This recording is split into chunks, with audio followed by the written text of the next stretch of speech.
Chapter 1. I have a fatal flaw. I like to think we all do. Or at least that makes it easier for me when I'm writing, building my heroines and heroes up around this one self-sabotaging trait, hinging everything that happens to them on a specific characteristic. The thing they learn to do to protect themselves and can't let go of, even when it stops serving them. Maybe, for example, you didn't have much control over your life as a kid. So, to avoid disappointment, you learned never to ask yourself what you truly wanted. And it worked for a long time. Only now, upon realizing you didn't get what you didn't know you wanted, you're barreling down the highway in a midlife crisis mobile with a suitcase full of cash and a man named Stan in your trunk. Maybe your fatal flaw is that you don't use turn signals. Or maybe, like me, you're a hopeless romantic. You just can't stop telling yourself the story. The one about your own life, complete with melodramatic soundtrack and golden light lancing through car windows. It started when I was 12. My parents sat me down to tell me the news. Mom had gotten her first diagnosis, suspicious cells in her left breast, and she told me not to worry so many times I suspected I'd be grounded if she caught me at it. My mom was a doer, a laugher, an optimist, not a worrier, but I could tell she was terrified, and so I was too. Frozen on the couch, unsure how to say anything without making things worse. But then my bookish homebody of a father did something unexpected. He stood and grabbed our hands, one of Mom's, one of mine, and said, "You know what we need to get these bad feelings out? We need to dance."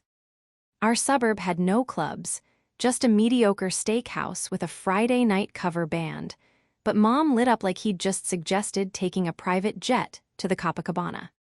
She wore her buttery yellow dress and some hammered metal earrings that twinkled when she moved. Dad ordered 20-year-old scotch for them and a Shirley Temple for me, and the three of us twirled and bobbed until we were dizzy, laughing, tripping all over. We laughed until we could barely stand, and my famously reserved father sang along to Brown-Eyed Girl like the whole room wasn't watching us. And then, exhausted, we piled into the car and drove home through the quiet, Mom and Dad holding tight to each other's hands between the seats, and I tipped my head against the car window and, watching the streetlights flicker across the glass, thought, "It's going to be okay. We will always be okay." And that was the moment I realized.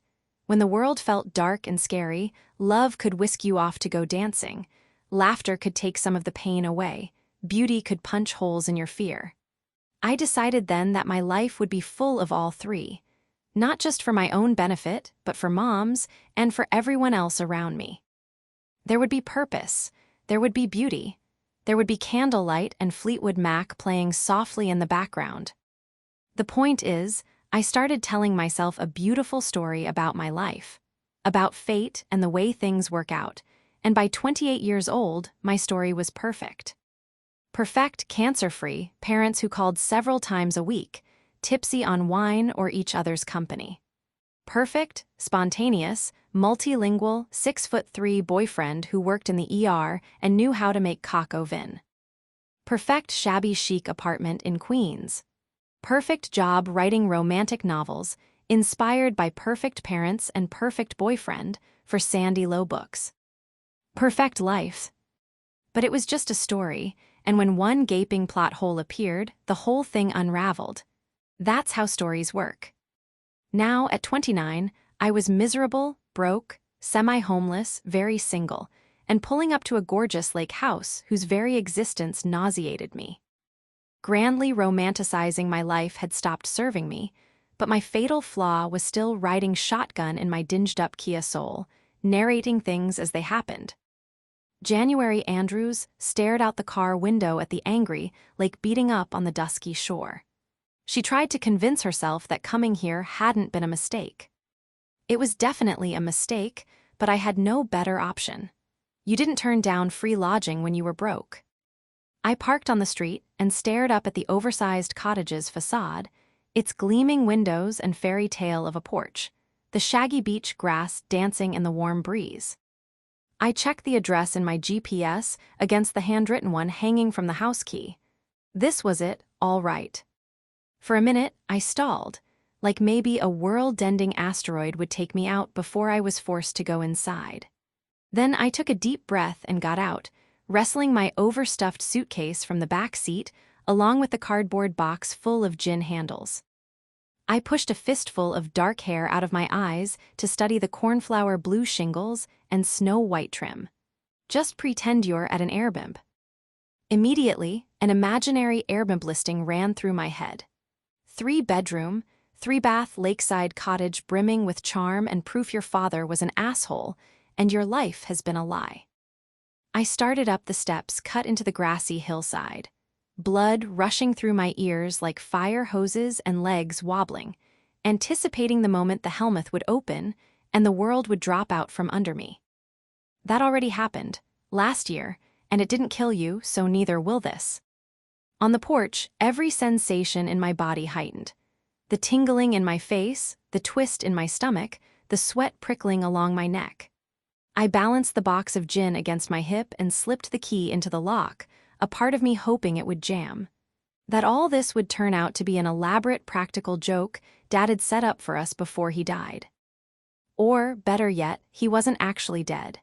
He'd jump out from behind the bushes and scream, "Gotcha! You didn't really think I had a secret second life, did you? You couldn't possibly think I had a second house with some woman other than your mother." The key turned effortlessly, the door swung inward. The house was silent. An ache went through me, the same one I felt at least once a day since I got Mom's call about the stroke and heard her sob those words. "He's gone, Janie." No, Dad, not here, not anywhere. And then the second pain, the knife twisting, the father you knew never existed anyway.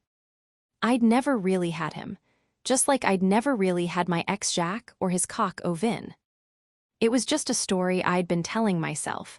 From now on, it was the ugly truth or nothing. I steeled myself and stepped inside. My first thought was that the ugly truth wasn't super ugly. My dad's love nest had an open floor plan, a living room that spilled into a funky, blue-tiled kitchen and homey breakfast nook, the wall of windows just beyond overlooking a dark-stained deck. If Mom had owned this place, everything would have been a mix of creamy, calming neutrals. The bohemian room I'd stepped into would have been more at home in Jacques and my old place than my parents'. I felt a little queasy imagining Dad here, among these things Mom never would have picked out: the folksy hand-painted breakfast table, the dark wooden bookshelves, the sunken couch covered in mismatched pillows. There was no sign of the version of him that I'd known. My phone rang in my pocket, and I set the box on the granite countertop to answer the call. "Hello," it came out weak and raspy. "How is it?" the voice on the other end said immediately. "Is there a sex dungeon?" "Shaddy," I guessed. I tucked the phone between my ear and shoulder as I unscrewed the cap from one of my gin bottles, taking a swig to fortify myself. "It honestly worries me that I'm the only person who might call you to ask that," Shaddy answered. "You're the only person who even knows about the Love Shack," I pointed out. "I am not the only one who knows about it," Shaddy argued. Technically true. While I'd found out about my father's secret lake house at his funeral last year, Mom had been aware much longer. "Fine," I said. "You're the only person I told about it. Anyway, give me a second. I just got here." Literally, Shaddy was breathing hard, which meant she was walking to a shift at the restaurant. Since we kept such different hours, most of our calls happened when she was on her way into work. "Metaphorically," I said. "Literally, I've been here for 10 minutes, but I only just feel that I have arrived." "So wise," Shaddy said, "so deep." "SHH," I said, "I'm taking it all in." "Check for the sex dungeon," Shaddy hurried to say, as if I were hanging up on her. I was not. I was simply holding the phone to my ear, holding my breath, holding my racing heart in my chest, as I scanned my father's second life. And there, just when I could convince myself Dad couldn't possibly have spent time here, I spotted something framed on the wall. A clipping of a New York Times bestsellers list from 3 years ago, the same one he'd positioned over the fireplace at home. There I was, at number 15, the bottom slot. And there, 3 slots above me, in a sick twist of fate, was my college rival, Gus, though now he went by Augustus, because Serious Man and his highbrow debut novel The Revelatories. It had stayed on the list for 5 weeks. Not that I was counting, I was absolutely counting. "Well," Shaddy prompted, "what do you think?" I turned, and my eyes caught on the mandala tapestry hanging over the couch. I'm led to wonder if Dad smoked weed. I spun toward the windows at the side of the house, which aligned almost perfectly with the neighbor, S, a design flaw Mom would never have overlooked when house shopping. But this wasn't her house, and I could clearly see the floor-to-ceiling bookshelves that lined the neighbor's study. "Oh God, maybe it's a grow house, not a love shack," Shaddy sounded delighted. "You should have read the letter, January. It's all been a misunderstanding. Your dad's leaving you the family business. That woman was his business partner, not his mistress." How bad was it that I wished she were right? Either way, I'd fully intended to read the letter. I'd just been waiting for the right time, hoping the worst of my anger would settle and those last words from Dad would be comforting. Instead, a full year had passed, and the dread I felt at the thought of opening the envelope grew every day. It was so unfair that he should get the last word and I'd have no way to reply. To scream or cry or demand more answers. Once I'd opened it, there'd be no going back. That would be it, the final goodbye. So until further notice, the letter was living a happy, if solitary, life in the bottom of the gin box I'd brought with me from Queens. "It's not a grow house," I told Shaddy and slid open the back door to step onto the deck. "Unless the weed S in the basement." "No way," Shaddy argued. "That's where the sex dungeon is." "Let's stop talking about my depressing life," I said. "What's new with you?" "You mean the haunted hat," Shaddy said. "If only she had fewer than 4 roommates in her shoebox apartment in Chicago, then maybe I'd be staying with her now." Not that I was capable of getting anything done when I was with Shaddy, and my financial situation was too dire not to get something done. I had to finish my next book in this rent-free hell. Then maybe I could afford my own Jacques-free place. "If the haunted hat is what you want to talk about," I said, "then yes." "Spill." "Still hasn't spoken to me." Shaddy sighed wistfully. "But I can, sense him looking at me when we're both in the kitchen, because we have a connection." "Are you at all worried that your connection isn't with the guy who's wearing the antique pork pie hat, but perhaps with the ghost of the hat's original owner? What will you do if you realize you've fallen in love with a ghost?" Shaddy thought for a minute. "I guess I'd have to update my Tinder bio." A breeze rippled off the water at the bottom of the hill, ruffling my brown waves across my shoulders, and the setting sun shot golden spears of light over everything.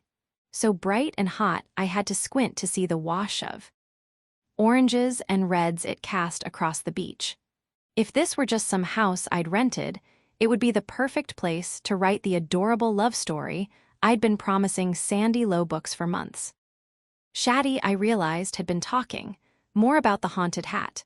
His name was Ricky, but we never called him that. We always spoke of Shaddy's love life in code. There was the older man who ran the amazing seafood restaurant, the Fish Lord, and then there was some guy we'd called Mark because he looked like some other famous Mark, and now there was this new coworker, a bartender who wore a hat every day that Shaddy loathed and yet could not resist. I snapped back into the conversation as Shaddy was saying, "4th of July weekend. Can I visit then?" "That's more than a month away." I wanted to argue that I wouldn't even be here by then, but I knew it wasn't true. It would take me at least all summer to write a book, empty the house, and sell both, so I could hopefully be catapulted back into relative comfort. Not in New York, but somewhere less expensive. I imagined Duluth was affordable.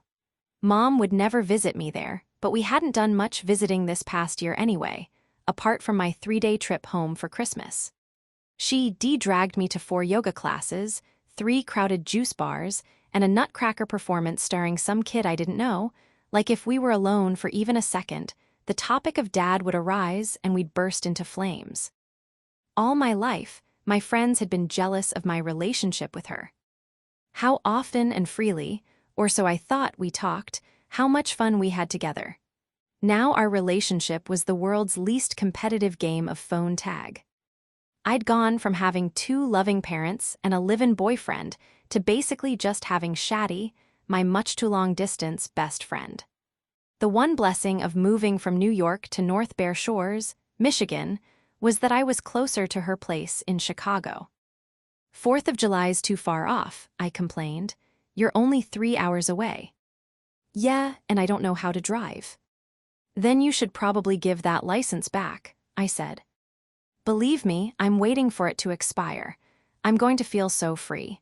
I hate when people think I'm able to drive just because, legally, I am. Shaddy was a terrible driver. She screamed whenever she turned left. Besides, you know how scheduling off is in the industry. I'm lucky my boss said I could have 4th of July. For all I know, he's expecting a blow job now.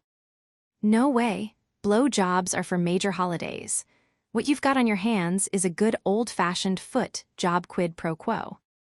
I took another sip of gin, then turned from the end of the deck and nearly yelped. On the deck 10 feet to the right of mine, the back of a head of curly brown hair peeked over a lawn chair. I silently prayed the man was asleep, that I wouldn't have to spend an entire summer next door to someone who'd heard me shout good old-fashioned foot job. As if he'd read my mind, he sat forward and grabbed the bottle of beer from his patio table, took a swig, and sat back. So true, I won't even have to take my Crocs off, Shaddy was saying. Anyway, I just got to work, but let me know if it's drugs or leather in the basement. I turned my back to the neighbor's deck. I'm not going to check until you visit. Rude, Shaddy said. Leverage, I said. Love you. Love you more, she insisted and hung up. I turned to face the curly head, half waiting for him to acknowledge me, half debating whether I was obligated to introduce myself. I hadn't known any of my neighbors in New York well, but this was Michigan, and from Dad's stories about growing up in North Bear Shores, I fully expected to have to lend this man sugar at some point. Note: must buy sugar. I cleared my throat and pasted on my attempt at a neighborly smile. The man sat forward for another swig of beer, and I called across the gap, "Sorry for disturbing you." He waved one hand vaguely, then turned the page of whatever book was in his lap. What's disturbing about foot jobs as a form of currency? He drawled in a husky, bored voice. I grimaced as I searched for a reply, any reply. Old January would have known what to say, but my mind was as blank as it was every time I opened Microsoft Word. Okay, so maybe I'd become a bit of a hermit this past year.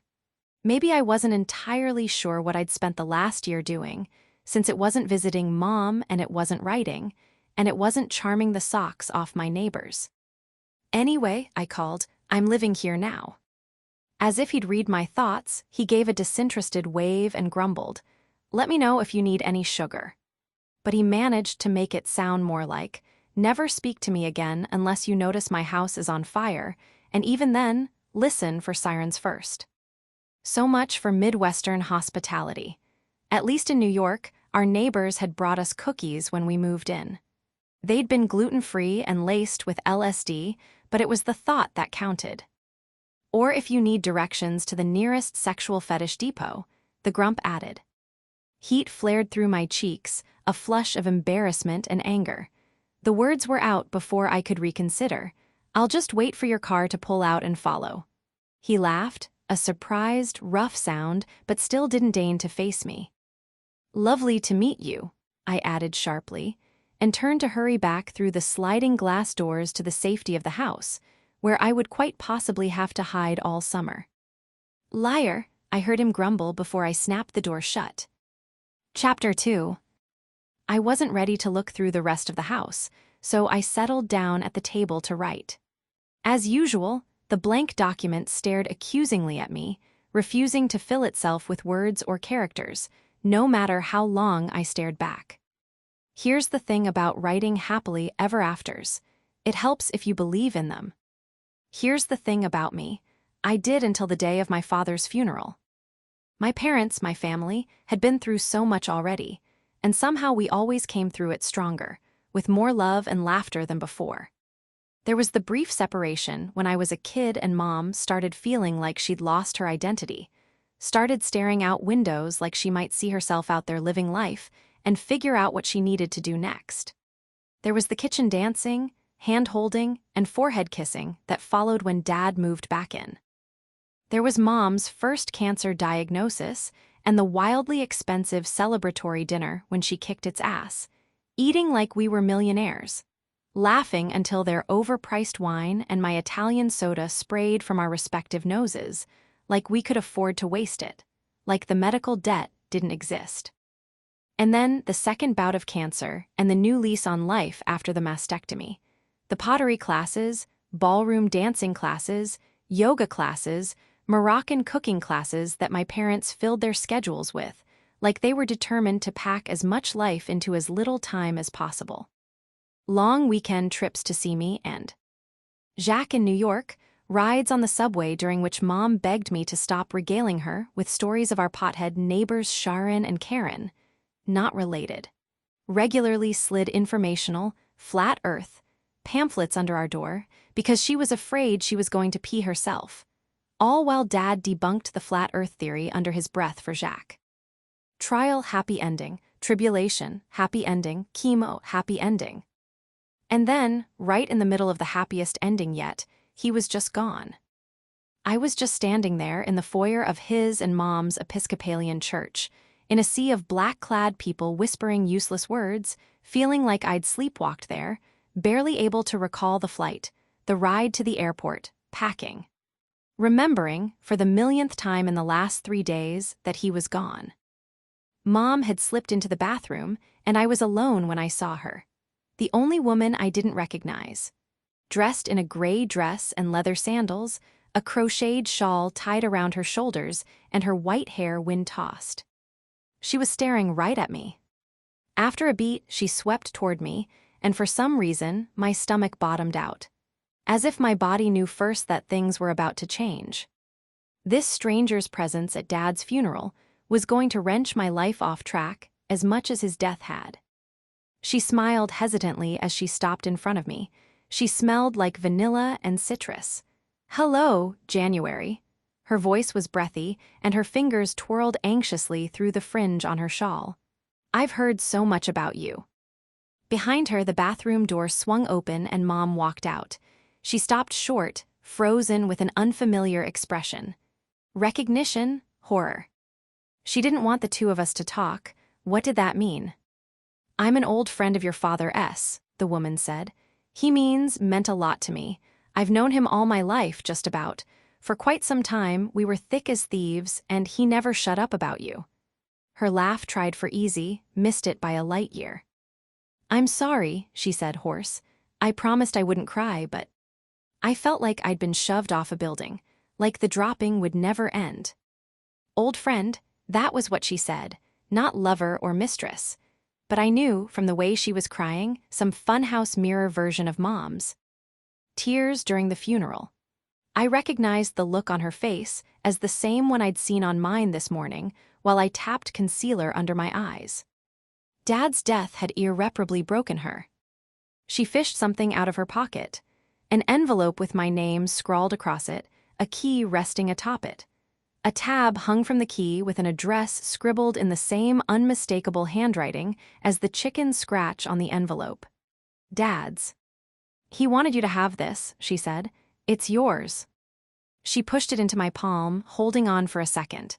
"It's a beautiful house, right on Lake Michigan," she blurted. "You'll love it. He always said that you would. And the letter is for your birthday. You can open it then, or whenever." My birthday wasn't for another 7 months. My dad would not be there for my birthday. My dad was gone. Behind the woman, Mom unfroze, moving toward us with a murderous expression. "Sonia," she hissed. And then I knew the rest. That while I'd been in the dark, Mom had not. I closed the Word document, like clicking that little X in the corner would shut out the memories too. Looking for a distraction, I scrolled through my inbox to the latest email from my agent, Anya. It had arrived 2 days ago before I left New York, and I'd found increasingly ridiculous reasons for putting off opening it. Packing, moving things into storage, driving, trying to drink as much water as I could while peeing. Writing, heavy on the scare quotes. Drunk, hungry, breathing. Anya had a reputation for being tough, a bulldog on the publisher's end of things.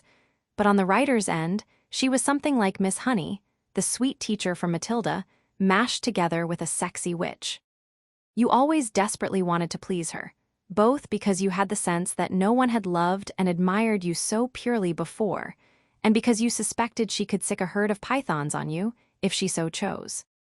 I drained my third gin and tonic of the night, opened the email, and read. Hello, you beautiful and miraculous jellyfish. Angelic artist, moneymaker mine. I know things have been so crazy on your end, but Sandy's writing again. Really wants to know how the manuscript's coming / whether it will still be ready by the end of the summer. As ever, I'm more than happy to hop on the phone, or instant message, or a Pegasus's back as need be, to help you brainstorm # out plot details, whatever it takes to help bring more of your beautiful words and unparalleled swoon into the world. 5 books in 5 years was a tall order for anyone, even someone with your spectacular talent. But I do believe we've reached a breaking point with SLB, and it's time to grin and birth it, if at all possible. Anya grin and birth it. I suspected it'd be easier to deliver a fully formed human baby out of my uterus at the end of this summer than to write and sell a new book. I decided that if I went to sleep now, I could pop out of bed early and crank out a few thousand words. I hesitated outside the downstairs bedroom. There was no way to be sure which bed's Dad and that woman had partaken of. I was in a funhouse of geriatric adultery.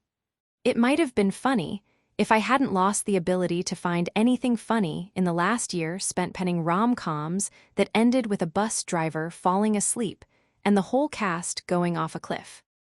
It's super interesting. I always imagined Anya saying, if I were to actually send in one of these drafts.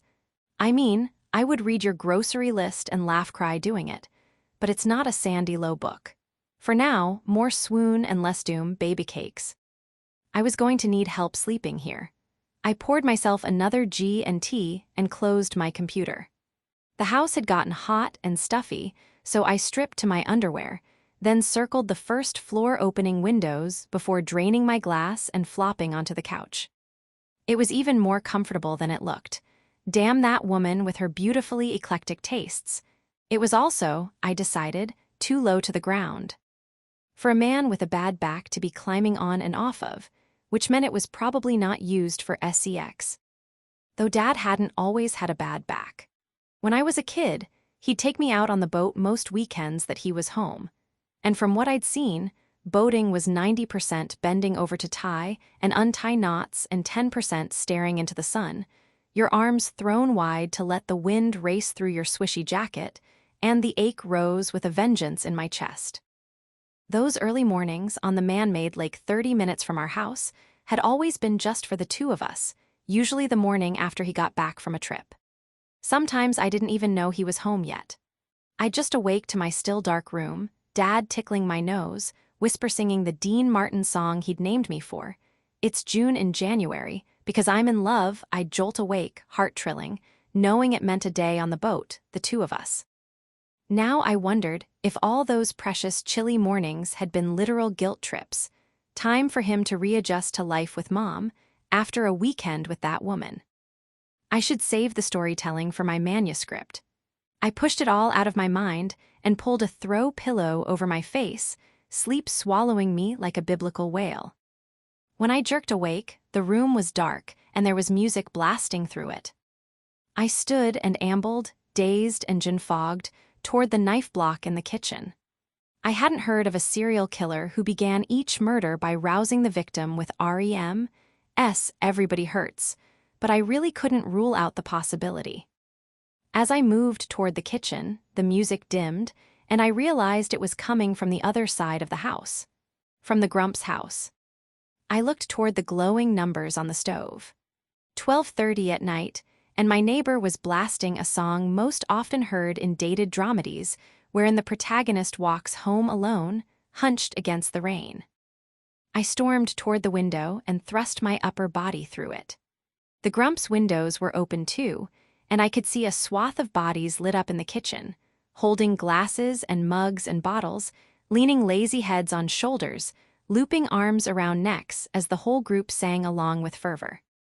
It was a raging party, so apparently the Grump didn't hate all people, just me.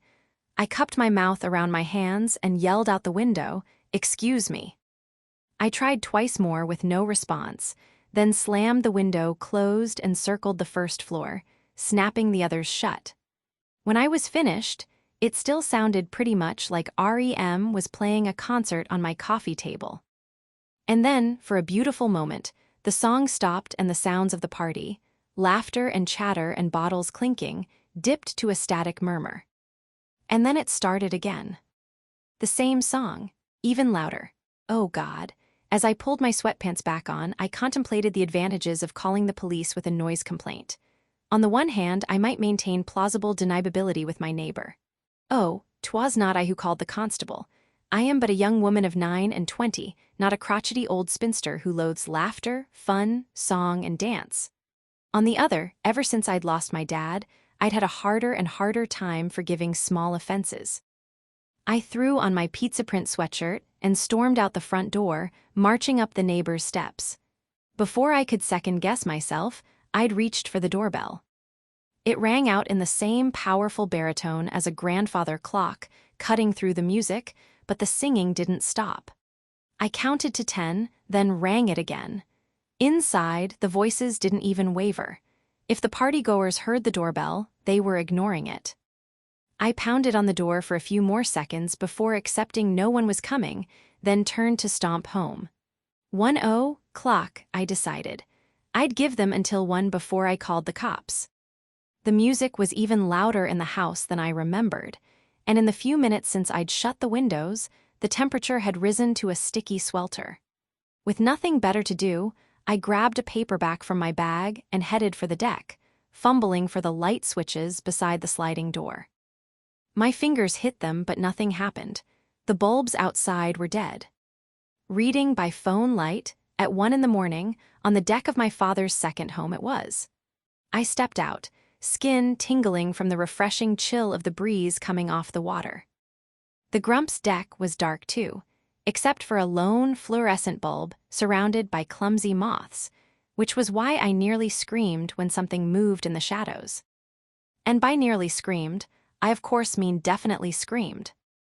"Jesus!" The shadowy thing gasped and shot up from the chair where it had been sitting. And by shadowy thing, I of course mean man who'd been chilling in the dark until I scared the shit out of him. What? He demanded, like he expected me to announce that he was covered in scorpions. If he had been, this would be less awkward. "Nothing," I said, still breathing hard from the surprise. "I didn't see you there." "You didn't see me here?" he repeated.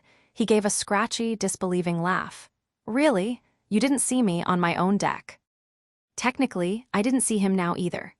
The porch light was a few feet behind and above him, transforming him into nothing but a tallish, person-shaped silhouette with a halo ringing his dark, messy hair. At this point, it would probably be better if I managed to go the whole summer without having to make eye contact with him anyway. Do you also scream when cars drive past on the highway, or you spot people through restaurant windows? Would you mind blacking out all our perfectly aligned windows so you don't accidentally see me when I'm holding a knife or a razor? I crossed my arms viciously over my chest, or tried to. The gin was still making me a little fuzzy and clumsy. What I meant to say, what the old January would have said, was, could you possibly turn your music down a little bit?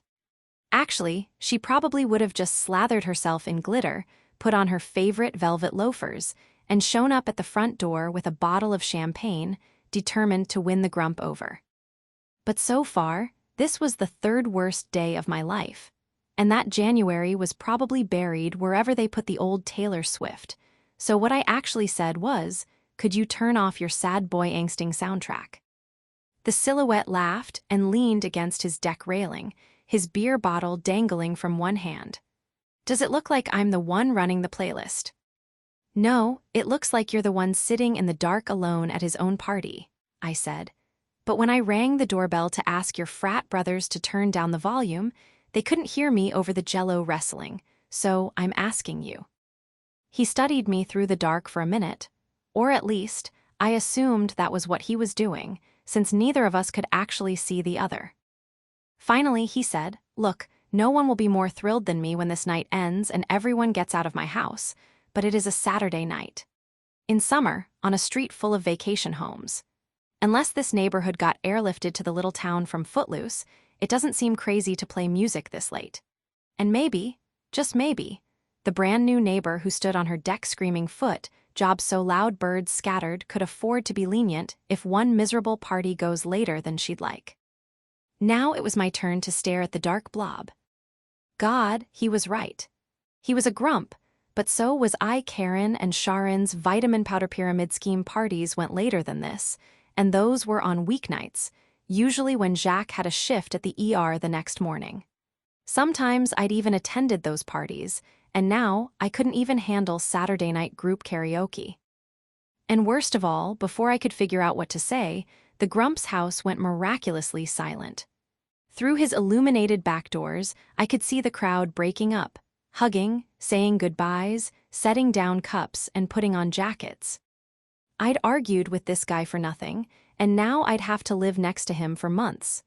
If I needed sugar, I was going to be shit out of luck. I wanted to apologize for the sad boy angst comment, or at least for these goddamn pants. These days, my reactions always felt outsized, and there was no easy way to explain them when strangers had the bad fortune of witnessing them. "Sorry," I imagined myself saying. "I didn't mean to transform into a crotchety grandmother. It's just my dad died, and then I found out he had a mistress and a second house, and that my mom knew but never told me, and she still won't talk to me about any of it. And when I finally came apart, my boyfriend decided he didn't love me anymore, and my career has stalled, and my best friend lives too far away. And P.S. this is the aforementioned sex house. And I used to like parties, but lately I don't like anything. So please forgive my behavior and have a lovely evening. Thank you and good night." Instead, that knife-twisting pain hit my gut, and tears stung the back of my nose, and my voice squeaked pathetically as I said to no one in particular, "I'm so tired." Even silhouetted as he was, I could tell he went rigid. I'd learned it wasn't uncommon for people to do that when they intuited a woman was on the verge of emotional collapse. In the last few weeks of our relationship, Jacques was like one of those snakes that can sense an earthquake, going taut whenever my emotions rose, then deciding we needed something from the bodega and rushing out the door. My neighbor didn't say anything, but he didn't rush away either. He just stood there awkwardly, staring at me through the pitch dark. We faced off for easily 5 seconds, waiting to see what would happen first, me bursting into tears or him running away. And then the music started blaring again, a Carly Rae Jepsen banger that, under different circumstances, I loved, and the grump startled. He glanced back through the sliding doors, then to me again. He cleared his throat. "I'll kick them out," he said stiffly, then turned and went inside, a unanimous cheer of Everett, rising from the crowd in the kitchen at the sight of him. They sounded ready to hoist him up into a keg stand, but I could see him leaning over to shout to a blonde girl, and a moment later, the music fell silent for good. Well, next time I needed to make an impression, I might be better off with a plate of LSD cookies. Chapter 3. I awoke, head-throbbing, to a text from Anya. "Hey, baby cakes. Wanted to make sure you got my email, Ray. Your glorious mind and the summer deadline we chatted about." That period reverberated through my skull like a death knell. I'd gotten my first true hangover when I was 24, the morning after Anya sold my first book, Kiss Kiss, Wish Wish, to Sandy Lowe. Jacques had bought his favorite French champagne to celebrate, and we drank it from the bottle as we walked the Brooklyn Bridge, waiting for the sun to rise, because we thought it seemed hugely romantic. Later, lying on the bathroom floor, I'd sworn I'd fall on a sharp knife before I let my brain feel like an egg frying on a rock in the Cancun sun again. And yet, Here I was, face pressed into a beaded throw pillow, brains sizzling in the saucepan of my skull. I ran to the downstairs bathroom. I didn't need to throw up, but I was hoping that if I pretended I did, my body would fall for it and evacuate the poison in my gut. I threw myself onto my knees in front of the toilet and lifted my eyes to the framed picture that hung from a ribbon on the wall behind it. Dad and that woman were on a beach, dressed in windbreakers, his arms wrapped around her shoulders, the wind pulling at her pre-white blonde hair and pushing his only just graying curls flat against his forehead as they grinned. And then, in a more understated but equally hilarious joke from the universe, I spotted the magazine rack beside the toilet, which contained exactly 3 offerings. A 2-year-old opera magazine, a copy of my 3rd book, Northern Light, and that damn The Revelatories, a hardcover with one of those shiny autograph stickers, no less. I opened my mouth and retched heartily into the toilet bowl. Then I stood, rinsed out my mouth, and turned the picture frame around so it faced the wall. Never again, I said aloud. Step 1 to a hangover-free life? Probably not moving into a house that drives you to drink. I would have to find other coping mechanisms. Like nature. I went back to the living room, fished my toothbrush from my bag, and brushed at the kitchen sink. The next essential step for me to go on existing was a coffee IV. Whenever I drafted a book, I pretty much lived in my illustrious give-up pants, so aside from a collection of equally terrible sweatpants, I'd packed pretty lightly for this trip. I'd even watched a handful of lifestyle vloggers' videos about capsule wardrobes, in an attempt to maximize the amount of looks I could build from a pair of Daisy Dukes I mostly wore when I was stress cleaning, and a collection of ratty t-shirts with celebrities' faces on them, remnants from a phase in my early 20s. I pulled on a somber black-and-white Joni Mitchell, stuffed my booze-bloated body into the denim cutoffs, and put on my floral-embroidered ankle boots. I had a thing about shoes, from the very cheap and tacky to the very expensive and dramatic. As it turned out, this thing of mine was fairly incompatible with the whole capsule wardrobe concept. I'd only packed 4 pairs, and I doubted anyone would consider my sparkly Target tennis shoes or the over-the-knee Stuart Weitzman boots I'd splurged on to be classic. I grabbed my car keys and was heading out into the blinding summer sun when I heard my phone buzzing from within the couch cushions. A message from Shaddy, made out with the haunted hat, followed by a bunch of skulls.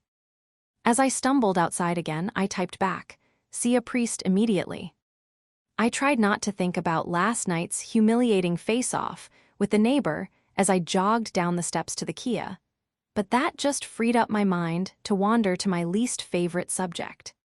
Dad, the last time we'd gone boating together, he'd driven us to the man-made lake in the Kia and told me he was giving it to me. It was also the day he told me I should go for it, move to New York. Jacques was already there for medical school, and we were doing the long-distance thing so I could be with Mom. Dad had to travel a lot for work, and even if I ultimately believed my own story, that our lives would always, ultimately, work out, a big part of me was still too scared to leave Mom alone. As if my absence would somehow make room for the cancer to creep back in a 3rd time. "She's fine," Dad had promised as we sat in the frigid, dark parking lot. "It could come back," I argued. I didn't want to miss a second with her. "Anything could happen, January." That was what he'd said. Anything could happen to Mom or me or even you at any point. But right now, nothing is. Do something for yourself for once, kiddo. Maybe he thought my moving to New York to live with my boyfriend was, at its core, the same as him buying a second house to hide away with his mistress. I'd given up grad school to help take care of Mom during that second round of chemo, put every cent I could toward helping with medical bills, and where had he been then?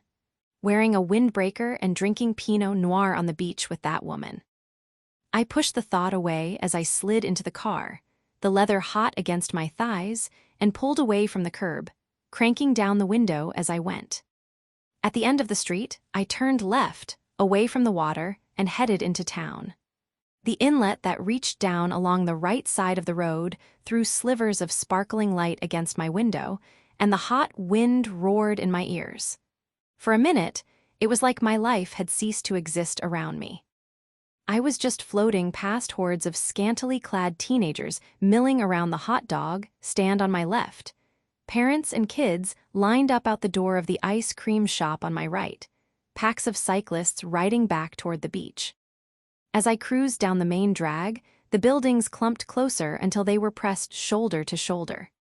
A tiny Italian restaurant with vine-covered terraces flush with a skate shop, pressing it into the Irish pub next door, followed by an old-fashioned candy shop, and finally a cafe called Pete's Coffee, not to be confused with Pete's, though the sign looked, actually, like it was specifically trying to be confused with Pete's. I pulled into a parking spot and ducked into the sweet chill of Pete, not Pete's air conditioning. The floorboards were painted white, and the walls were a deep blue, speckled with silver stars that swirled between tables, interrupted by the occasional framed platitude attributed to Anonymous. The room opened directly into a well-lit bookstore, the words Pete's Books painted in that same auspicious silver over the doorway. An elderly couple in fleece vests sat in the half-collapsed armchairs in the back corner.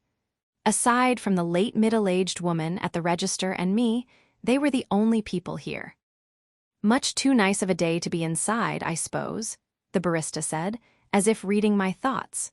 She had a gruff voice to match her blonde crew cut, and her tiny gold hoop earrings winked in the soft lighting as she waved me forward with a set of pale pink fingernails. "Don't be shy. We're all family at Pete's." I smiled. God, I hope not. She slapped the counter as she laughed. "Oh, family's tricky," she agreed. "Anyway, what can I get you?" "Jet fuel." She nodded sagely. "Oh, you're one of those. Where are you from, honey?" "New York most recently. Ohio before that." "Oh, I've got family in New York. The state, not the city. You're talking about the city, though, aren't you?" "Queens," I confirmed. "Never been," she said. "You want any milk, any syrup?" "I'd do some milk," I said. "Whole half, 1/16. "Surprise me. I'm not picky when it comes to fractions." She threw her head back and laughed again as she moved lackadaisically between machines. "Who has time to be? I swear, even North Bear Shores moves too fast for me most days. Maybe if I took up drinking this jet fuel of yours, it'd be a different story." Having a barista who did not drink espresso wasn't ideal, but I liked the woman with the tiny gold earrings. Honestly, I liked her so much that it sent a little pang of longing through me. For the old January. The one who loved throwing themed parties and coordinating group costumes, who couldn't go to the gas station or stand in line at the post office without winding up making plans to grab coffee or hit up a gallery opening with someone I just met. My phone was riddled with contacts like Sarah, the anchor bar, Cute Dog and Mike, runs that new vintage store. I'd even met Shaddy in a pizza shop bathroom when she came out of the stall wearing the best fry boots I'd ever seen. I missed feeling that deep curiosity about people. That spark of excitement when you realized you had something in common or admiration, when you uncovered a hidden talent or quality. Sometimes I just missed liking people. But this barista, she was thoroughly likable. Even if the coffee sucked, I knew I'd be back. She tucked the plastic lid on the cup and plopped it down in front of me. "No charge for first-timers," she said. "I just ask that you return." I smiled, promised I would, and stuffed my last dollar bill into the tip jar as she went back to mopping up the counters. On my way back to the door, I froze, Anya's voice running through my head. "Hey, sugar cube." Seriously, not trying to overstep, but you know, book clubs are your dream market. If you're literally in a small-town bookstore, you should pop over and say hey. I knew imaginary Anya was right. Right now, every sale mattered to me. Plastering a smile on my face, I passed through the doorway into the bookstore. If only I could travel back in time and choose to put on any outfit besides the 2002 Jessica Simpson music video extra costume I was sporting. The store was small oak shelves along the outside walls and a hodgepodge labyrinth of shorter bookshelves tunneling back and forth between them. The register was unattended. And as I waited, I glanced toward the trio of braces-wearing preteens in the romance section to make sure it wasn't one of my books they were giggling over. All four of us would be irrevocably traumatized if the bookseller led me over to sign stock only to discover a copy of Southern Comfort in the redhead's hands. The girls gasped and tittered as the redhead clutched the book to her chest, revealing the cover, a topless man and woman embracing as flames leapt around them. Definitely not one of mine. I took a sip of the latte and promptly spit it back into the cup. It tasted like mud. "Sorry about the wait, hun." The scratchy voice came from over my shoulder, and I spun to face the woman zigzagging toward me through the crooked rows of shelves. These knees don't move like they used to. At first, I thought she must be the barista's identical twin, sisters who'd opened the business together. But then I realized the woman was untying her gray Pete's apron from her waist as she made her way to the register. "Do you believe I used to be a roller derby champion?" she said as she dropped the wadded apron on the counter. "Well, believe it or not, I did. At this point, I'd hardly be surprised to find out you're the mayor of North Bear Shores." She gave a rattling laugh. "Oh no, can't say that I am, though maybe I could get some shit done around here, if they'd have me. This town is a nice little pocket of progressivism here in the mitten, but the people with the purse strings are still a bunch of pearl-clutching golf bags." I fought a smile. It sounded so much like something Dad would have said. The ache seared through me, fire poker sharp and hot. "Anyway, don't mind me and my opinions," she enunciated, lifting her thick ash-blonde brows. "I'm just a lowly entrepreneur. What can I do you for, sugar?" "I just wanted to introduce myself," I admitted. "I'm a writer, actually, with Sandy Low Books, and I'm here for the summer, so I figured I'd say hi, sign stock if you have any." "Oh, another writer in town," she cried. "How exciting. You know, North Bear brings in a lot of artist types. It's our way of life, I think. And the college, all sorts of free thinkers over there. A beautiful little community. You're going to love it here." The way her words dropped off suggested she was waiting for me to insert my own name at the end of her sentence. "January," I chimed in. "Andrews." "Pete," she said, shaking my hand with the vigor of a Green Beret who's just said, "Put there, son." "Pete," I said, "of Pete's Coffee fame." "The very same. Legal name S. Posey. What kind of a name is that?" she pantomimed, gagging. "Seriously, do I look like a posy to you? Does anyone look like a posy?" I shook my head. Maybe like a baby wearing a polyester flower costume. Soon as I could talk, I set that one straight. "Anyway, January Andrews." Pete stepped up to the computer and plugged my name into the keyboard. "Let's see if we've got your book." I never corrected people when they said singular book rather than plural books, but sometimes the assumption dug under my skin. It made me feel like people thought my career was a fluke, like I'd sneezed and a romance novel came out. And then there were the people who acted like we were in on some secret joke together when, after a conversation about art or politics, they found out I wrote upbeat women's fiction. Whatever pays the bills, right? They'd say, practically begging me to confirm I didn't want to write books about women or love. "Looks like we don't have any in stock," Pete said, looking up from the screen. "But I tell you what, you'd better believe I'm ordering them in." "That'd be great," I said. "Maybe we could host a workshop later this summer." Pete gasped and clutched my arm. "Idea, January Andrews, you should come to our book club, we'd love to have ya. Great way to get involved in the community. It's Mondays. Can you do Monday? Tomorrow." In my head, Anya said, "You know what made the girl on the train happen? Book clubs." That was a stretch, but I liked Pete. Monday's work. "Fantastic, I'll send you my address. 7 p.m., lots of booze, always a hoot." She pulled a business card from the desk and passed it across the counter. "You do email, don't you?" "Almost constantly." Pete's smile widened. "Well, you just shoot me a message and we'll make sure you're all set for tomorrow." I promised her I would and turned to go, nearly colliding with the display table. I watched the pyramid of books tremble, and as I stood there, waiting to see if they'd fall, I realized the entire thing was made out of the same book, each marked with an autograph sticker. An uncanny tingle climbed my spine.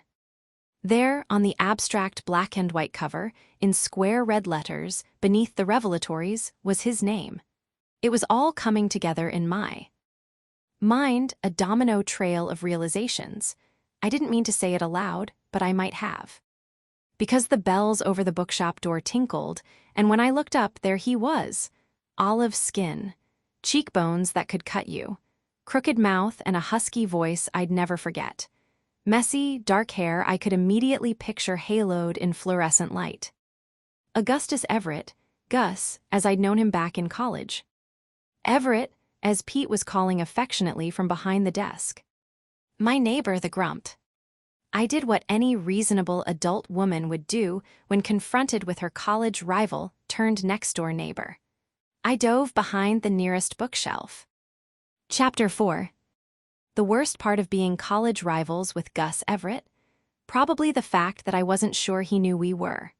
He was 3 years older, a high school dropout who'd gotten his JED after spending a few years working as a literal gravedigger.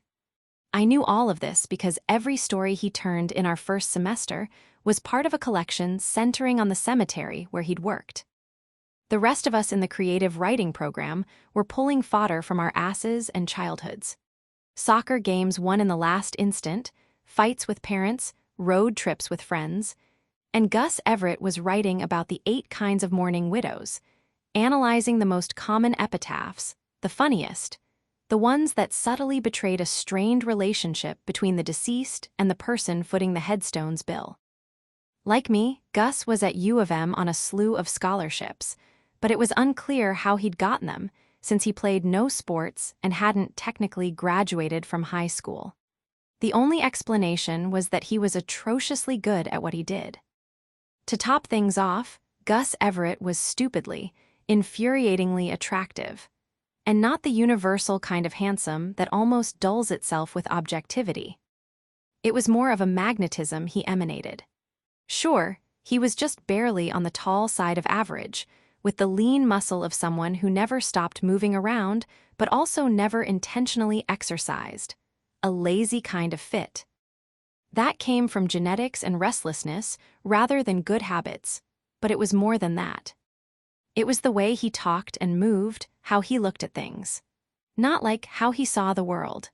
Literally how he looked at things, his eyes seeming to darken and grow whenever he focused, his eyebrows furrowing over his dented nose. Not to mention his crooked mouth, which should have been outlawed.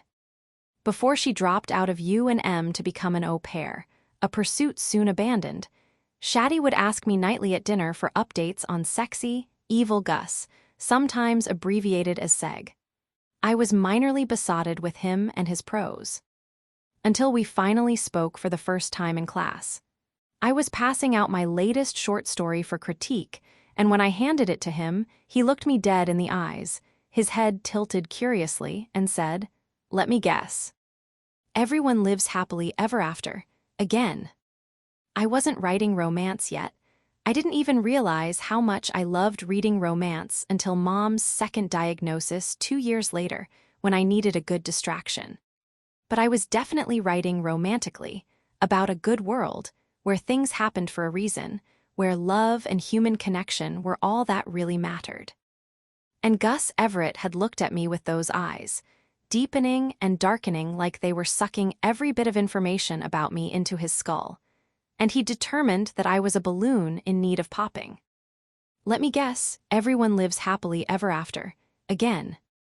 We spent the next 4 years taking turns, winning our schools, writing prizes and contests, but managed to barely speak again, unless you counted workshops, during which he rarely critiqued anyone's stories except mine and nearly always showed up late without half his stuff and asked to borrow my pens.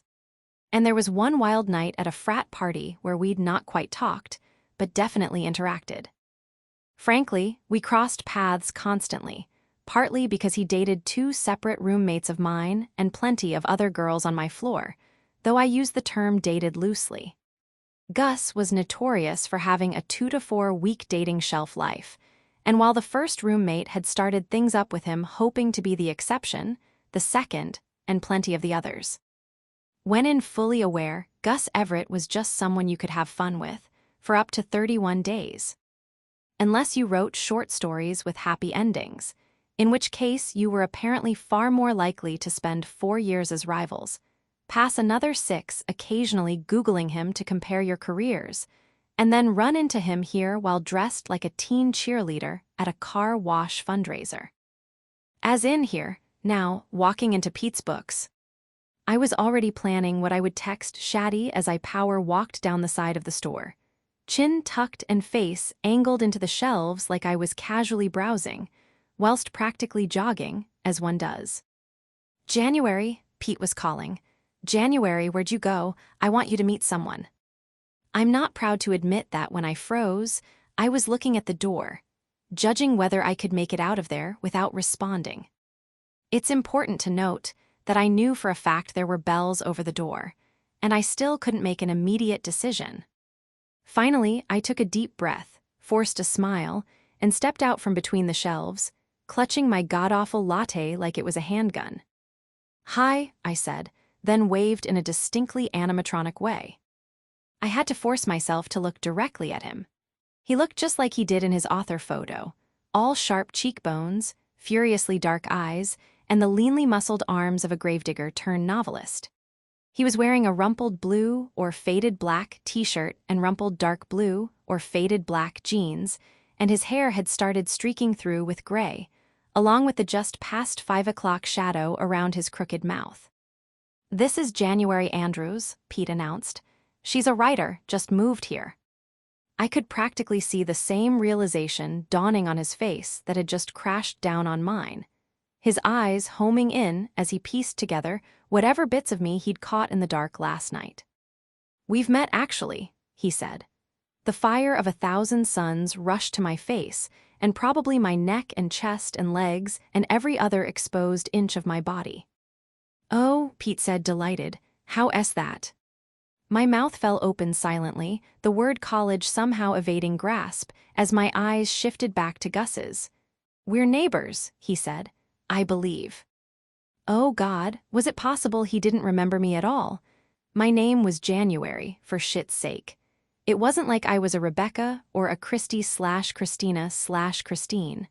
I tried not to think too hard about how Gus could have forgotten me, because doing so would only take my complexion from overcooked lobster to eggplant. "Right," I think I said. The phone beside the register began to ring, and Pete held up a finger excusing herself as she turned to answer it, leaving us alone. "So," Gus said finally. "So," I parroted. "What sort of thing do you write, January Andrews?"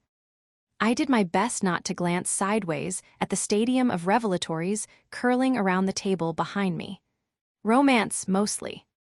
Gus's eyebrow arched. "Ah. Ah, what?" I said, already on the defensive. He shrugged, "Just ah." I folded my arms. That was an awfully knowing just ah. He leaned against the desk and folded his arms too, his brow furrowing. "Well, that was fast," he said. "What was?" "Offending you, 1 syllable. Ah, pretty impressive." "Offended? This isn't my offended face. I look like this because I'm tired. My weird-ass neighbor was blasting his crying soundtrack all night." He nodded thoughtfully. "Yeah, must have been the music that was making it so hard for you to walk last night too. Hey, if you think you might have a music problem, there's no shame in getting help." "Anyway," I said, still fighting a blush. "You never told me what you write, Everett. I'm sure it's something really groundbreaking and important." "Totally new and fresh. Like a story about a disillusioned white guy wandering the world, misunderstood and coldly horny." A laugh barked out of him. "Coldly horny? As opposed to the very artfully handled sexual proclivities of your genre, tell me, which do you find more fascinating to write? Love-struck pirates or love-struck werewolves?" And now I was seething again. "Well, it's not really about me so much as what my readers want. What's it like writing Hemingway circle-jerk fanfiction? Do you know all your readers by name?" There was something sort of freeing about New January. Gus's head tilted in that familiar way, and his brow knit as his dark eyes studied me, the intensity of them making my skin prickle. His full lips parted as if he was about to speak, but just then Pete hung up the phone and slipped into our circle, cutting him off. "What are the odds, eh?" Pete asked, clapping her hands together. "Two published writers on the same little street in North Bear Shores. I bet you two will be shooting the shit all summer. I told you this town was full of artists, didn't I, January? How do you like that?" She laughed heartily. No sooner had I said it than Everett marches right in. "The universe is on my side today, looks like." The ringing of my phone in my pocket saved me from having to answer. For once, I scrambled to answer the call, eager to escape this conversation. I was hoping for Shaddy, but the screen read Anya, and my stomach sank. I looked up to find Gus's dark eyes burning into me. The effect was intimidating. I glanced toward Pete. "Sorry, I've got to take this, but it was lovely meeting you." "Back atcha," Pete assured me as I retreated through the maze of shelves. "Don't forget to mail me an email." "See you at home," Gus called after me. I answered Anya's call and slipped outside. Chapter 5. "Swear you can do this, January," Anya was saying as I zoomed out of town. "If I promise Sandy a book by September 1st, we have got to have a book by September 1st. "I've written books in half that time," I shouted over the wind. "Oh, I know you have, but we're talking about this manuscript. We're talking specifically about the one that's now taken 15 months and counting. How far are you?" My heart was racing. She was going to know I was lying to her. "It's not written," I said, "but it's planned. I just need some time to hammer it out, no distractions." "I can do no distractions. I can be the queen of not distracting you, but please, please, please, please don't lie to me about this. If you want a break." "I don't want a break," I said, and I couldn't afford one. I had to do whatever it took. Empty the beach house so I could sell it. Write a romance despite having recently lost close to all faith in love and humanity. It's coming along great, actually. Anya pretended to be satisfied, and I pretended to believe she was satisfied. It was June 2nd, and I had just under 3 months to write a book-like thing. So of course, rather than heading straight home to work, I was driving to the grocery store. I'd had 2 sips of Pete's latte, and it was 3 sips too many. I dumped it in the trash can on my way into Major, and replaced it with a giant iced Americano from the Starbucks kiosk inside before stocking up on enough drafting food, macaroni, cereal, anything that didn't require much prep to last me a couple of weeks. By the time I got home, the sun was high, the heat thick and sticky, but at least the iced espresso had softened the pounding in my skull. When I'd finished unloading the groceries, I carried my computer onto the deck, only to realize I'd let the battery die last night. I went back inside to plug it in and caught my phone buzzing on the table. A text from Shaddy. No way. "Sexy, evil Gus. Did he ask about me? Tell him I miss him." I typed back, still sexy, still evil. "I will not tell him, as I will not be speaking to him again, for as long as we both shall live. He didn't remember me." Shaddy answered immediately. There is literally no way that's true. You are his fairy princess, his shadow self, or he's yours or whatever." She was referring to another humiliating Gus moment I'd tried to forget. He'd ended up in a general math class with Shaddy and mentioned that he'd noticed we were friends. When she confirmed, he asked her what my deal was. When she asked him to elaborate on what the hell that meant, he'd shrugged and mumbled something about how I acted like a fairy princess who'd been raised by woodland creatures. Shaddy told him I was actually an empress who'd been raised by 2 very sexy spies. Seeing him in the wild after all this time was horrifying, I told her. "I'm traumatized. Please come nurse me back to health." "Soon habibi," she wrote back. I was aiming to write 1,500 words that day. I only made it to 400, but on the bright side, I also won 28 consecutive games of spider solitaire before I stopped to stir-fry some veggies for dinner. After I'd eaten, I sat in the dark, folded up at the kitchen table, with a glass of red wine caught in the glow of my laptop. All I needed was a bad first draft. I'd written dozens of those, spat out faster than I could type, and then painstakingly rewritten in the months following. So why couldn't I just make myself write this bad book? God, I miss the days when the words poured out. When writing those happy endings, those kisses in the rain and music swelling, neon the ground proposal scenes had been the best part of my day. Back then, true love had seemed like the grand prize, the one thing that could weather any storm, save you from both drudgery and fear. And writing about it had felt like the single most meaningful gift I could give. And even if that part of my worldview was taking a brief sabbatical, it had to be true that sometimes heartbroken women found their happy endings, their rain-falling, music-swelling moments of pure happiness. My computer pinged with an email. My stomach started flipping and didn't stop until I'd confirmed it was just a reply from Pete, with the address for her book club and a one-sentence message. Feel free to bring your favorite drink or just yourself. I smiled. Maybe some version of Pete would make it into the book. One day at a time, I said aloud, then swiped up my wine and wandered to the back door. I cupped my hand around my eyes to block the glare on the glass and peered toward Gus's deck. Smoke had been pluming out of the fire pit earlier, but it was gone now, the deck abandoned. So I slid the door open and stepped out. The world was cast in shades of blue and silver, the gentle rush of the tide breaking on sand made louder by the silence of the rest of the world. A gust of wind blew off the treetops, making me shiver, and I tightened the robe around me, draining my wineglass, then turned back to the house. At first, I thought the blue glow that caught my eye was coming from my own laptop, but the light wasn't coming from my house. It shone from the otherwise dark windows of Gus's place, bright enough that I could see him pacing in front of his table. He stopped suddenly and bent to type for a moment, then picked a beer bottle up off the table and began to pace again, his hand running through his hair. I recognized that choreography well. He could love-struck pirates and werewolves me all he wanted, but when it came down to it, Augustus Everett was still pacing in the dark, making shit up like the rest of us. Pete lived in a pink Victorian on the edge of the college campus.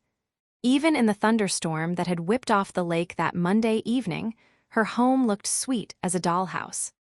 I parked along the curb and stared up at its ivy-encroached windows and charming turrets. The sun hadn't totally set yet, but the soft gray clouds that filled the sky diffused any light to a dim greenish glow, and the garden that sprawled from Pete's porch to her white picket fence looked lush and magical beneath its shroud of mist. This was the perfect escape from the writing cave I'd been hiding in all day. I grabbed the tote bag full of signed bookmarks and Southern Comfort quote pins from the passenger seat and jumped out of the car, pulling my hood up as I bolted through the rain and eased the gate open to slip in along the cobbled path. Pete's garden was, quite possibly, the most picturesque place I'd ever been, but the best part might have been that, over the rumble of thunder. Another Brick in the Wall by Pink Floyd was playing so loudly that the porch was shivering as I stepped onto it. Before I could knock, the door swung open and Pete, very full plastic blue wineglass in hand, sang out, "January Andrews." Somewhere behind her, a chorus of voices sang back, "January Andrews." "Pete," I sang in response, holding out the bottle of Chardonnay I'd grabbed from the store on the way over. "Thanks so much for having me." "Oh," she accepted the bottle of wine and scrunched up her eyes as she examined the label, then chuckled. It was called Pocketful of Posies, but I'd scratched Posies out and written Pete's in its place. "Sounds French," she joked. "Which is the Dutch word for fancy?" She waved for me to follow her down the hall, toward the music. "Come on in and meet the girls." There was a pile of shoes, mostly sandals and hiking boots, arranged neatly on a rug by the door. So I kicked off my heeled green rain boots and followed the barefoot trail Pete cut down the hall. Her toenails were painted lavender to match her fresh manicure, and in her faded jeans and white linen button-up, she struck a softer image than she had at the store. We swept past a kitchen whose granite countertops were crowded with liquor bottles and stepped into the living room at the back of the house. Normally, we use the garden, but normally God isn't bowling a perfect game overhead, so inside we'll have to do tonight. We're just waiting on one more. The room was small enough to feel crowded with the 5 people total inside it. Of course, the 3 black Labradors snoozing on the couch, 2 of them, an armchair, the third, didn't help. Bright green wooden chairs had been dragged in, ostensibly for the humans to sit in, and arranged to form a small semicircle. One of the dogs jumped up and wandered, tail wagging, through the sea of legs to greet me. "Girls," Pete said, touching my back, "this is January. January brought wine." "Wine, how lovely," a woman with long blonde hair said, sweeping forward to give me a hug and a kiss on the cheek. When the blonde pulled back, Pete passed her the bottle of wine, then edged around the room toward the sound system. "I'm Maggie," the blonde said. Her tall, willowy stature was made more striking by the sea of drapey white things she'd dressed herself in. She smiled down at me, equal parts Galadriel Lady of the Golden Wood and aging Stevie Nicks, and the wrinkled corners of her brown eyes crinkled sweetly. "So lovely to meet you, January." Pete's voice came a bit too loudly as the music dropped out from under it. "She's Mrs. Pete." Maggie's serene smile seemed to be a version of an affectionate eye roll. "Just Maggie will do, and this is Lauren." She opened an arm to make room for me to shake hands with the dreadlocked woman in the orange sundress. "And back there, on the couch, is Sonia." Sonia, the name hit my stomach like a hammer. Before I'd even seen her, my mouth went dry. My vision fuzzed at the corners. "Hi, January," that woman said meekly from under the snoring Labradors. She forced a smile. "Nice to see you." Chapter 6. Was there a dignified way to happen upon your dead father's lover? If so, I imagined it wasn't blurting "I have to pee," jerking free the bottle of wine you'd handed your host, and running back down the hall in search of a bathroom. But that was the best I could come up with. I twisted the top off the wine and poured it down my throat, right there in the nautical-themed bathroom. I considered leaving, but for some reason, that seemed like the most embarrassing option. Still, it occurred to me that I could walk out the door, get into the car, and drive to Ohio without stopping. I'd never have to see any of these people again. I could get a job at Ponderosa Steakhouse. Life could be grand, or I could just stay in this bathroom forever. I had wine, I had a toilet. What else did one need? Admittedly, it was not my good attitude and strength of spirit that got me out of the bathroom. It was the shuffle of steps and conversation moving down the hallway, the sound of Pete saying, "Oh, you're sure you can't stay?" in a voice that made it sound much more like "What the hell, Sonia? Why is that weird little girl afraid of you?" And of Sonia saying, "No, I wish I could, but I totally forgot this work call. My boss won't stop emailing until I'm in the car and on my Bluetooth." "Bluetooth sh Bluetooth," Pete was saying. "Indeed," I said into my wine bottle. The Chardonnay was hitting me fast. I thought my way backward through my day, recounting my meals in an attempt to understand my immediate tipsiness. The only thing I could be sure I'd eaten was the fistful of mini marshmallows I'd grabbed on my way to a much-needed pee break. Whoops. The front door was opening. Goodbyes were being said over the pitter-patter of rain against the roof, and I was still locked in a bathroom. I set the bottle on the sink, looked at myself in the mirror, and pointed fiercely at my small brown eyes. "This will be the hardest night you have all summer," I whispered. It was a lie, but I totally bought it. I smoothed my hair, shrugged out of my jacket, hid the wine bottle in my tote bag, and stepped back into the hallway. "Sonia had to dip out," Pete said, but it sounded more like "What the hell, January?" "Oh," I said, "that's too bad."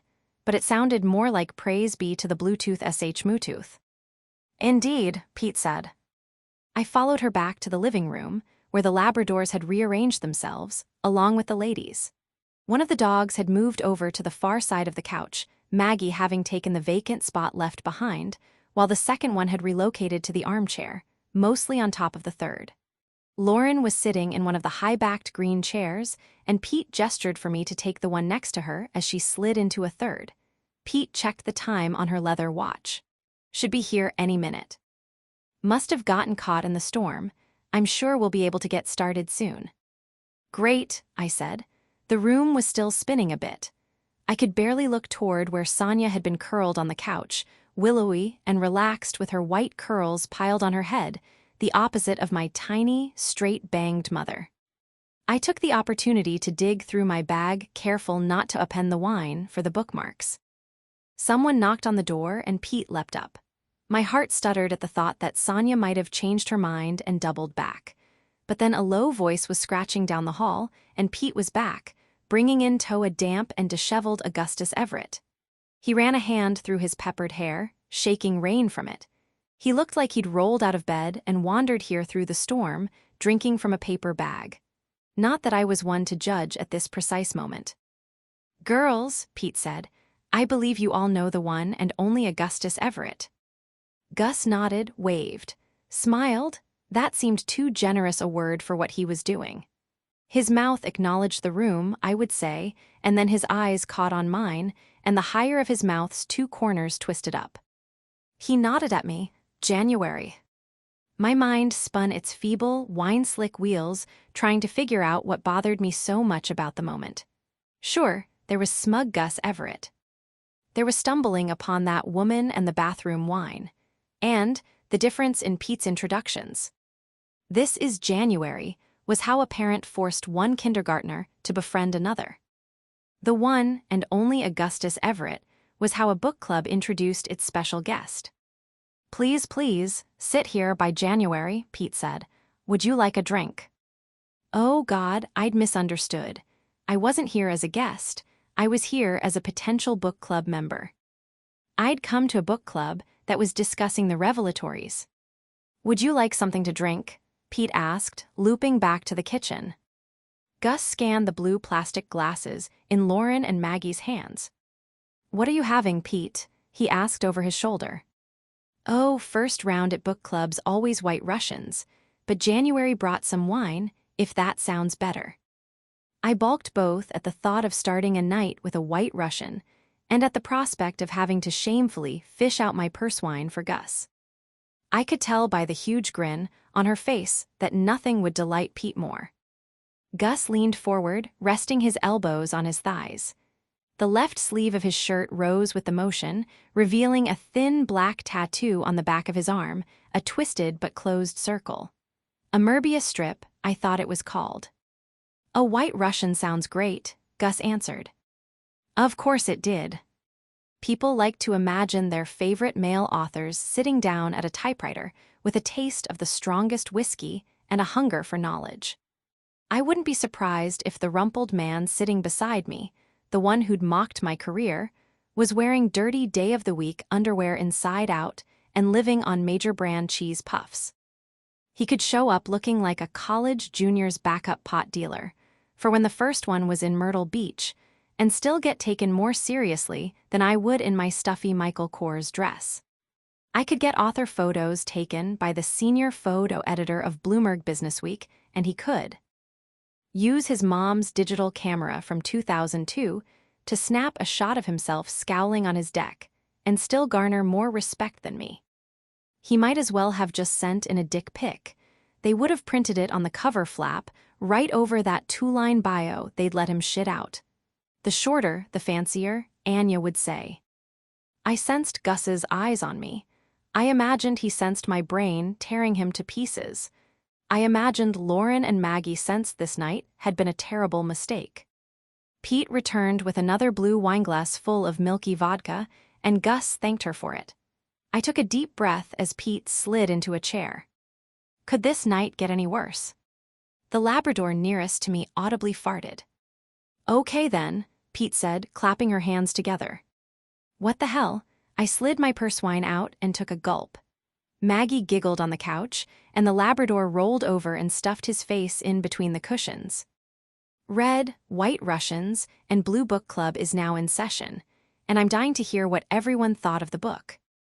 Maggie and Lauren exchanged a look as they each took a slurp of their White Russians. Maggie set hers on the table and lightly slapped her thigh. Heck, I loved it. Pete's laugh was gruff but warm. You love everything, Mags. Do not, I didn't like the man's spy. Not the main one, but the other one. He was snippy. Spies, there were spies in the revelatories.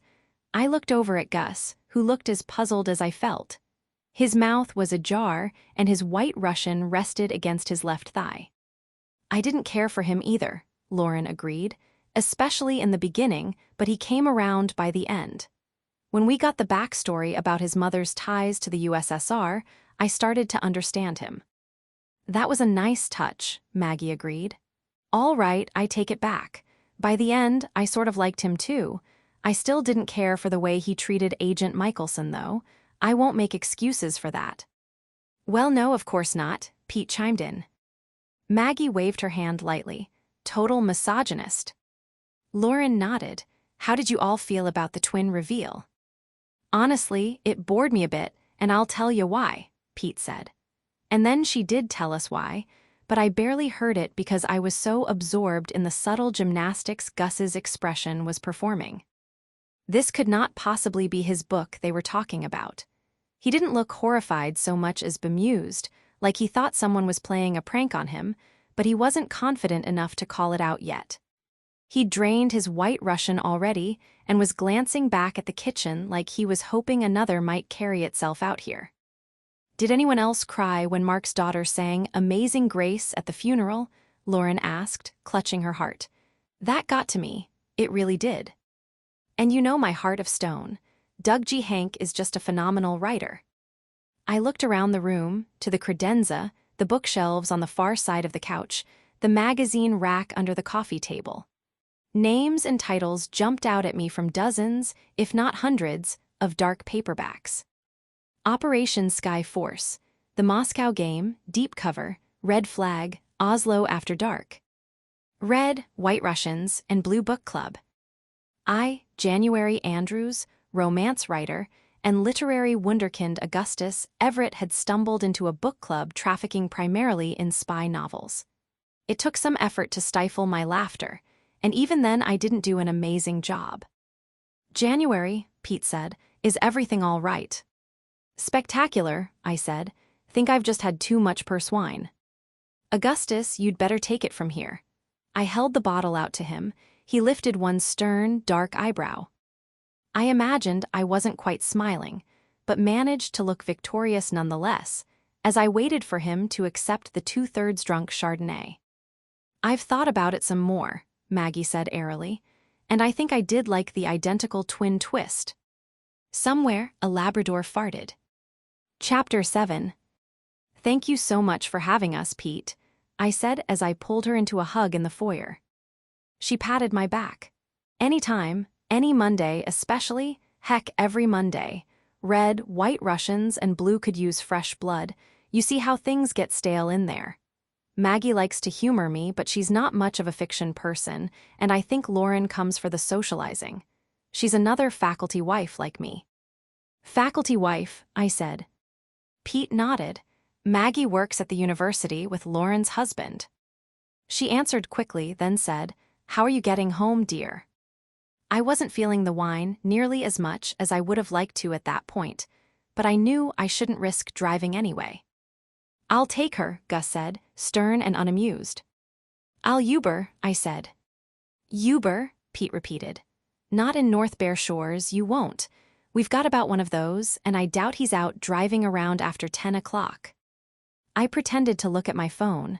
Actually, he's here, so I should go. Thanks again, Pete. Really, it was extremely interesting. She patted my arm and I slipped out into the rain, opening the Uber app as I went. Beneath the rain, I heard Gus and Pete exchanging quiet goodbyes on the porch behind me, and then the door shut and I knew he and I were alone in the garden. So I walked very fast, through the gate and down the length of the fence, as I stared at the blank map on my Uber app. I closed the app and opened it again. Let me guess, Gus drawled. It's exactly as the person who actually lives here says, there aren't any Ubers. 4 minutes away, I lied. He stared at me. I pulled my hood up and turned away. What is it? He said. Are you worried it's a slippery slope from getting into my car to going down the slip, end slide on my roof, and competing in my heavily publicized Jell-O wrestling matches? I folded my arms. I don't know you. Unlike the North Bear Shore's Uber driver, with whom you're quite close. I said nothing, and after a moment, Gus climbed into his car, its engine sputtering awake, but he didn't pull away. I busied myself with my phone. Why wasn't he leaving? I did my best not to look at his car, though it was looking more appealing every moment I stood there in the cold rain. I checked the app again, still nothing. The passenger window rolled down, and Gus leaned across the seat, ducking his head to see me. January, he sighed. Augustus. It's been 4 minutes. No Uber's coming. Would you please get in the car? I'll walk. Why? Because I need the exercise, I said. Not to mention the pneumonia. It's like 65 degrees out, I said. You're literally shivering. Maybe I'm trembling with the anticipation of an exhilarating walk home. Maybe your body temperature is plummeting, and your blood pressure and heart rate are dropping, and your skin tissue is breaking up as it freezes. Are you kidding? My heart is positively racing. I just sat in on a 3-hour-long book club meeting about spy novels. I need to run some of this adrenaline off. I started down the sidewalk. Wrong way, Gus called. I spun on my heel and started in the other direction, back past Gus's car. His mouth twisted in the dim light of the console. You do realize we live 7 miles from here. At your current pace, that puts your arrival at about never. You're going to walk into a bush and quite possibly spend the rest of your life there. That's actually the perfect amount of time I'll need to sober up, I said. Gus pulled slowly down the road alongside me. Besides, I cannot risk waking up with another hangover tomorrow. I'd rather walk into traffic. Yeah, well, I'm worried you're going to do both. Let me take you home. I'll fall asleep tipsy, not good. Fine, I won't take you home until you're sober then. I know the best trick for that in all of North Bear Shores. I stopped walking and faced his car. He stopped too, waiting. Just to be clear, I said, you're not talking about sex stuff, are you? His smile twisted. No, January, I'm not talking about sex stuff. You'd better not be. I opened the passenger door and slid onto the seat, pressing my fingers to the warm vents. Because I carry pepper spray in this tote, and a gun. What the fuck? He cried, putting the car in park. You're drunk with a gun flopping around in your wine bag. I buckled my seatbelt. It was a joke. The gun part, not the killing you if you try something part. I meant that. His laugh was more shocked than amused. Even in the dark of the car, I could see his eyes were wide and his crooked mouth was tensed. He shook his head, wiped the rain off his forehead with the back of his hand, and put the car back into drive. This is the trick, I said, when we pulled into the parking lot. The rain had slowed, but the puddles in the cracking asphalt's potholes glowed with the reflection of the neon sign over the low, rectangular building. The trick for sobering up is donuts. That was all the sign said. For all intents and purposes, it was the diner's name. What did you expect? Gus asked. Was I supposed to almost drive off a cliff or hire someone to fake kidnap you? Or wait, was that sex stuff comment sarcastic? Did you want me to seduce you? No, I'm just saying, next time you're trying to convince me to get in your car, you'll save a lot of time if you cut right to donuts. I'm hoping I won't have to coax you into my car very often, he said. No, not very often, I said, just on Mondays. He cracked another smile, faint, like he'd rather not reveal it. It instantly made the car feel too small, him a little too close. I tore my gaze away and got out of the car, head clearing immediately. The building glowed like a bug zapper, its empty, 70s orange booths visible through the windows, along with a fish tank full of koi. You know, you should consider driving for Uber, I said. Oh. Yeah, your heat works great. I bet your air conditioning's decent too. You don't smell like Axe, and you didn't say a word to me the whole way here. 5 stars. 6 stars. Better than any Uber driver I've had before. Gus pulled the smudgy door open for me, bells jangling overhead. Maybe next time you get into an Uber, you should try announcing that you have a loaded gun. You might get better service. Truly. Now don't be alarmed, he said under his breath as I stepped past him. What? I turned back to ask. Hello, a voice called brightly over the Bee Gees song crackling through the place. I spun to face the man behind the illuminated display case. The radio sat there on the counter, producing at least as much static fuzz as crooning disco. Hi, I replied. Howdy, the man said with a deep nod. He was at least as old as my parents and wire-thin, his thick glasses held to his face with neon yellow croquis. Hi, I said again. My brain was caught in a hamster wheel, the same realization playing over and over. This elderly gentleman was in his underwear. Well, hello there, he chirped, apparently determined not to lose this game. He leaned his elbows on top of the case. His underwear, thankfully, included a white t-shirt, and he had mercifully opted for white boxers rather than briefs. Hi, I said one last time. Gus sidestepped between my open jaw and the counter. Can we just do a dozen day-olds? Sure, the underwear baker grapevined down the length of the display and grabbed a to-go box from the stack on top of it. He carried it back to the old-school register and tapped out a couple of numbers.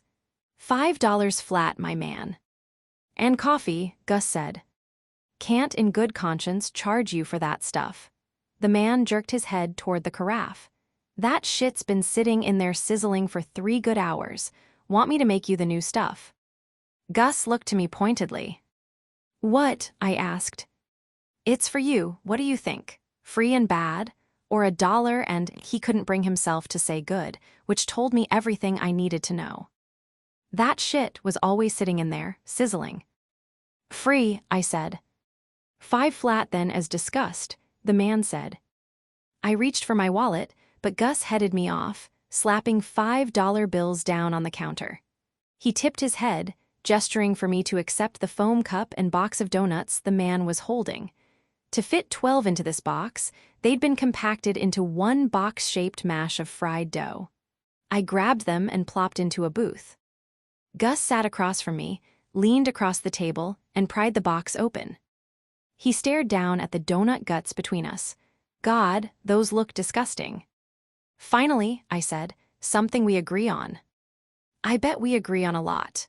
He plucked a mangled maple nut donut out and sat back, examining it in the fluorescent light. Such as? All the important stuff, Gus said. The chemical composition of Earth's atmosphere, whether the world needs 6 Pirates of the Caribbean movies, that White Russians should only be drunk when you're already sure you're going to vomit anyway. He managed to fit the whole donut into his mouth. Then, without an ounce of irony, he made eye contact with me. I burst out laughing. What? He said. I shook my head. Can I ask you something? He chewed and swallowed enough to answer. No, January, I'm not going to tell this guy to turn his music down. He reached over and snatched another donut clump from the box. Now, I have a question for you, Andrews. Why'd you move here? I rolled my eyes and ignored his question. If I were going to ask you to encourage this guy to make one small change to his business practices, it would definitely not be the radio volume. Gus's grin split wide, and even now my stomach flipped traitorously. I wasn't sure I'd seen him smile like that before, and there was something intoxicating about it.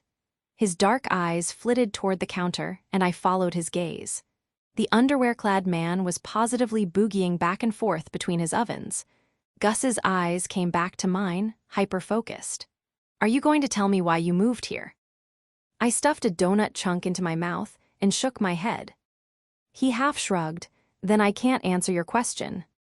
That's not how conversations work, I told him. They're not just even trades. That's exactly what they are, he said. At least when you're not into foot jobs. I covered my face with my hands, embarrassed, even as I said, You were extremely rude to me, by the way. He was silent for a minute. I flinched as his rough fingers caught my wrists and tugged my hands away from my face. His teasing smile had faded, and his brow was creased, his gaze inky dark and serious. I know. I'm sorry, it was a bad day. My stomach flipped right side up again. I hadn't expected an apology. I'd certainly never gotten an apology for that happily ever after comment. You were hosting a raging party, I said, recovering. I'd love to see what a good day looks like for you. The corner of his mouth twitched uncertainly. If you removed the party, you'd be a lot closer. Anyway, will you forgive me? I've been told I make a bad first impression. I crossed my arms, and emboldened by the wine or his apology, I said, that wasn't my first impression. Something inscrutable passed across his face, vanishing before I could place it. What was your question? He said. If I answer it, will you forgive me? Not how forgiveness works either, I said. When he began to rub his forehead, I added, but yes. Fine, one question, he said. I leaned across the table. You thought they were doing your book, didn't you? His brows knit together. They. Spies and liquefied pies, I said. He pretended to be aghast. Do you perhaps mean Red, White Russians, and Blue Book Club? Because that nickname you just gave it is an affront to literature salons everywhere, not to mention freedom and America. I felt the smile break out across my face. I sat back, satisfied. You totally did. You thought they were reading the revelatories. First of all, Gus said, I've lived here 5 years and Pete S. never invited me to that book club, so yeah, it seemed like a fairly reasonable assumption at the time. Secondly, he snatched a glazed cake donut from the box. You might want to be careful, January Andrews. You just revealed you know the title of my book. Who knows what other secrets are on the verge of spilling out of you? How do you know I didn't just Google it? I countered. Maybe I'd never heard of it before. How do you know that your Googling me wouldn't be even more amusing to me? Gus said. How do you know I was Googling you out of suspicion you had a criminal background? Gus replied, how do you know I won't keep answering your questions with other questions until we both die? How do you know I'll care? Gus shook his head, smiling, and took another bite. Wow, this is terrible. The donuts or this conversation? I asked. This conversation, definitely. The donuts are good. I Googled you too, by the way. You should consider getting a rarer name. I'll pass that suggestion along to the higher-ups, but I can't make any promises, I said. There's all kinds of red tape and bureaucratic bullshit to go through. Southern comfort sounds pretty sexy, he said. You have a thing for Southern boys. No teeth and overalls really rev your engine. I rolled my eyes. I'm led to believe you've never been to the South and possibly couldn't locate South on a compass. Besides, why does everyone try to make women's writing semi-autobiographical? Do people generally assume you're lonely, white, male? Coldly horny, Gus inserted. Coldly horny protagonists are you? He nodded thoughtfully, his dark eyes intent on me. Good question. Do you assume I'm coldly horny? Definitely. This seemed to amuse him and his crooked mouth. I glanced out the window. If Pete wasn't planning on using either of our books, how did she just forget to tell us what the book club's pick was? I mean, if she just wanted us to join, you'd think she'd give us a chance to actually read the book. This wasn't an accident, Gus said. It was an intentional manipulation of the truth. She knows there's no way I would have come tonight if I'd known what was really happening. I snorted. And what was the end goal of this nefarious plan? To become an eccentric side character in the next Augustus Everett novel. What exactly do you have against my books, which you have allegedly not read? He asked. What do you have against my books, I said, which you have certainly not read? What makes you so sure? The pirate reference. I dug into a strawberry frosted covered in sprinkles. That's not the kind of romance I write. In fact, my books aren't even shelved as romance, technically. They're shelved as women's fiction. Gus slumped against the booth and stretched his lean olive arms over his head, rolling his wrists to make them crack. I don't understand why there'd need to be a full genre, that's just books for women. I scoffed. Here it was, that always-ready anger rising like it had been waiting for an excuse. Yeah, well, you're not the only one who doesn't understand it, I said. I know how to tell a story, Gus, and I know how to string a sentence together. If you swapped out all my Jessicas for Johns, do you know what you'd get? Fiction. Just fiction. ready and willing to be read by anyone, but somehow by being a woman who writes about women, I've eliminated half the Earth's population from my potential readers, and you know what? I don't feel ashamed of that. I feel pissed. That people like you will assume my books couldn't possibly be worth your time, while meanwhile you could chart on live TV and the New York Times would praise your bold display of humanity. Gus was staring at me seriously, head cocked, rigid line between his eyebrows. Now can you take me home? I said. I'm feeling nice and sober. Chapter 8. Gus slid out of the booth and I followed, gathering the donut box and my cup of sizzling shit. It had stopped raining, but now heavy fog hung in clumps. Without another word, we got into the car and drove away from donuts, the word glowing teal in the rearview mirror. It's the happy endings, Gus said suddenly as he pulled onto the main drag. What? My stomach clenched. They all live happily ever after. Again. Gus cleared his throat. It's not that I don't take romance seriously as a genre, and I like reading about women, but I have a hard time with happy endings. His eyes cautiously flashed my way, then went back to the road. A hard time, I repeated, as if that would make the words make sense to me. You have a hard time reading happy endings. He rubbed at the curve of his bicep, an anxious tick I didn't remember. I guess. Why? I asked, more confused than offended now. Life is pretty much a series of good and bad moments right up until the moment you die, he said stiffly. Which is arguably a bad one. Love doesn't change that. I have a hard time suspending my disbelief. Besides, can you think of a single real-life romance that actually ended like Bridget fucking Jones? There it was, the Gus Everett I knew. The one who'd thought I was hopelessly naive. And even if I had some evidence he'd been right, I was ready to let him trash the thing that had once meant more to me than anything else. The genre that had kept me afloat when Mom relapsed, and our whole imagined future disappeared like smoke on a breeze. First of all, I said, Bridget fucking Jones is an ongoing series. It is literally the worst example you could have chosen to prove that point. It's the antithesis of the oversimplified and inaccurate stereotype of the genre. It does exactly what I aim to.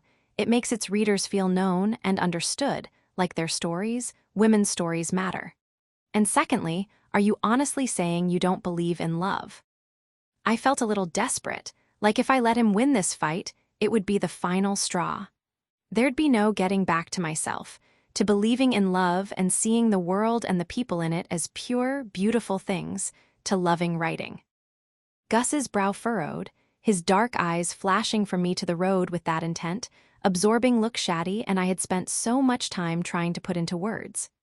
Sure, love happens, he said finally, but it's better to be realistic so shit's not constantly blowing up in your face. And love is way more likely to blow up in your face than to bring eternal happiness.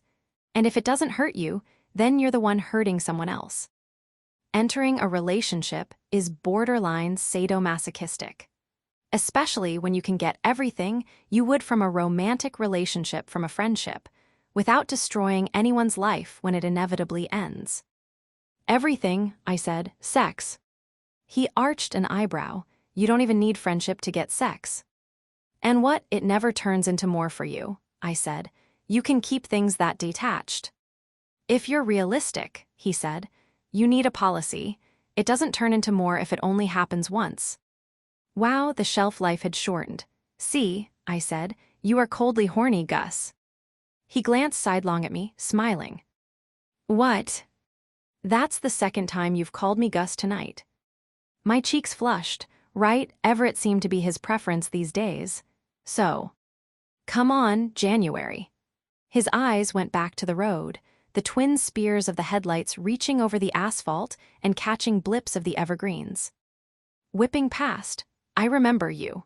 His gaze settled on me again, his eyes nearly as solid and heavy as if they were hands. I was grateful for the dark as heat rushed to my face. Stop, it wasn't that long ago, and there was that one night. Oh God, we weren't going to talk about that one night, were we? The only night we'd talked outside of class. Well, not talked. We'd been at the same frat party. The theme had been a very vague classics. Gus and his friend Parker had come as Ponyboy and Johnny and spent the night getting called Greased Lightning by drunk frat boys.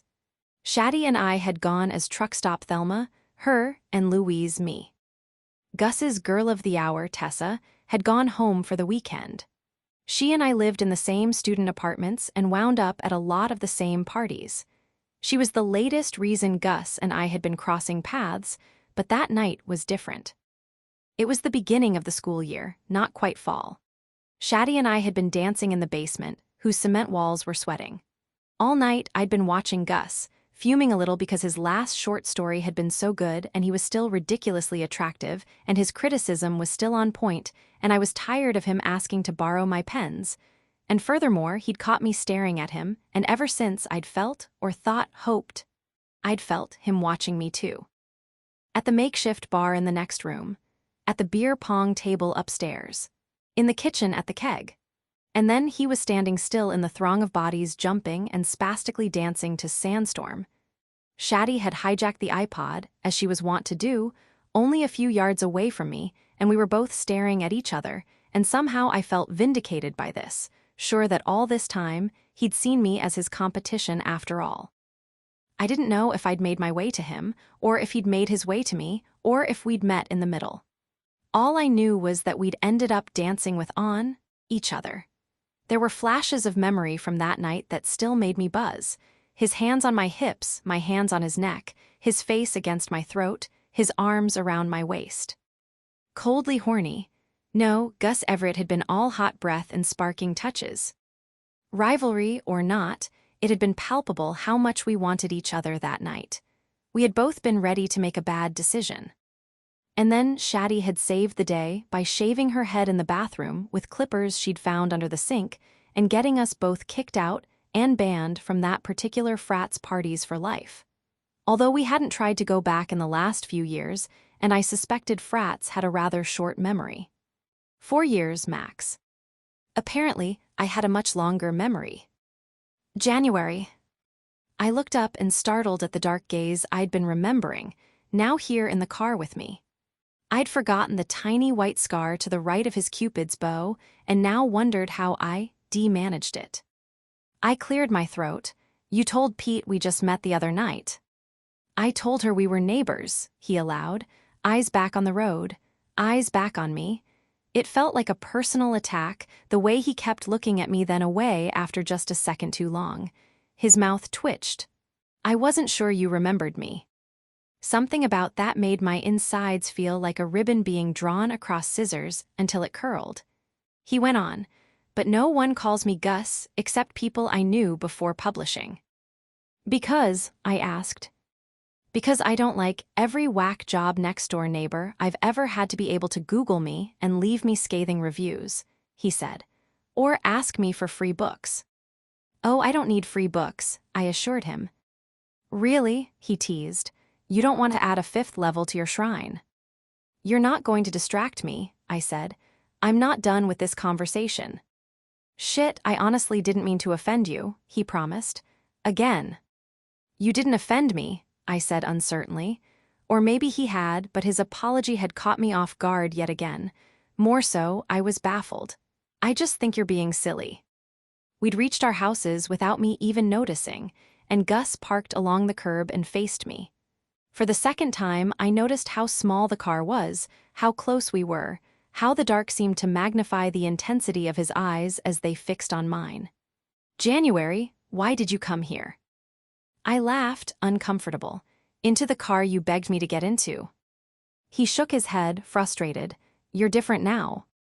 I felt the blood rush into my cheeks. You mean I'm not a fairy princess anymore? Confusion rippled across his face. That's what you called me, I said, back then. You want me to say you were right. I got my wake-up call and things don't work out like they do in my books, right?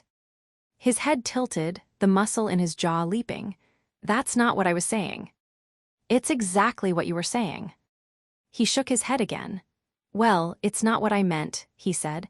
I meant to say you were always so, he huffed. I don't know, you're drinking wine out of your purse. I'm guessing there's a reason for that. My mouth jammed shut, and my chest tightened. Probably Gus Everett was the last person I'd expect to read me like that. I looked out the window toward the beach house as if it were a glowing red emergency exit sign, a savior from this conversation. I could hear waves breaking on the shore behind the houses, but the fog hung too thick for me to see anything. "I'm not asking you to tell me," Gus said after a second. I don't know, it's weird to see you like this."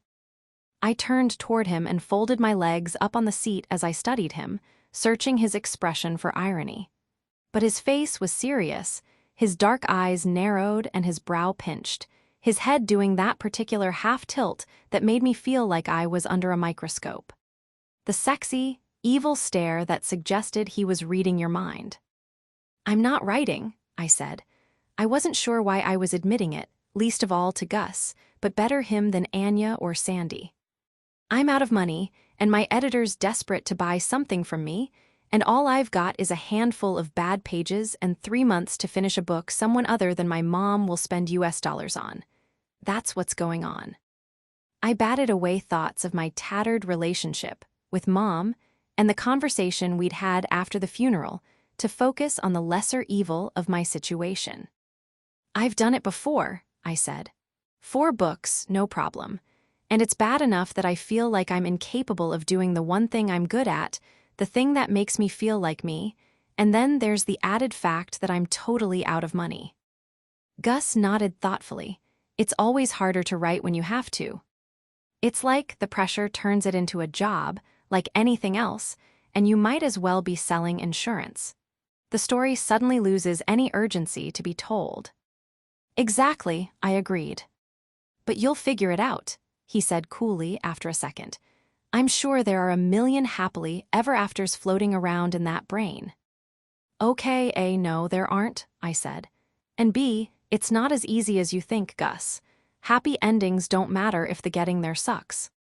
I tipped my head against the window. At this point, it honestly might be easier for me to pack it in on the upbeat women's fiction and hop aboard the bleak literary fiction train.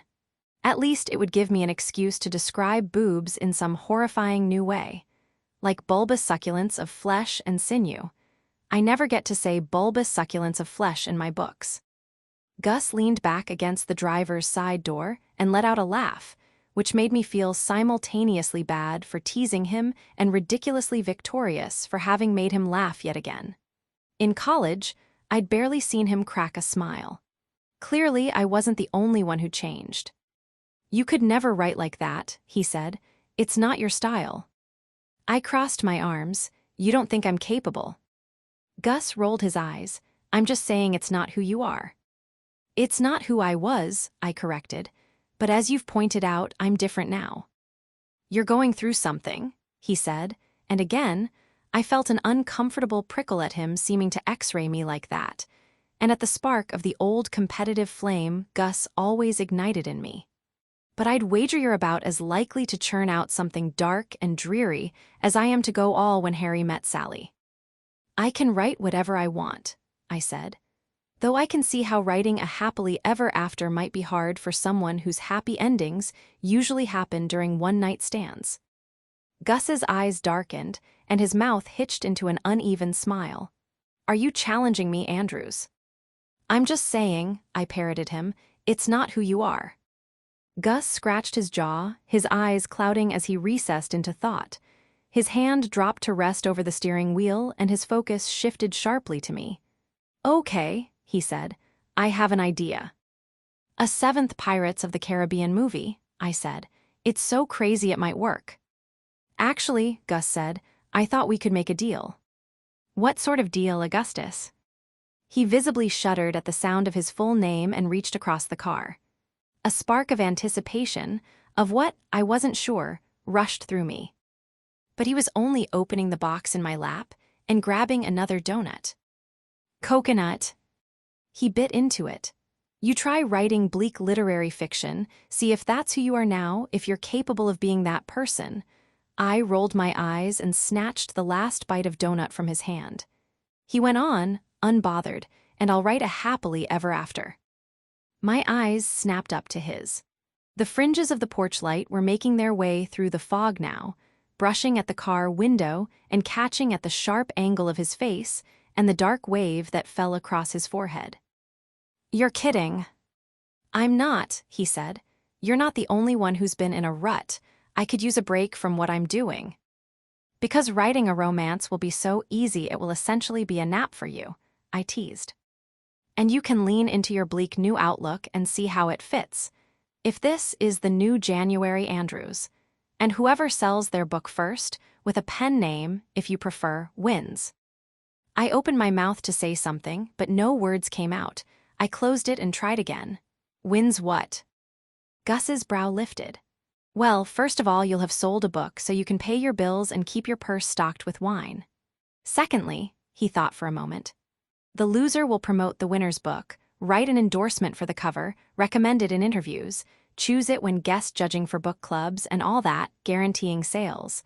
And thirdly, if you win, you'll be able to rub it in my face forever, which I suspect you'd consider nearly priceless." I couldn't come close to hiding the smile blooming across my face. True, everything he was saying made at least some sense. Wheels were turning in my head, wheels that had been out of order for the past year. I really did think I could write the kind of book Gus wrote, that I could mimic the great American novel. It was different with love stories. They meant too much to me, and my readers had waited too long for me to give them something I didn't wholeheartedly believe in. It was all starting to add up, everything except one detail. I narrowed my eyes. Gus exaggeratedly narrowed his back. "What do you stand to gain here?" I asked. "Oh, all the same things," he said. "I want something to lord over you. And money. Money's always helpful." "Uh-oh," I said. "Is there trouble in coldly horny paradise?" "My books take a long time to write," Gus said. "The advances have been good, but even with my scholarships, I had a lot of student loans and some old debt, and then I put a lot into this house. If I can sell something quick, it will help me out." I gasped and clutched my heart. "And you would stoop to peddling the sadomasochistic American dream of lasting love?" Gus frowned. "If you're not into the plan, just forget it." But now I couldn't forget it. Now I needed to prove to Gus that what I did was harder than it looked, that I was just as capable as he was. Besides, having Augustus Everett promote a book of mine would have benefits I couldn't afford to pass up. "I'm in," I said. His eyes bored into me, that evil smile climbing the corner of his top lip. "You sure? This could be truly humiliating." An involuntary laugh sprang out of me. "Oh, I'm counting on it," I said. "But I'll make it a little easier on you. I'll throw in a rom-com crash course." "Fine," Gus said. "Then I'll take you through my research process. I'll help you lean into your latent nihilism, and you'll teach me how to sing like no one's listening, dance like no one's watching, and love like I've never been hurt before." His faint grin was contagious, if overconfident. "You really think you can do this?" I asked. He lifted one shoulder. "You think you can?" I held his gaze as I thought. "And you'll endorse the book. If I win and sell the book, you'll write a shiny pull quote to slap on the cover, no matter how bad it is." His eyes were doing the thing again. The sexy, evil thing where they expanded and darkened as he lost himself in thought. "I remember how you wrote when you were 22, he said carefully. "It won't be bad." I fought a blush. I didn't understand how he could do that, bounce between being rude, almost condescending, and disarmingly complimentary. "But yes," he added, leaning forward. "Even if you give me a novelization of the sequel to Jiggly, if you sell it, I will endorse it." I sat back to put some distance between us. "Okay, so what about this? We spend our weekdays writing, and leave the end of the week for education." "Education," he repeated. "On Fridays, I'll go with you to do whatever research you would usually do." Which would include, I gestured for him to fill in the blank. He smiled crookedly. It was extremely evil. "Oh, all sorts of riveting things," he supplied. "And then on Saturdays, we'll do whatever you usually do for research.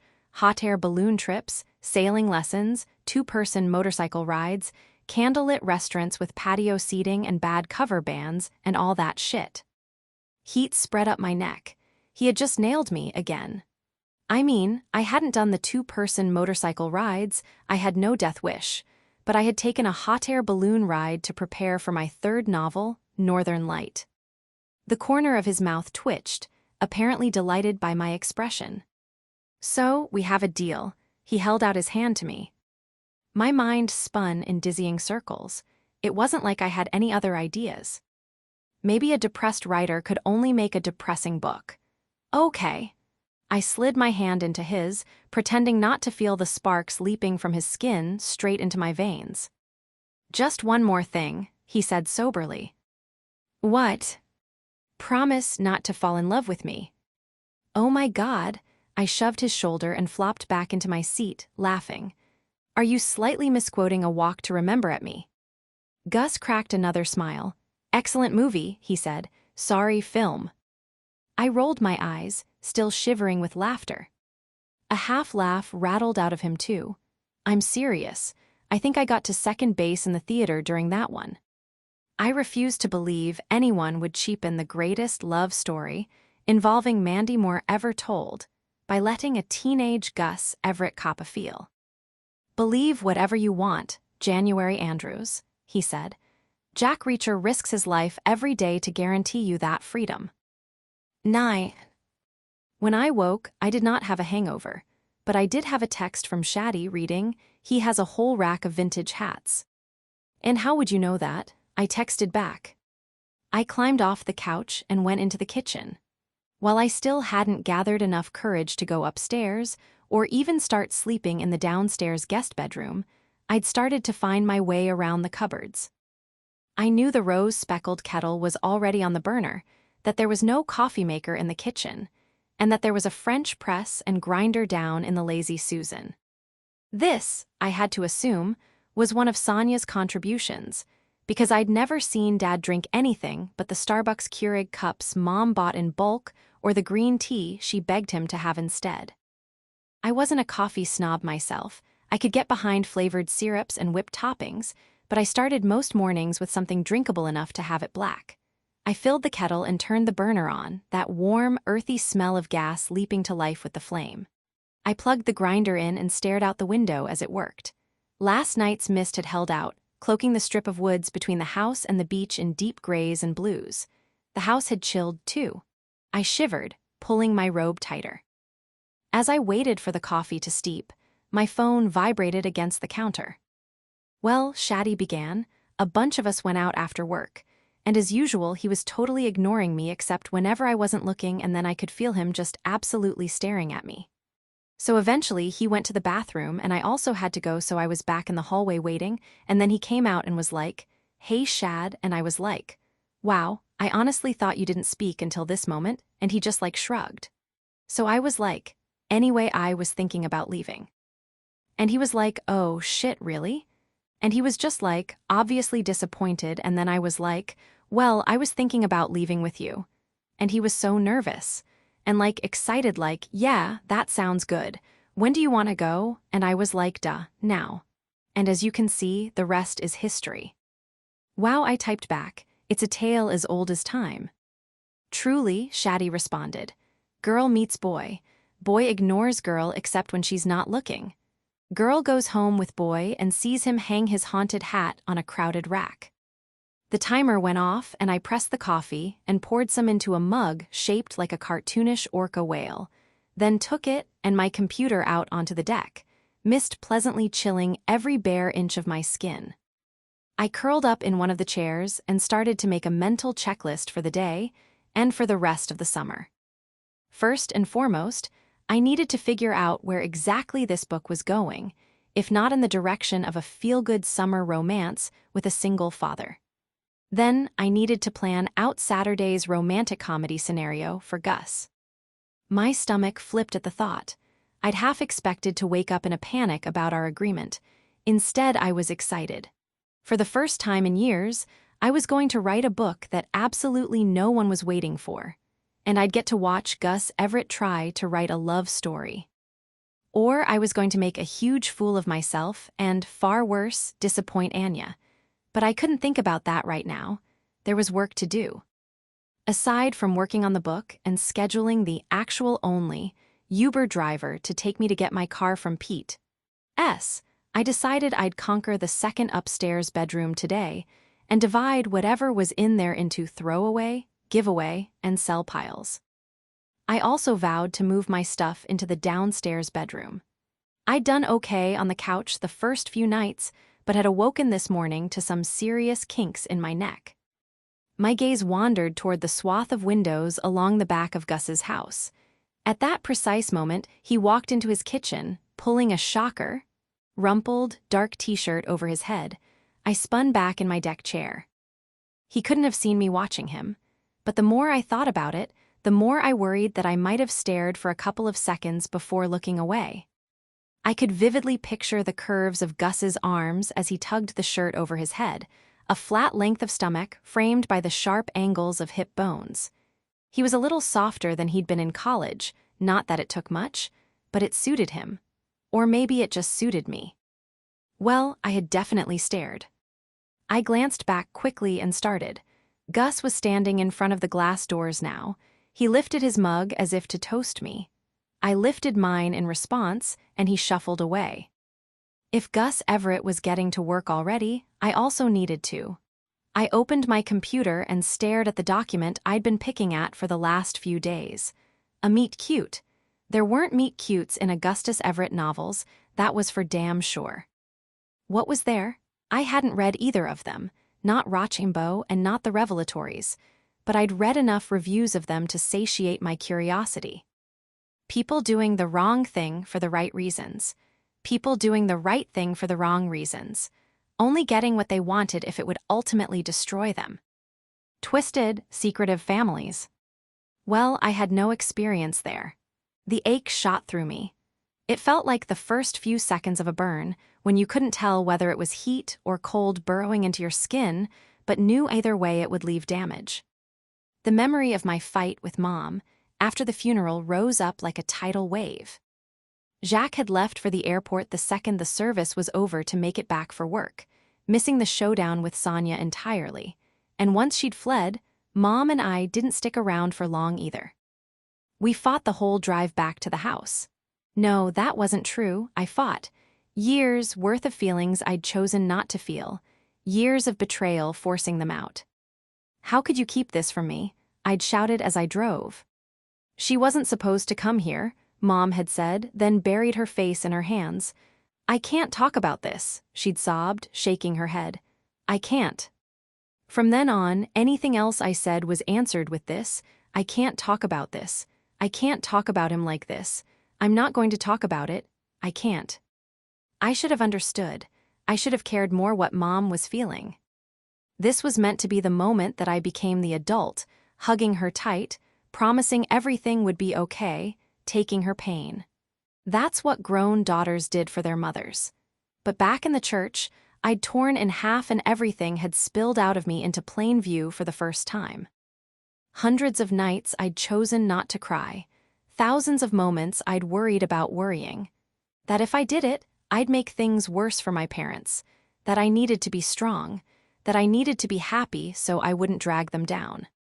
All those years when I was terrified my mother would die, I'd tucked every ugly thing out of sight to transform my life into a shiny window display for her benefit. I'd made my parents laugh. I'd made them proud. I'd brought home solid grades, fought tooth and nail to keep up with Gus Everett. I'd stayed up late reading with Dad and gotten up early to pretend I liked yoga with Mom. I'd told them about my life, asked them endlessly about theirs, so I'd never regret wasting time with them. And I hid the complicated feelings that came with trying to memorize someone you loved, just in case. I fell in love at 22, just like they had, with a boy named Jacques who was the singularly most beloved and interesting person I'd met, and I paraded our happiness past them as often as I could. I gave up on grad school to be close to them, but proved I hadn't really missed out on anything by publishing at 25. Look, I'm fine. Look, I have every beautiful thing you wanted for me. Look, this hasn't affected me at all. Look, they all live happily ever after. Again. I'd done everything I could to prove that I was okay, that I wasn't worrying. I did everything I could for that story. The one where the three of us were unbreakable. On the drive home from the funeral, I didn't want to be okay anymore. I wanted to be a kid. I wanted to scream, to slam doors, to yell, "I hate you, you're ruining my life," like I never had. I wanted Mom to ground me, then sneak into my room later and kiss my forehead, whisper, "I understand how scared you are." Instead, she wiped away her tears, took a deep breath, and repeated, "I'm not going to talk about this." "Fine," I said, defeated, broken. "We won't talk about it." When I flew back to New York, everything changed. Mom's calls became rare, and even when they did happen, they hit like a tornado. She'd cyclone through every detail of her week, then ask how I was doing, and if I hesitated too long, she'd panic and excuse herself for some exercise class she'd forgotten about. She'd spent years preparing for her own death without any time to brace herself for this. For him to leave us, and for the ugly truth to walk into his funeral and tear all our pretty memories in half. She was in pain, I knew that. But I was in pain too, so much of it that for once I couldn't laugh or dance any measure of it away. I couldn't even write myself a happy ending. I didn't want to sit here in front of my laptop outside this house, full of secrets, and exorcise my father's memory from my heart. But apparently I'd found the one thing I could do, because I'd already started typing. The first time she met the love of her father's life was at his funeral.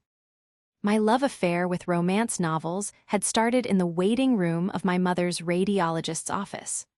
Mom didn't like for me to go in with her. She insisted it made her feel senile. So I'd sat with a well-worn paperback from the rack, trying to distract myself from the ominous ticking of the clock fixed over the sign-in window. I'd expected to stare at one page for 20 minutes, caught in the hamster wheel of anxiety. Instead, I'd read 150 pages and then accidentally stuffed the book in my purse when it was time to go home. It was the first wave of relief I'd felt in weeks, and from there, I binge-read every romance novel I could get my hands on. And then, without any true plans, I started writing one, and that feeling of falling head over heels in love with a story and its characters as they sprang out of me, was unlike anything else. Mom's first diagnosis taught me that love was an escape rope, but it was her second diagnosis that taught me love could be a life vest when you were drowning. The more I worked on my love story, the less powerless I felt in the world. I may have had to ditch my plan to go to grad school and find a teaching job, but I could still help people. I could give them something good, something funny and hopeful. It worked. For years, I had a purpose, something good to focus on. But when Dad died, suddenly writing, the one thing that had always put me at ease, a verb that felt more like a place only for me, the thing that had freed me from my darkest moments and brought hope into my chest in my heart's heaviest, had seemed impossible. Until now. And okay, this was more of a diary written in third person than a novel. But words were coming out of my hands, and it had been so long since that had happened, I would have rejoiced to find all work, and no play makes Jack a dull boy filling up the Word document 1,000 times over.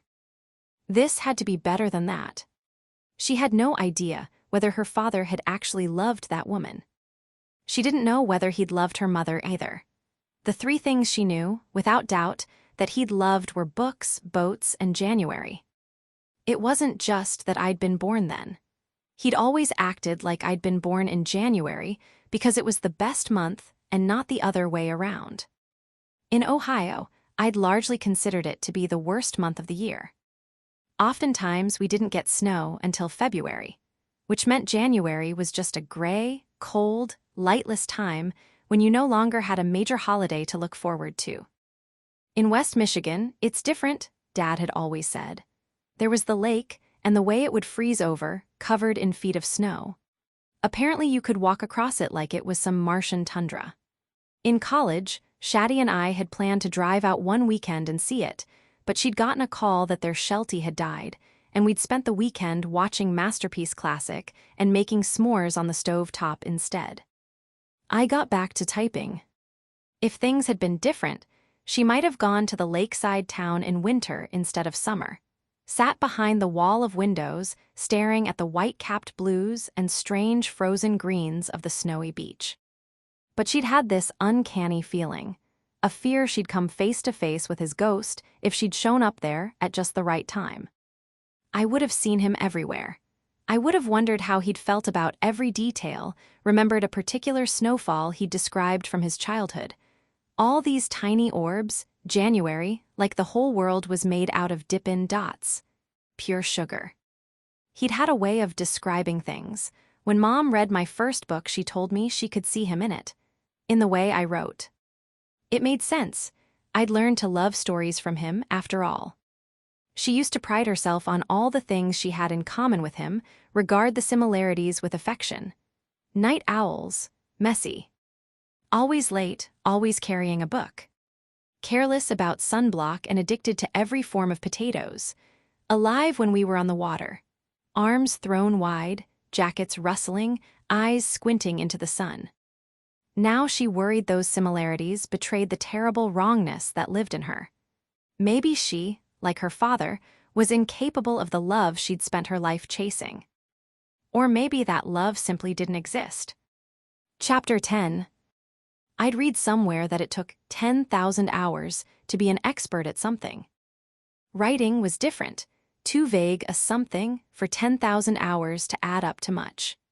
Maybe 10,000 hours of lying in an empty bathtub brainstorming added up to being an expert on brainstorming in an empty bathtub. Maybe 10,000 hours of walking your neighbor's dog, working out a plot problem under your breath, would turn you into a pro at puzzling through plot tangles. But those things were parts of a whole. I'd probably spent more than 10,000 hours typing novels, those published as well as those cast aside, and I still wasn't an expert at typing, let alone an expert on writing books. Because even when you'd spent 10,000 hours writing feel-good fiction and another 10,000 reading it, it didn't make you an expert at writing any other kind of book. I didn't know what I was doing. I couldn't be sure I was doing anything. There was a decent chance I'd send this draft to Anya and get an email back like, "Why did you just send me the menu for Red Lobster?" But whether or not I was actually succeeding at this book, I was writing it. It came in painful ebbs and desperate flows, as if timed to the waves crashing somewhere behind that wall of fog. It wasn't my life, but it was close. The conversation between the three women, Ellie, her mother, and Sonia's stand-in, Lucy, might have been. Word for word, although I knew not to trust memory quite so much these days. If memory were accurate, then Dad couldn't have been here, in this house, when Mom's cancer came back. He couldn't have been because, until he died, I had memories of them dancing barefoot in the kitchen, of him smoothing her hair and kissing her head, driving her to the hospital with me in the back seat, and the playlist he'd enlisted me to help him piece together playing on the car stereo. Willie Nelson, always on my mind. Mom and Dad's hands clasped tightly on the center console.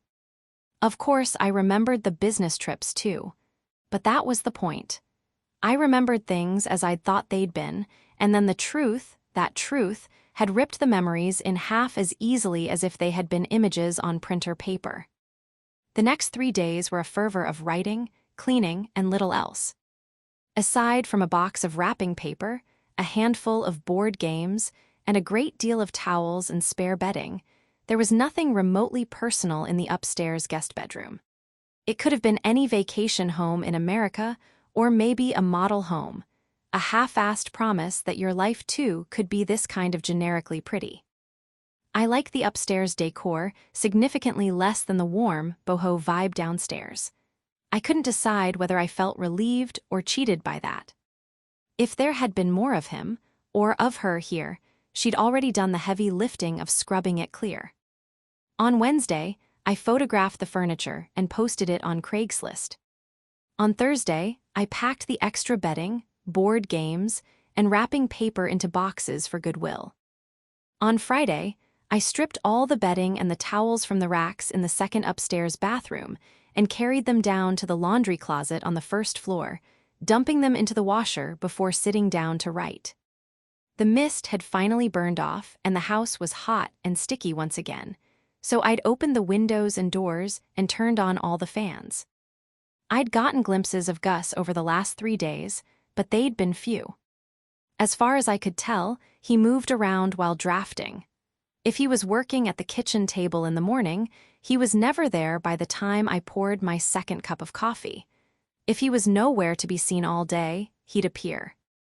Suddenly on the deck at night, writing with only the light of his laptop and the swarm of moths batting around it. Whenever I spotted him, I instantly lost focus. It was too fun imagining what he could be writing, brainstorming the possibilities. I was praying for vampires. On Friday afternoon, we lined up for the first time, sitting at our tables in front of our matching windows. He sat at his kitchen table, facing my house. I sat at my kitchen table, facing his. When we realized this, he lifted his bottle of beer the same way he'd mock-toasted with his coffee mug. I lifted my water glass. Both windows were open. We could have talked, but we would have had to scream. Instead, Gus smiled and picked up the highlighter and notebook beside him. He scribbled on it for a second, then held the notebook up so I could read it. Life is meaningless, January. Gaze into the abyss. I suppressed a laugh, then fished a Sharpie out of my backpack, dragged my own notebook toward me, and flipped to a blank page. In large, square letters, I wrote, "This reminds me of that Taylor Swift video." His smile leapt up his face.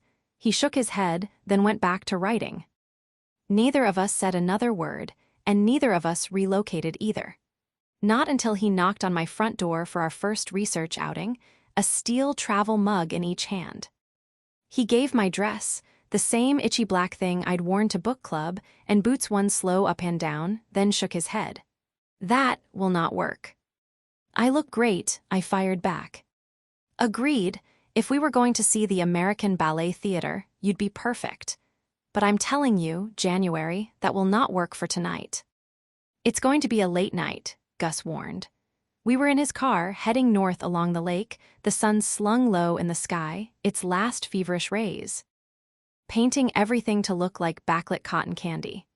When I demanded he pick out my new outfit and save me the trouble, I'd expected him to be uncomfortable. Instead, he followed me into the downstairs guest room, looked at the handful of things hanging in the closet, and picked out the same denim shorts I'd worn to Pete's bookstore and my Carly Simon t-shirt, and with that, we'd set off. "As long as you don't make me listen to you sing, Everybody Hurts, twice in a row," I said. "I think I can deal with a late night." His smile was faint. It made his eyelids sink heavily. "Don't worry. That was a special occasion I let a friend talk me into. Won't happen again." He was tapping restlessly against the steering wheel as we pulled up to a red light, and my eyes slid down the veins in his forearms, up along the back of his bicep to where it met his sleeve. Jacques had been handsome like an underwear model, perfectly toned with a winning smile and golden brown hair that fell the same exact way every day. But it was all of Gus's minor imperfections, his scars and ridges, crooked lines and sharp edges, and how they added up that had always made it hard for me to stop looking at him and made me want to see more. He leaned forward to mess with the temperature controls, his eyes flicking toward me. I jerked my gaze out the window, trying to clear my mind before he could read it. "Do you want to be surprised?" he said. My heart seemed to trip over its next beat. "What?" "About where we're going." I relaxed. Surprised by something disturbing enough that you think it belongs in a book. No thanks." "Probably wise," he agreed. "We're going to interview a woman whose sister was in a suicide cult." "You're kidding." He shook his head. "Oh my God," I said through a shock of laughter. All at once, the tension I'd imagined dissipated. "Gus, are you writing a rom-com about a suicide cult?" He rolled his eyes. "I scheduled this interview before our bet. Besides, the point of this outing is helping you learn to write literary fiction." "Well, either way, you weren't kidding about staring into the abyss," I said. "So the point of this lesson is basically everything sucks. Now get to work writing about it." Gus smirked. "No, smartass. The points of this lesson are character and detail." I faux-gasped. You're never going to believe this crazy coincidence, but we have those in women's fiction too. You know, you're the one who initiated this whole lesson plan element of the deal, Gus said. If you're going to make fun of me the whole time, I'm happy to drop you off at the nearest suburban comedy club open mic and pick you up on the way back. Okay, I waved him on. Character and detail, you were saying. Gus shrugged. I like writing about outlandish scenarios, characters and events that seem too absurd to be real but still work. Having specificity helps make the unbelievable believable, so I do a lot of interviews. It's interesting what people remember about a situation. Like if I'm going to write a cult-leading zealot who believes he's an alien consciousness reincarnated as every great world leader for centuries, I also need to know what kind of shoes he wears and what he eats for breakfast. But do you really? I teased. Are the readers honestly begging for that? He laughed. You know, maybe the reason you haven't been able to finish your book is that you keep asking what someone else wants to read instead of what you want to write. I crossed my arms, bristling. So tell me, Gus, how are you going to put a romantic spin on your suicide cult book? His head tilted against the headrest, his knife-edged cheekbones casting shadows down his face. He scratched his jaw. First of all, when did I say this interview was for my rom-com? I could just as easily set aside all my notes from this until I win our bet, then get back to work on my next official novel. And is that what you're doing? I asked. I don't know yet, he admitted, trying to figure out if I can combine the ideas. Maybe, I said doubtfully. Tell me the specifics. I'll see if I can help. Okay, so. He adjusted his grip on the steering wheel. The original premise was basically that this journalist finds out his high school sweetheart, a former drug addict, has joined a cult, so he decides to infiltrate it and take it down. But while he's there, he starts moving up through the ranks really quickly, like way past the woman he went there to save. And as he does, he starts seeing all this stuff, this proof that the leader's right, about everything. Eventually, the girl was going to get scared and try to back out, try to talk him into leaving with her. So I'm guessing, I said, they leave, honeymoon in Paris, and settle down in a small villa in the south of France. Probably become winemakers. He was going to murder her, Gus said flatly, to save her soul. I hadn't decided if that was going to be what finally brought the cult down, got all the leaders arrested and everything, or if he was going to become the new prophet. I like the first option because it feels more like a closed loop. He wants to get her out of the cult, he does. He wants to bring the cult down, he does. But the second one feels more cyclical in a way. Like every damaged person with a hero complex could end up doing exactly what the original leader of the cult does. I dunno. Maybe I'd have a young man or woman with a drug habit show up at the very end. Cute, I said. Exactly what I was going for, he answered. So, any ideas for the not terrible version of this book? I mean, I liked that South of France pitch. That shit's fire. Glad you see things my way. Anyway, he said, I'll figure it out. A cult rom-com does sound like a thing. What about you? What's your book? I pretended to puke in my lap. Cute, he echoed, flashing me a grin. Speaking of fire, sometimes his eyes seemed to be reflecting it, even though there wasn't any. The car was nearly pitch black, for God's sake. His eyes shouldn't be allowed, physically or morally, to glint like that. His pupils were disrespectful to the laws of nature. My skin started burning under them. I have no idea what my book was, I said when he finally looked back to the road. And little idea what it is. I think it's about a girl. He waited for me to go on for a few seconds, then said, Wow. I know. There was more. There was the father she adored. There was his mistress and his beach house in the town he grew up in and his wife's radiation appointments. But even if things between Gus Everett and me had warmed, the fault of his eyes, I wasn't ready for the follow-up questions this conversation might yield. Why did you move here anyway? I asked after a lengthy silence. Gus shifted in his seat. Clearly there was plenty he didn't want to talk to me about either. For the book, he said, I read about this cult here, in the 90s. It had this big compound in the woods before it got busted. There was all kinds of illegal shit going on there. I've been here about 5 years, interviewing people and researching and all that. Seriously, you've been working on this for 5 years? He glanced my way. It's research heavy, and for part of that time I was finishing up my second book and touring for that and everything. It wasn't like 5 uninterrupted years at a typewriter with a single empty water bottle to pee in. Your doctor will be relieved to hear that. We drove in taut silence for a while before Gus rolled down his window, which gave me permission to roll mine down. The warm whip of the air against the open windows dissolved any discomfort from the silence we'd fallen into. We could have just been 2 strangers on the same beach or bus or ferry. As we drove, the sun vanished inch by inch. Eventually, Gus fiddled with the radio, stopping to crank up an oldies station playing Paul Simon. I love this song, he told me over the wind cycloning through the car. Really? I said, surprised. I figured you'd make me listen to Elliott Smith or Johnny Cash's cover of Hurt the whole way.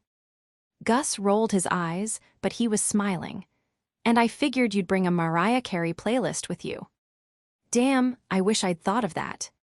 His gruff laugh was mostly lost in the wind, but I heard enough of it to make my cheeks go warm. It was 2 hours before we got off the highway, and then another 30 minutes of ice-damaged back roads, lit only by the car's brights and the stars overhead. Finally, we pulled from the winding road through the woods into the gravel lot of a bar with a corrugated tin roof. Its glowing marquee read, "The Bywater." Aside from a few motorcycles and a junker of a Toyota pickup, the lot was empty, but the windows, illuminated by glowing Budweiser and Miller signs, revealed a dense crowd inside. Be honest, I said, did you bring me here to murder me? Gus turned off the car and rolled up the windows. Please, we drove 3 hours. I've got a perfectly good murder spot back in North Bear Shores. Are all your interviews at spooky dive bars in the forest? I asked.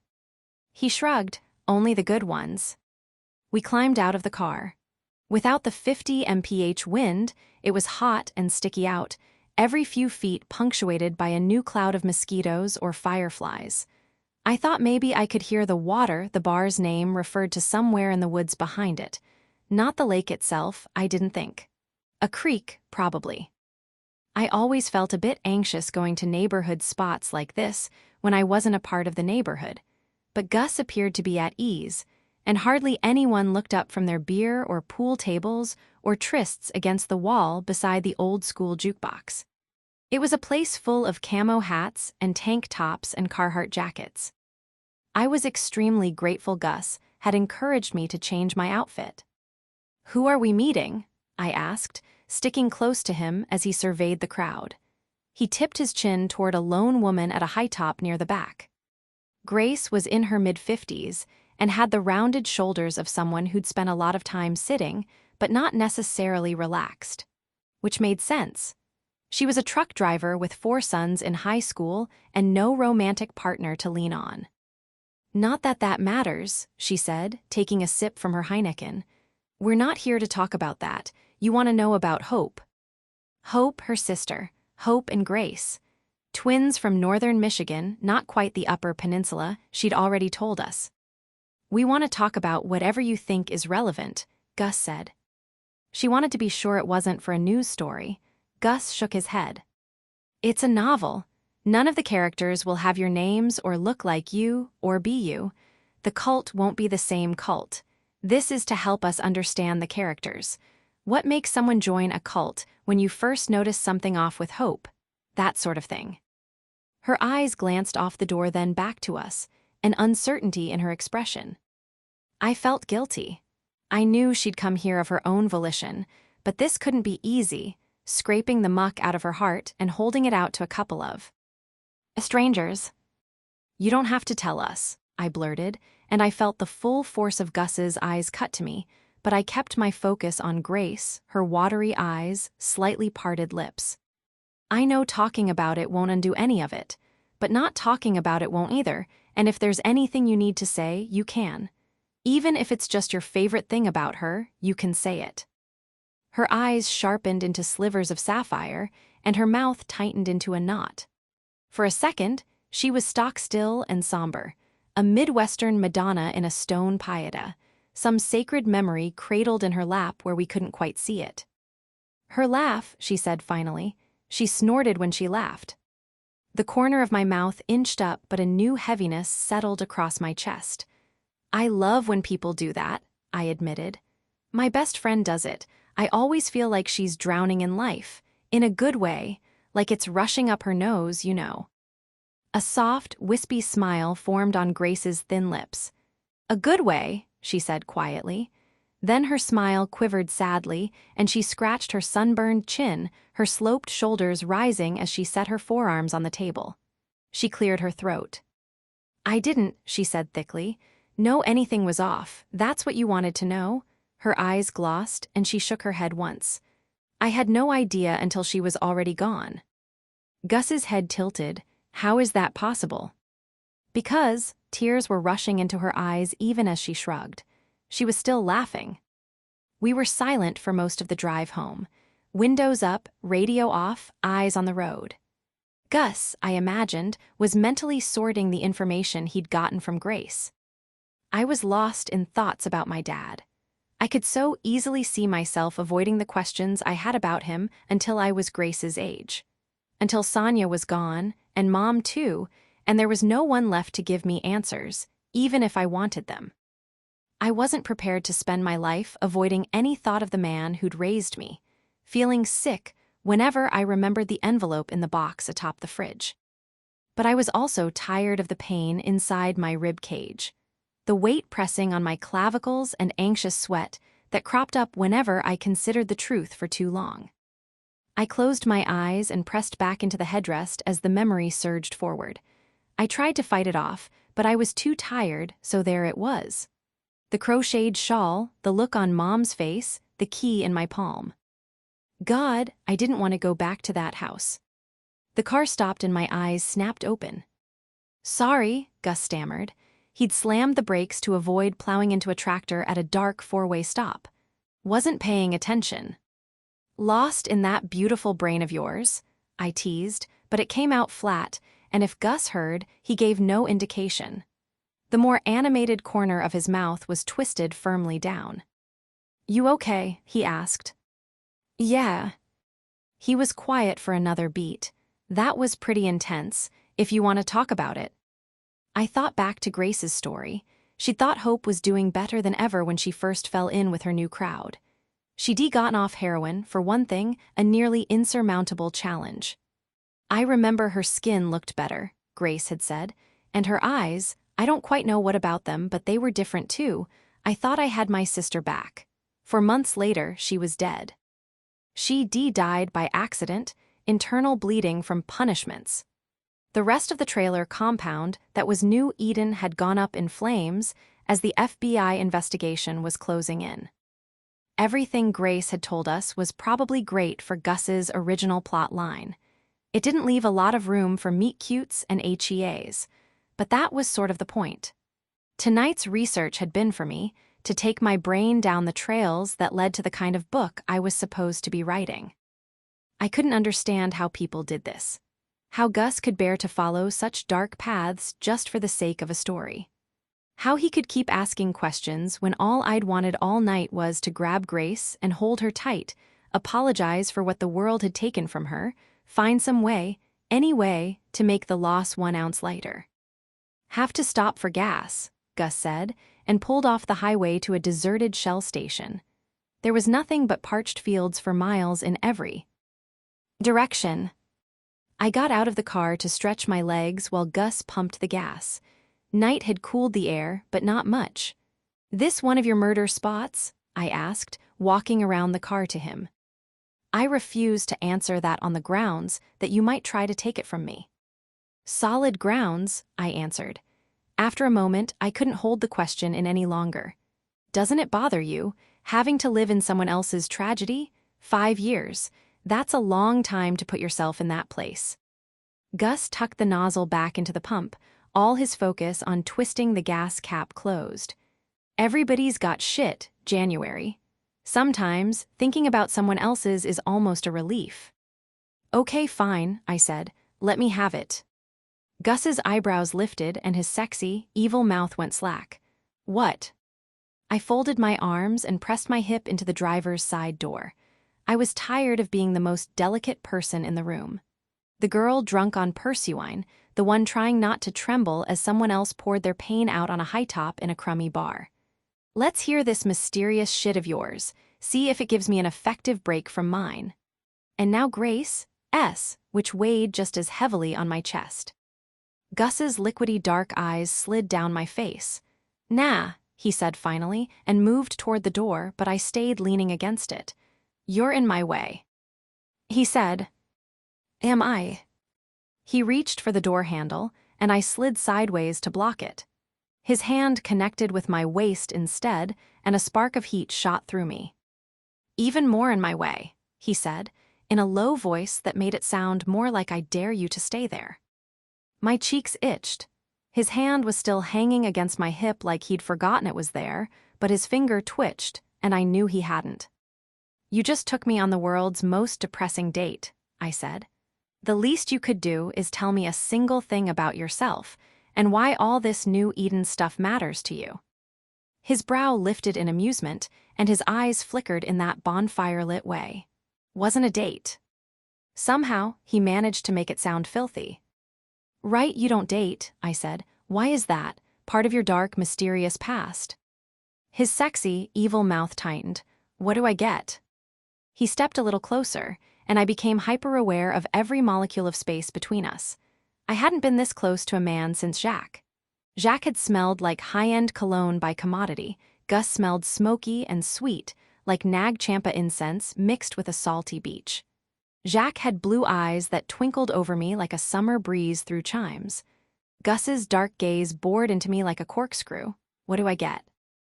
Lively conversation. My voice came out unfamiliarly low. He gave a slight shake of his head. Tell me why you moved here, and I'll tell you one thing about my dark, mysterious past. I considered the offer.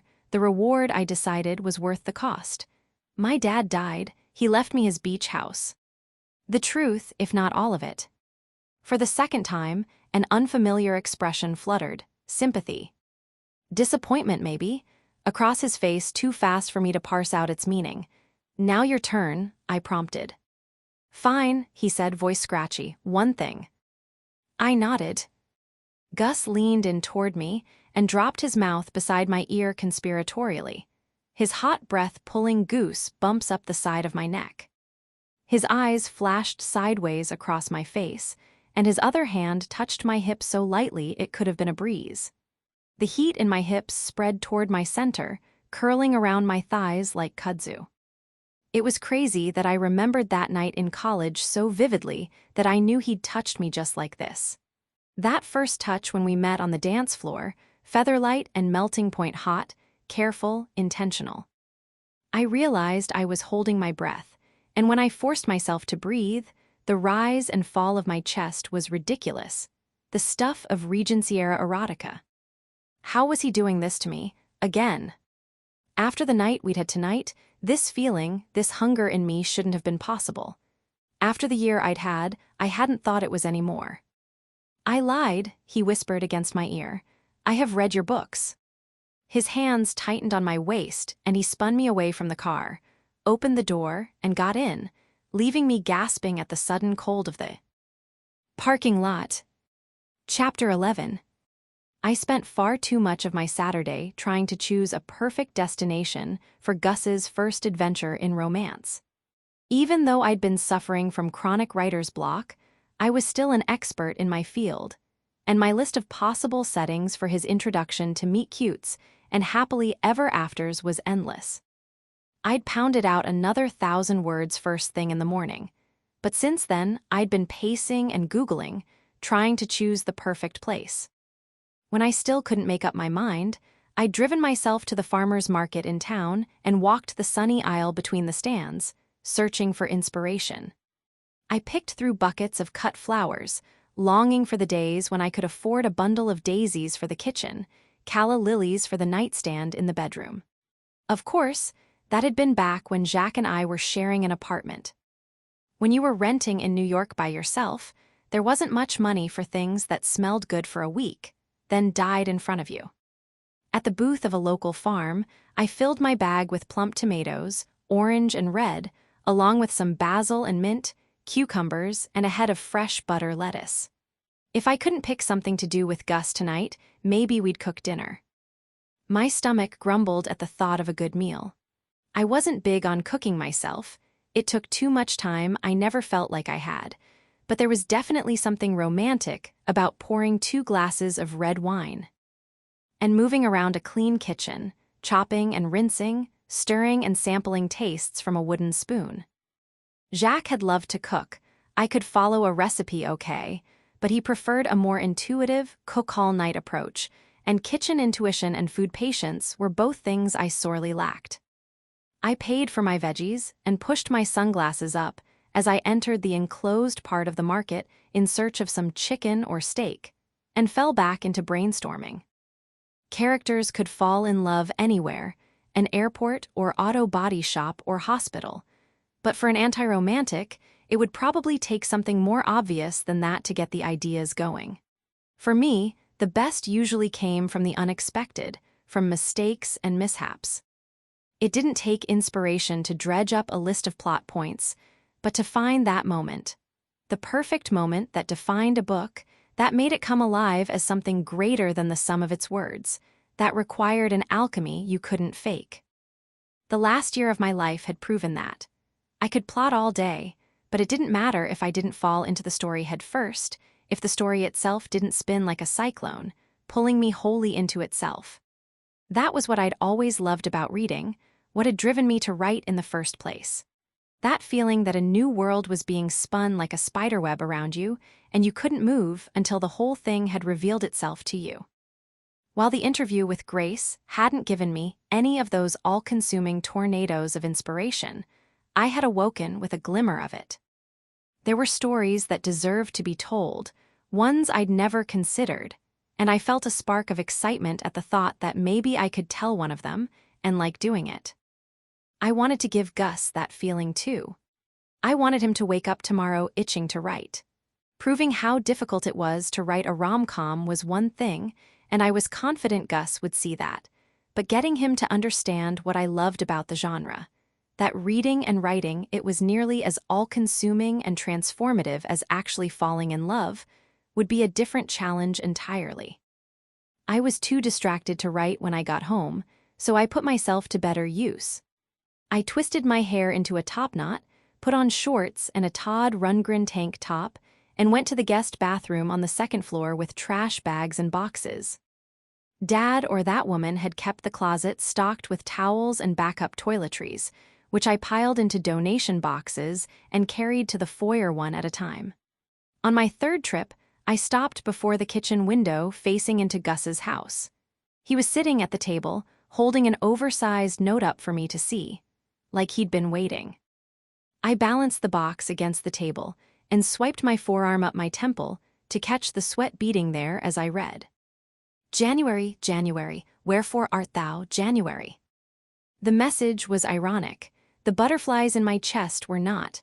I pushed the box onto the table and grabbed my notebook, scribbling in it. I held the note up.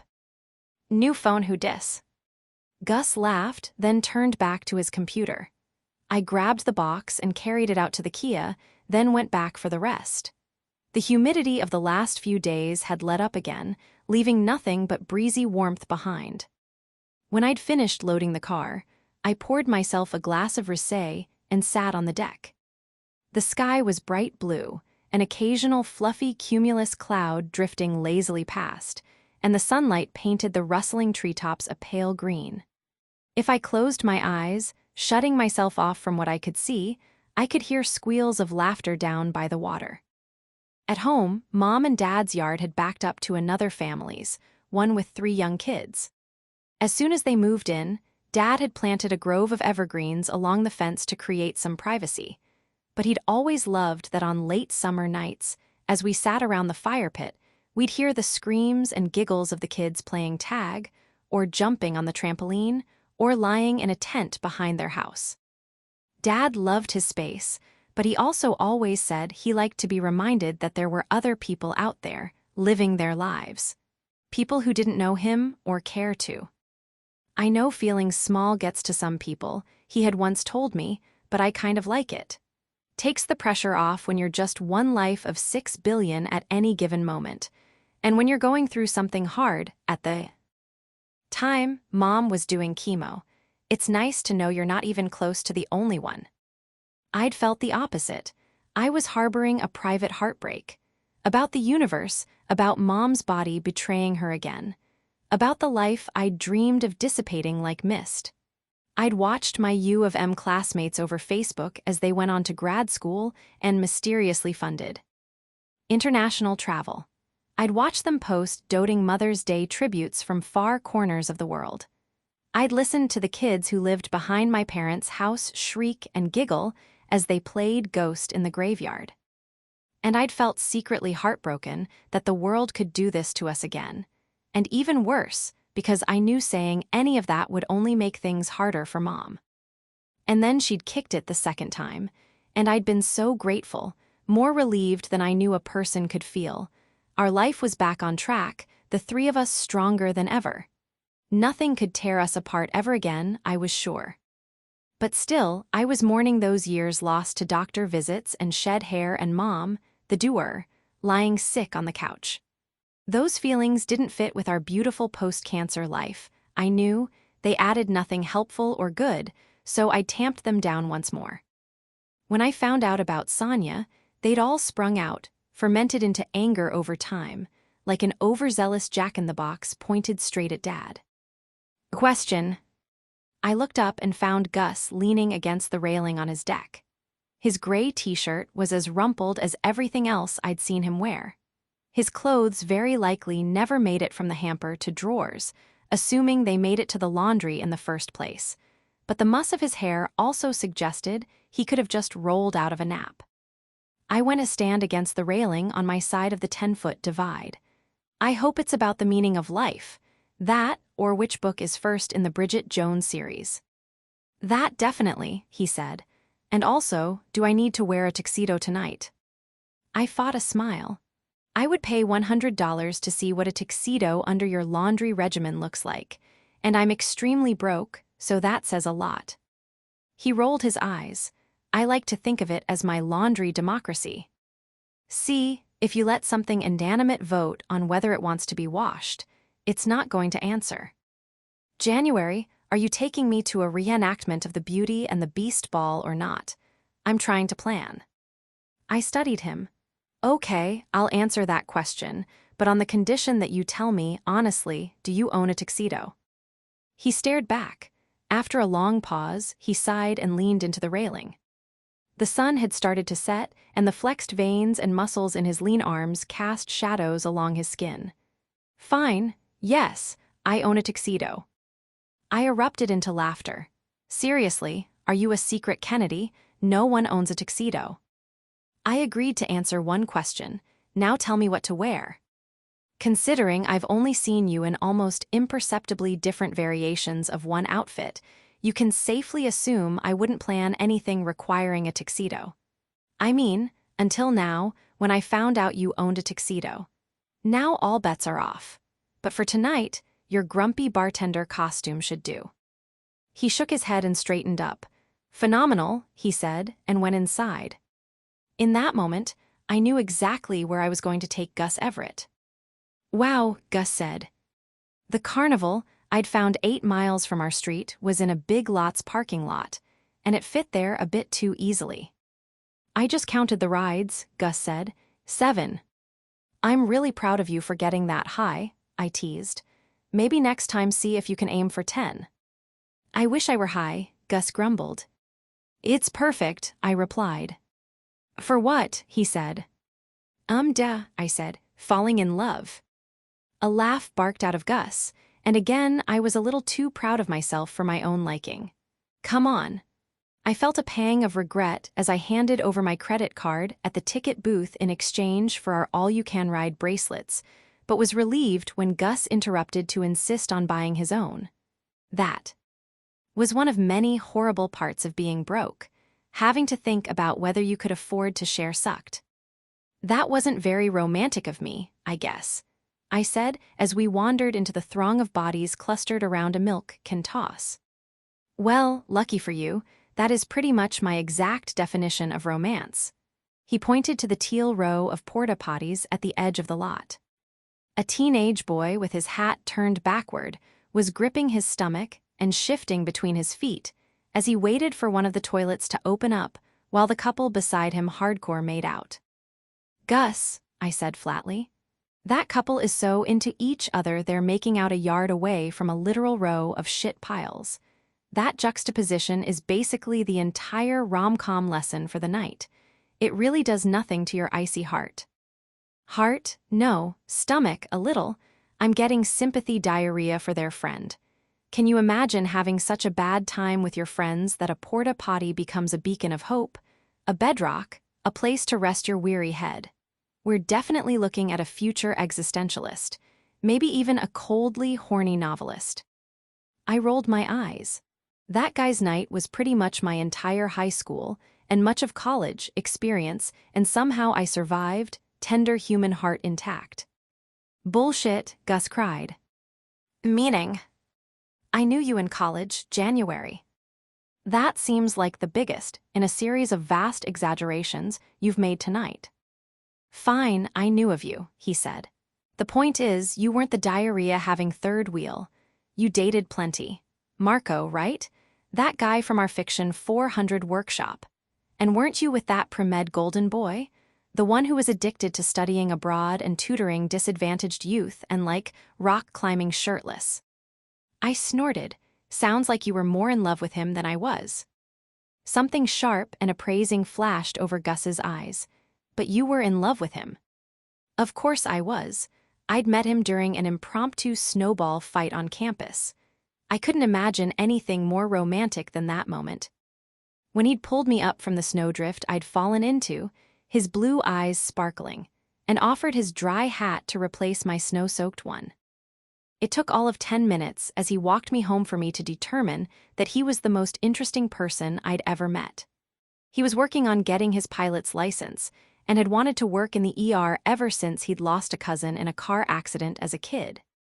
He'd done semesters in Brazil, Morocco, and France, Paris, where his paternal grandparents lived, and he'd also backpacked a significant portion of the Camino de Santiago by himself. When I told him I'd never been out of the country, he immediately suggested a spontaneous road trip to Canada. I thought he was kidding basically until we pulled up to the duty-free shop on the far side of the border around midnight. There, he said with his model grin, all shiny and guileless. Next, we need to get you somewhere they'll actually stamp your passport. That whole night had taken on a hazy, soft focus quality like we were only dreaming it. Looking back, I thought we sort of had been. Him pretending to be endlessly interesting, me pretending to be spontaneous and carefree, as usual. Outwardly we were so different, but when it came down to it, we both wanted the same thing. A life cast in a magical glow, every moment bigger and brighter and tastier than the last. For the next 6 years, we were intent on glowing for each other. I tucked the memories away. I was never with Marco, I answered Gus. I went to one party with him, and he left with someone else. Thanks for reminding me. Gus's laugh turned into an exaggerated, pitying awe. It's fine, I persevered. Gus's head cocked, his eyes digging at mine like shovels. And golden boy. We were together, I admitted. I thought I was going to marry him. And then Dad had died and everything had changed. We de-survived a lot together with Mom's illness, but I'd always held things together. Found ways to shut off the worrying and have fun with him, but this was different. Jacques didn't know what to do with this version of me, who stayed in bed and couldn't write or read without coming apart, who slugged around at home letting laundry pile up and ugliness seep into our dreamy apartment, who never wanted to throw parties or walk the Brooklyn Bridge at sunset, or book a last-minute getaway to Joshua Tree. Again and again he told me I wasn't myself, but he was wrong. I was the same me I'd always been. I just stopped trying to glow in the dark for him or anyone else. It was our beautiful life together, amazing vacations and grand gestures and freshly cut flowers in handmade vases that had held us together for so long. It wasn't that I couldn't get enough of him, or that he was the best man I'd ever known. I'd thought that was my dad, but now it was the dad from my favorite 2000s teen drama, Veronica Mars, or that he was my favorite person. That was Shaddy, or because he made me laugh so hard I wept. He laughed easily, but rarely joked. Or that when something bad happened, he was the first person I wanted to call. He wasn't. It was that we met at the same age my parents had, that the snowball fight and impromptu road trip had felt like fate, that my mother adored him. He fit so perfectly into the love story I'd imagined for myself that I mistook him for the love of my life. Breaking up still sucked in every conceivable way, but once the initial pain wore off, memories from our relationship started to seem like just another story I'd read. I hated thinking about it. Not because I missed him, but because I felt bad for wasting so much of his time, and mine trying to be his dream girl. We were together, I repeated, until last year. Wow, Gus laughed awkwardly. That's a long time. I'm really regretting making fun of his shirtless rock climbing now. It's okay, I said, shrugging. He dumped me in a hot tub. Outside a cabin in the Catskills, 3 days before our trip with his family was scheduled to end. Spontaneity wasn't always as sexy as it was cracked up to be. You're just not yourself anymore, he'd told me. We don't work like this, January. We left the next morning, and on the drive back to New York, Jacques had told me he'd call his parents when we got back to let them know the news. Mom's going to cry, he said, so is Bridget. Even in that moment, I was possibly more devastated to lose Jacques' parents and sister. A feisty high schooler with impeccable 1970s style. Then Jacques himself. A hot tub, Gus echoed. Damn, honestly, that guy was always so self-impressed I doubt he could even see you through the glare off his own glistening body. I cracked a smile. I'm sure that was it. Hey, Gus said. Hey, what? He tipped his head toward a cotton candy stand. I think we should eat that. And here it finally is, I said. What? Gus asked. The second thing we agree on. Gus paid for the cotton candy and I didn't argue. No, that's fine, he teased when I said nothing. You can just owe me, you can just pay me back whenever. How much was it? I asked, tearing off an enormous piece and lowering it dramatically into my mouth. $3, but it's fine. Just Venmo me the $1.50 later. Are you sure that's not too much trouble? I said. I'm happy to go get a cashier's check. Do you know where the closest Western Union is? He said. You could probably wire it. What sort of interest were you thinking? I asked. You can just give me $3 when I take you home, and then if I ever find out I need an organ, we can circle back. Sure, I agreed. Let's just put a pin in this. Yeah, we should probably loop in our lawyers anyway. Good point, I said. Until then, what do you want to ride? Ride, Gus said. Absolutely nothing here. Fine, I said. What are you willing to ride? We'd been walking, talking, and eating at an alarming rate, and Gus stopped suddenly, offering me the final clump of cotton candy. That, he said while I was eating, and pointed at a pathetically small carousel. That looks like it would have a really hard time killing me. What do you weigh, Gus? 3 beer cans, some bones, and a cigarette, and all the hard lines and lean ridges of muscle I definitely hadn't gawked at. Any number of those painted animals could kill you with a sneeze. Wow, he said. First of all, I may only weigh 3 beer cans, but that's still 3 more beer cans than your ex-boyfriend. He looked like he did nothing but chew wheatgrass while running. I weigh easily twice what he did. Secondly, you're one to talk. You're what, 4 feet and 6 inches? I'm a very tall 5'4" actually, I said. He narrowed his eyes and shook his head at me. You're as small as you are ridiculous. So not very. Carousel final offer, Gus said. This is the perfect place for our montage, I said. Our what now? Young, extremely beautiful, and very tall for her height. woman in sparkly tennis shoes teaches fearful, party-hating curmudgeon how to enjoy life, I said. There'd be a lot of head shaking. A lot of me dragging you from ride to ride. You dragging me back out of the line. Me dragging you back into it. It'd be adorable, and more importantly, it'll help with your super romantic suicide cult book. It's the promise of the premise portion of the novel, when your readers are grinning ear to ear. We need a montage. Gus folded his arms and studied me with narrowed eyes. Come on, Gus, I bumped his arm. You can do it, be adorable. His eyes darted to where I'd bumped him, then back to my face, and he scowled. I think you misunderstood me. I said adorable. His surly expression cracked. Fine, January, but it's not going to be a montage. Choose one death trap. If I survive that, you can sleep well tonight knowing you brought me one step closer to believing in happy endings. Oh my God, I said. If you wrote this scene, would we die? If I wrote this scene, it wouldn't be about us. Wow, 1, I'm offended. 2, who would it be about? He scanned the crowd and I followed his gaze. Her, he said finally. Who? He stepped in close behind me, his head hovering over my right shoulder. There, at the bottom of the Ferris wheel. The girl in the screw me, I'm Irish shirt, I said. His laugh was warm and rough in my ear. Standing this close to him was bringing back flashes of the night at the frat house I'd rather not revisit. The woman working the machine, he said in my ear. Maybe she'd make a mistake and watch someone get hurt because of it. This job was probably her last chance, the only place that would hire her after she made an even bigger mistake. In a factory, maybe. Or she broke the law to protect someone she cared about. Some kind of almost innocent mistake that could lead to less innocent ones. I spun to face him. Or maybe she'd get a chance to be a hero. This job was her last chance, but she loves it and she's good at it. She gets to travel, and even if she mostly only sees parking lots, she gets to meet people. And she's a people person. The mistake isn't hers, the machinery malfunctions, but she makes a snap decision and saves a girl's life.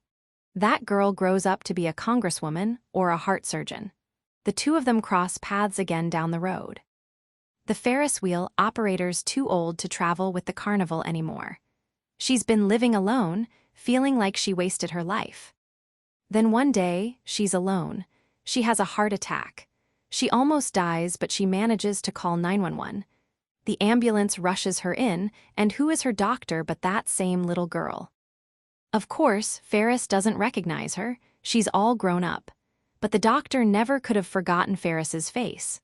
The two women strike up a friendship. Ferris still doesn't get to travel, but twice a month the doctor comes over to Ferris's double-wide and they watch movies. Movies set in different countries. They watch Casablanca and eat Moroccan takeout. They watch The King and I and eat Siamese food, whatever that may be. They even watch Gasp, Bridget Jones's Diary, while binging on fish and chips. They make it through 20 countries before Ferris passes away, and when she does, Doctor realizes her life was a gift she almost didn't get. She takes some of Ferris's ashes. Her ungrateful asshole son didn't come to collect them, and sets out on a trip around the world. She's grateful to be alive. The end. Gus stared at me, only one corner of his very crooked mouth at all engaged. I was fairly sure he was smiling, although the deep grooves between his eyebrows seemed to disagree. Then write it, he said finally. Maybe so, I said. He glanced back at the gray-haired woman working the machinery. That one, he said. I'm willing to ride that one, but only because I trust Ferris. So damn much. Chapter 12. There was no montage. It was a slow night on the warm asphalt, under the neon glow and screeching metal of cheap rides. Hours of eating deep-fried food and drinking lime-infused beer from sticky cans between visits to each of the 7 rides. There was no dragging in and out of lines. There was just wandering, telling stories. Gus pointed at a pregnant girl with a barbed wire tattoo. She joins the cult. She does not, I disagreed. She does, she loses the baby. It's awful. The only thing that starts to bring her back to life is this rising YouTube star she follows. She finds out about New Eden from him, then goes for a weekend-long seminar and never leaves. She's there for 2 years, I countered. But then her little brother comes to get her. She doesn't want to see him, and security's trying to get him out of there, but then he pulls out a sonogram. His girlfriend, May, is pregnant, a little boy, due in a month. She doesn't leave with him but that night. She tries to leave, Gus took over. They won't let her. They lock her in a white room to decontaminate her. Her exposure to her brother's energy, they say, has temporarily altered her brain chemistry. She has to complete the 5 purification steps. If she still wants to leave after that, they'll let her. She completes them, I said. The reader thinks they've lost her, that she's stuck. But the last line of the book is some clue, something she and her brother used to say. Some sign that she kept a secret part of herself safe, and the only reason she's not leaving yet is because there are people trapped there she wants to help. We went back and forth like that all night. And when we finally stopped, it was only because riding the scrambler left me so nauseated I ran from it to the nearest trash can and vomited heartily. Even as the recently eaten chili dog was rushing back up, I had to think the night had been some kind of success. After all, Gus grabbed my hair and pulled it away from my face as I retched. At least until he grumbled, "Shit, I hate vomit," and ran off gagging. Hate, I found out on the ride home, was a less embarrassing way to say fear. National Book Award nominee Augustus Everett was vomit-phobic, and had been ever since a girl named Ashley in his 4th grade class puked on the back of his head. "I haven't puked in easily 15 years, he told me, and I've had the stomach flu twice in that time." I was fighting giggles as I drove. In general, I didn't find phobias funny, but Gus was a former gravedigger turned suicide cult investigator. Nothing Grace said in our interview had made him bat an eye, and yet cheap rides and puke had nearly bested him. "God, I'm sorry," I said, regaining control of myself. I glanced over to him, slumped back in my passenger seat with one arm folded behind his head. "I can't believe my first lesson in love stories actually just unearthed multiple traumas for you. At least you didn't end up also, you know what-ing?" I didn't say the word, just in case. His eyes flashed over to me and the corner of his mouth curled. "Trust me, I got out in the nick of time. 1 more second and you would have gotten Ashley Phillipsed." "Wow," I said, "and yet you held my hair, so noble, so brave, so selfless." I was teasing, but it actually was pretty sweet. "Yeah, well, if you didn't have such nice hair, I wouldn't have bothered." Gus's eyes went back to the road. But I learned my lesson. Never again will I try to be a hero. My parents met at a carnival. I hadn't meant to say it, it had just slipped out. Gus looked at me, his expression inscrutable. "Yeah." I nodded. I fully intended to drop the subject, but the last few days had loosened something in me, and the words came pouring out. "Their freshman year at Ohio State." "Oh, not the Ohio State University," he teased. Michiganders and Ohioans had a major rivalry I often forgot about due to my total ignorance of sports. Dad's brothers had lovingly referred to him as the Great Defector, and he'd teased me with the same nickname when I chose U of M. "Yes, the very one," I played along. We fell into silence for a few seconds. "So," Gus prompted, "tell me about it." "No," I said, giving him a suspicious smile. "You don't want to hear that." "I'm legally obligated to," he said. "How else am I going to learn about love?" An ache speared through my chest. Maybe not from them. He cheated on her, a lot, while she had cancer. "Damn," Gus said, "that's shitty." Says the man who doesn't believe in dating. He ran a hand through his already messy hair, leaving it ravaged. His eyes flickered to me, then back to the road. Fidelity was never my issue. Fidelity across a 2-week span isn't exactly impressive, I pointed out. "I'll have you know, I dated Tessa Armstrong for a month," he said. "Monogamously, because I seem to remember a sordid night in a frat house that would suggest otherwise." Surprise splashed across his face. I'd broken up with her when that happened. "I saw you with her that morning," I said. It probably should have been embarrassing to admit I remembered all this, but Gus didn't seem to notice that. In fact, he just seemed a little insulted by the observation. He mussed his hair again and said irritably, "I broke up with her at the party." "She wasn't at the party," I said. "No, but since it wasn't the 17th century, I had a phone." "You called from a party and dumped your girlfriend?" I cried. "Why would you do that?" He looked my way, eyes narrowed. "Why do you think January?" I was grateful for the dark. My face was suddenly on fire.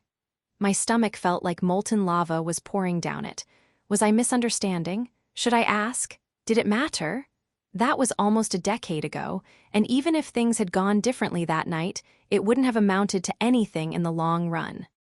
Still, I was burning up. "Well, shit," I said. I couldn't get anything else out. He laughed. "Anyway, your parents," he said. "It couldn't have been all bad." I cleared my throat. It could not have sounded any less natural. I might as well have just screamed, "I don't want to talk about my sad parents while I'm thinking fiery thoughts about you," and gotten it over with. "It wasn't," I said, focusing on the road. "I don't think." "And the night they met," he pressed. Again, the words came gushing out of me, like I'd needed to say them all year, or maybe they were just a welcome diversion from the other conversation we'd been having. "They went to this carnival at a local Catholic church," I said. "Not together. Like, they went separately to the same carnival. And then they ended up standing in line next to each other for that Esmeralda thing. You know, the animatronic psychic in a box." "Oh, I know her well," Gus said. "She was one of my first crushes." There was no reason that should have sent new fireworks of heat across my cheeks, and yet here we were. "So anyway," I went on, "my mom was the fifth wheel on this, like, blatant double date trying to disguise itself as a casual hang. So when the others went off to go through the tunnel o' love, she went to get her fortune. My dad said he left his group when he spotted this beautiful red-haired girl in a blue polka dot dress. Betty Crocker, Gus guessed. "She's a brunette. Get your eyes checked," I said. A smile quirked Gus's lips. "Sorry for interrupting. Go on. Your dad's just spotted your mom." I nodded. Anyway, he spent the whole time he was in line trying to figure out how to strike up a conversation with her. And finally, when she paid for her prediction, she started cussing like a sailor. Gus laughed. "I love seeing where you get your admirable qualities from." I flipped him off and went on. Her prediction had gotten stuck halfway out of the machine, so Dad steps up to save the day. He manages to rip the top half of the ticket out, but the rest is still stuck in the machine, so Mom can't make sense of the words. So then he told her she'd better stick around and see if her fortune came out with his. "Oh, that old line," Gus said, grinning. "Works every time," I agreed. Anyway, he put in his nickel and the 2 tickets came out. Hers said, "You will meet a handsome stranger," and his said, "Your story S about to begin." They still had them framed in the living room, or at least when I was home for Christmas, they were still up. That deep ache passed through me.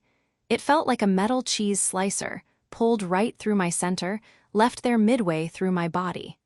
I thought missing my dad would be the hardest thing I'd ever do. But the worst thing, the hardest thing, had turned out to be being angry with someone you couldn't fight it out with. Someone you loved enough that you desperately wanted to push through the shit and find a way to make a new normal. I would never get a real explanation from Dad. Mom would never get an apology. We'd never be able to see things from his point of view or actively choose not to. He was gone, and everything of him we'd planned to hold on to was obliterated. They were married 3 months later, I told Gus. Some 25 years after that, their only daughter's first book, Kiss Kiss, Wish Wish, came out with Sandy Low Books, with a dedication that read, "To my parents," Gus said, "who are proof of fate's strong if animatronic hand." My mouth fell open. I'd almost forgotten what he had told me at the gas station, that he'd read my books. Or maybe I hadn't let myself think about it, because I was worried that meant he'd hated them, and somehow I was still competing with him, needing him to recognize me as his rival and equal. "You remember that?" It came out as a whisper. His eyes leapt toward me, and my heart rose in my throat. "It's why I asked about them," he said. I thought it was the nicest dedication I'd ever read. I made a face. Coming from him, that might not have been a compliment. Nicest. Fine, January, he said in a low voice. I thought it was beautiful. Is that what you want me to admit? Again my heart buoyed through my chest. Yes. I thought it was beautiful, he said immediately, sincerely. I turned my face to the window. Yeah, well, it turned out to be a lie, but I guess Mom thought it was a nice enough one. She knew he was cheating on her and she stayed with him. I'm sorry. For several minutes, neither of us spoke. Finally, Gus cleared his throat. He made it sound so natural. You asked why New Eden. Why I wanted to write about it. I nodded, glad for the topic change, though surprised by his segue. I guess, he tugged at his hair anxiously. Well, my mom died when I was a kid. Don't know if you knew that. I wasn't sure how I would have, but even if I didn't outright know it, it fit with the image of him I'd had in college. I don't think so. Yeah, he said. So, my dad was garbage, but my mom, she was amazing. And when I was a kid, I just thought like, okay, it's us against the world. We're stuck in this situation, but it's not forever. And I kept waiting for her to leave him. I kept a bag packed with a bunch of comic books and some socks and granola bars. I had this vision of us hopping on a train, riding to the end of the line, you know. When his eyes flashed toward me, the corner of his mouth was curled, but the smile wasn't real. It said, "Isn't that ridiculous? Wasn't I ridiculous?" And I knew how to read it because it was a smile I'd been practicing for a year. Can you believe I was so stupid? Don't worry, I know better now. A weight pressed low in my stomach at the image. Gus, before he was the Gus I knew. A Gus who daydreamed about escape, who believed someone would rescue him. Where were you going to go? I asked. It came out as little more than a whisper. His eyes leapt back to the road, and the muscle in his jaw pulsed, then relaxed, his face serene once more. The Redwoods, he said. Pretty sure I thought we could build a tree house there. A tree house in the Redwoods, I repeated quietly, like it was a prayer, a secret. In a way, it was.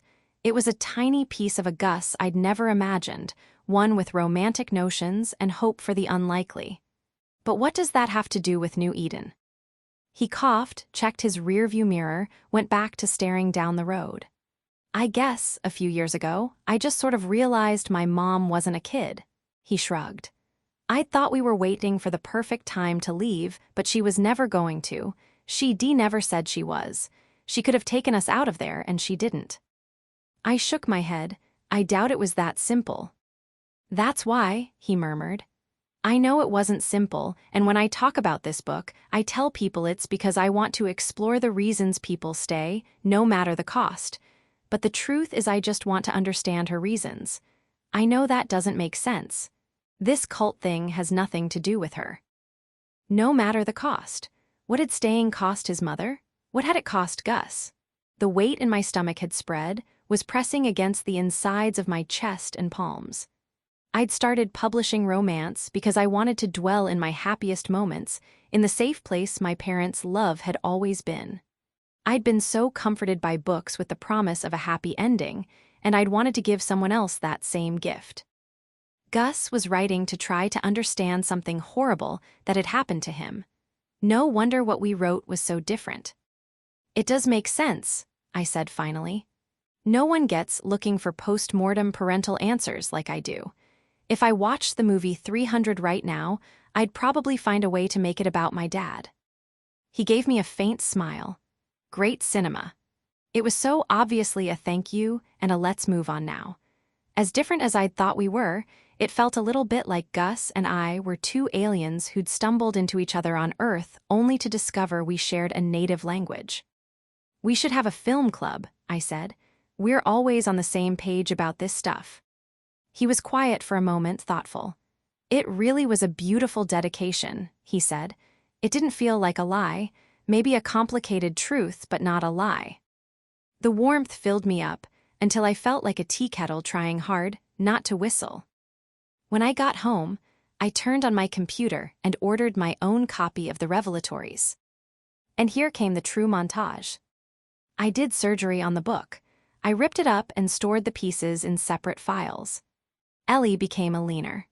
She went from being a down-on-her-luck real estate agent to a down-on-her-luck tightrope walker with a port wine stain the shape of a butterfly on her cheek because absurdly specific details. Her father became a sword swallower, her mother a bearded lady. They moved from the 21st century to the early 20th.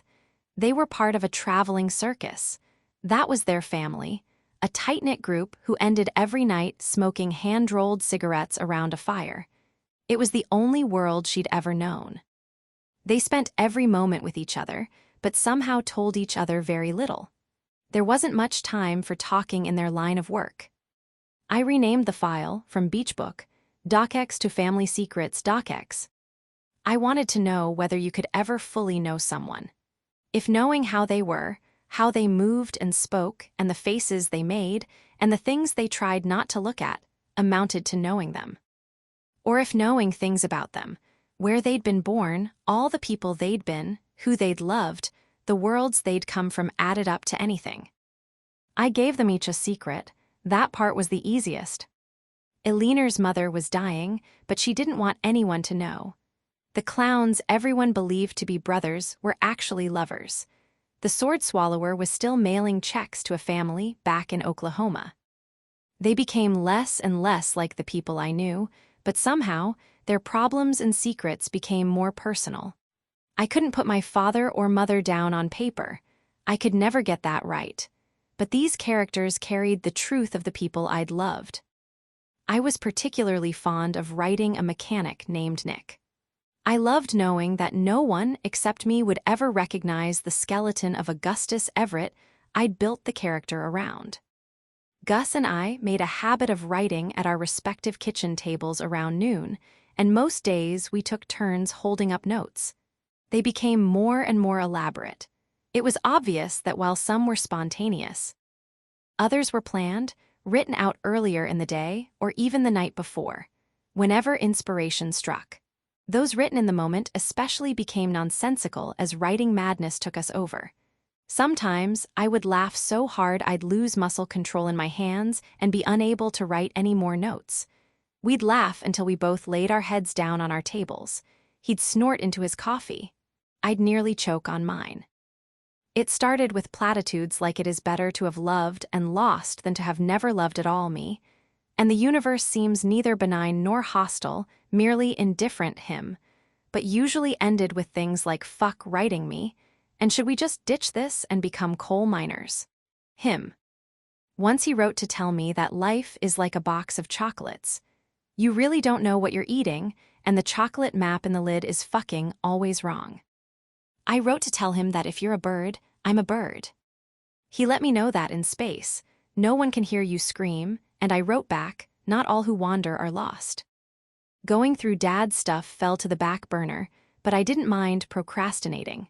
For the first time in months, I wasn't flinching every time my phone or laptop pinged. I was making progress. Of course, a lot of that progress was research, but for every new factoid I gleaned about 20th century circus culture, it seemed like a new plot light bulb illuminated over my head. At night, Gus and I sat on our separate decks, having a drink and watching the sun slide into the lake. Most nights we'd talk from across the gap, mostly about how productive we had or hadn't been, about the people we could see from our decks, and the stories we could imagine for them. We'd talk about the books and movies we'd loved and hated, the people we'd gone to school with both together at U of M and before that. Sarah Chillane, who used to pull my hair in kindergarten. Mariah S. Jogren, who broke up with 16-year-old Gus. A full 3 months into their relationship, he was way too proud to tell me, because he smoked a cigarette in the car with her, and kissing a smoker is like licking an ashtray. We talked about our terrible jobs, my part-time car wash position in high school, where I regularly got sexually harassed by customers and had to scrub down the tunnel before I could go home at night. His call center job at a uniform manufacturer, where he got yelled at for incorrect embroideries and delayed shipments. We talked about the most embarrassing albums we'd owned and concerts we'd been to, redacted for the sake of dignity. And other times, we'd sit in silence, not quite together but definitely not alone. "So what do you think?" I asked him one night. "Are romance and happiness harder than they look?" After a moment he said, "I never said that they were easy." "You implied it," I pointed out. "I implied they were easy for you," he said. "For me, they're about as challenging as I'm sure you're imagining." The possibility hung in the air. At any time, one of us could have invited the other over, and either of us would have accepted.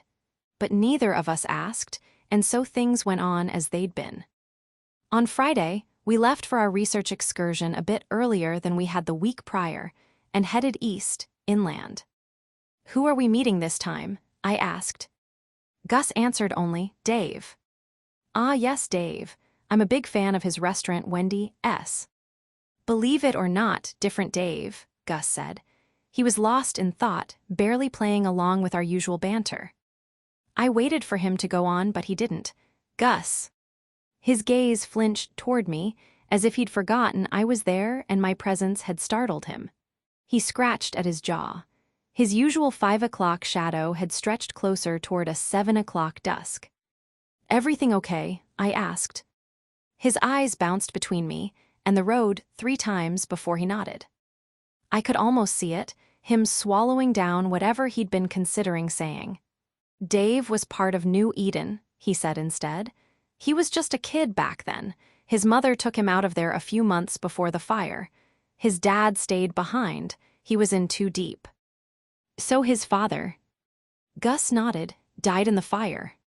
We were meeting Dave at an Olive Garden, and on the way in, Gus warned me that Dave was a recovering alcoholic. 3 years sober, Gus said as we waited at the host stand. I told him we wouldn't be drinking anything. We'd beaten Dave to the table and put in an order for a couple of sodas. We had no problem talking in the car, but sitting across from each other in an Olive Garden booth was a different story. "Do you feel like your mom just dropped us off here before homecoming?" I asked. "I never went to homecoming," he said. I pretended to play a violin, at which point I realized I had no idea how a person actually held a violin. "What's that?" Gus said flatly. "What are you doing?"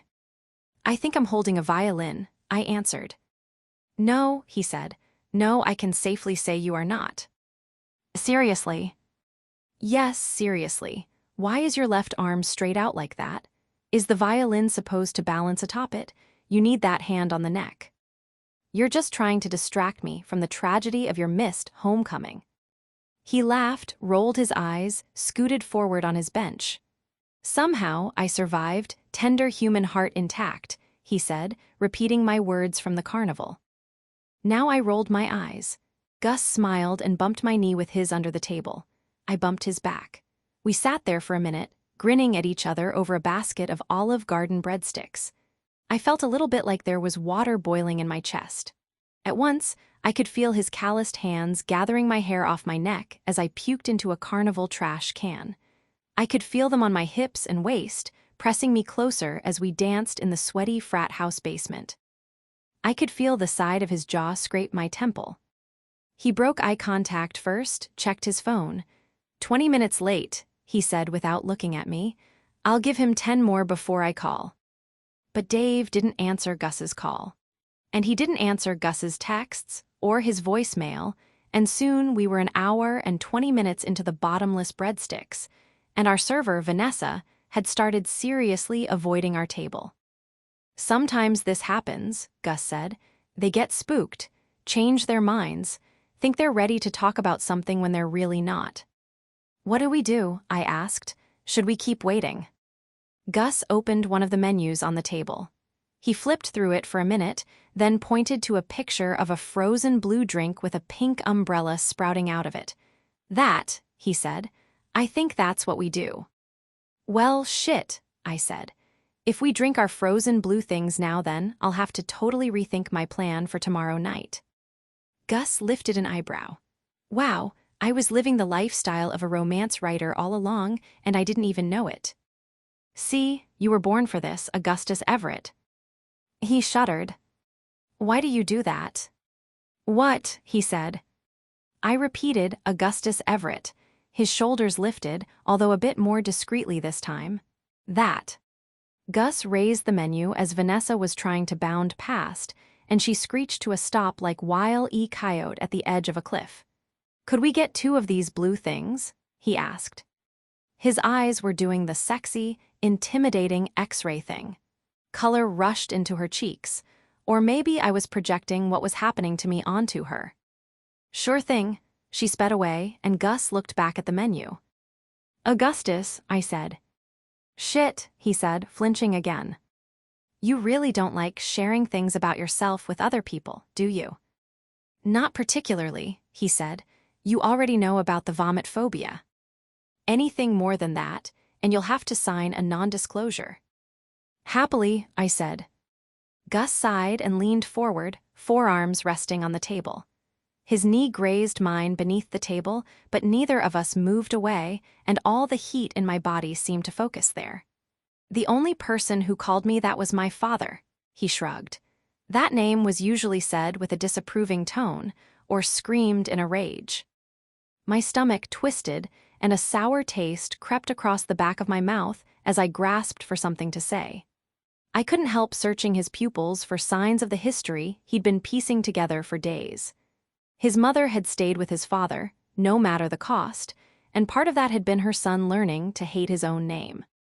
Gus's gaze lifted from the menu. He looked calm, serious, but it was a practiced look, unlike the alluring openness that sometimes overtook his face when he was deep in thought, working to understand some new information. "I'm sorry," I said helplessly, "that your dad was an asshole." Gus gave a breathless laugh. "Why do people always say that? You don't need to be sorry. It's in the past. I didn't tell you so you'd be sorry." "Well, you told me because I asked, so at least let me be sorry for that." He shrugged. "It's fine." "Gus," I said. He looked me in the eye again. It felt like a warm tide rushing over me, feet to head. His expression had shifted to open curiosity. "What were you like?" he said. "What?" "You know enough about my childhood. I want to know about baby January." "Oh God," I said, "she was a lot." His laugh vibrated through the table, and my insides started fizzing like champagne. "Let me guess. Loud, precocious. Room full of books, organized in a way that only you understood. Close with your family and a couple of tight-knit friends, all of whom you probably still talk to regularly, but casual friends with anyone else with a pulse. A secret overachiever who had to be the best at something even if no one else knew. Oh, and prone to juggling or tap dancing for attention in any crowd." "Wow," I said, a little stunned. "You both nailed and roasted me, though the tap lessons were my mom's idea. I just wanted the shoes. Anyway, you missed that I briefly had a shrine to Sinead O'Connor because I thought it made me seem interesting." He laughed and shook his head. "I bet you were an adorable little freak." "I was a freak," I said. "I think being an only child did that. My parents treated me like a living TV, like I was just this hilarious, interesting baby genius. I seriously spent most of my life delusively confident in myself and my future. And that no matter what else, home would always be a safe place where all 3 of us belonged." A burning sensation flared in my chest. When I looked up and met Gus's eyes, I remembered where I was, who I was talking to, and half expected him to gloat. The bright-eyed ingenue withal.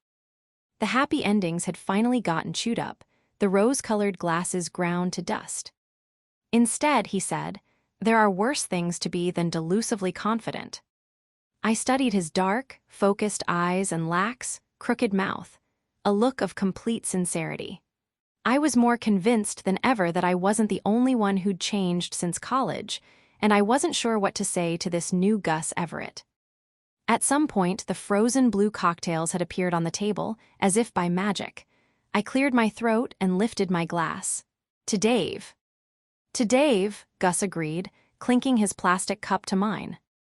"The greatest disappointment of this evening by far," I said, "is that they didn't actually include the paper umbrellas." "See," Gus said, "it's shit like this that makes it impossible for me to believe in happy endings. You never get the paper umbrellas you were promised in this world." "Gus," I said, You must be the paper umbrellas you wish to see in this world. Gandhi was a wise man. Actually, I was quoting my favorite poet, Jewel. His knee pressed into mine, and heat pooled between my legs. I pressed back. His rough fingertips tentatively touched my knee, slid up until he found my hand. Slowly, I turned my palm up to him, and his thumb drew heavy circles on it for a minute. When I slid it closer, he folded his fingers into mine, and we sat there, holding hands under the table, pretending we weren't acting 16 years old and a little bit obsessed with each other. God, what was happening? What was I doing, and why couldn't I make myself stop? What was he doing? When the check came, Gus jerked back from me and pulled his wallet out.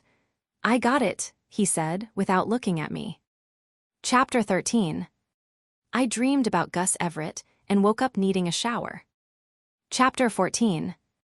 I'd had Saturday planned for 3 days, which freed me up to spend the morning working on the book. It was slow going, not because I didn't have ideas, but because it required such painstaking research to confirm that each scene was historically possible. I'd started working at 8 and had managed to write about 500 words by the time Gus came to sit at his kitchen table, facing mine. He wrote his first note of the day and held it up. I squinted to read. "Sorry I got weird last night." My notebook and marker were already ready. They always were. I didn't know exactly what he meant, but I imagined it had something to do with being adults who weren't dating but were holding hands under a table at Olive Garden. I fought a sinking feeling in my stomach. Yes, it had been weird. I had also loved it. From watching Shaddy's Love Life, I knew how relationship phobes like Gus Everett reacted when boundaries broke down, when things went from friendly to intimate, or from sexual to romantic. Guys like Gus were never the ones to pump the brakes when the emotional entanglement train started moving, and they were always the ones to jump out and roll clear of the tracks once they realized they'd reached top speed.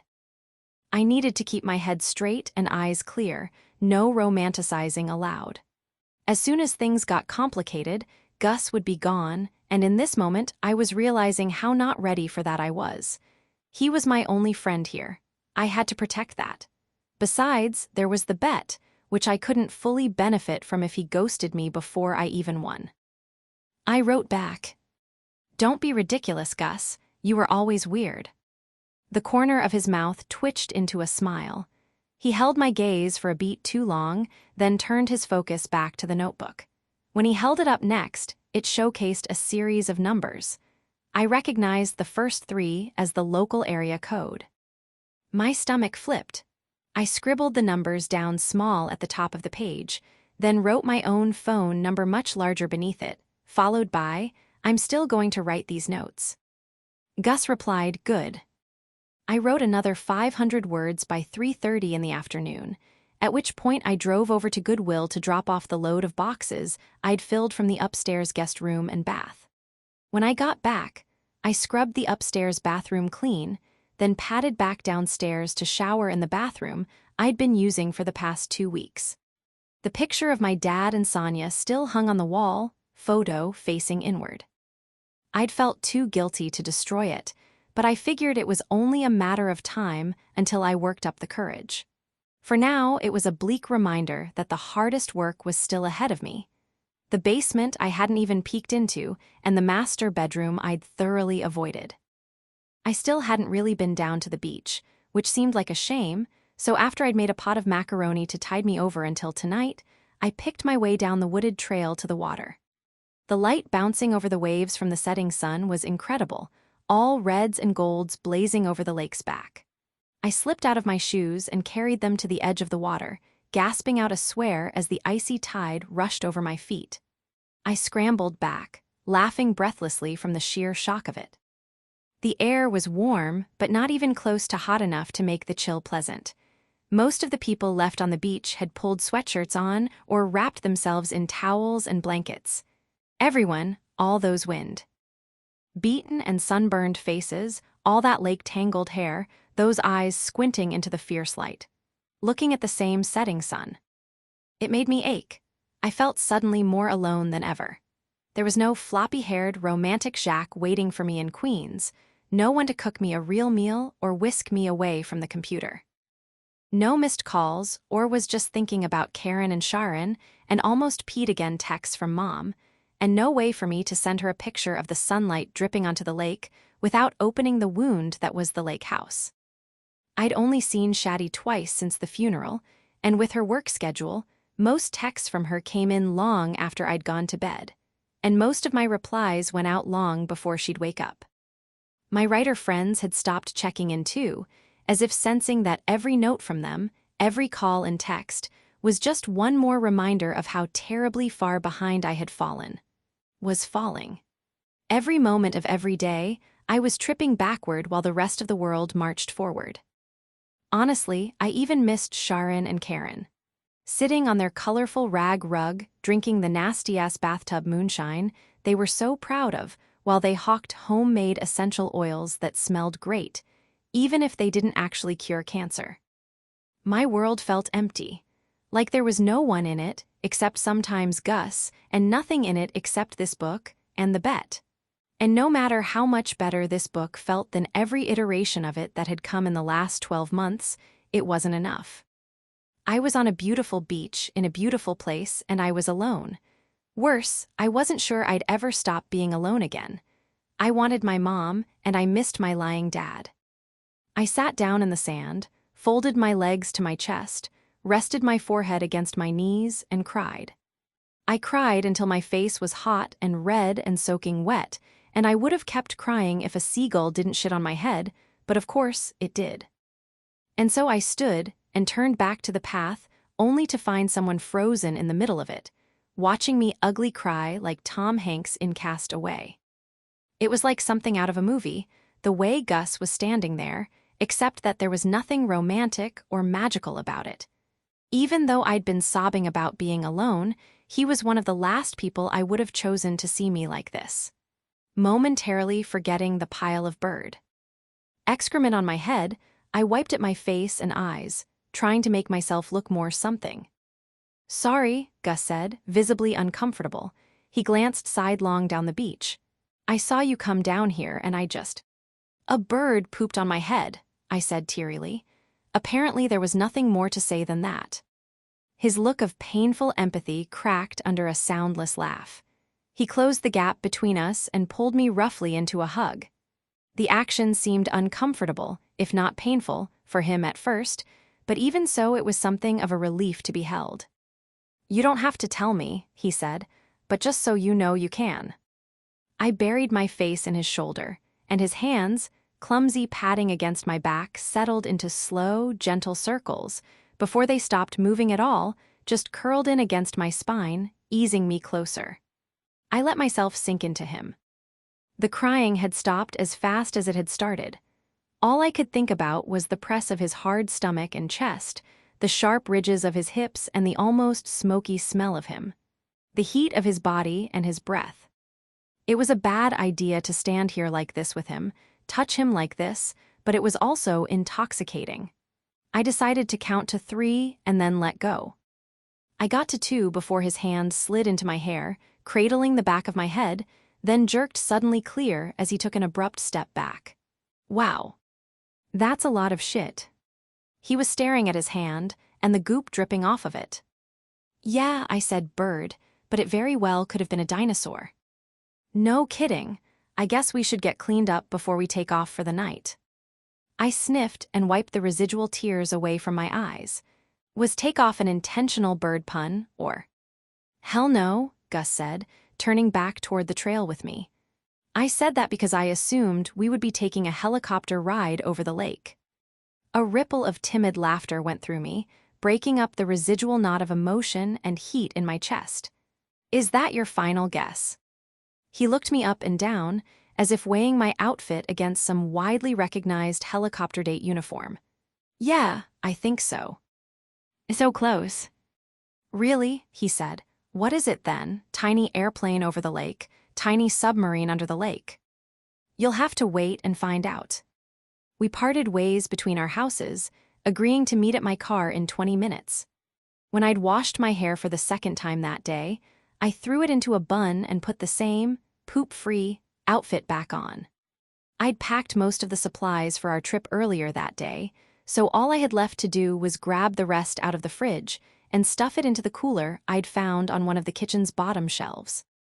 It was 7:30 when Gus and I finally set out, and 8:40 when we finally pulled into Meg Ryan Night at Big Boy Bobby's drive-in.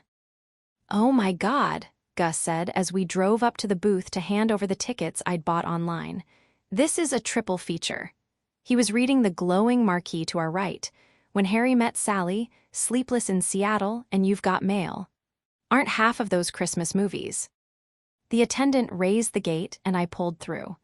Half of 3 is 1.5, so no, half of these movies aren't Christmas movies. Have I mentioned that Meg Ryan's face pisses me off? I scoffed.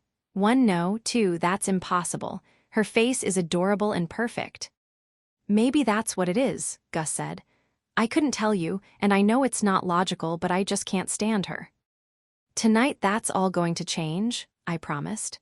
Trust me, you just have to open your heart. If you can do that, your world's going to be a much brighter place from now on, and maybe you'll even stand a chance at writing a sellable rom-com.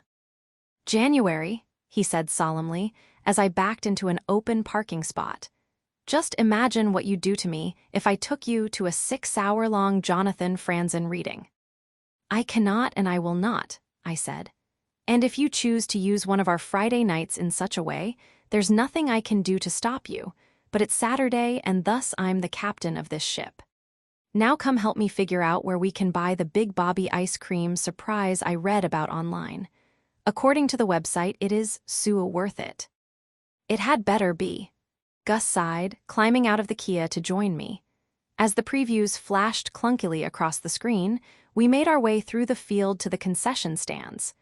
I beelined for the wooden sign painted to look like an ice cream sundae, but Gus touched my arm, stopping me from getting in line right away. Will you just promise me one thing? Gus, I won't fall in love with you.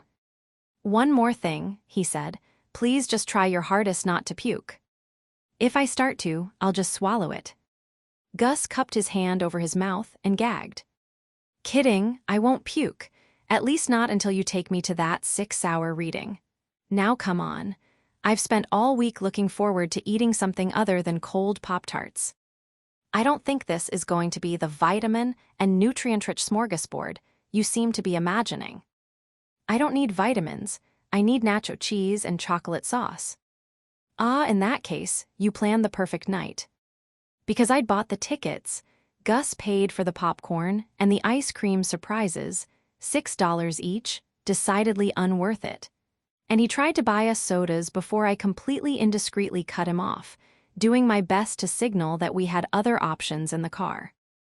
When we got back, I opened the tailgate and put the middle seats flat, revealing the setup of pillows and blankets I'd packed earlier, along with the cooler full of beer. Impressed? I asked Gus. By your car's trunk space, absolutely. Har har, I said. Har har, Gus said back. We climbed through the open trunk, and I turned the car on, tuning the radio to the right channel to pick up the movie's audio before settling in beside Gus just as the opening credits began. Despite what he'd said about trunk space, the Kia wasn't exactly big.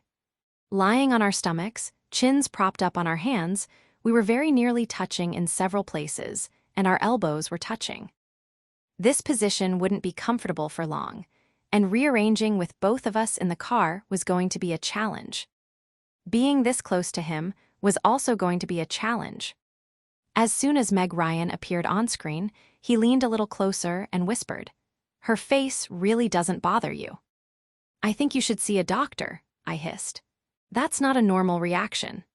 As soon as I got my first book advance, I'd bought Shaddy and myself both like 20 Meg Ryan movies so we could watch them together long distance whenever we wanted, starting them at the same exact moment so we could text about what was happening in real time and pausing whenever one of us had to pee.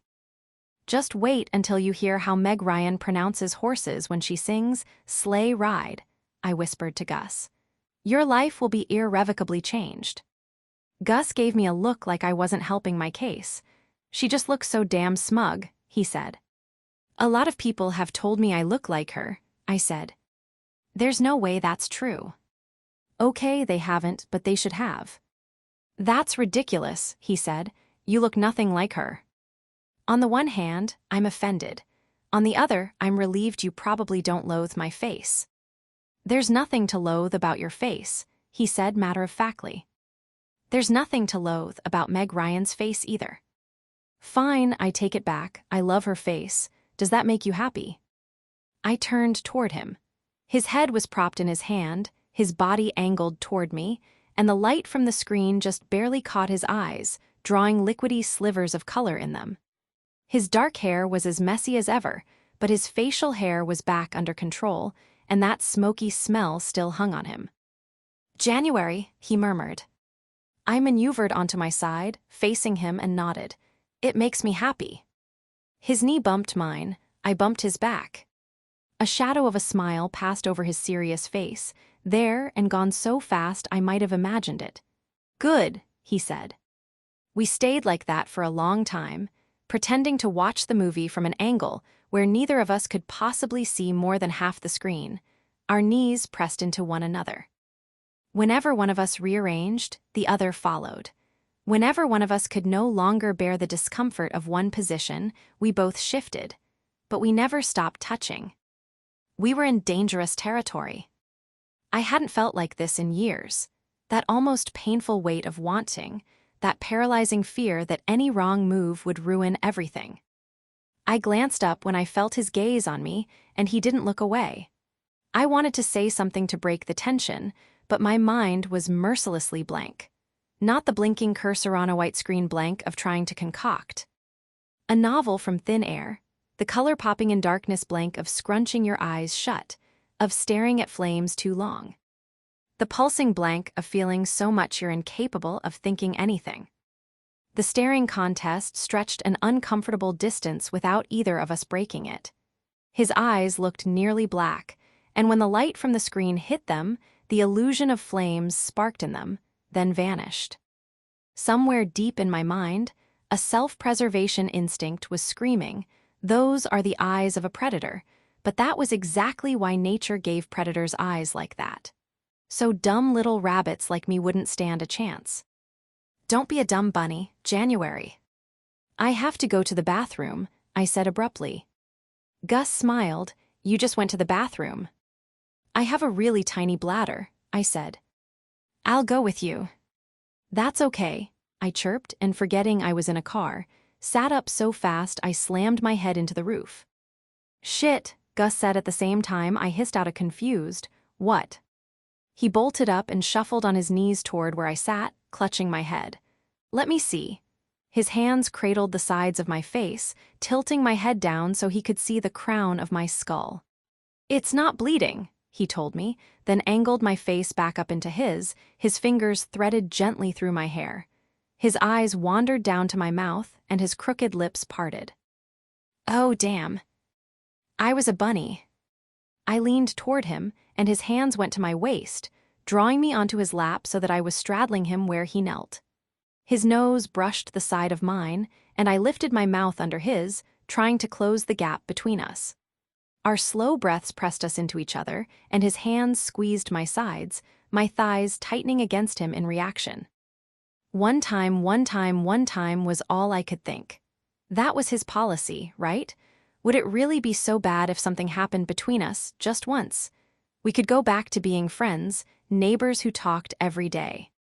Could I do casual, this one time, with my college crush turned nemesis, 7 years after the fact? I couldn't think clearly enough to figure it out. My breathing was shaky and shallow. His was non-existent. We hovered there for a minute, like neither of us wanted to accept the blame. You touch me first, I'd say. You leaned in, he'd fire back. And then you scooped me into your lap. And you lifted your mouth toward mine. And then his mouth dragged warm breath across my jaw and then up to my lips. His teeth skated across my bottom lip, and a small hum of pleasure went through me. His mouth quirked into a smile even as it sank hot and light against my mouth, coaxing it open. He tasted like vanilla and cinnamon left over from the ice cream surprise, only better than the dessert itself had. His heat rushed into my mouth, into me, until it was flooding through me, racing like a river current baked hot by the sun. Want dripped through me, pooling in all the nooks that formed between our bodies. I reached for a handful of his shirt, feeling the warmth of his skin through the thin material. I needed him closer, to remember how it felt to be pressed against him, to be wrapped around him. One of his hands swept up the side of my neck, his fingers curling under my hair. I sighed into his mouth as he kissed me again, slower, deeper, rougher. He tipped my mouth up to him for more, and I grabbed for his ribs, trying to get closer. He leaned into me until my back met the side of the car, until he pressed hard against me. A stupid gasp escaped me at the feel of his chest unyielding against mine, and I ground my hips against his. He braced one hand on the window behind me, and his teeth caught my bottom lip again, a little harder this time. My breaths came fast and shaky as his hand swiped down the car window to my chest, feeling me through my shirt. I raked my hands through his hair, arched into the press of his hand, and a low, involuntary groan lifted in his throat.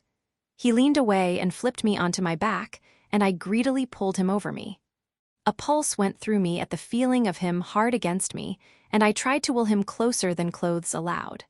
That sound rasped out of him again. I couldn't remember the last time I'd been this turned on. Actually, I could. It was 7 years ago in a frat house basement. His hand slipped up beneath my shirt, his thumb scraping up the length of my hip bone and seeming to melt it as he went. His mouth grazed hot and damp down my neck, sinking heavily against my collarbone. My whole body was begging him for more without any subtlety, lifting toward him as if pulled by a magnet. I felt like a teenager, and it was wonderful, and it was horrible, and he tightened over me as light hit us, as cold and sobering as if someone had dumped a bucket of ice water on us.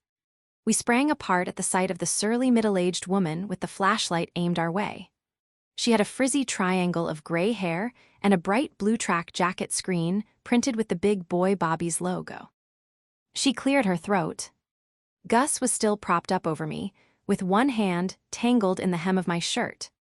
"This is a family establishment," the woman hissed. "Well, you're doing a great job." Gus's voice was thick and husky. He cleared it again and gave the woman his best evil smile. "My wife and I were just saying we should bring the kids here sometime." She folded her arms, apparently immune to the charms of his mouth. "Must be nice."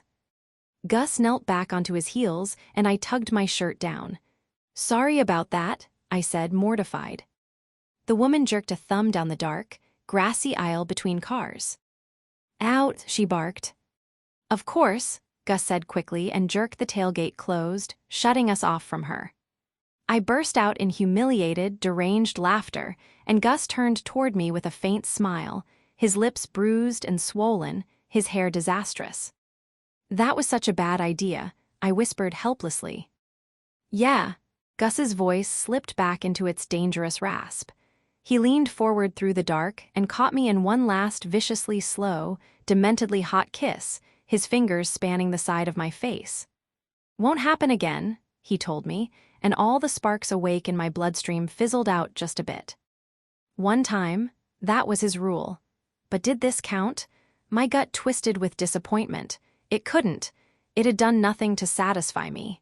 If anything, it had left me worse off than before, and from the way Gus was staring at me, I thought he must feel the same way.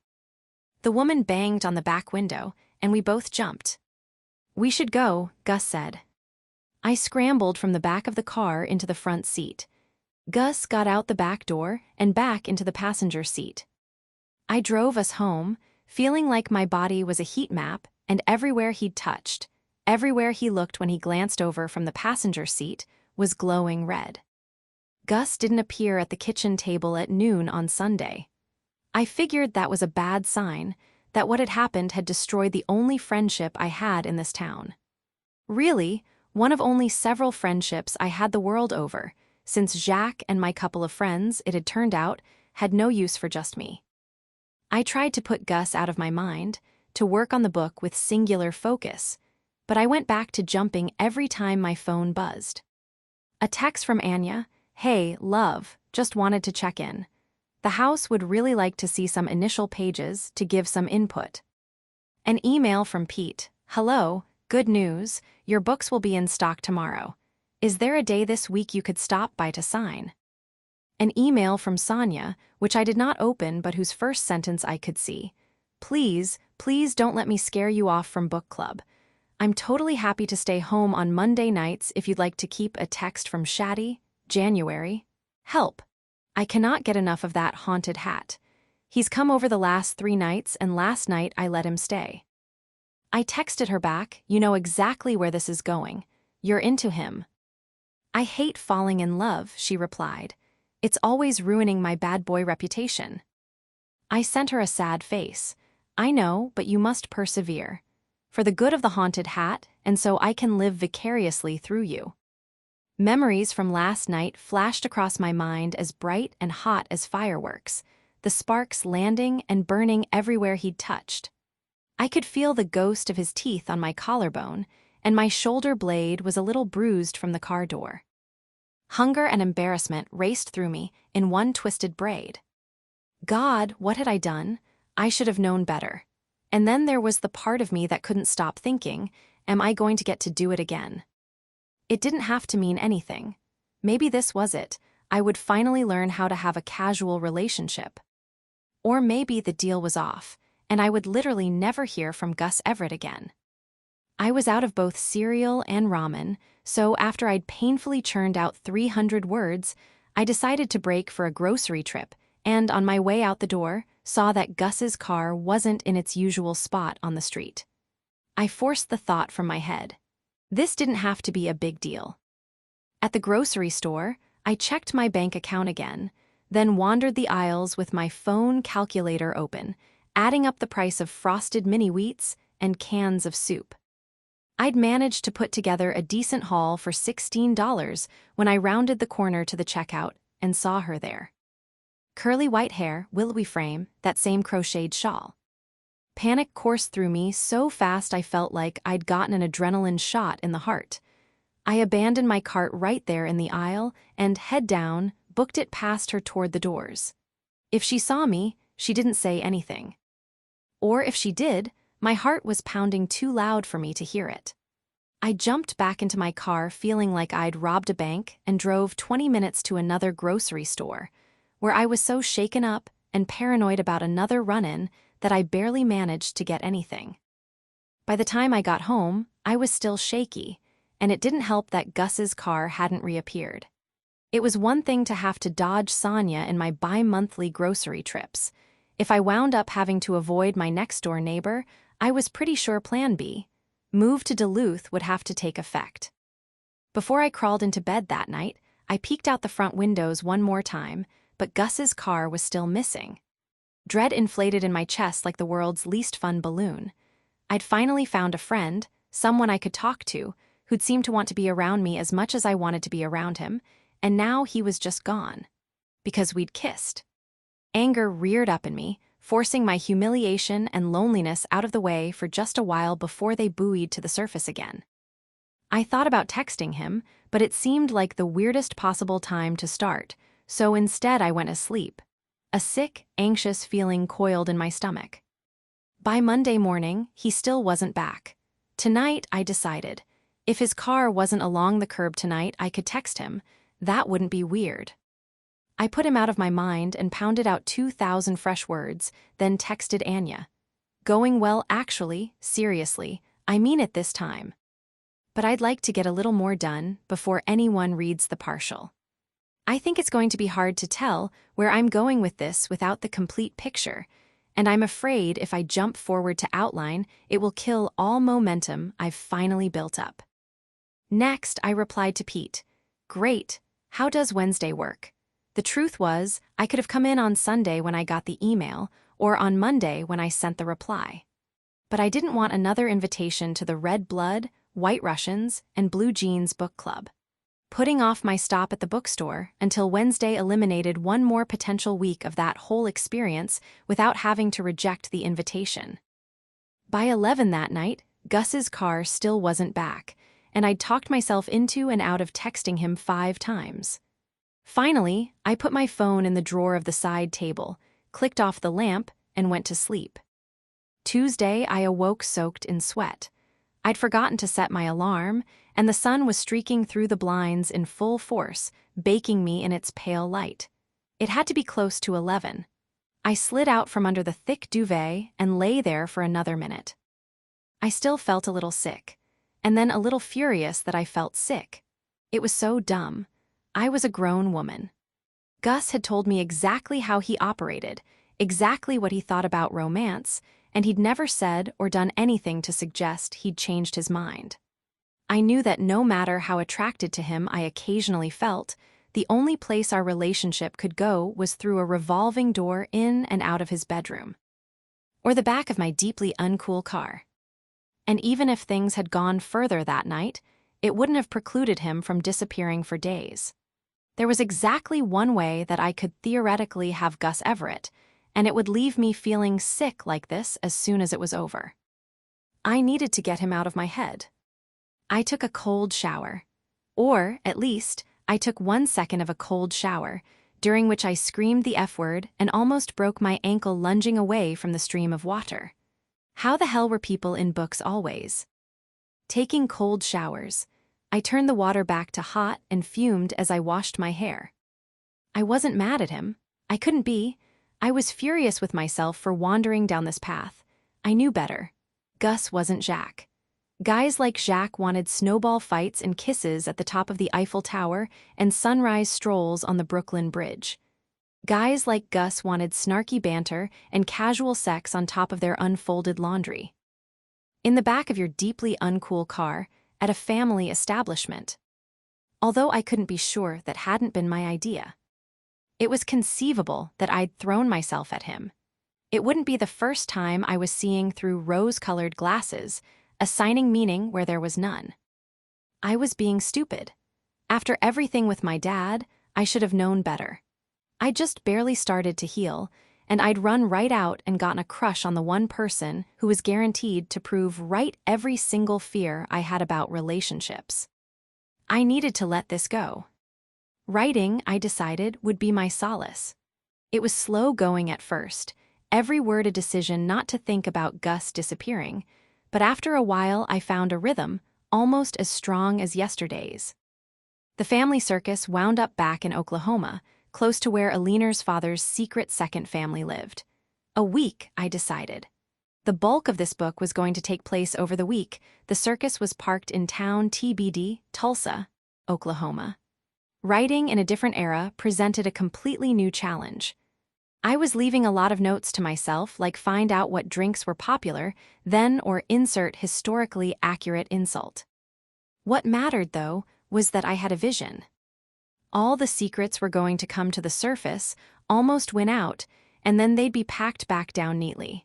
That was how an Augustus Everett novel would go, wouldn't it? He would say it had a nice cyclical quality when I told him. If I got the chance to tell him. I wanted the readers to be cheering, begging for Aliner's found family to tell the truth by the end, while watching through their fingers, afraid of how the situation would implode. Someone needed a gun, I realized, and a reason to have a hair-trigger reaction. Fear, of course. I needed to pressure cook the situation. Build and build, only to tamp it back down in time for the characters to move along to their next destination. Aliner's father would owe money to dangerous men back in his hometown, ostensibly the reason he'd left in the first place, why he'd abandoned his family. Aliner's mother would have the gun. It seemed only fair to give her something to fight with. But with it, she'd have to shoulder the weight of some PTSD, remnants of an old employer who liked to get violent with the girls who worked for him. She needed to be wound-tight, ready to snap, like I'd been feeling this past year.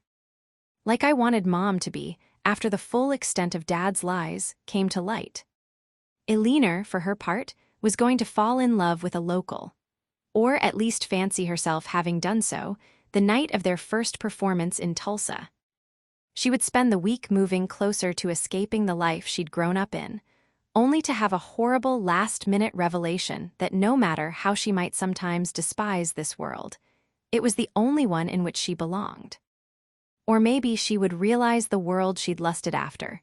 The one she'd watched from behind circus tents and atop tightropes, that filtered past while she was hard at work, was as much an illusion as the one she knew. The boy would fall in love with someone else, just as quickly as he had with her. Or the boy would leave for college, the military. Or his parents would find out about a leaner and persuade him of his recklessness. It would be an anti-romance, and I was entirely capable of writing it. Chapter 15. And there's the author herself, Pete called when I stepped into the coffee shop. A pink eye for you, hun. Probably she meant red eye. Either way, I shook my head. What else do you recommend?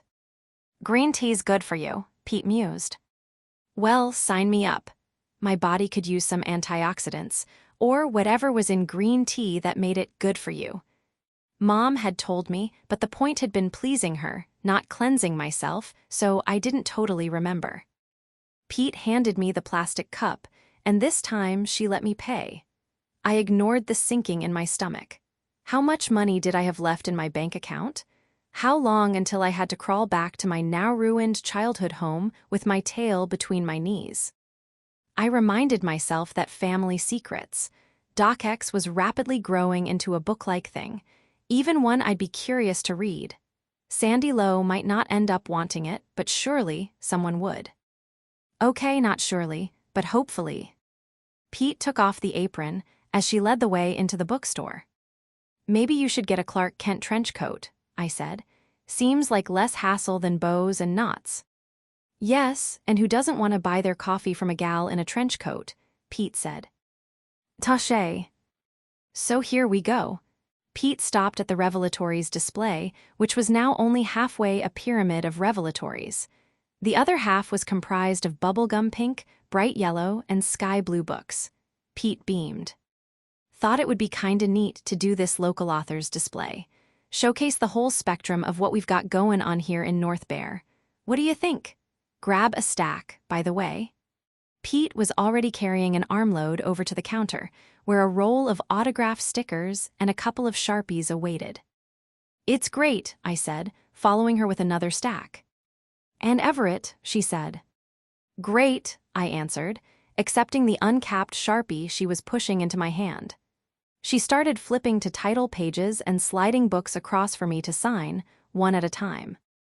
Sounds like you two have been spending a lot of time together. I balked, sounds like. Pete threw her back into her guffaw. You know, as private as that boy is, I have to pull a lot from context out of our conversations. But yes, I've gathered the clues that you two have formed a friendship. I tried to hide my surprise. You talk often. He probably answers about a third or so of my calls. Sure, I drive him batty calling as much as I do, but I worry. We're the only family each other's got here. Family? I looked up at her, no longer hiding my confusion. Her own features seemed to snap upward on her face, surprised. She scratched the back of her head.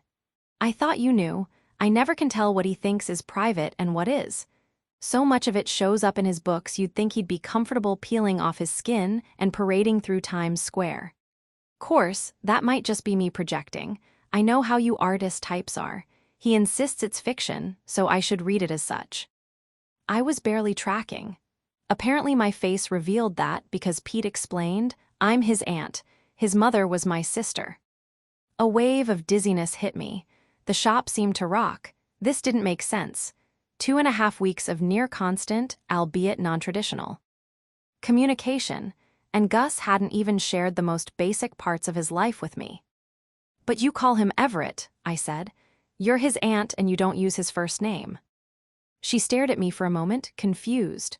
Oh, that, an old habit. When he was a little guy, I coached his soccer team. Couldn't show favoritism, called him by his last name like any other player, and it stuck. Half the time I forget he has a first name. Hell, I've introduced him as Everett to half the town by now. I felt like I'd just dropped a wooden doll only to watch 6 more fall out and discover it had been a matryoshka. There was the Gus I knew, funny, messy, sexy.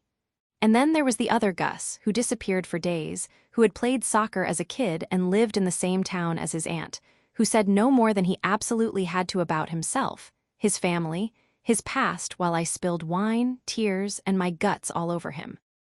I bent my head and went back to signing in silence. Pete kept sliding books across the counter to me, stacking the signed ones neatly on my other side. After a handful of seconds, she said, "Be patient with him, January. He really likes you." I kept signing. "I think you're misunderstanding the—" "I'm not," she said. I looked into her fierce blue eyes, held her gaze. "He told me about the day you moved in. Not a wonderful first impression. It's a recurring issue of his." "So I hear. But of course you have to give him a break on that one," she said. "His birthday's really hard for him ever since the split." "Birthday," I parroted, looking up. "Split, I thought." Pete looked surprised, then unsure. "She left him on it, you know. And every year since then, his friend Markham throws this huge party to try and keep his mind off it. And of course, Gus hates parties, but he doesn't want Markham thinking he's upset, so he lets the party happen." "Excuse me," I choked out. Was this some kind of joke? Had Pete woken up this morning and thought, maybe today I shall release snippets of shocking information about Gus to January in a random yet cryptic order? "She left him on his birthday," I repeated. "He didn't tell you that was what had gotten a bee in his bonnet that night you moved in?" she said. "Now, that really does surprise me, if he'd told you he'd been thinking about his divorce. Of course it would have explained how rude he was to you." "Divorce?" I said, my whole body going cold. It was about his divorce. Gus was divorced. Gus had been married. Pete shifted uncomfortably. "I'm surprised he didn't tell you. He felt so bad about being rude." My brain felt like a top spinning in my skull. It didn't make sense. None. Gus couldn't have been married. He didn't even date. The store seemed to wobble around me. "I didn't mean to upset you," Pete said. "I only thought it might explain." "No, it's fine," I said, and then it was happening again, the word spilling. The feeling that I'd held everything in a moment too long and now had no choice over how much I let out. I'm probably overreacting. This year's been weird for me. Like, in my mind, marriage has always been this sacred thing, you know? Like the epitome of love, the kind that can weather anything. And I hate thinking some bad experiences justify people shitting on the entire concept. Gus shitting on the concept. Calling relationships sadomasochistic without even telling me he'd been married. Almost making me feel stupid for wanting and believing in lasting love just because his own attempt hadn't worked. Hiding that attempt from me. But even so, why did I care what he thought? I shouldn't need everyone to believe in or want the things I believed in and wanted. When it came down to it, I resented the fact that some part of him must think I was stupid for still believing in something my own father had disproven. And beyond that, I resented myself for not letting go of it. For still wanting that love I'd always pictured for myself. And a small, stupid part of me even resented that Gus had secretly loved someone enough to marry her. While one brief make-out session with me had apparently been enough to make him relocate to Antarctica without so much as a "see ya." "I don't know," I said, shaking my head. "Does that make sense?" "Of course it does." Pete squeezed my arm. I had a feeling she would have said that even if it didn't. Like maybe she just knew it was what I needed to hear right then. Chapter 16. Thursday at noon, Gus was back at his kitchen table, looking less sexily disheveled, and more like he'd been dragged behind a dump truck with a loose tailgate. He smiled and waved, and I returned the gesture, despite the sick roiling in my stomach. He scribbled a note, "Sorry I've been Mia this week." I wished that hadn't replaced the nausea with the zero-gravity rush of a roller coaster loop. I looked around. I hadn't brought my notebook in today. I went into the bedroom and grabbed it, writing, nothing to be sorry about as I ambled back into the room. I held the note aloft. Gus's smile wavered. He nodded, then jerked his attention back to his laptop. It was harder to focus on writing now that he was back, but I did my best. I was about a quarter of the way through the book, and I needed to keep up. Around 5, I discreetly, at least I hoped, watched Gus get up and move around the kitchen, making some semblance of a meal. When he'd finished, he sat back down at his computer. At about 8:30, he looked up at me and tipped his head toward the deck. This had been our signal, as close to an invitation as either of us got before we moseyed onto our respective decks and not quite hung out at night. Now that seemed like a blatantly obvious metaphor, his keeping a literal gulf between us, my readily meeting him each night. No wonder I'd gotten so confused. He'd been keeping careful boundaries, and I'd been ignoring them.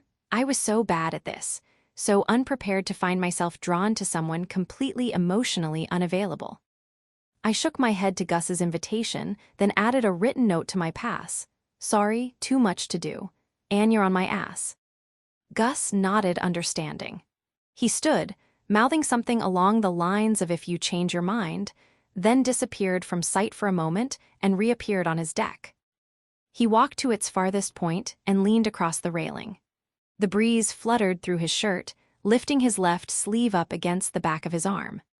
At first I thought he'd gotten a new tattoo, a large black circle, solidly filled in. But then I realized it was exactly where his Möbius strip had been, only that had been blotted out entirely since I last spotted it.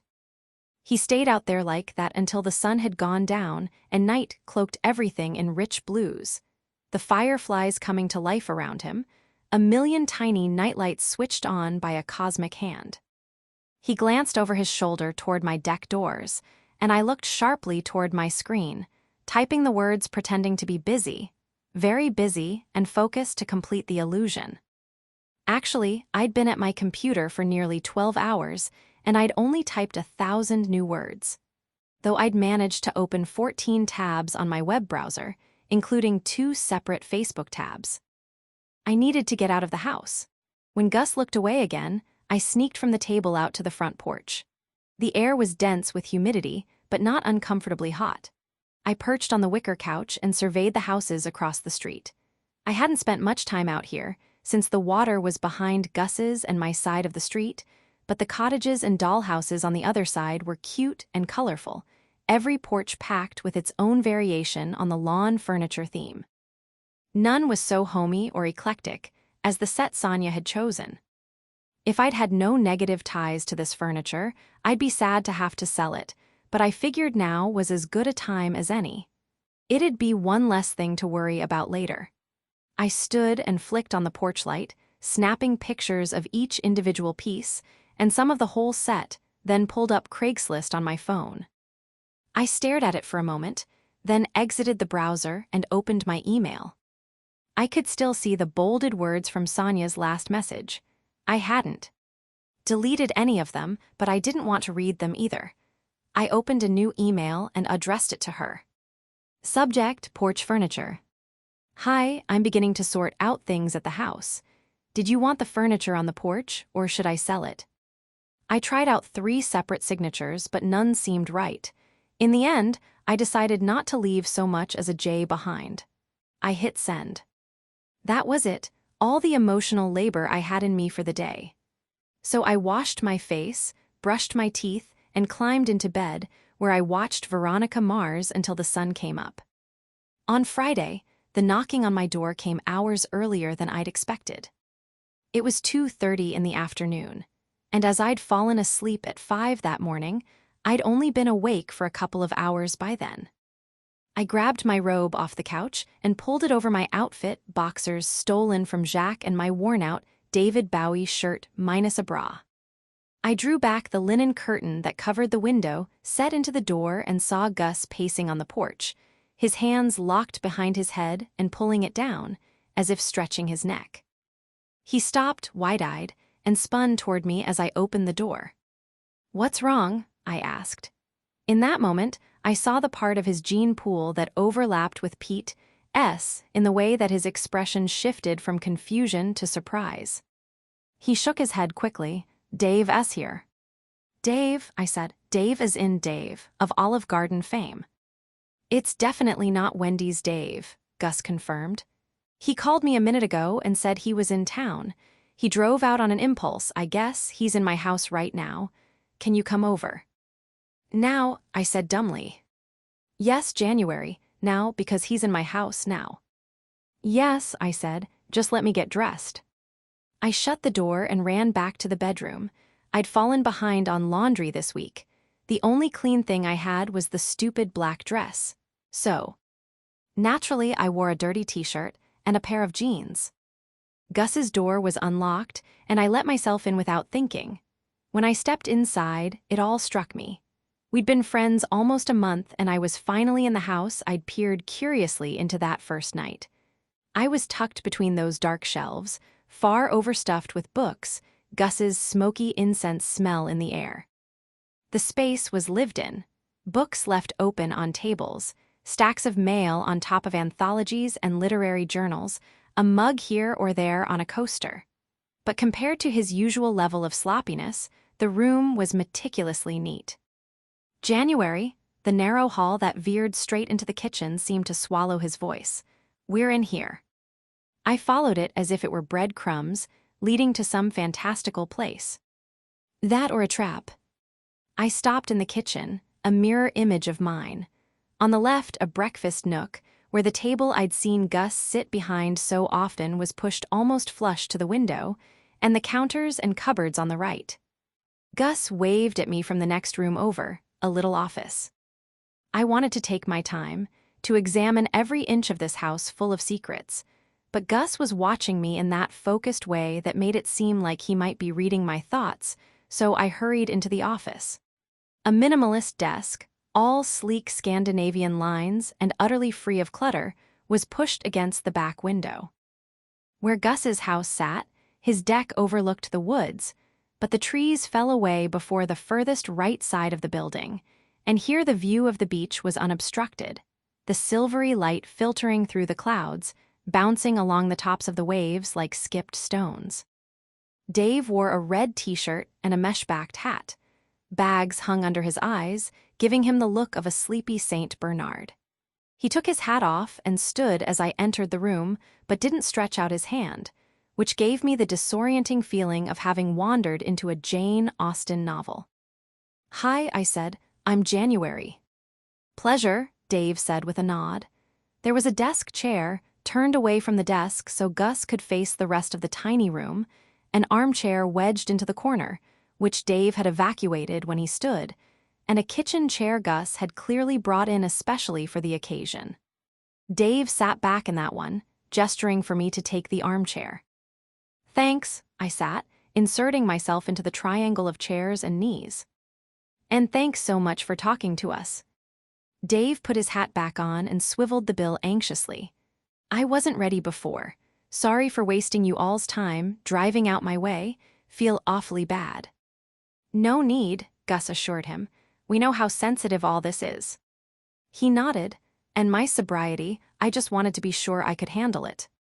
I went to a meeting that night. When we were supposed to meet at the Olive Garden, that's where I was. Totally understandable, Gus said. This is just a book, you're a person.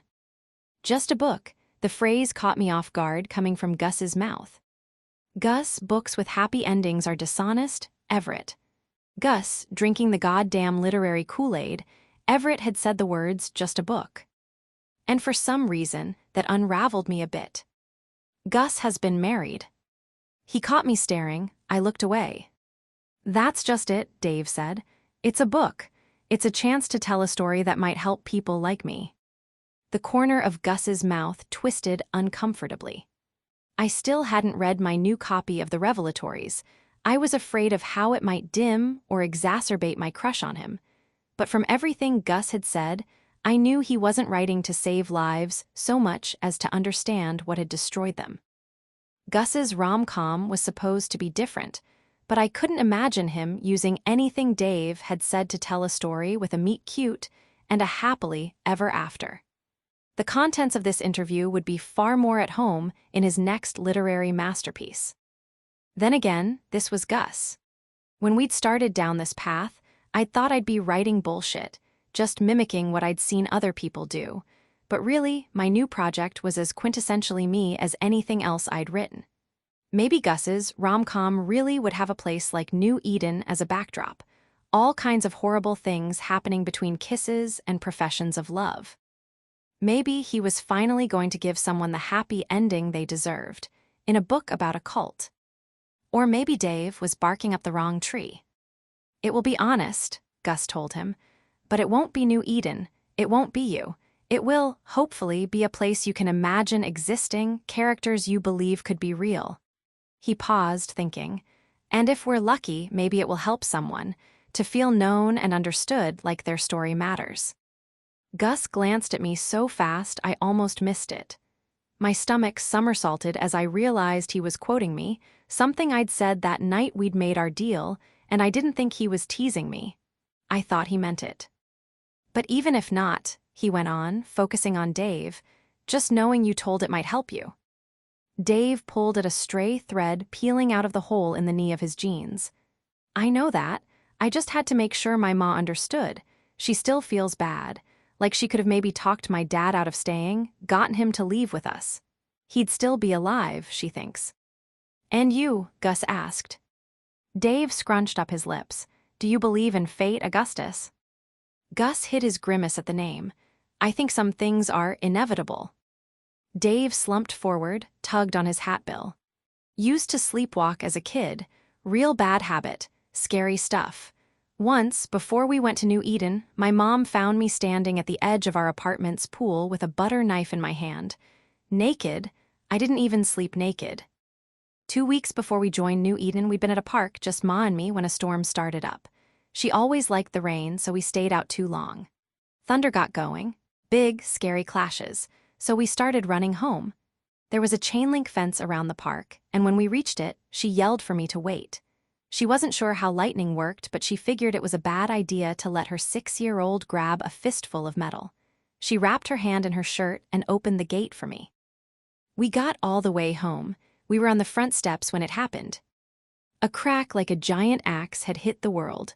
Honest to God, I thought the sun was crashing into Earth. That's how bright the light was. "What light?" Gus said. "The bolt of lightning that hit me," Dave said. "We weren't religious people, Augustus, especially not my dad, but that scared Ma. She decided to make a change. We went to church that next week, the strictest one she could find, and on our way out, someone handed her a flyer. 'New Eden,' it said. 'God is inviting you to a new beginning. Will you answer?'" Gus was writing notes, nodding as he went, so she took that as a sign. "She thought God had saved my life," Dave said, "just to get her attention. A week later, we were moving into the compound, and Dad went along with it. He didn't believe, but he considered a child's spiritual upbringing to be the job of the mother. I don't know what got him, what changed his mind. But over the next 2 years, he got in deeper than Ma ever had. And then, one night, she woke up in our trailer with a bad feeling. There was a storm raging outside, and she peeked her head into the living room where I slept, and the fold-out was empty. Just a bunch of rumpled blankets. She tried to wake my dad, but he slept like a rock, so she went out into the storm. Found me standing there, naked as can be, in the middle of the woods, lightning touching down around me like falling fireworks. And you know what happened next?" Dave looked at me, paused. "It hit the trailer. The whole thing went up in flames. That was the first fire at New Eden, and it wasn't a bad one, not like the one that killed my dad. They got that first one out before it could do much damage, but my mom took me out of there the next day." She took it as another sign. Gus confirmed. "See, here's the thing," Dave said.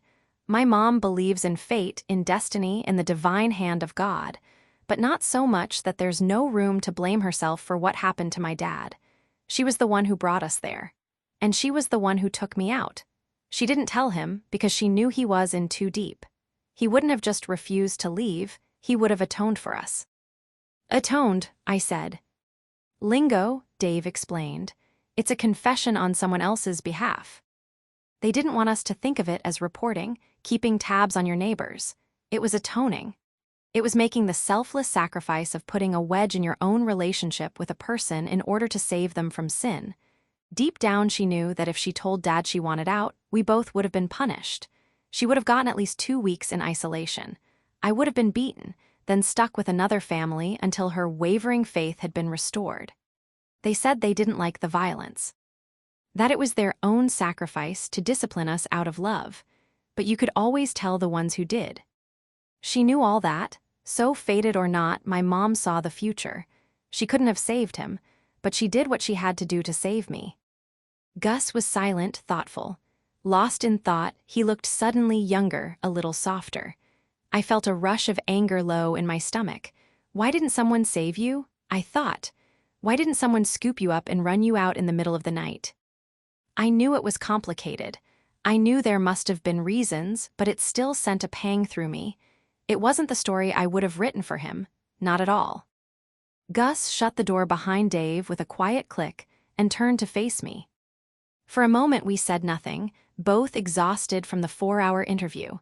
We just looked at each other. He leaned against the door. "Hey," he said finally. "Hey," I answered. A wisp of smile sneaked up the corner of his mouth. "It's good to see you." "Yeah," I shifted between my feet. "You too." He straightened and went toward the walnut sideboard in the corner, pulling 2 crystal highball glasses from below and setting them beside the careful arrangement of dark liquor bottles. "Want a drink?" Of course I wanted a drink. I just heard a harrowing tale of a child beaten for imaginary crimes, and aside from that, I was alone with Gus for the first time since our kiss. Even from across the room, the heat in the house felt like a stand-in for our tension. For the thorny jumble of feelings today had stirred up in me. Anger with all the broken parents, heartache that they too must have felt like kids, helpless, unsure how to make the right decisions, terrified of making the wrong ones. I felt sick for Dave and what he'd been through, sad for my mother and how lost I knew she must feel without Dad. And still, even with all that, being in the same room as Gus made me feel a little warm and heavy. Like from across the room, he was still a physical force pressing into me. I heard the soft clink of ice against the glasses. He kept ice in a bucket on a tray with his liquor. How moneyed connecticution of him. I wanted answers about Pete and about Gus's parents and his marriage, but those were the sorts of tidbits a person had to offer up, and Gus hadn't. He hadn't even let me into his house until one of his research subjects had shown up here unannounced. Not that he'd been in my house either, but my house wasn't a part of me. It wasn't even really mine, it was just baggage. Gus's house was his home.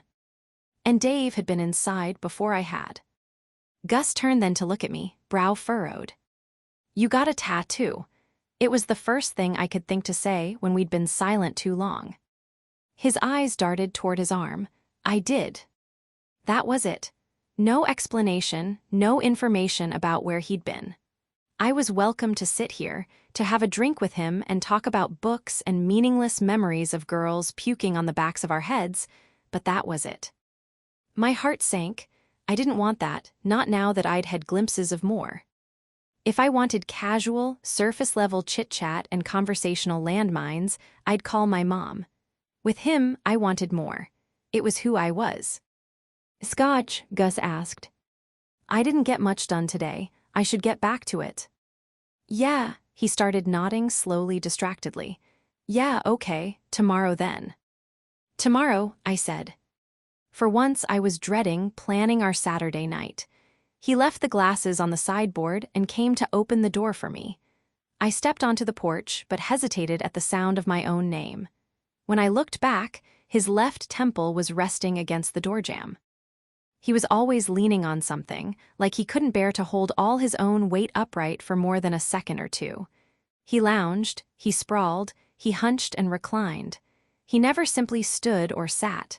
In college, I'd thought he was lazy about everything except writing.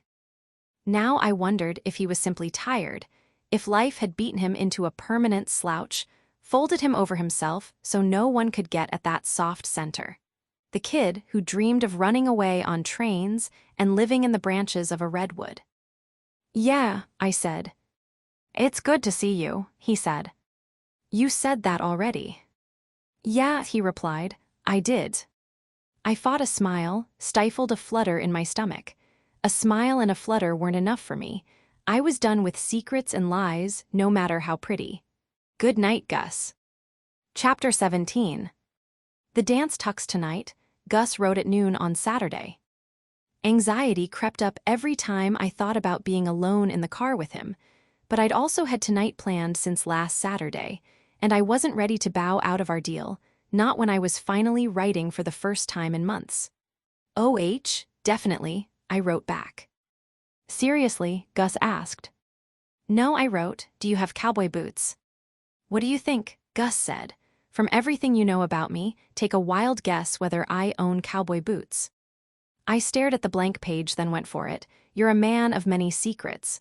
You could have a whole closet full of 10-gallon hats. And if you do, wear one." 6 p.m. When Gus appeared at my door that night, he was wearing his usual uniform, plus a wrinkly black button-up. His hair was swept up his forehead in a way that suggested it had been forced there via him anxiously running his hand through it while he wrote. "No hat," I said. "No hat." He pulled his other hand from behind his back. He was holding 2 flasks, the thin, foldable kind you could tuck under your clothes.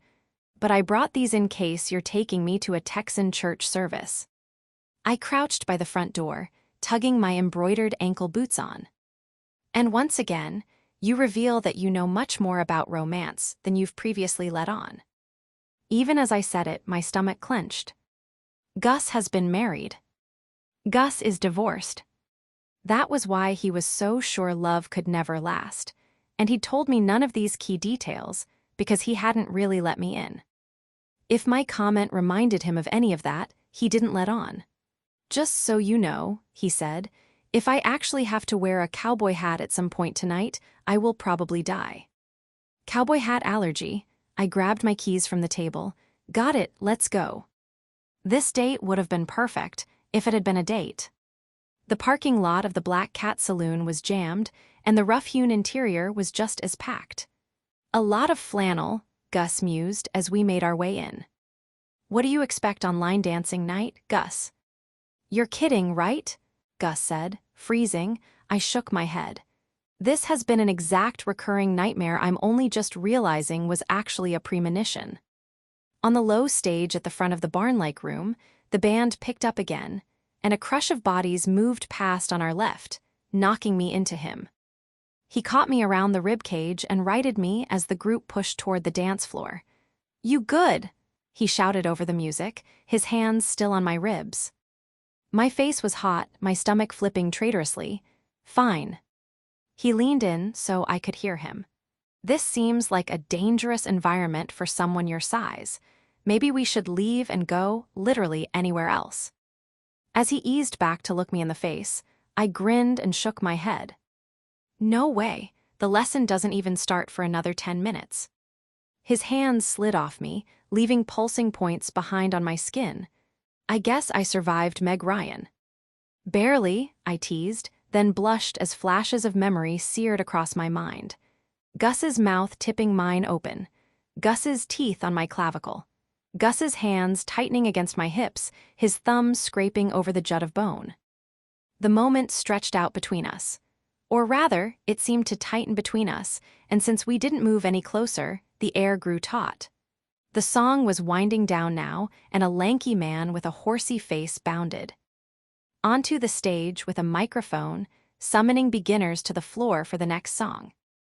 I grabbed Gus's wrist and cut a path through the crowd to the dance floor. For once, his cheeks were flushed, his forehead dented with worried wrinkles. "You honestly have to write me into your will for this," he said. "You might not want to talk through the instructions," I replied, tipping my head toward the horse-faced caller, who was using a volunteer from the crowd to demonstrate a few key moves, all while talking with the speed of an auctioneer. "I have a feeling this guy won't be repeating much." "Your last will and testament, January," Gus whispered fiercely. "And to Gus Everett," I whispered back, "a closet full of 10-gallon hats." His laugh crackled like popping oil. I thought of its sound against my ear that night at the party. We hadn't said anything as we danced in that slick basement, not a single word, but he'd laughed against my ear, and I'd known, or at least suspected, that it was because he was dimly aware that we should have been embarrassed to be all over each other like that. We should have been, but there were more pressing feelings to be felt that night. Just like at the drive-in. Heat filled my abdomen, and I suppressed the thought. On stage, the fiddle started up, and soon the whole band was bouncing through the notes. The experts swarmed the floor, filling in the gaps between the anxiously waiting beginners, of whom we made up at least 20%. Gus pushed in close at my side, unwilling to be separated from the sentient safety blanket I'd become as soon as we'd walked through the metal double doors, and the caller shouted into the microphone, "You all ready? Here we go." At his first command, the crowd jostled to the right, carrying Gus and me with it. He snatched my hand as the mass of boots and heels reversed direction. I squealed as Gus jerked me out of the path of a man on a mission to grapevine whether it meant stomping on my foot or not. There were no sung lyrics, just the caller's instructions with their strange, auctioneer rhythm and the sound of shoes scuffing along the floor. I erupted into laughter as Gus went forward instead of back, eliciting a nasty glare from the hairsprayed blonde he collided with. "Sorry," he shouted over the music, holding up his hands in surrender, only to get bumped into her pink lace, covered chest as the crowd shifted once more. "Oh God," he said, stumbling back. "Sorry, God has nothing to do with it," the woman snapped, digging her hands into her hips. "Sorry," I interceded, grabbing Gus by the hand. "Can't take him anywhere." "Me," he cried, half laughing. "You knocked me into." I pulled him through the crowd to the far side of the dance floor. When I looked over my shoulder, the woman had resumed her boot-scoot boogieing, face as stony as a sarcophagus's. "Should I give her my number?" Gus teased, mouth close to my ear. "I think she'd rather have your insurance card. Or a good police sketch. Or a crowbar," I shot back. "Okay." Gus's smile spread enough for a laugh to slip out. "That's enough from you. You're just looking for an excuse not to dance." "I'm just looking for an excuse," I said. "You grabbed that woman's boobs to try to get kicked out of here." "No way." He shook his head, caught my arm, and tugged me along as he clumsily fell back into the steps. "I'm in this for the long haul now. You'd better clear your Saturday schedules from here until eternity." I laughed, tripping along with him, but my stomach was fighting a series of concurrent rises and dips. I didn't want to feel these things. It wasn't fun anymore, now that I was thinking it all through, where it would end up with me attached and jealous, and him having shared about as much about his life with me as you might with a hairdresser. But then he would say things like that, "Clear your Saturday schedules from here until eternity." He would grab me around the waist to keep me from smashing into a support beam I hadn't noticed in my dancing fugue state. Laughing, he would twirl me into him and spin me around while the rest of the crowd was walking their feet into their bodies and back out, far wider than their hips, thumbs hooked into real and imagined belt loops. This was a different Gus than I'd seen, the one who'd played soccer. The Gus who answered 1/3 of his aunt's phone calls, the Gus who'd been married and divorced, and I wasn't sure what to make of it or its sudden appearance. Something had changed in him again, and he was, whether intentionally or not, letting it show. He seemed somehow lighter than he had, less tired. He was being winsome and flirty, which only made me more frustrated after the past week. "We need a shot," he said. "Okay," I agreed. Maybe a shot would take the strange edge I was feeling off. We swam back to the bar, and he nudged aside a pool of peanuts still in their shells to order 2 doubles of whiskey. "Cheers," he said, lifting his. "To what?" I asked. He smirked, "To your happy endings." I thought we were friends, that he respected me, and now I felt like he was calling me a fairy princess all over again, laughing to himself about how naive and silly my worldview was, holding his failed marriage like a secret trump card that proved, once again, he knew more than me. A fierce, angry fuse lit in my stomach, and I threw back the whiskey without meeting his lifted shot. Gus seemed to think it was an oversight. He was still downing his whiskey as I headed back out to the dance floor. I had to admit there was something singularly hilarious about line dancing angrily, but that didn't stop me from doing it. We finished 2 more songs, took 2 more shots. When we went back out for the 4th song, a more complex dance for the proficient to enjoy while the caller used the toilet and rested his vocal cords, we had no hope of keeping up with the choreography, even if we hadn't been tipsy by then. During a double turn to the right, my shoe caught on an uneven floorboard, and Gus grabbed me by the waist to keep me from going down. His laughter faded when he saw my face, and he leaned, of course, against the support beam, my nemesis from earlier, drawing me in toward him by my hips. His hand burned through my jeans into my skin, and I fought to keep a clear head as he held me like that. "Hey," he murmured, dropping his mouth toward my ear so I could hear him over the music. "What's wrong?" What was wrong was his thumbs twirling circles on my hips, his whiskey breath against the corner of my mouth, and how stupid I felt for its effect on me. I was naive. I'd always trusted my parents, never sensed the missing pieces between Jacques and me, and now I'd started getting emotionally attached to someone who'd done everything he could to convince me not to. I stepped back from him. I meant to say, I think I need to go home, or maybe I'm not feeling well. But I'd never been good at hiding how I was feeling, especially this past year. I didn't say anything, I just ran for the door. I burst into the cool air of the parking lot and beelined toward the Kia. I could hear him shouting my name as he followed, but I was too embarrassed, frustrated, and I didn't know what else to turn around. "January," Gus said again, jogging toward me. "I'm fine." I dug for my keys in my pocket. I need to go home." "I'm not, I do," I trailed off, fumbling the key against the lock. "We can't go anywhere until we've sobered up," he pointed out. "Then I'll just sit in the car until then." My hands were shaking, and the key glanced off the lock again. "Here, let me." Gus took it from me and slipped it in, unlocking the driver's side door, but he didn't step away to let me open it. "Thanks," I said without looking at him. I flinched as his hand brushed at my face, swiping hair from my cheek. He tucked it behind my ear. "Whatever it is, you can tell me." Now I looked up at him, ignoring the heavy flip-flop of my stomach as I met his eyes. "Why?" His eyebrows lifted. "Why what?" "Why can I tell you?" I said. "Why would I tell you anything?" His mouth pressed closed, the muscle in his jaw leapt. "What is this?" "What did I do?" "Nothing." I turned toward the car, but Gus's body still blocked the door. "Move, Gus." "This isn't fair," he said. "You're mad at me and I can't even try to fix it." "What could I have possibly?" "I'm not mad at you," I said. "You are," he argued. I tried again to open the door. This time he moved aside to let me. "Please tell me, January." "I'm not," I insisted, voice shaking dangerously. "I'm not mad at you. We're not even close enough for that. I'm just your casual acquaintance. It's not like we're friends." Twin grooves rose from the insides of his eyebrows and his crooked mouth twisted. "Please," he said, almost out of breath. "Don't do this." "Do what?" I demanded. He threw his arms out to his sides. "I don't know," he said, "whatever this is." "How stupid do you think I am?" "What are you talking about?" he demanded. "I guess I shouldn't be surprised you don't tell me anything," I said. "It's not like you respect me or my opinions." "Of course I respect you." "I know you were married," I blurted.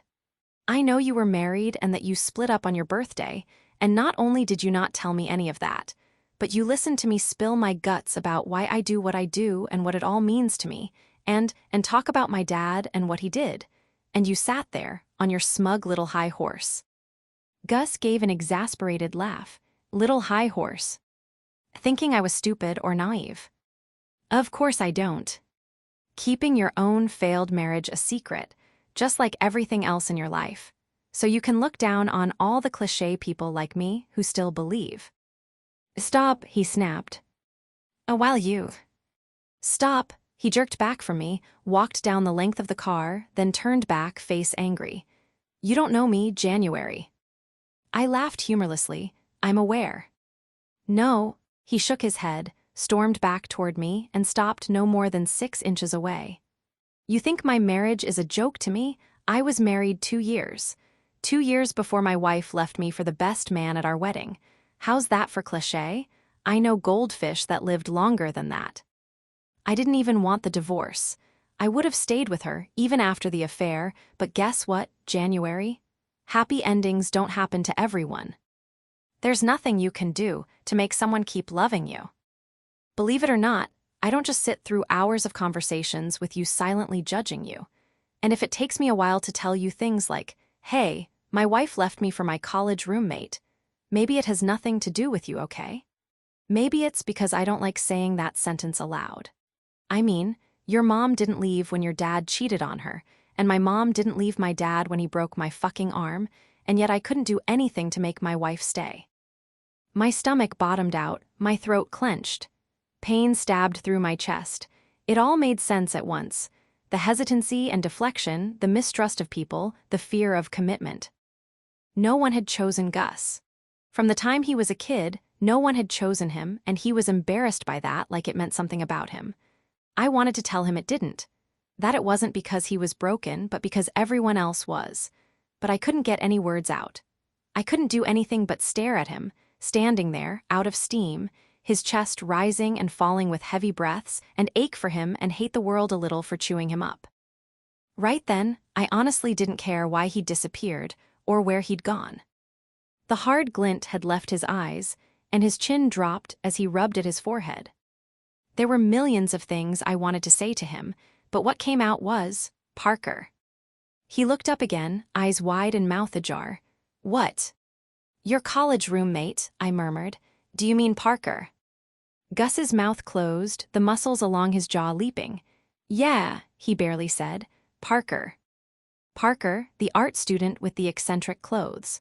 Parker, who'd picked most of his left eyebrow away. He'd had pretty blue eyes and a certain zaniness that my friends and I had always imagined translated to a golden retriever-esque excitability when it came to sex, which we were all fairly sure he was getting a lot of. Gus wasn't looking at me. He was rubbing his forehead again, looking as broken and embarrassed as I'd felt 30 seconds ago. On your birthday, what an asshole. I didn't realize I'd said it aloud until he responded. I mean, that wasn't her plan. He looked away, staring vaguely through the parking lot. I sort of dragged it out of her. I could tell something was wrong, and anyway. Still an asshole, I thought. I shook my head. I had no idea what else to say. I stepped forward and wrapped my arms around him, pressing my face into his neck, feeling his deep breaths push against me. After a moment, his arms lifted around me and we stood there, just out of reach of the parking lot's lone floodlight, holding on to each other. I'm sorry, I whispered into his skin. She should have picked you. And I meant it, even if I wasn't sure exactly which she I was talking about. His arms tightened around my back. His mouth and nose pressed against the crown of my head, and inside, a mournful Crosby, Stills, Nash and Young cover picked up, guitar twanging like its strings were crying. Gus rocked me side to side. I want to know you, I told him. I want that, he murmured into my hair. We stood there for another moment before he spoke again. It's late.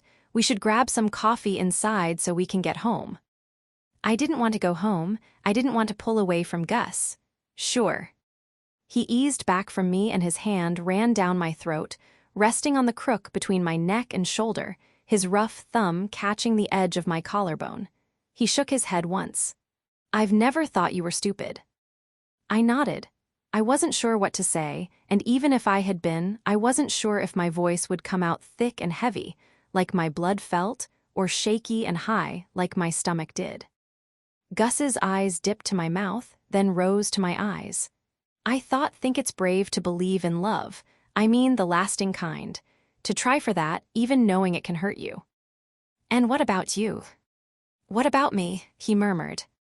I needed to clear my throat, but I didn't. It would be too obvious, what I was thinking, how I was feeling. You don't think you ever will again. Gus stepped back, shoes crackling against the gravel. It doesn't matter if I believe it can work or not, he said. Not believing in something doesn't stop you from wanting it, if you're not careful. His gaze sent heat unfurling over me, the cold snapping painfully back into place against my skin when he finally turned back toward the bar. Come on, he said, let's get that coffee. Careful, caution was something I had little of when it came to Gus Everett. Case in point, my hangover the next morning. I awoke to my first text from him. It said only ow. Chapter 18. There were no more nights on our separate decks. On Sunday, Gus came to my house looking like he'd started going through a trash compactor only for it to spit him back up halfway through. I felt at least as bad as he looked. We put the chaise lounges on the deck flat and lay out there with ice packs on our heads, chugging the bottles of Gatorade he'd brought over. "Did you write?" he asked.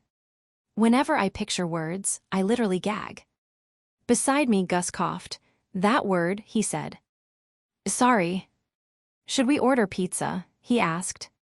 "Are you kidding? You almost just." "January," Gus said. "Don't say that word, just answer the question." Of course we should. By Monday, we'd mostly recovered.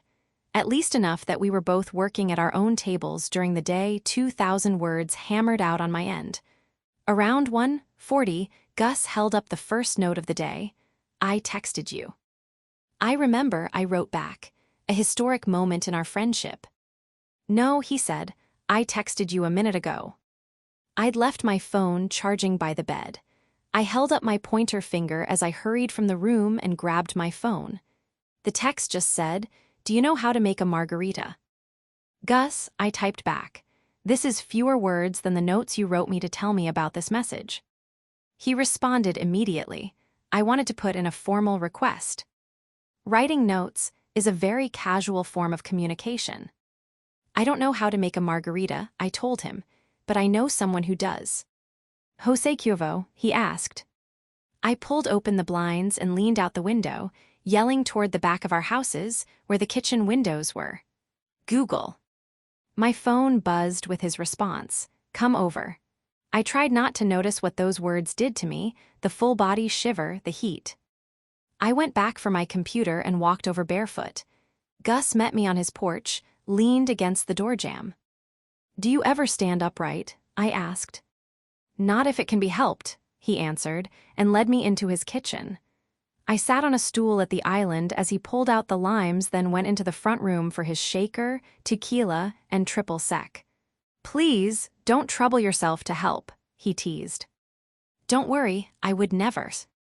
When he'd finished making our drinks, we went out onto the front porch and worked until the last streaks of sunshine had vanished into that deep Michigan blue, the stars pricking through it like poked holes, one at a time.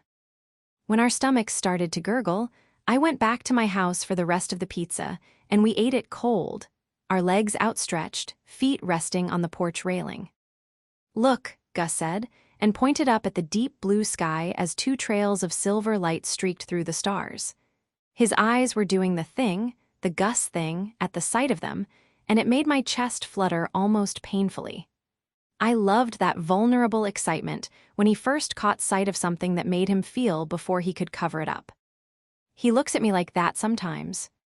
I jerked my focus to the falling stars. "Relatable," I said flatly. Gus let out a half-formed laugh. "That's basically us, on fire and just straight up dropping out of the sky." He looked over at me with a dark, fervent gaze that undid the careful composure I'd been rebuilding. My eyes slipped down him, and I scrambled for something to say. "What's the big black blob about?" I tipped my chin toward the updated tattoo on the back of his bicep, where the skin was a bit paler than his usual olive. He looked confused until he followed my gaze. "Yeah," he said, "it used to be something else." "A Möbius strip, I know," I said a bit too quickly. His eyes bored into mine for a few intimidating beats as he decided what to say. "Naomi and I got them." Her name hung in the air, the afterimage of a lightning strike. Naomi, the woman Gus Everett had married, I presumed. He didn't seem to notice my shock. Maybe in his mind he said her name often. Maybe having told me she existed felt the same to him as if he'd shown me their photo albums. Right after the wedding. "Ah," I said stupidly. My cheeks went even hotter and started to itch. I had a knack for bringing up things he had no interest in talking about. "Sorry." He shook his head once, and his eyes kept their sharp, fiery focus. "I told you I wanted you to know me. You can ask me anything you want." It sounded sort of like, "Get on top of me, now." I hoped I looked very pretty, for an overripe tomato. Dropping the topic was the smarter idea. but I couldn't help testing him, seeing if I, January Andrews, could really ask the secretive Gus Everett anything at all. I settled on, what did it mean? As it turned out, very little, he said. Disappointment wriggled through my stomach at how quickly our open book policy had deteriorated. But then he took a breath and went on. If you start at one point on a Möbius strip and you follow it straight around, when you've done the full loop, you don't end up back where you started. You end up right above it, but on the other side of the surface. And if you keep following it around for a second time, you'll finally end up where you started. So it's this path that's actually twice as long as it should be. At the time, I guess we thought it meant that the two of us added up to something bigger than we were on our own. He shrugged one shoulder, then absently scratched the black blot. After she left, it seemed more like a bad joke. Oh, here we are, trapped on opposite sides of this surface, allegedly in the same place and somehow not at all together. Pinned together with these stupid tattoos that are 5,000% more permanent than our marriage. Yikes, I said. Yikes. I sounded like a gum-popping babysitter trying to relate to her favorite hot divorced dad, which was sort of how I felt. Gus gave me a crooked smile. Yikes, he agreed quietly. We stared at each other for a beat too long. What was she like? The words had just slipped out, and now a spurt of panic went through me at having asked something I wasn't sure Gus would want to answer, or I would enjoy hearing. His dark eyes studied me for several seconds. He cleared his throat. She was tough, he said, sort of impenetrable. The jokes were writing themselves, but I didn't interrupt him. I'd come this far. Now I had to know what kind of woman could capture Gus Everett's heart. She was this incredible visual artist, he said. That's how we met. I saw one of her shows in a gallery when I was in grad school and liked her work before I knew her. And even once we were together, I felt like I could never really know her. Like she was always just out of reach. For some reason that thrilled me. What kind of woman could capture Gus Everett's heart? My polar opposite. Not the kind who was always rude when she was grumpy, crying when she was happy, sad, overwhelmed. Who couldn't help but let it all hang out. But I also just had this thought, like, he hesitated. Here, as someone I could never break, she didn't need me. And she wasn't gentle with me, or worried about saving me, or really letting me in enough to help her work things out either. Maybe it sounds shitty, but I've never trusted myself with anyone soft. My cheeks burned, and I kept my focus on his arm instead of his face. I saw that with my parents, you know. This black hole and this bright light he was always just trying to swallow whole. My gaze flickered to his face, the sharp lines etched between his brows. Gus, you're not a black hole, and you're not your father either. Yeah, I know. An unconvincing smile flitted across one corner of his mouth, but I'm also not the bright light. Sure, he wasn't a bright light, but he wasn't the cynic I'd thought either. He was a realist who was a little too afraid of hope to see things clearly when it came to his own life. But he was also exceptionally good at sitting with people through their shit, making them feel less alone without promises or empty platitudes. Me, Dave, Grace. He wasn't afraid for things to get ugly, to see someone at their weakest, and he didn't fall over himself trying to talk me out of my own feelings. He just witnessed them, and somehow, that let them finally get out of my body after years of imprisonment. Whatever you are, I said, it's better than a nightlight. And for what it's worth, as a former fairy princess and the ultimate secret soft girl, I think you're plenty gentle. His eyes were so warm and intense on me that I was sure he could read all my thoughts, everything I felt and thought about him, written on my pupils. The heat in my face rushed through my whole body, and I focused on his tattoo again, nudging it with my hand. And also, for what it's worth, I think the giant black blob suits you. Not because you're a black hole, but because it's funny and weird. If you think so, then I have no regrets, he murmured. You got a tattoo, I said, still a little amazed. I have several, but if you want to see the others, you have to buy me dinner. No, I mean, you got a marriage tattoo.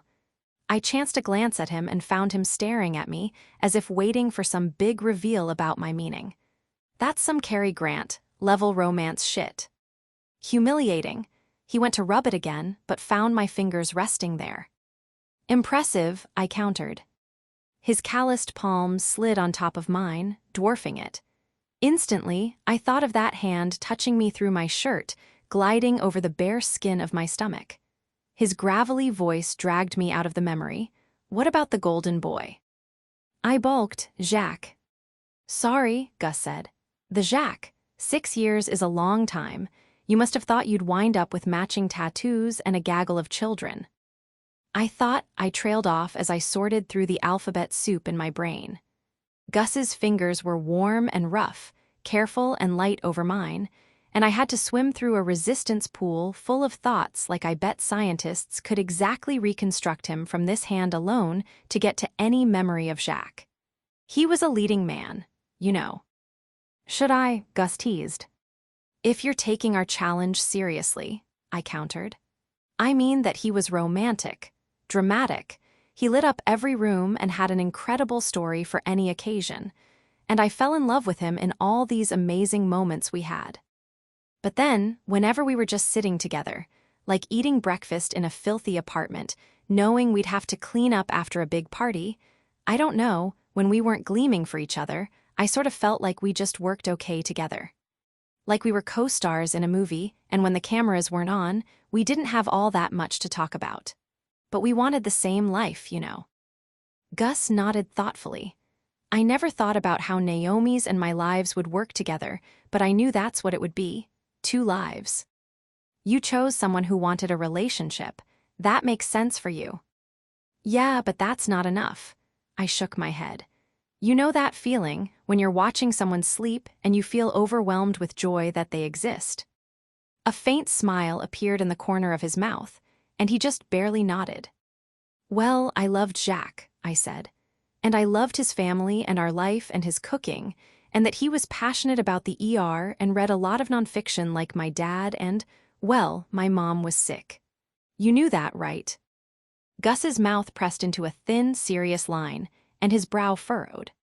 From our nonfiction class, he said, but she was in remission. I nodded. Only after I graduated it came back, and I'd convinced myself she was going to beat it again. But a part of me was really comforted by the fact that, if she died, she would have at least met the man I was going to marry. She thought Jacques was so handsome and amazing, and Dad trusted him to give me the life I wanted. And I loved all that. But whenever I watched Jacques sleep, I felt nothing. Gus shifted on the sofa beside me, his gaze dropping. And when your dad died, didn't you want to marry Jacques then, since your dad had known him? I took a deep breath. I hadn't admitted this to anyone. It all felt too complicated, too hard to explain until now.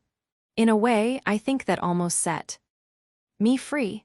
I mean, firstly, my dad wasn't who I thought he was, so his opinion of Jacques meant less. But more than that, when I lost my dad, my dad was a liar, but I loved him. Really loved him, so much that just knowing he isn't on this planet still tears me in half whenever I think about it. Even as I said it, the pain pressed into me, a crushing but familiar weight on every square inch of my body. And with Jacques, I went on, we loved the best versions of each other inside our picturesque life, but once things got ugly, there was just nothing left between us. He didn't love me when I wasn't the fairy princess, you know, and I didn't love him anymore either. There were thousands of times I'd thought, he is the perfect boyfriend. But once my dad was gone, and I was furious with him but also couldn't stop missing him, I realized I'd never thought, Jacques is so perfectly my favorite person. Gus nodded. It didn't overwhelm you to watch him sleep. It was the kind of thing that, if he'd said it even a few weeks ago, I might have taken as mockery. But I knew Gus now. I knew that head tilt, that serious expression that meant he was in the process of puzzling something out about me. I'd seen it on his face that day on campus when he pointed out that I gave everyone happy endings. I'd seen it again in Pete's bookstore when I made a jab about him writing Hemingway circle-jerk fiction. That day in class, he'd been working something out about who I was and how I saw the world. That day at Pete's, he'd been realizing I loathed him. I wanted to take it back, show him that I understood him now, that I trusted him. I wanted to give him something secret, like what he'd given me when he talked about Naomi. I wanted to tell him another true story instead of a beautiful lie. So I said, once, for my birthday, Jacques took me to New Orleans. We went to all these amazing jazz bars and Cajun restaurants and witchy shops. And the whole time, I was texting Shaddy about how badly I wished we could be together, drinking martinis and watching The Witches of Eastwick. Gus laughed. Shaddy, he said ruefully. I remember Shaddy. Yeah, well, she remembers you, I said. So you talk about me. Gus's smile inched higher and his eyes flashed. To your perfectly favorite person, Shaddy. You talk about me to Pete, I challenged. He gave one nod, confirming. And what do you say? You're the one who said I could ask anything, I shot back. What do you say? It's strictly need to know, he said. The last thing I told her must have been that we got caught making out at a drive-in theater. I laughed and pushed him away, covering my burning face with my hands. Now I'll never be able to order another pink eye. Gus laughed and caught my wrists, tugging them from my face. Did she call it that again? Of course she did. He shook his head, grinning. I'm beginning to suspect her coffee expertise is not what keeps her in business. When we finally stood to go to bed that night, Gus didn't say good night. He said tomorrow, and that became our nightly ritual. Sometimes he came to my house. Sometimes I went to his. The wall between him and the rest of the world wasn't gone, but it was lower, at least between us. On Thursday night, while sitting on Sonia's couch and waiting for our pad thai to be delivered, he finally told me about Pete. Not just that she was his aunt, and had been his coach for soccer, which he assured me he was terrible at, but also that she'd been the reason he'd moved here when Naomi left him. Pete lived near me when I was a kid, back in Ann Arbor. She never came over, didn't get along with my dad, but she was always in my life. Anyway, when I was in high school, Maggie got the job teaching geology at the school here, so they moved out this way and they've been here ever since. She begged me to come. She knew the guy who was selling this house and went so far as to lend me a down payment. Just let me know I could pay her back whenever. Wow, I said. I'm still caught on the fact that Maggie's a geology professor. He nodded. Never mention a rock in front of her, I mean it. Never. I'll try, I said. But that's going to be extremely hard, what with how often rocks come up in everyday conversation. You'd be shocked, he promised. Shocked and appalled and, more importantly, bored to the brink of death. Someone should invent a boredom EpiPen. I think that's essentially what drugs are, Gus said. Anyway, January. Enough about rocks. Tell me why you moved here, really. The words tangled in my throat. I could only get out a few at a time. My dad. Gus nodded, as if that were enough of an explanation if I couldn't force myself to go on. He died, and you wanted to get away. I shifted forward, leaning my elbows on my knees. He grew up here, I said, and when he passed, I found out he'd been back here, kind of a lot. Gus's eyebrows pinched in the middle. He ran his hand back through his hair, which was, as usual, pushed messily off his forehead. Found out. This was his house, I said. His second house, with the woman. I couldn't bring myself to say her name. I didn't want Gus to know her, to have an opinion on her either way, and it was a small enough town that he probably did. Oh, he ran his hand through his hair again. You mentioned her, kind of. He sat back into the couch, the beer bottle in his hand hanging along the inside of his thigh. Did you ever meet him? I blurted, before I'd decided whether I even wanted the answer, and my heart began to race as I waited for him to respond. You've been here 5 years. You must have seen them. Gus studied me with liquidy, dark eyes, his brow tense. He shook his head. Honestly, I'm not really into the neighbor thing. Most of the houses on this block are rentals. If I saw him, I would have assumed he was on vacation. I wouldn't remember. I looked away quickly and nodded. On the one hand, it was a relief, knowing Gus had never watched the two of them barbecuing on the deck, or pulling weeds side by side in the garden, or doing any other normal couple things they might have done here. and that he didn't seem to know who that woman was. But on the other, I felt a sinking in my stomach and realized a part of me had been hoping, all this time, that Gus had known him. That he'd have some story to tell that I'd never heard, a new piece of my father right here, and the miserably thin envelope taunting me from the gin box wasn't really all I had to look forward to of him. "January," Gus said gently, "I'm so sorry." I had begun to cry without giving myself permission to. I pressed my face into my hands to hide it, and Gus shifted closer, put an arm around my shoulders and gathered me to him. Gently, he pulled me across his lap and held me there, one hand knotted into my hair, cradling the back of my head, as the other curled around my waist. Once the tears had started, I couldn't stop them. The anger and frustration, the hurt and betrayal, the confusion that had been clogging my brain ever since I found out the truth, it all heaved out of me. Gus's hand moved softly through my hair, turning slow circles against the back of my neck, and his mouth pressed into my cheek, my chin, my eye, catching tears as they fell until gradually I settled. Or maybe just ran out of tears. Maybe realized I was sitting in Gus's lap like a toddler, having my tears kissed away. Or that his mouth had paused, pressed into my forehead, his full lips slightly parted. I turned my face into his chest and breathed him in, the smell of his sweat and the incense I now knew he burned when he first started writing each day, his lone per-work ritual, and the occasional stress cigarette, though he'd largely quit smoking. He crushed me to him, arms tightening, fingers curling against the back of my head. My whole body heated until I felt like lava, burning and liquid. Gus pulled me closer, and I molded to him, poured myself into every line of him. Each of his breaths brought us closer until finally he straightened, pulling me over him so my knees straddled his hips, his arm tight across my back. The feeling of him underneath me sent a fresh rush of heat up my thighs. His hand grazed along my waist as we stared at each other.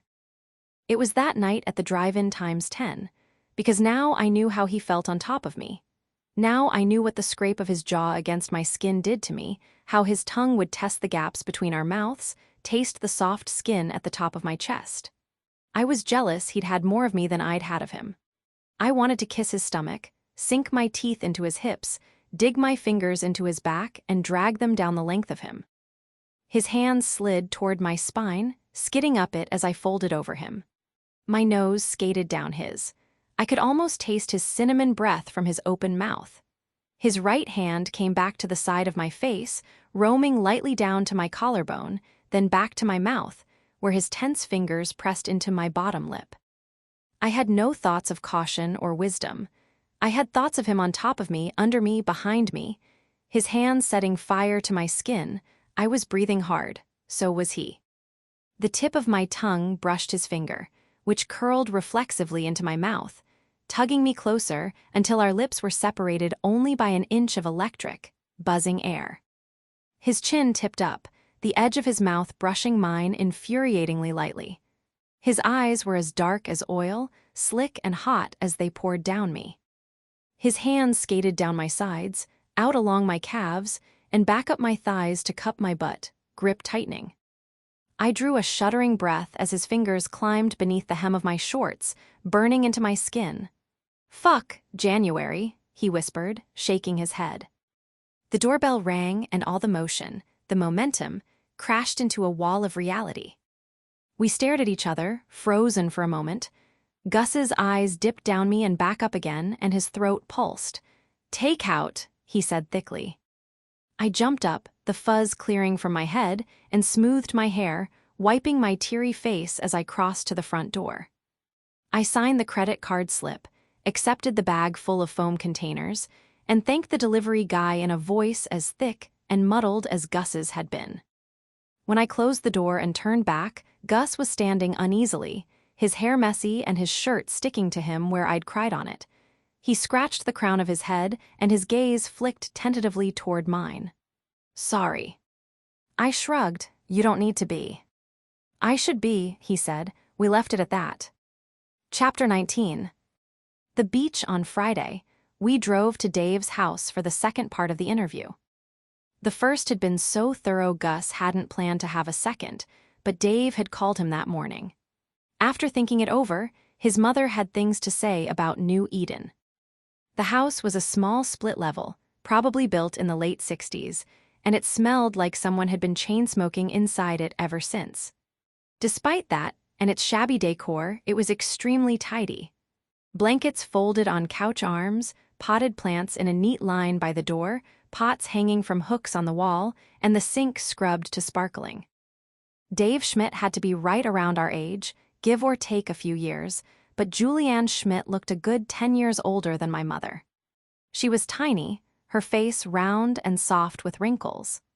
I wondered if it was a lifetime of being treated as if she were sweet, because of her figure and face, that had given her the almost toothy handshake she offered. She lived there with Dave. I own the house, but he makes the payments. She guffawed at that and patted his back. He's a good boy. I watched Gus's eyes narrow, appraising the situation. I thought he might be looking for hints of violence somewhere in their interactions, but Dave was mostly hunched and smiling in embarrassment. He was always a good boy. And you should hear him on the piano. Can I get you anything to drink? Dave hurried to ask. Water would be great, I answered, more to give Dave an excuse to hide than because I was actually thirsty. As he disappeared into the kitchen, I ambled around the living room, studying all the walnut picture frames mounted to the wall. It was like Dave had been frozen at about 8 years old in a V-neck sweater vest and dull green t-shirt. His father was in most of the shots, but even in the ones he didn't inhabit, it was easy to imagine he'd been behind the camera, snapping the tiny smiling woman and the baby on her hip, the toddler holding her hand, the gawky child sticking his tongue out next to the gorilla exhibit at the zoo. Dave's dad had been lanky and brown-haired with bushy eyebrows and a receding chin. Dave looked just like him. So I understand you had more to say, Gus began, things you thought Dave couldn't offer. Of course I do. Julianne took a seat on the blue plaid love seat, and Gus and I perched beside each other on the roughly woven tan couch. I've got a well-rounded look.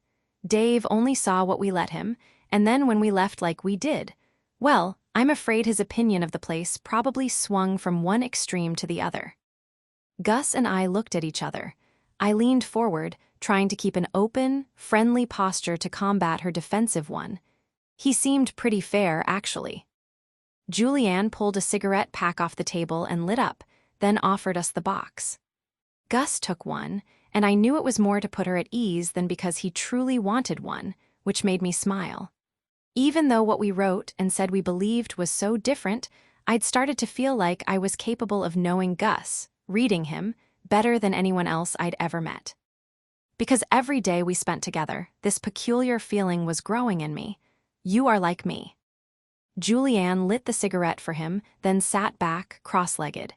They weren't bad people, she said. Not most of them, and I couldn't let you go thinking they were.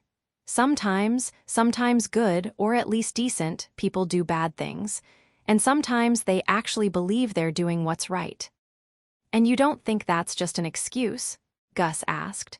You don't believe in any kind of internal moral compass? The way he said it made it seem as if he himself did believe in such a thing, which would have surprised me a few weeks ago, but now made perfect. Sense. Maybe you start out with that, she said, but if you do, it gets shaped as you age. How are you supposed to believe right's right and wrong's wrong if everyone around you says the opposite? You're supposed to think you're smarter than all of them. Dave returned with 3 water glasses balanced between his hands and passed them out one by one. Julianne seemed reluctant to go on with her son in the room, but neither she nor Gus suggested he leave. Probably because Dave was approximately 30 years old and paying for the house we were in. A lot of these people, Julianne went on, didn't have much. I don't just mean money, although that was true too. There were a lot of orphans. People estranged from their families.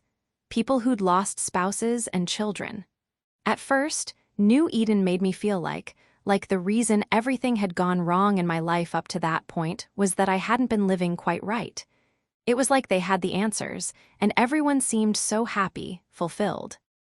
And after a lifetime of wanting, sometimes not even wanting anything specific, but just wanting, feeling like the world wasn't big enough or bright enough. Well, I felt like I was finally pushing back the curtain. I was getting my answers. It was like this great big scientific equation they'd solved. And you know what? To an extent, it worked. At least for a while. You followed their rules, did their rituals, wore their clothes, and ate their food, and it was like the whole world was starting to light up from within. Nothing felt mundane. There were prayers for everything, while you were going to the bathroom, while you were showering, paying bills. For the first time, I felt grateful to be alive. That's what they could do for you. So then when the punishment started, when you began to slip up and fail, it felt like there was a giant hand on the bathtub plug, just waiting to yank it up and rip it all away from you. And my husband, he was a good man. He was a good, lost man. Her gaze skittered toward Dave, and she took a slow puff. He was going to be an architect, build sports stadiums and skyscrapers. He loved to draw, and he was damn good at it. And then we got pregnant in high school, and he knew all that had to go. We had to be practical, and he never once complained. Again her eyes gestured toward her son. Of course he didn't. We were lucky, blessed, but sometimes when life throws a wrench in your plans, I don't know how to explain it, but I just had this sense when we were there. Like my husband was clinging to whatever he could grab hold of, like being right mattered less than being okay. I thought about my father and Sonia, about my mom staying with him, even knowing what he'd done. Her insistence that she'd thought it was over. Well, why did it ever start? I demanded in the car before she had taken up her mantra. I can't talk about it, I won't talk about it. But the truth was, I had a good guess right away. In the 7th grade, my parents had separated. Briefly, just a couple of months, but he'd gone as far as to stay with some friends of theirs while he and Mom waited to see if they could work things out. I didn't know the whole story. They'd never gotten to that screaming match level most of my friends' divorced parents had reached, but even at 13, I had seen the change in my mother. A sudden wistfulness, a proclivity for staring out windows, escaping to bathrooms and returning with puffy eyes. The night before Dad moved out, I'd cracked my bedroom door and listened to their voices carrying up from the kitchen. I don't know, Mom kept saying tearfully. I don't know, I just feel like it's over. Our marriage, Dad had asked after a long pause. My life, she'd told him. I'm nothing but your wife, January's mother. I'm nothing else, and I don't think you can imagine how that feels. To be 42 and feel like you've done everything you're going to do. I hadn't been able to wrap my mind around it then, and obviously Dad hadn't either, because the next morning they'd explained everything to me while the three of us sat in a row on the edge of my bed. And then I'd watched his car pull away with one suitcase in its back seat. I'd believed life, as I knew it was over. Then suddenly, Dad was back in the house, proof that nothing was unfixable, that love could conquer any challenge, that life would always, always work out. So when he and Mom sat me down to tell me about her diagnosis, and everything else in our lives changed, I knew it wouldn't be permanent. This was just another plot twist in our story. After that, the two of them seemed more in love than ever. There was more dancing, more hand-holding, more romantic weekend getaways. More of Dad saying things like, "Your mother has been a lot of people in the 20 years I've known her, and I've had a chance to fall in love with every single one of them, Janie. That's the key to marriage. You have to keep falling in love with every new version of each other, and it's the best feeling in the whole world." Their love, I had thought, had transcended time, midlife crises, cancer, all of it. But that separation had happened, and when I'd yelled at my mother that day, I'd wondered if those 3 months were when it had begun, when Dad and Sonia had reconnected, if, when he'd found her, he just needed to believe everything could be okay again. If, when Mom had taken him back afterward, she just needed to pretend it already was okay. Julianne shook her head slightly when her gaze settled on mine. "Does that make sense?" she asked. "I just needed to be okay, and I could do the wrong thing if it had the right end." I thought about Jacques and our determination to have a beautiful life, my desperation to end up with someone Mom had known and loved. I thought about my mother's diagnosis and my father's infidelity, and the story I'd been telling myself since age 12 to keep from being terrified about what might really happen. I thought about the romance novels I'd devoured when the cancer came back, and I lost my shot at grad school, and thought my life was falling apart again. The nights spent writing until the sun came up, and my back hurt from needing to pee, but not wanting to stop working because nothing felt more important than the book, than giving these fictional lovers the ending they deserved, giving my readers the ending they deserved. People clinging to whatever steadfast thing they could find. Yes, that made sense. It made perfect sense. When we left that night, I texted my mother, something I hadn't done much of in months: "I love you. Even if you can never talk about him again, I'll always love you, Mom, but I hope you can." 20 minutes later, she responded, "Me too, Janie, all of it." On Saturday, we walked down to the beach. "It's not very creative," I said, as we picked our way over the root-laden path. Gus opened his mouth to reply, and I cut him off. "Don't you dare make a joke about my genre of choice being unoriginal."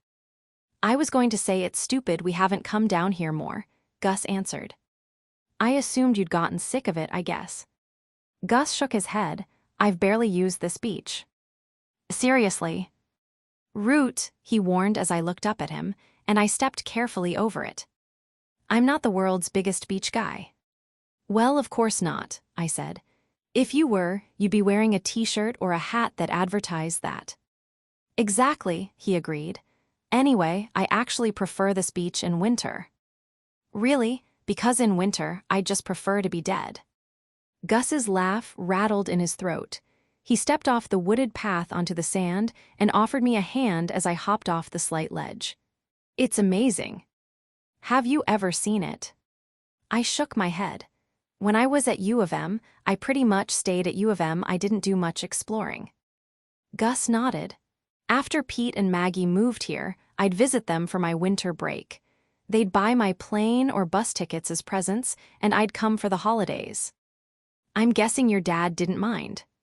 A sudden burst of anger at the thought of Gus as a kid, alone, unwanted, had forced the words out of me before I could stop. I glanced cautiously at him. His jaw was clenched a bit, but otherwise his face was impassive. He shook his head. We'd defallen into step along the water, and he looked sidelong at me, then back to the sand. "You don't have to worry about bringing him up. It wasn't that bad." "Gus," I stopped and faced him. "Just the fact that you have to say it means it was way worse than it should have been." He hesitated a second, then started walking again. "It wasn't like that." He said, "After my mom died, I could have gotten out. Pete wanted me to come live with her and Maggie. She was always trying to get me to talk about the fights he and I would get into so she could get custody, but I chose not to. He had all this heart medication, daily pills.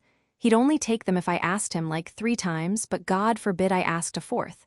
He'd pick a fight, an actual fight. Sometimes I thought," he trailed off, "I wondered if he wanted me to kill him. Or get himself so worked up his heart would give out. I dropped out of school to work so we could afford his prescriptions, but when I was out, he stopped doing anything for himself. Eating, bathing, I could barely keep him alive. Maybe he thought that would be my punishment."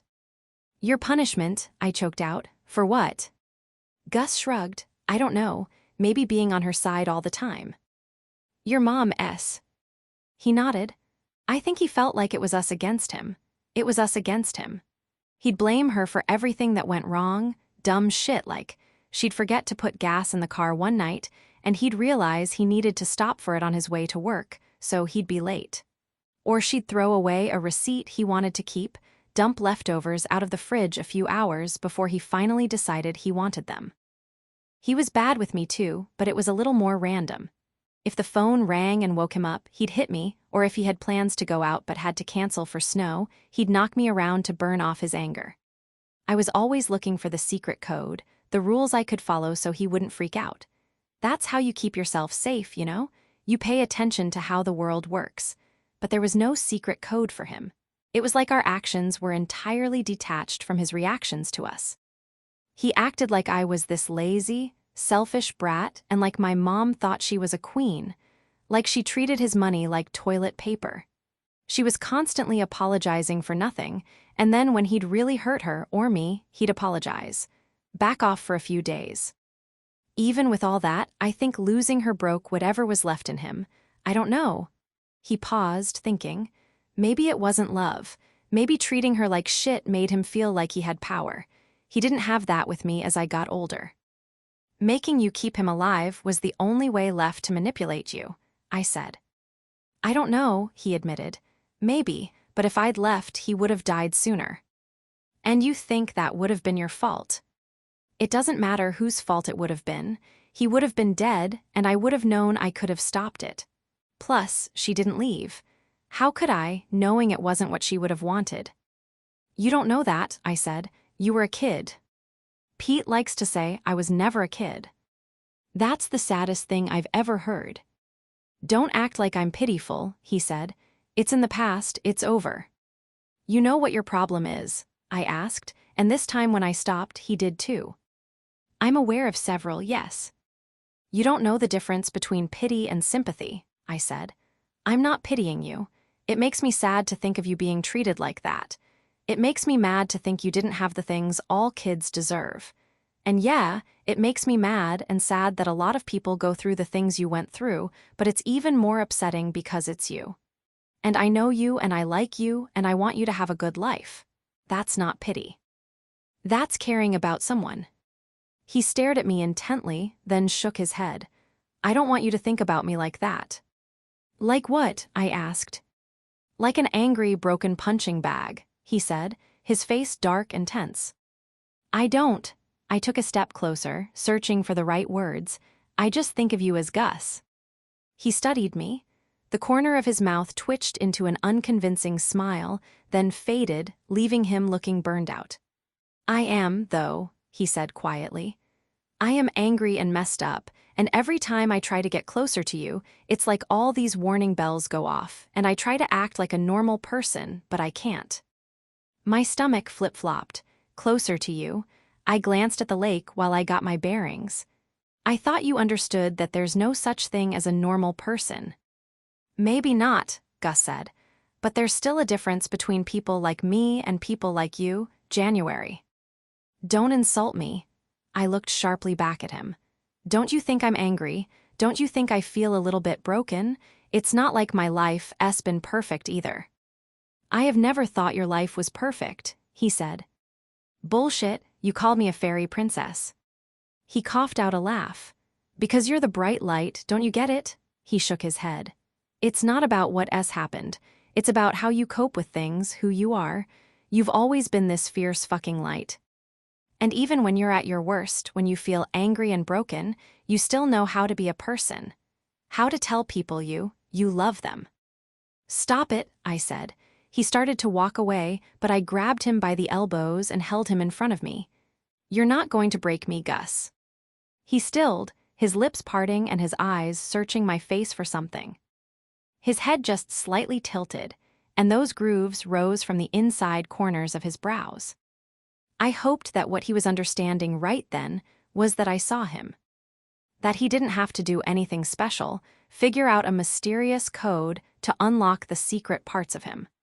That he just had to keep being here with me, letting me discover him bit by bit like he'd been doing with me since we met. I don't need you to tell me you care about me, I said finally. 2 nights ago you held me while I sobbed. I think I blew my nose on your shirt.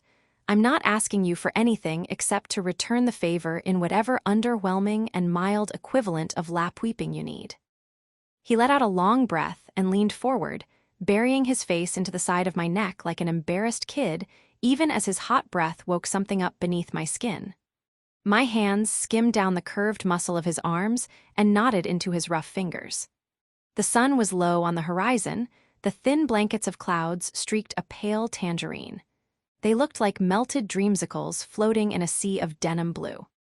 Gus lifted his face and looked me in the eye again, the light leaping in great licks through the gaps in the moving clouds to paint him with color. It was an unabashed moment, a comfortable silence. The kind of thing that, if I had been writing it, I might have thought I could skip right over. But I would be wrong. Because here, In this moment when nothing was happening and we'd finally run out of things to say, I knew how much I liked Gus Everett, how much he was starting to mean to me. We'd let so much out into the open over the last 3 days, and I knew more would bubble up over time, but for the first time in a year, I didn't feel overstuffed with trapped emotions and bitten-back words. I felt a little empty, a little light. Happy, not giddy or overjoyed, but that low, steady level of happiness that, in the best periods of life, rides underneath everything else, a buffer between you and the world you are walking over. I was happy to be here, doing nothing with Gus, and even if it was temporary, it was enough for me to believe that someday I'd be okay again. Maybe not the exact same brand of it I'd been before Dad died, probably not, but a new kind, nearly as solid and safe. I could feel the pain too, the low-grade ache I'd be left with if, and when this thing between Gus and me imploded. I could perfectly imagine every sensation, in the pit of my stomach and the palms of my hands, the sharp pulses of loss that would remind me of how good it felt to stand here with him like this. But for once, I didn't think letting go was the answer. I wanted to hold on to him, and this moment for a while. As if in agreement, Gus squeezed my hands in his. "I do, you know," he said. It was almost a whisper, a tender, rugged thing like Gus himself. "Care about you." "I do," I told him. "Know that I mean." The tangerine light glinted over his teeth when he smiled, deepening the shadows in his rarely seen dimples, and we stayed there, letting nothing happen all around us. Chapter 20. The basement. I have bad news and bad news. Shaddy texted me the next morning. Which should I hear first? I replied. I sat up slowly, careful not to rouse Gus. To say we'd fallen asleep on the couch seemed like a misrepresentation of the truth. I'd had to actively decide to go to sleep the night before. For the first time since we'd started hanging out, we'd ventured to the world of movie marathons and binge-watching. "You choose one, and then I'll choose one," he'd said. That was how we'd ended up watching or talking through, while you were sleeping, A Streetcar Named Desire, Pirates of the Caribbean 3, as punishment for making me watch A Streetcar Named Desire, and Mariah Carey's Glitter as we descended further into madness. And even after that, I'd been wide awake, wired. Gus had suggested we put on Rear Window, and halfway through, not long before the first hints of sun would skate through the windows, we'd finally stopped talking. We'd lain very still on our opposite ends of the couch, everything below our knees tangled up in the middle, and gone to sleep. The house was chilly. I'd left the windows open, and they'd fogged as the temperature began to inch back up with the morning. Gus was scrunched nearly into the fetal position, one throw blanket wrapped around himself, so I draped the 2 blankets I'd been using over him as I crept into the kitchen to turn the burner on beneath the kettle. It was a still, blue morning. If the sun had come up, it was caught behind a sheet of mist. As quietly as I could, I pulled the bag of ground coffee and the French press from the Lazy Susan. The ritual felt different than it had that first morning, more ordinary and thus somehow more holy. Somewhere in the last week or so, this house had started to feel like my own. My phone vibrated in my hand. "I have fallen in love," Shaddy said. "With the haunted hat?" I asked, heart-thrilling. Shaddy was always the very best, but Shaddy in love, there was nothing like it. Somehow she became even more herself. Even wilder, funnier, sillier, wiser, softer. Love lit my best friend up from within, and even if every one of her heartbreaks was utterly devastating, she still never closed herself off. Every time she fell in love again, her joy seemed to overflow into me and the world at large. "Of course you have," I typed. "Tell me everything." "Well," Shaddy began, "I don't know. We've just spent every night together, and his best friend loves me and I love him, and the other night we just stayed up literally until sunrise, and then while he was in the bathroom, his friend was like, 'Be careful with him.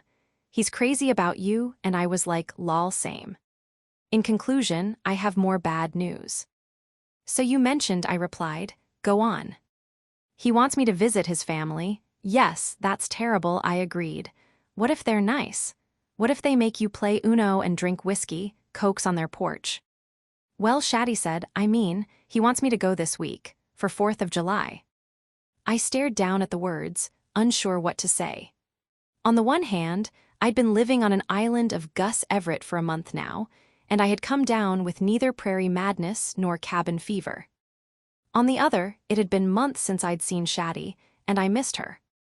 Gus and I had that intoxicating rapid-release form of friendship usually reserved for sleepaway camps and orientation week of college, but Shaddy and I had years of history.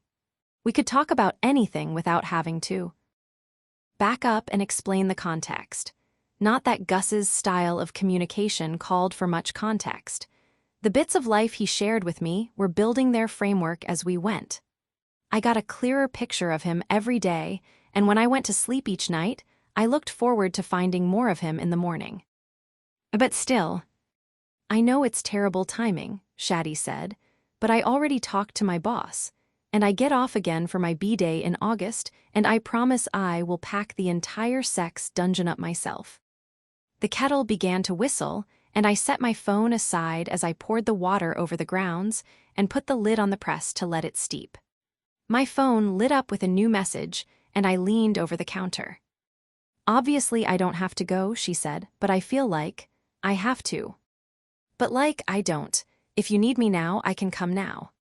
I couldn't do that to her, drag her away from something that was clearly making her happier than I'd seen her in months. "If you come in August, how long will you stay?" I asked, opening negotiations. An email pinged into my inbox, and I opened it with trepidation. Sonia had finally replied to my query about the porch furniture. "January, I would love the porch furniture, but I'm afraid I can't afford to buy it from you. So if you were offering to give it to me, let me know when I could bring a truck and friends to pick it up. If you were offering to sell it to me, thank you for the offer, but I'm unable to take you up on it. Either way, is there a time we could talk? In person would be good, Hey." I closed my email and turned around to find Gus shuffling into the kitchen, the heel of his hand rubbing at his right eye. His wavy hair stuck up to one side, and his t-shirt was creased like a piece of ancient parchment behind glass at a museum, one of the sleeves twisted up on itself to reveal more of his arm than I'd seen before. I felt suddenly greedy for his shoulders. "Wow," I said, "this is what Gus Everett looks like before he puts on his face." Eyes still sleepily scrunched, he held his arms out to his sides. "What do you think?" My heart fluttered, exactly what I pictured.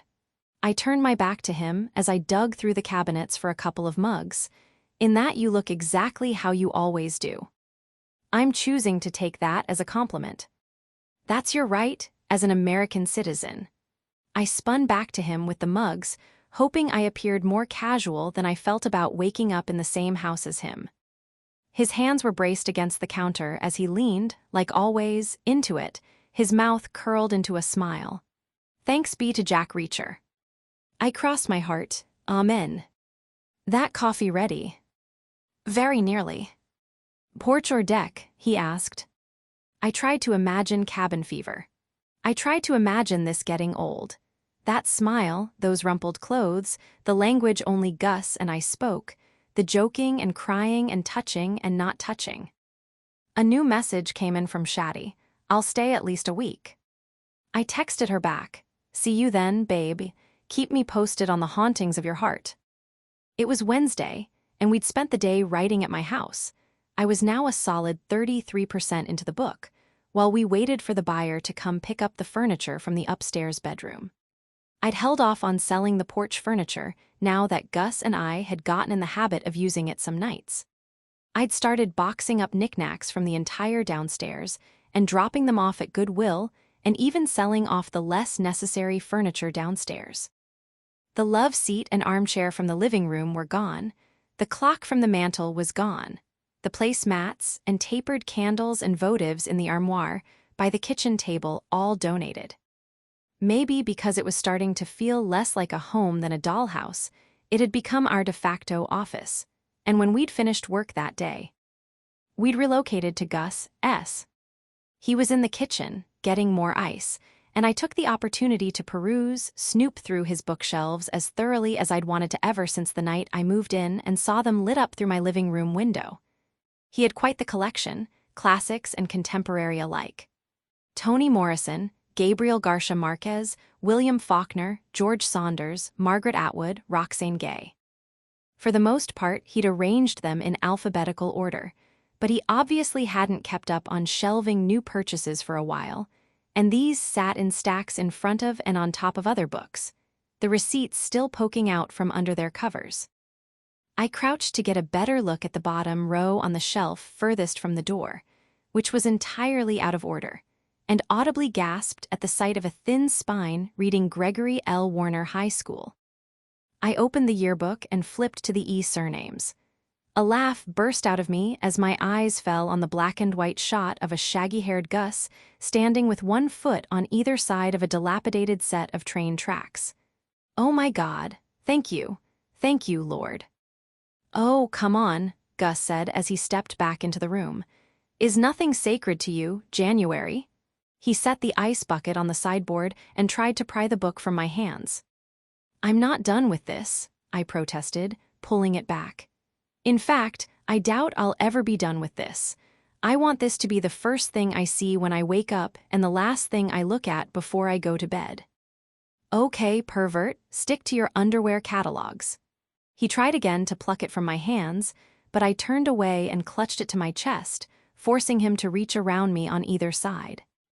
"You can take my life," I yelped, dodging his hands. "You can take my freedom, but you'll never take this goddamn yearbook from me, Gus." "I would much rather just have the yearbook," he said, lunging for it again. He caught either side of the book, his arms wrapped around me, but still I didn't release it. "I was not kidding. This is too bright a light to hide under a bushel or a lampshade. The New York Times needs to see this. GQ needs to see this. You need to submit this to Forbes' Sexiest Men, contest for consideration." "And again, I'm 17 in that picture," he said. "Please stop objectifying child me." "I would have been obsessed with you," I told him. "You literally look like you bought that outfit in a packaged teen rebel costume from a Halloween shop. Wow, it's true what they say. Some things really don't ever change. I swear you're wearing the exact same outfit today as you are in that picture." "That is 100% untrue," he argued, still pressed up against my back, his arms folded around me to rest on the book. I'd managed to keep the page marked with my finger, and as I opened the book again, his grip relaxed. He leaned over my shoulder to get a better look, his hands scraping down my arms to rest on my hips. As if for balance, as if to keep from falling over my shoulder. How many times could we possibly end up in situations like this? And how long until I lost what little self-control I'd managed to maintain? As soon as something concrete happened between us, that would be it. I was going to lose him. He'd be freaked out, afraid that I was too into him, wanted too much from him, that he was bound to destroy me. And meanwhile I'd be too into him, bound to be destroyed. I was too much of a romantic for anything to stay casual. And even if we were totally incompatible, I was already in deeper with Gus than a purely physical attraction. And it seemed like neither of us could stop pushing the boundaries. As we stared at the yearbook, or pretended to, his hands ran lightly back and forth along my hips, pulling me into him then pushing me away, in a terribly appropriate metaphor. I could feel the tightness of his stomach against my back, and I chose to focus on his photo instead. My initial giddiness faded, and the picture struck me anew. Probably 30% of the boys in my own high school yearbook had gone for the same angsty look, but Gus S. was different. The crooked line of his mouth was tense and unsmiling. The white scar that bisected his top lip was darker, fresher, and his eyes were ringed with tired circles. Even if Gus was constantly surprising me in small ways, there was also an instinctual level at which I felt I knew him, recognized him. At book club, Gus had known that something had changed me, and looking at this photo, I knew something had happened to him not long before the picture was taken. "Was this after your mom?" I trailed off, unable to get the words out. Gus's chin nodded against my shoulder. "She died when I was a sophomore. That's my senior photo." "I thought you dropped out," I said, and he nodded again. "My dad's brother was a groundskeeper at this huge cemetery." I knew he was going to hire me full-time the second I was 18, insurance and everything. But my friend Markham insisted we take the photo and submit it anyway. "Thank you, Markham," I whispered, trying to keep things light despite the sadness welling in my chest.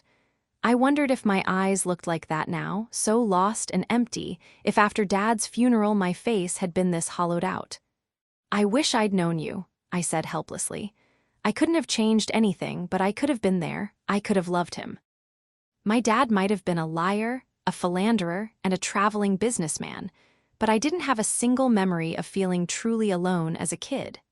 My parents were always there, and home was always my safe place. No wonder I'd seemed like a fairy princess to Gus, skipping through life with my glittery shoes and deep trust in the universe, my insistence that anyone could be who they wanted, have what they wanted. It made me ache, not being able to go back and see him clearly, be more patient. I should have seen the loneliness of Gus Everett.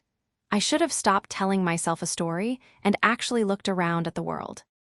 His hands kept moving. I realized I was moving with them, like he was a wave I was rocking with. Whenever he pulled me toward him, I found myself pressing back against him, arching to feel him against me.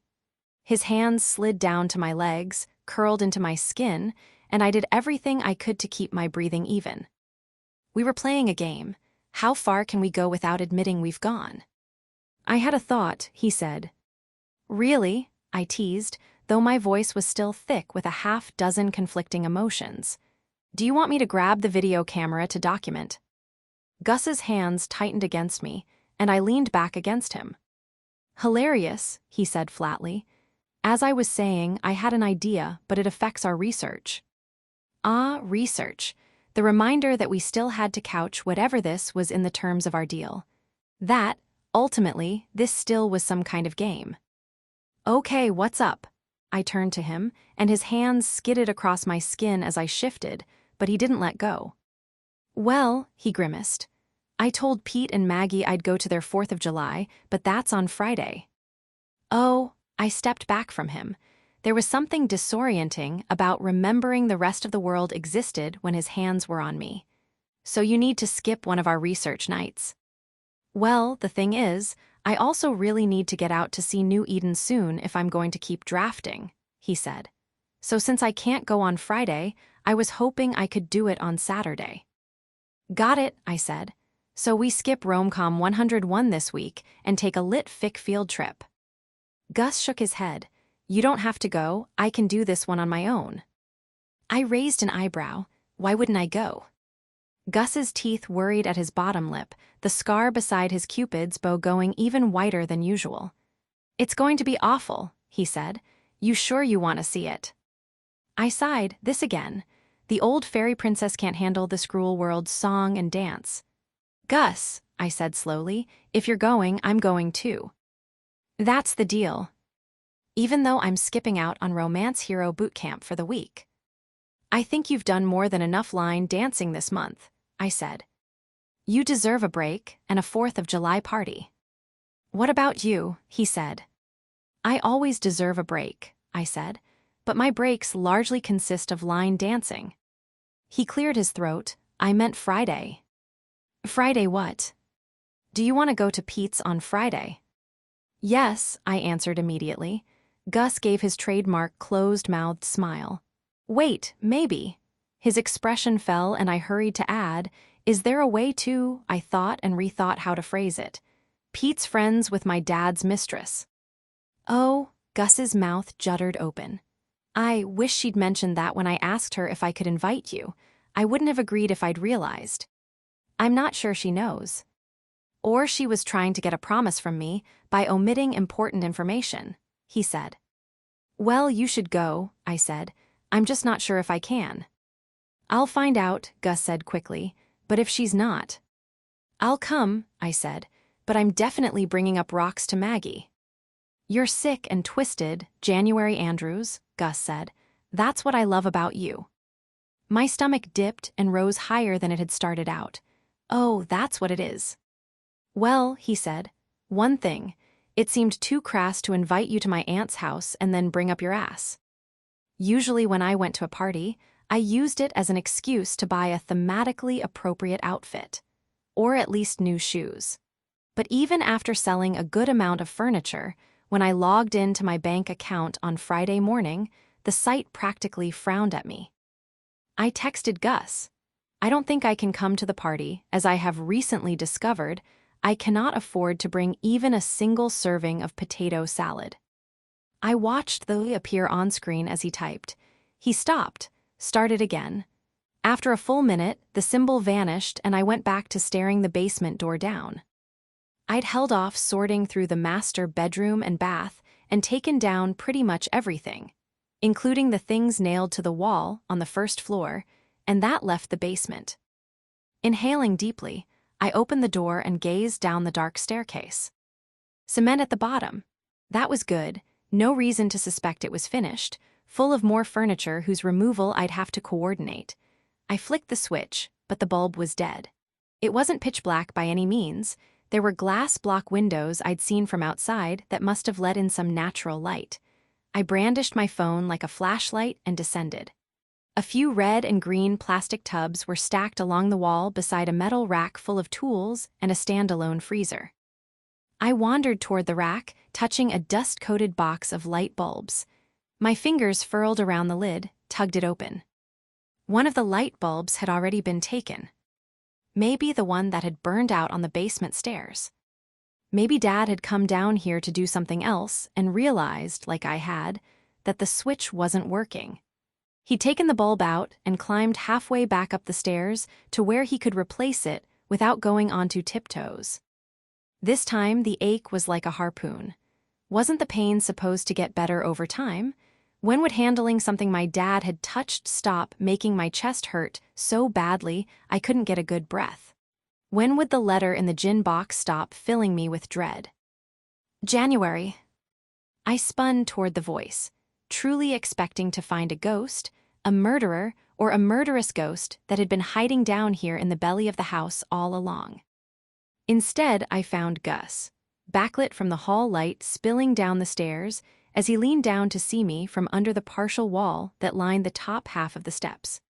"Shit," I gasped, still thrumming with adrenaline. "The door was unlocked," he said, patting down the steps. Kind of freaked me out seeing the basement door open.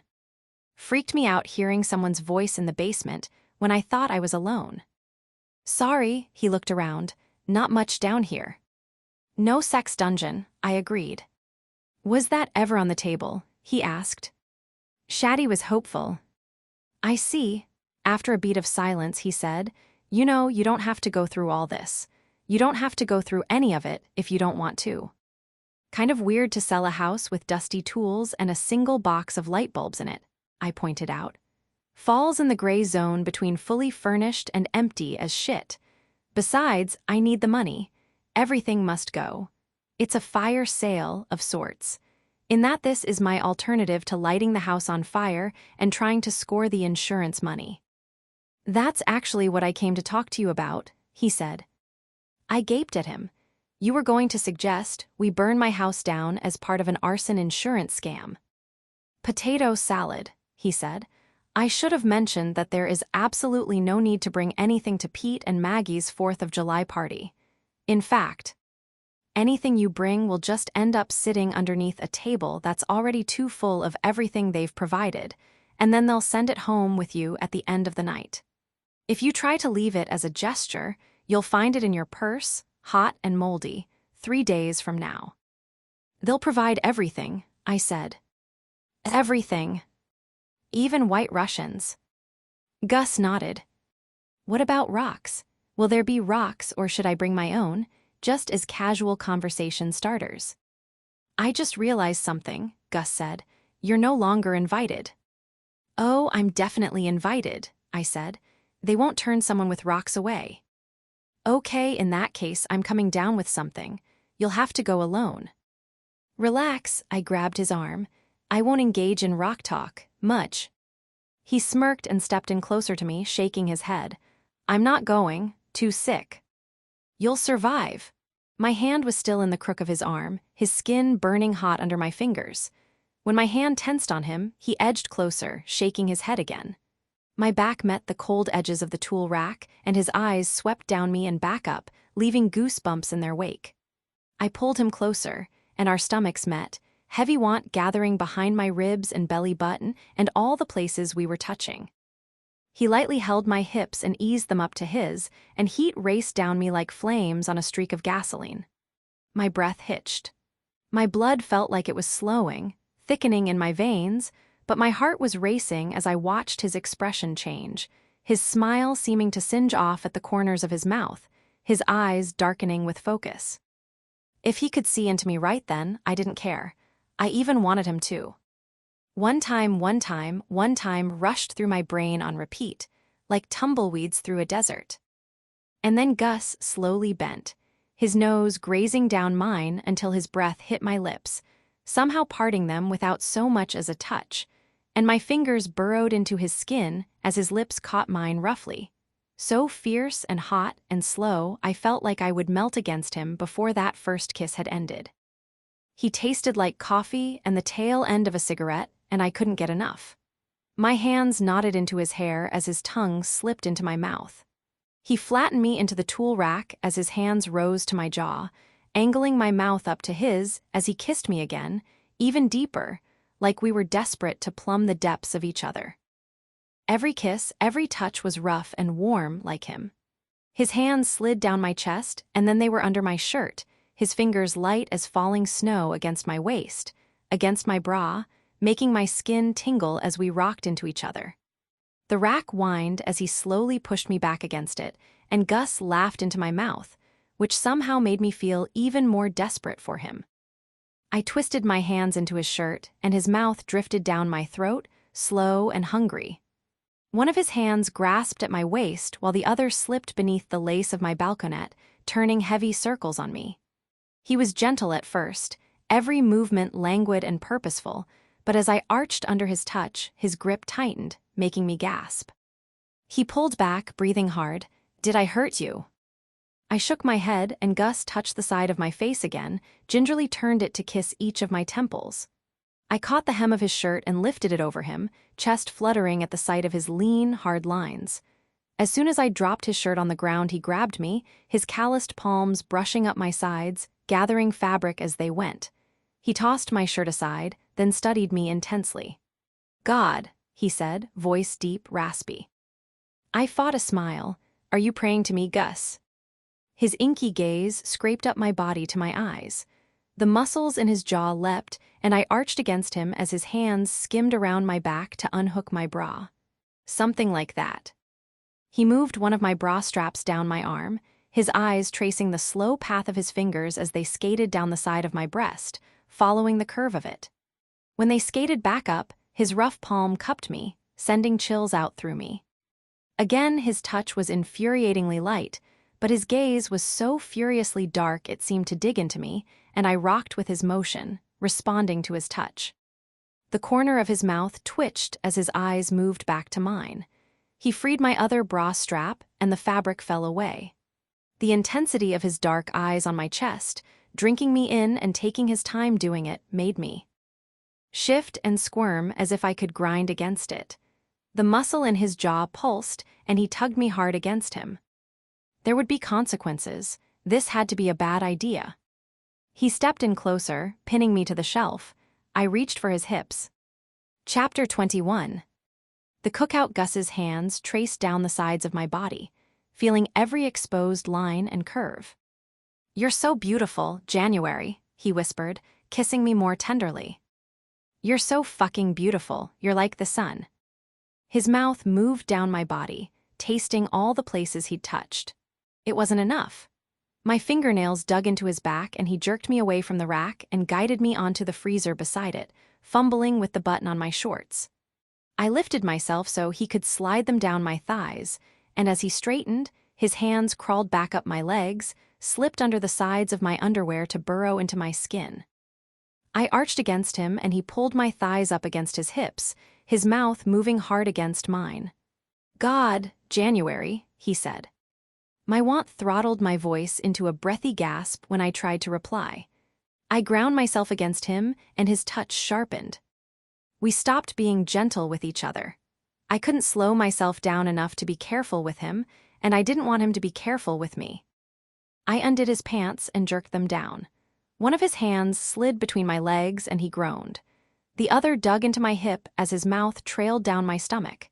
His hands squeezed my thighs, and I gripped the sides of the freezer as he lowered himself between my legs. My breaths came faster. His fingers sank into the creases of my hips, and his name slipped between my lips. He cupped my hips harder. It wasn't enough. I wanted him. I only realized I said it aloud when he said it back to me. I want you, January. He straightened and yanked me to the edge of the freezer, lifting my hips against him as I tightened my thighs against the sides of his body. Gus, I gasped, and his gaze rolled up me, heat pulsing under my skin. Do you have a condom? It took him a minute to answer, like his brain was translating from a second language. His eyes were still dark and hungry, his hands wrapped tight around my thighs. Here, he said, in your father's spare house's basement. I was thinking more along the lines of in your pocket, I said, still out of breath. He laughed, a throaty rattle. How would you feel if I'd brought condoms with me to tell you about the potato salad? Thankful, I said. I didn't know this was going to happen. Gus ran a hand through his hair in distress as the other maintained its nearly painful grip on me. Next door, I have some. We stared at each other for a moment, then started grabbing our clothes off the floor and pulling them on. As we ran up the stairs, Gus grabbed my ass. God, he said again. Thank you for this day, Lord. Also Jack Reacher. We didn't bother with shoes, just ran out the door and across the yard. I reached his front door first and turned back just as Gus was coming up the steps. He let out a gruff laugh at the sight of me and shook his head as he seized me by the hips and kissed me again, flattening me against the door. I threaded my fingers through his hair, forgetting where we were, forgetting everything but his hands sliding over me, dipping into my clothes, his tongue coaxing my lips apart as I touched as much of him as I could get to. A small, dissatisfied noise slipped out of me, and he reached around my hip to twist the doorknob, leading me backward into the house. We barely made it 3 feet before he pulled my shirt off and peeled off his again. In a flash, I was on his console table, his hands undoing my shorts, sifting down over my hips and thighs as he pulled them down me and let them fall to the floor. He walked in between my knees. I lifted myself against him as he dragged his hands down my breasts, catching my nipples, massaging me until everything in me pinched tight. He scooped me off the table as I wrapped my legs around him and spun to pin me against the bookcase. His hands twisted into my thighs, and I arched against the bookcase to work my hips against his. Not enough, not even close. He undid his pants and pulled them down from right under me. My hand scraped down his front to push ineffectually at his briefs. He adjusted me against the shelf and pushed them down. It was almost too much feeling him against me. A gasp escaped me as I rolled my hips on him. He clutched me with one broad hand and groaned into my skin, "Fuck, January." The rumble of his voice sent goose bumps racing over me. His free hand reached along the shelf at my shoulder level until it met a blue jar in my peripheral vision. He fished a condom out of it, and I laughed despite myself. "Oh my God," I murmured against his ear. "Do you always have sex against your bookshelves? Are your books behind me right now? Is this an ego thing?" He drew back, smiling wryly as he tore the wrapper with his teeth. "It's for on my way out the door, smartass." His grip loosened, and he drew back a few inches. "This is a first for me, but if it's not doing it for you, we can always wait until we stumble across a good beach cave on a rainy day." I greedily grabbed for him, catching his bottom lip with my teeth before he could pull away any further. He closed the gap between us, kissing me hungrily as he worked the condom on. His hands came back to my waist, tender and light this time, and he coaxed me into a slow, sensual kiss as I trembled with anticipation. His first thrust was mind-meltingly slow, and everything in my body pulled taut around him as he sank deep into me. My breath caught, stars popping behind my eyes, and the wave of pleasure racing through me. "Oh God," I gasped as he rocked into me. Are you praying to me? He teased against my ear, sending a tingle down my spine. I couldn't take going this slow. I pushed against him, fast, eager, and he matched my intensity. He pulled me away from the bookshelves and spun around to sit on the couch, drawing me on top of him as he lay back. I gasped his name as he pushed into me again, his hands spanning my ribs. I leaned over him, my hands splayed against his chest as I tried to keep from coming undone. His mouth roved over my breast, and an intoxicating pulse of heat and want went through me. I've wanted you for so long, he hissed, hands tightening on my ass. A thrill rippled through my chest at the rasp of his voice. I have too, I admitted in a hush. Since that night at the drive-in. No, he said firmly, before that.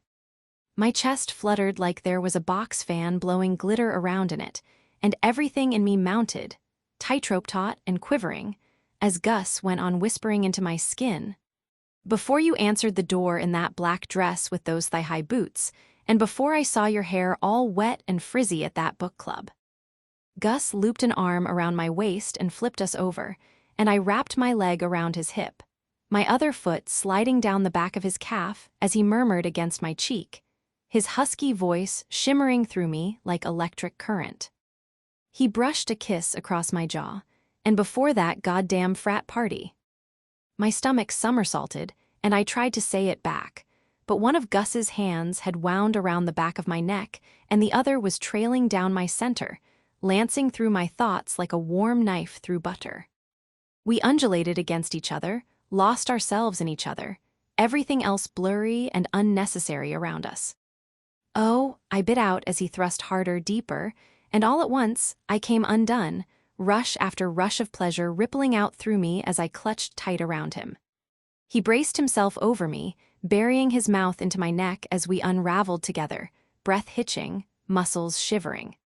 He collapsed beside me, breathing hard, but kept one arm draped over me, fingers curled against my ribs, and a faint, gruff laugh rose out of him as he threw his other arm over his eyes and shook his head. What? I asked, still catching my breath.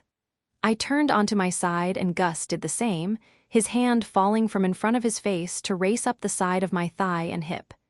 He leaned forward and kissed my sweat-sheened shoulder, nuzzling his face into that side of my neck now. I just remembered what you said about the bookshelf, he said in a gravelly voice. You can't even stop roasting me when I'm losing my mind over your body. Warmth flooded through me, embarrassment and giddiness, and something softer and harder to name. Before that, I heard him whisper in my mind. I lay back, dropping my head onto a throw pillow. Gus's hand trailed from my hip bone to my stomach, spreading wide as he leaned over and pressed a slow kiss to it. My limbs felt exhausted and limp, but my heart was still racing. Even if I'd known something had to give between Gus and me, I never would have imagined him like this, keeping his hands on me at all times, his eyes on my mouth and body and eyes, kissing my stomach and laughing into my skin as we lay naked, wrapped together like we'd done this 100 times. What does it mean? I thought, followed by, stop trying to make everything mean something. But my chest was pulling tight as the full force of everything that had just happened settled on me. I had loved touching Gus, being touched by him, like I'd known I would, but this was unexpected, and it was possible I loved it even more. He rested his head on my chest, his hand tracing a lazy, feather-light path back and forth in the slight valley between my hip bones. He kissed the gap between my breasts, the side of my ribs, and even in my state of near-total relaxation, a shiver went through me. I love your body, his voice thrummed against me. I'm a fan of yours too, I said. I prodded the scar on his lip. And your mouth.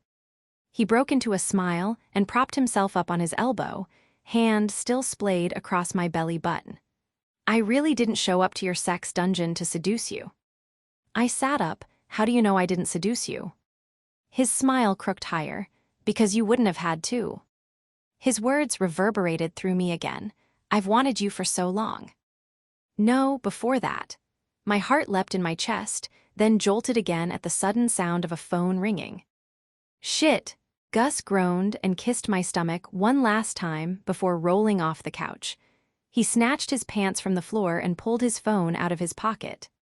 The smile melted off his face as he stared at it, lines of consternation rising between his dark brows. "Gus," I said, sudden worry coursing through me. When he looked up, he seemed a little off balance. He jammed his mouth shut and jerked his gaze back to the phone. "I'm really sorry," he said. "I have to take this." "Oh," I sat up, immediately aware of how thoroughly naked I was. "Okay." "Shit," he said, this time under his breath. "This will only take a few minutes. Can I meet you at your house?" I stared back at him, fighting the hurt building in my chest. So what if he was kicking me out right after sex to take a mysterious call? This was fine, it had to be. I had to be fine. He was out of my system now. That was how it was supposed to work anyway. It had never been the plan to lie naked with him while he catalogued every piece of me with slow, careful kisses. Still, my stomach was sinking as I stood and gathered my clothes. "Sure," I said. Before I'd got my shirt on, Gus was halfway down the hall. "Hello," I heard him say, and then a bedroom door closed, shutting me out. It was 11 when I walked back into my house. Gus and I were supposed to leave for the cookout soon. Pete had told Gus that Sonia couldn't make it until later anyway, so our best bet was to come for the first half of the date night affair, pun unintended, and leave long before dessert wine and fireworks. When Gus had told me, I'd suggested I drive separately so he could stay until the bitter end. "Are you kidding?" he'd said. "You can't possibly imagine how much cheek pinching you're saving me from by coming. I'm not going to be alone with that crowd for more than 30 seconds. "What if I have to use the bathroom?" ID asked. Gus had shrugged. "I'll make a getaway and leave you behind if I have to." "Aren't you like 400 years old?" I'd replied. That seems a little old for both cheek pinching and such a deep-seated fear of cheek pinching. I may be 400, but they've got at least 1,000 years on me and the talons of vultures. It was strange that that conversation had only happened about 12 hours before what had happened just now. More goosebumps rose along my spine. The thought of never being with him again sent a new ache pinballing through my body, hitting every part of me he'd studied with his eyes and mouth and hands. The thought of never seeing him like that, naked and vulnerable, and without any walls, whispering secrets straight into my bones, made my stomach drop. One time, that was Gus's rule, and this would definitely count. He just had an important phone call, I told myself. It's not about the rule or you or anything, but I couldn't be sure. I didn't hear from Gus again until 11:45 when he texted me, "Ready in 5." Hardly. Even burning off energy walking back and forth, I was still thrumming with the memory of what had happened and anxiety about what came next. I hadn't expected him to just drop it, text me like it had never happened, but probably I should have. I sighed and texted back, "Sure," then hurried into the bedroom to change into a white sundress and a pair of red sandals I'd gotten during my last Goodwill run. I threw my hair up, then took it back down before putting on as much makeup as I could in the 2 minutes I had left. Gus had cleaned up a bit.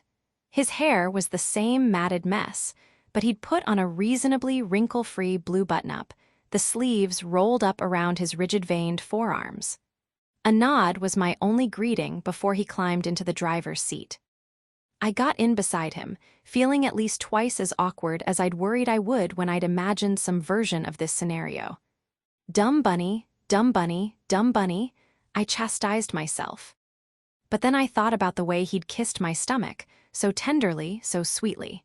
Were there really one night, one morning stands that felt that real? I looked out the window and put on my best, horribly inaccurate, 010. Carefree voice, "Everything okay?" Gus answered. I tried to read his features. They told me enough to know I should be worried but no more. By the time we reached Pete and Maggie's street, it was already crowded with cars. Gus parked around the corner and led the way through a side gate that opened onto one of the paths through their garden. We bypassed the front door, instead winding around the house to the backyard. A chorus of voices rose up, calling his name. When it ended, Pete sang, January, and the rest of her guests followed suit. There were at least 20 people crowded around a couple of card tables under an ivy-draped trellis. Beer bottles and red cups littered the star-spangled paper tablecloths, and as promised, a long table at the edge of the patio was not only crowded, but stacked with aluminum trays of food and cans of beer. Now there's my handsome nephew and his lovely companion. Pete was standing at the barbecue, flipping burgers and a kiss the cook apron. She added in Sharpie, JK, happily married, and Maggie was wearing her own white apron, whose message was entirely handwritten, kiss the geologist. Guests were crowded around a card table on the cedar-stained deck in the center of their whimsical garden, and past the edge of the deck, a few more were splashing around in the giant blue swimming pool. Hope you kids brought your suits, Pete told Gus as he bent to hug her around her spatula. She loudly kissed his cheek and pulled back. Water's just perfect today. I glanced Gus's way. Does Gus own a bathing suit?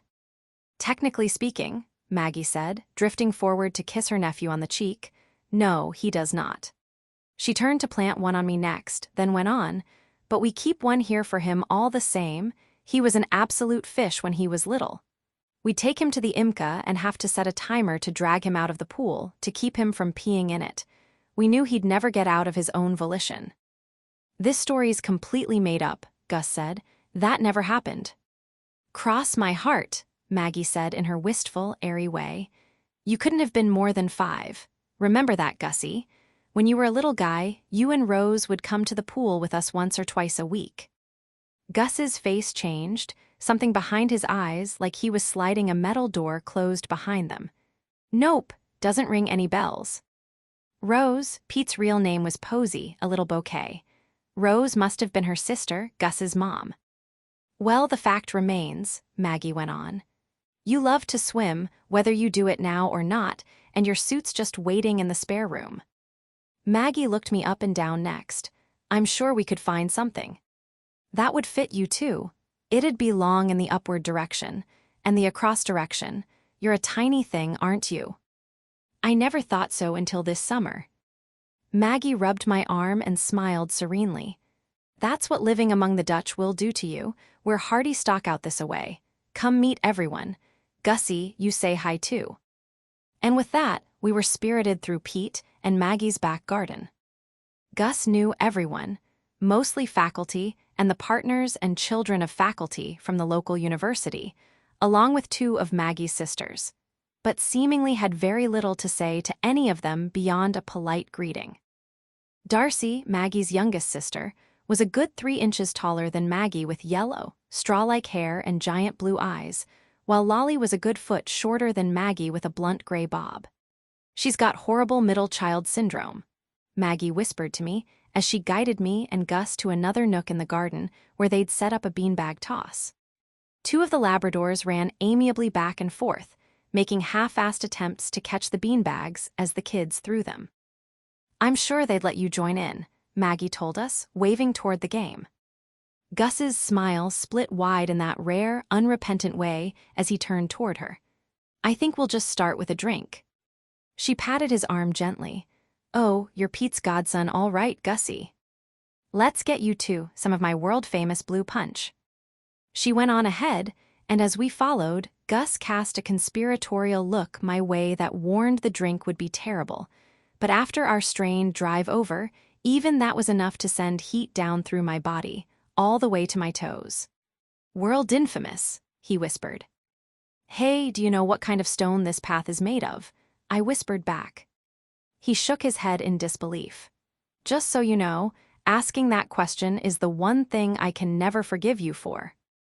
We stopped walking on the path, in a nook formed by lush foliage, out of view of both the beanbag toss and the deck. Gus, I said, is everything okay? For a moment, his gaze was intense. He blinked and the expression vanished, a careful indifference replacing it. Yeah, it's nothing. But there is an it, I said. Gus shook his head. No, there's no it except the blue punch, and there will be a lot of that. Try to pace yourself. He started toward the deck again, leaving me to follow. When we reached it, Maggie already had 2 full-to-the-brim cups ready for us. I took a sip and did my best not to cough. "What's in this?" "Vodka," Maggie said airily, ticking the ingredients off on her fingers. "Coconut rum, blue curacao, tequila, pineapple juice. A splash of regular rum, do you like it?" "It's great," I said. It smelled like an open bottle of nail polish remover. "Gussie," she asked. "Wonderful," he answered. "Better than last year, isn't it?" Pete said, abandoning her post at the grill to join us. "At least more likely to strip the paint from a car if spilled," Gus said. Pete guffawed and smacked his arm. "You hear that, Mags? I told you this stuff could power a jet." Maggie smiled, unbothered by their teasing, and the light caught Gus's face just right to reveal his secret dimple and lighten his eyes to a golden amber. Those eyes cut to me and his mild smile rose. He didn't look like a different person. He looked more at ease, more sure, like all this time I'd only ever come face to face with his shadow. Standing there in that moment, I felt like I'd stumbled on something hidden and sacred, more intimate even than what had passed between us at his house. Like Gus had pulled back the curtains in the window of a house I'd been admiring, whose insides I'd been dreaming about but even so, underestimated. I liked seeing Gus like this, with the people he knew would always love him. We just had sex like the world was burning down around us, but if I ever got to kiss Gus again, I wanted it to be this version of him. The one who didn't feel so weighted down by the world around him that he had to lean just to stay upright. "Maybe that first weekend in August," Pete was saying. She, Maggie, and Gus were all looking right at me, awaiting an answer whose question I hadn't heard. "Works for me," Gus said. "January?" He still seemed relaxed, happy. I weighed my options. Agree to something without having any concept of what that something was, admit that I hadn't been listening, or fish for more information with some, possibly damning, questions. What time?" I said, hoping I'd chosen the right option, and a question that made any sense. "On weeknights, we usually do 7, but given that it's a weekend, we could do whatever time we like. Evening might still be best. This is a beach town, after all, and people might read, but they do it on their bellies in the sand." "I think this could just be so interesting," Maggie said, clapping her hands together softly. "What you two do seems, externally, to be so different, but I imagine the internal mechanics are still very similar. It's like Labradorite and—" "Bless you," Gus said. "No, Gussie, I wasn't sneezing," Maggie offered helpfully. "Labradorite is a stone, just beautiful." "It really is," Pete agreed. "Looks like something from outer space. If I were to make a sci-fi movie, I'd have the whole world made out of Labradorite." "Speaking of," Gus said. His eyes flicked toward mine, and I knew he'd found a way to divert the conversation from rocks. "Have any of you seen Contact with Jodie Foster? That's a batshit fucking movie." "Everett," Pete said. "Language."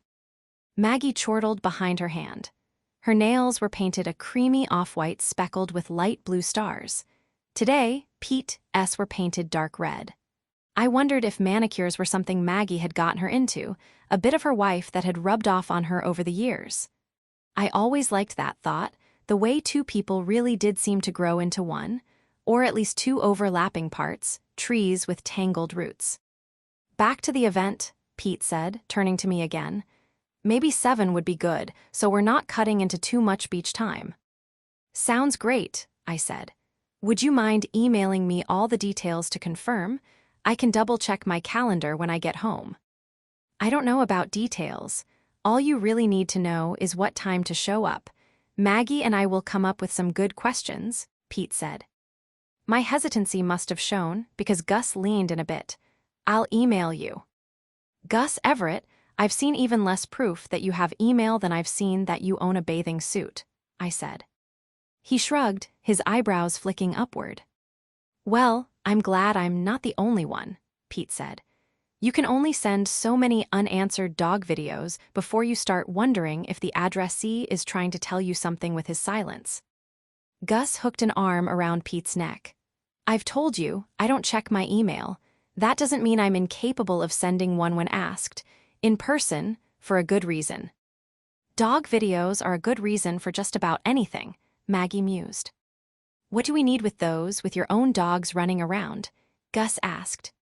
Speaking of Labradors, Maggie said, what I was saying about Labradorite. Gus looked at me, grinning. As it turned out, he was entirely right. We should have, at all costs, avoided the topic of rocks.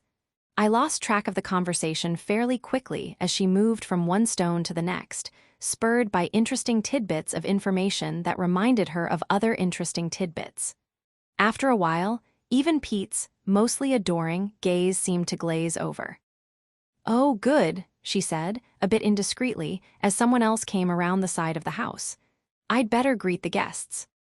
If you want to go say hi, Gus told Maggie, don't let us stop you. Maggie made a face of exaggerated shock. Never, she cried, taking hold of Gus's arm. Your aunt may be fickle, but to me, no one is more important than you, Gussie.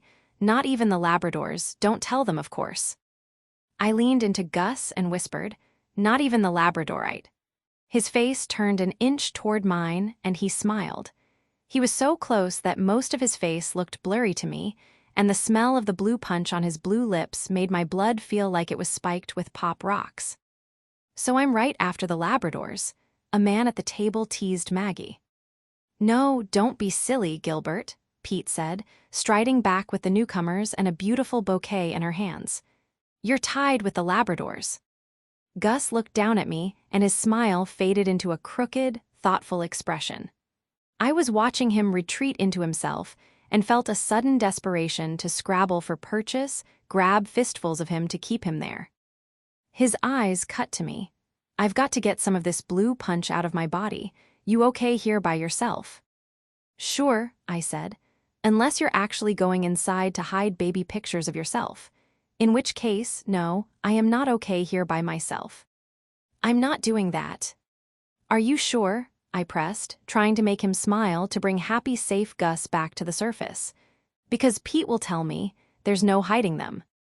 The corner of his mouth hitched up, and his eyes sparked. If you want to follow me into the bathroom to be sure, that's your prerogative. My stomach sang up through my throat. Okay. Okay, he said. Already, heat was flooding my body under his sharp stare. Gus, I said, would you like me to come to the bathroom with you? He laughed, didn't move. His eyes skirted down me and back up, then flashed sidelong toward Pete. When he looked back to me, his smile had fallen, the gleam in his eyes gone without a trace. That's okay, he said.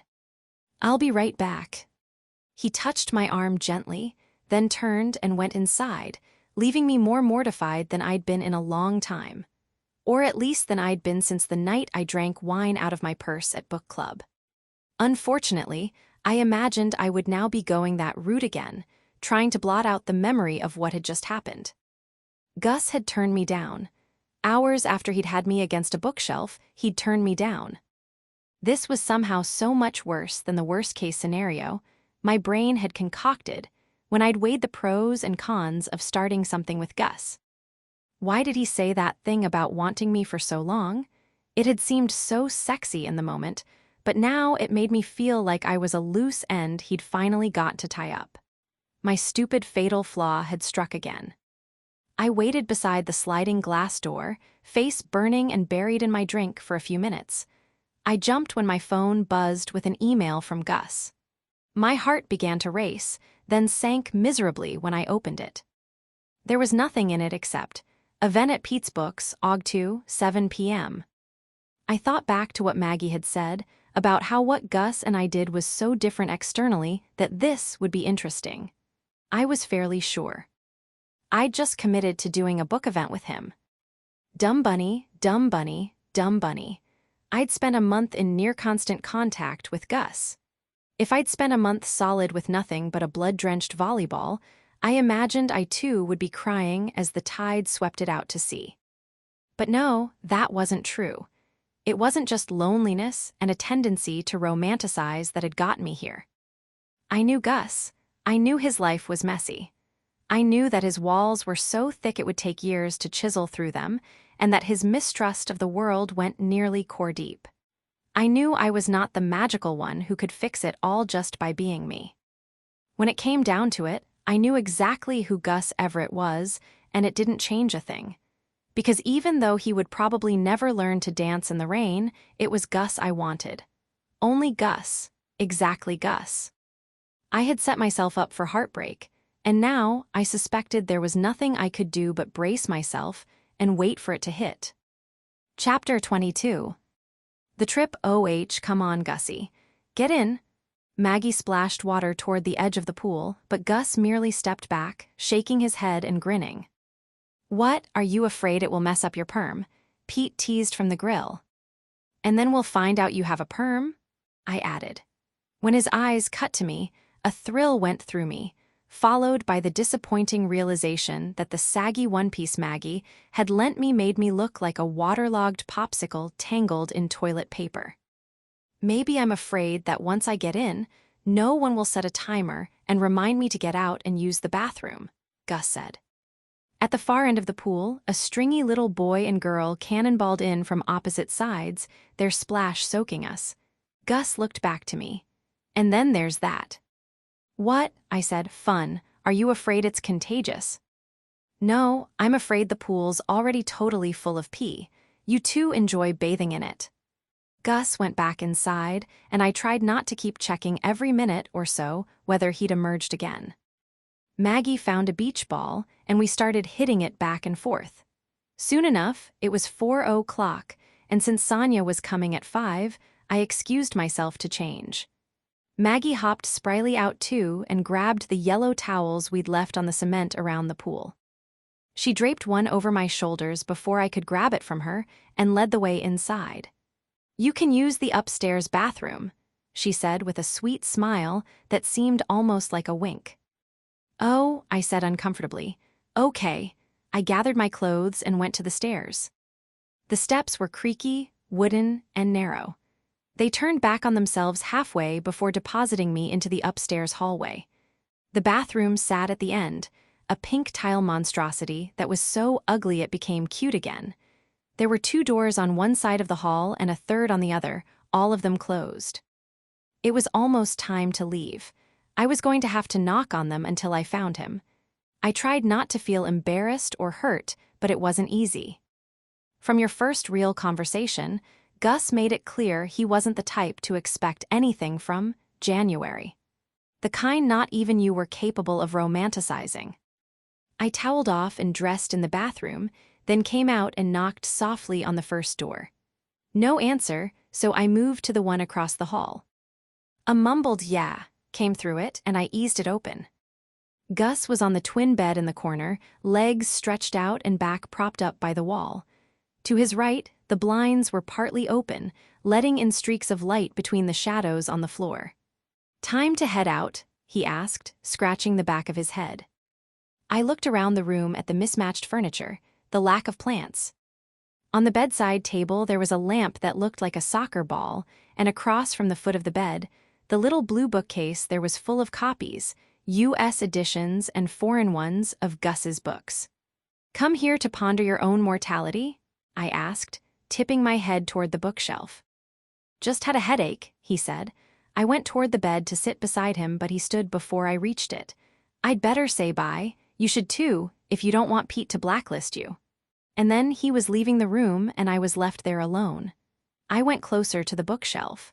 4 framed pictures sat along the top. One of a baby with dark eyes surrounded by fluffy fake clouds and under a soft focus. The next was Pete and Maggie, a good 30 years younger, with sunglasses on top of their heads and a little boy in sandals standing between them.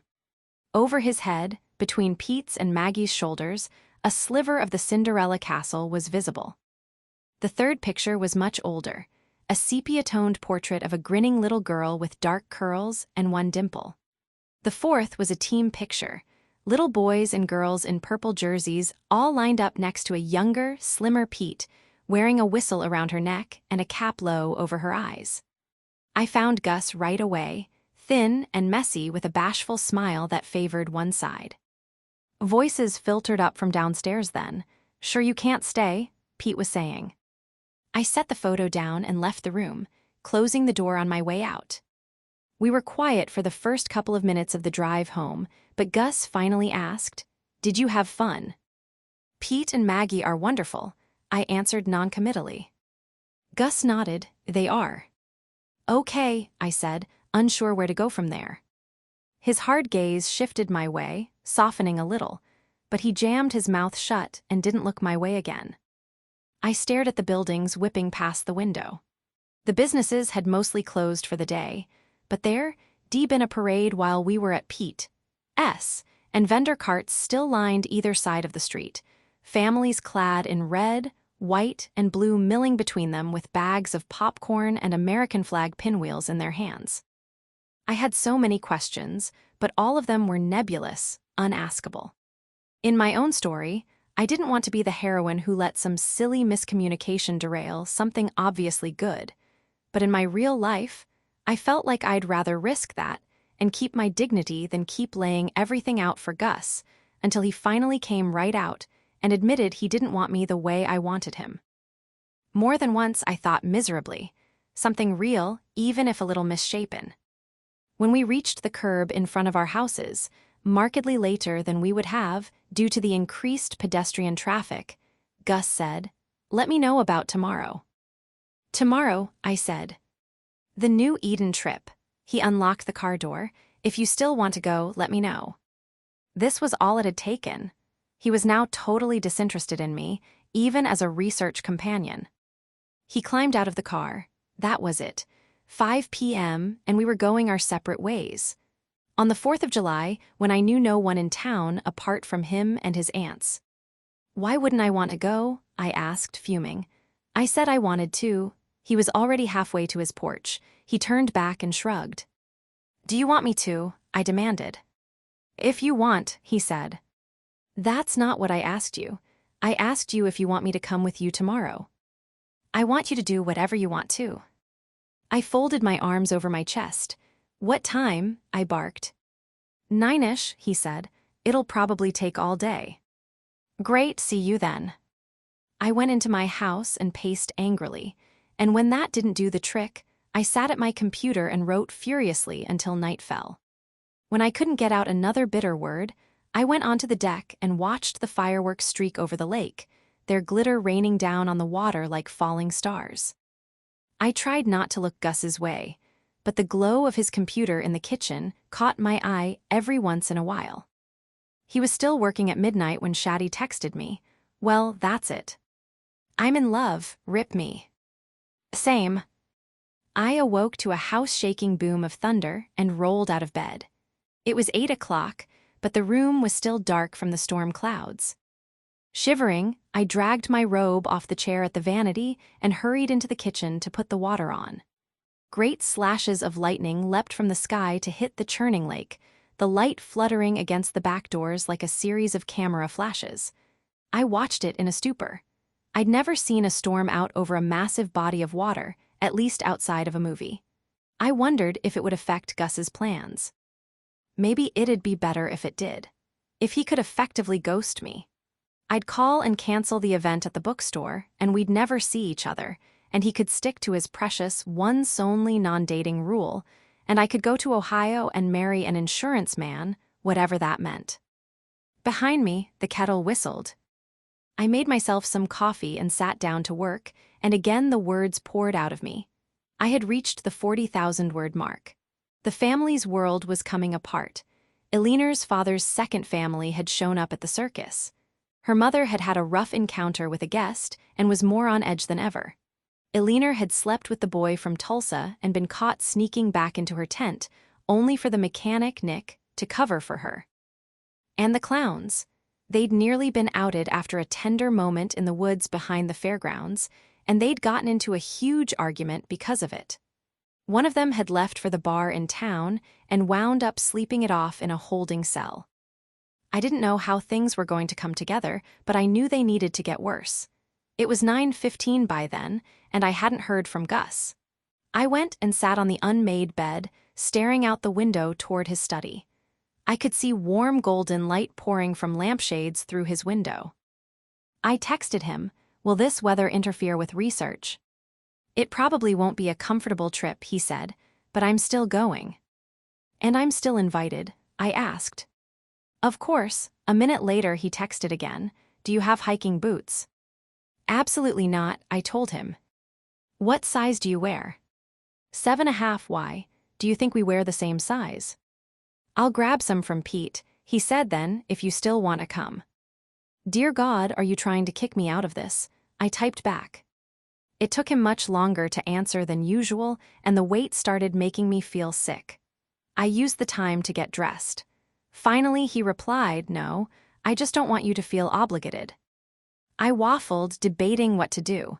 He texted me again, of course I want you to come if you want to. Not of course, I replied, simultaneously angry and relieved. You haven't made that clear at all. Is it clear now? He asked. Clear ER. I want you to come, he said. Then go get the shoes.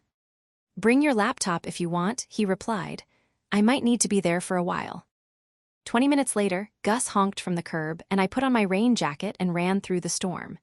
He leaned over to open the door before I'd even gotten there, and I slammed it shut again behind me, pulling the hood down. The car was warm, the windows were foggy, and the back seat was loaded with flashlights, an oversized backpack, a smaller waterproof one, and a pair of muddy hiking boots with red shoelaces. When he saw me looking at them, Gus said, "They're 8s, will that work?" When I looked back at him, he almost seemed to startle, but it was such a small gesture I might have imagined it. Lucky for you, I brought a pair of thick socks, just in case. I pulled the balled-up socks from my jacket pocket and tossed them at him. He caught them and turned them over in his hands. What would you have done if the boots were too small? Cut off my toes, I said flatly. Finally, he cracked a smile, looking up at me from under his thick, inky eyelashes. His hair was swept off his forehead per usual, and a few raindrops had splattered across his skin when I jumped into the car. As he swallowed, the dimple in his cheek appeared, then vanished from sight. I hated what that did to me. A tiny carrot should really not overpower the instinct in my dumb bunny brain screaming, "Run." "Ready," Gus said. I nodded. He faced forward in his seat and pulled away from our houses. The rain had slowed enough that the windshield wipers could squeak across the glass at an easy pace, and we fell into a fairly comfortable rhythm, talking about our books and the rain and the blue punch. We moved off that last topic fairly quickly, neither of us apparently willing to broach yesterday. Where are we going? I asked, an hour in, when he pulled off the highway. From my online search, I knew New Eden was at least another hour off. Not a murder spot, he promised. Is it a surprise? If you want it to be, but it might be a disappointing one. The world's largest ball of yarn, I guessed. His gaze cut toward me, narrowed in appraisal. That would disappoint you. No, I said, heart leaping traitorously, but I thought you might think it would. There are certain wonders that no man can face without weeping. January. A giant ball of yarn is one of those. Okay, you can tell me, I said. We're getting gas. I looked at him. Okay, that is disappointing. Much like life. Not this again, I said. It was another 63 minutes before Gus pulled off the highway again near Arcadia, and then another 15 miles on wooded 2-lane roads before he pulled over onto a muddy shoulder and told me to stuff my computer in the dry bag. Now this is definitely a murder spot, I said when we got out. As far as I could tell, there was nothing here but the steep bank to our right and the trees above it. It's probably someone's, Gus said. He leaned back into the car. But not mine. Now change your shoes. We have to walk the rest of the way. Gus pulled on the bigger backpack and took one of the flashlights, leaving me to grab the other bag once I'd gotten the socks and shoes on. This way, he called, climbing straight up the muddy ridge to the woods. He turned to offer me a hand, and after I slipped in the mud thrice, he managed to hoist me up onto the path. At least, it appeared to be a path, although there were no signs or visible reasons for a path to start there. The forest was quiet apart from our tromping and our breaths and the underlying drizzling of rain speckling the leaves. I kept my hood up, but in here, the rain mostly made it to us in the form of fine mist. I'd gotten used to the blues and grays of the lake, the yellow golds of the sun spilling over the water and the tops of the trees. But in here, everything was rich and dark, every shade of green the most saturated version of itself. This was the most at peace I'd felt in 2 days, if not all year. Whatever weirdness was between Gus and me was placed on hold as we wandered through the silent temple of the woods. Sweat built up around my armpits, along my hairline, and through my underwear, until I stopped and took the jacket off. Without a word, Gus stopped and peeled his off too. I watched an olive sliver of his flat stomach appear as his shirt caught around his shoulders.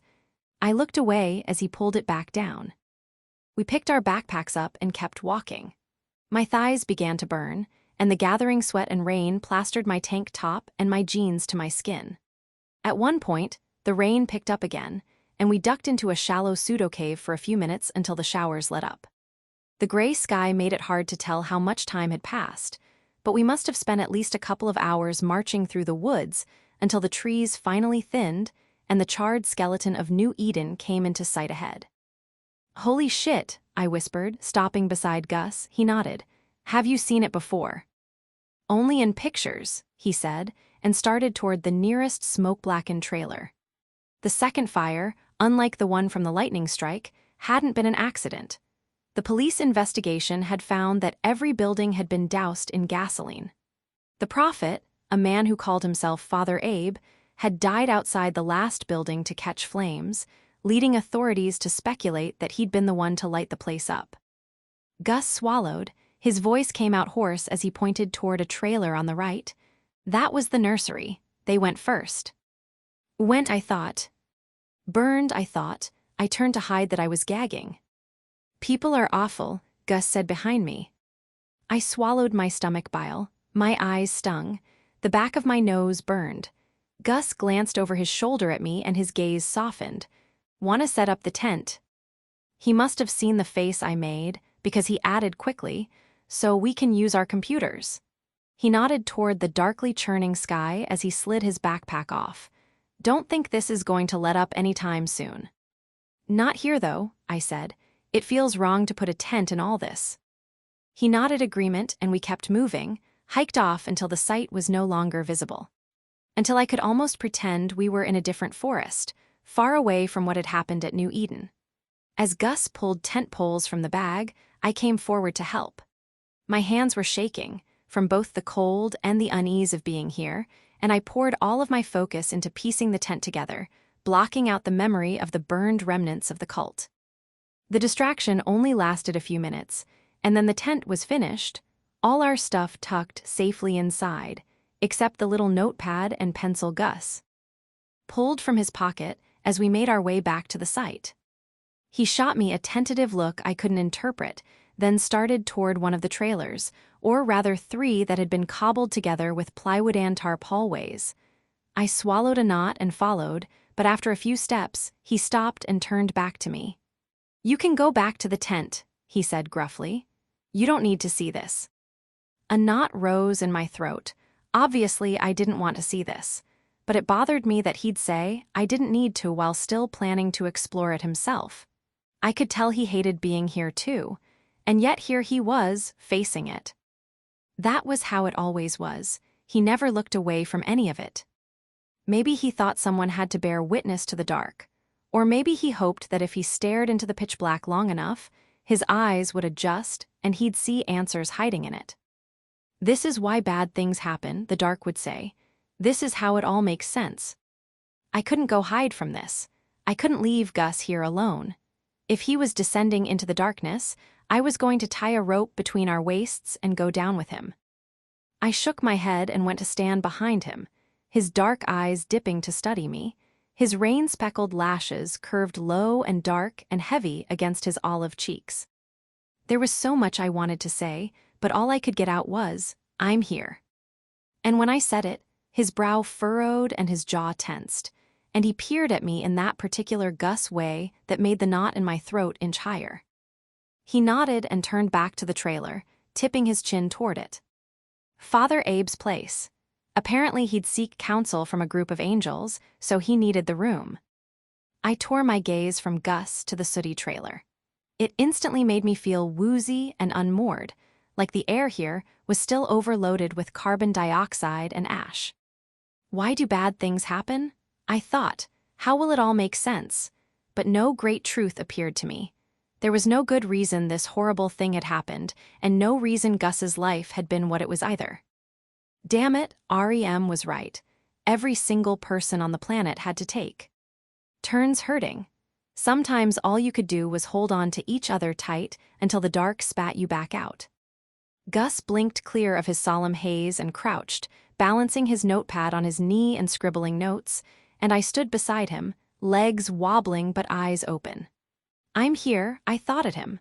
I'm here and I see it too. We moved around the site like that, silent as ghosts, Gus guarding his notes from the rain as it soaked through our clothes and skin right down to the bone.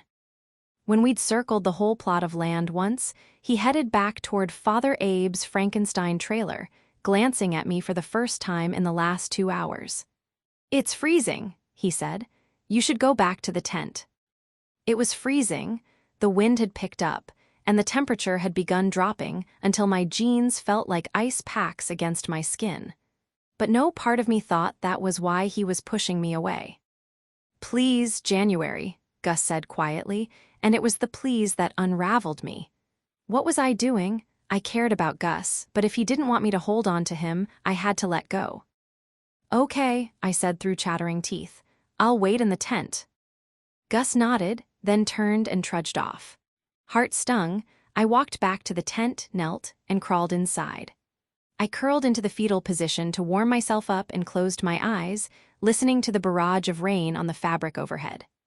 I tried to let all my thoughts and feelings slip away from me, but instead they seemed to swell as I drifted toward sleep, a dark, frothy wave of emotions pulling me toward a restless dream. And then the whine of the zipper was tugging me out of it, and I opened my unfocused eyes to find Gus stooped in the tent's doorway, dripping. Hey, my voice came out gravelly. I sat up, smoothing my wet hair. Sorry that took so long, he said, climbing in and zipping the door up behind him. I needed to get thorough pictures, draw a map, all that. He sat beside me and unzipped his rain jacket, which he'd put back on since we parted ways. I shrugged. It's fine. You said it would be an all-day thing. His gaze lifted to the tent's ceiling. And I meant that, he said, all day. The tent was just a precaution for the weather. Too many years in Michigan. I nodded as if I understood. I thought I might. Anyway, he looked back toward my feet. If you're ready, we can hike back. We sat in silence for a moment. Gus, I said, tired. Yeah. Will you just tell me what's going on? He folded his legs in and leaned back on his palms, staring steadily at me. He took a deep breath. Which part? All of it, I said. I want to know all of it. He shook his head. I told you, you can ask me anything. Okay, I swallowed a fist-sized knot. What was the deal with that phone call? The deal. Don't make me say it, I whispered miserably, but he still seemed confused. I gritted my teeth and closed my eyes. Was it Naomi? No, he said, but it was no, how could you think that? It sounded more like no, but she still calls me. Or no, but it was someone else I love. My stomach cinched tight, but I forced myself to open my eyes. Gus's brow had wrinkled, and a raindrop slid down his sharp cheekbone. It was my friend Kayla Markham. Kayla, my voice sounded so shaky, pathetic. Gus's best friend since high school, Markham, was a woman. Sudden understanding crossed Gus's face. It's not like she's my lawyer. She's friends with Naomi too. She's handling our divorce. Oh, it sounded small and stupid, exactly how I felt. Your mutual friend is handling your divorce. I know it's weird. He mussed his hair. I mean, it's like she's totally impartial. She throws me this big-ass birthday party every year, but then I have to see pictures of her and Naomi in Cancun for a week. We never talk about it, and yet she's handling the divorce, and it's just so weird, I guessed. He let out his breath in a rush. So weird. A little bit of the pressure in my chest released, but regardless of who Kayla Markham was to Gus, it didn't change how he'd acted yesterday. If it's not about her, then why are you trying to get rid of me? I asked, voice trembling and quiet. Gus's eyes darkened. January, he shook his head. I'm not doing that. You are, I said. I'd been telling myself not to cry, but it was no use. As soon as I said it, the tears were welling, voice wrenching upward. You ignored me yesterday. You tried to cancel today. You sent me back to the tent when I tried to stay with you, and you didn't want me to come. I should have listened. January, no. Gus roughly cupped the sides of my face, holding my tear-filled gaze to his. Not at all. He kissed my forehead. It wasn't about you. Not even a little bit. He kissed my tear-streaked left cheek, caught another falling tear with his mouth on my right. He pulled me in against his chest and wrapped his arms around me, covering me with rain-dampened heat as he nuzzled his nose and mouth against the top of my head. I feel so stupid, I whimpered. I thought you really. I do, he said quickly, drawing back from me. January, I didn't want you here today because I knew it was going to be hard. I didn't want to be the reason you spent a whole day in a torched-out graveyard. I didn't want to put you through this. That's all. He brushed some hair behind my ear, and the sweetness of the gesture only made my tears fall faster. But you didn't want me at Pete's either, I said, voice breaking. You invited me, and then we slept together and you changed your mind. His mouth jutted into a look of open hurt. I wanted you there, he all but whispered, and when a fresh tear slipped down my cheek, he caught it with his thumb. Look, he said, this divorce has been so stupidly drawn out. I waited for her to file, and she just didn't, and I don't know. It didn't matter to me, so I didn't pursue it until a few weeks ago. She told me she'd sign the papers if I met her for a drink, so I went to Chicago to see her, and when I left, I thought it was settled. Yesterday, Markham called and told me Naomi changed her mind. She wants some details hammered out. I mean, the only things we own together were some overpriced copper pots, which she has, and our cars. It shouldn't be complicated, but I put it off too long and... He rubbed at his forehead. And then Markham asked what was new with me, and I told her about you, about how you were here for the summer, and she thought it was a bad idea. Bad idea, my gut roiled. That didn't sound impartial. It sounded very partial. Because you're leaving, Gus said in a rush. And she knows how stupid I am when it comes to you, how crazy I was for you in college, and... What are you talking about? I challenged. You never even spoke to me. He let out a humorless laugh. Because you hated me, he blurted. I'd come late to class so I could choose my seat based on where you sat, and I'd rush out afterward so I could walk with you, ask to borrow pens every day for a week, fucking drop books Three Stooges. Style when you hung back so it would just be the two of us, and you'd never even look at me. Even when we were workshopping your stories and I was talking right to you, you wouldn't look at me. I could never figure out what I'd done, and then I saw you at that party, and you were finally looking at me, and that's my point. I'm an idiot when it comes to you. I was reeling with the information, replaying every interaction I could remember and trying to see them how he'd described. But almost all of those had just been me staring at him, looking away when he noticed, burning with jealousy and frustration and a little lust. I could believe that maybe Gus had wanted me since before the infamous frat party, because I'd been attracted to him too, but anything more than that didn't compute.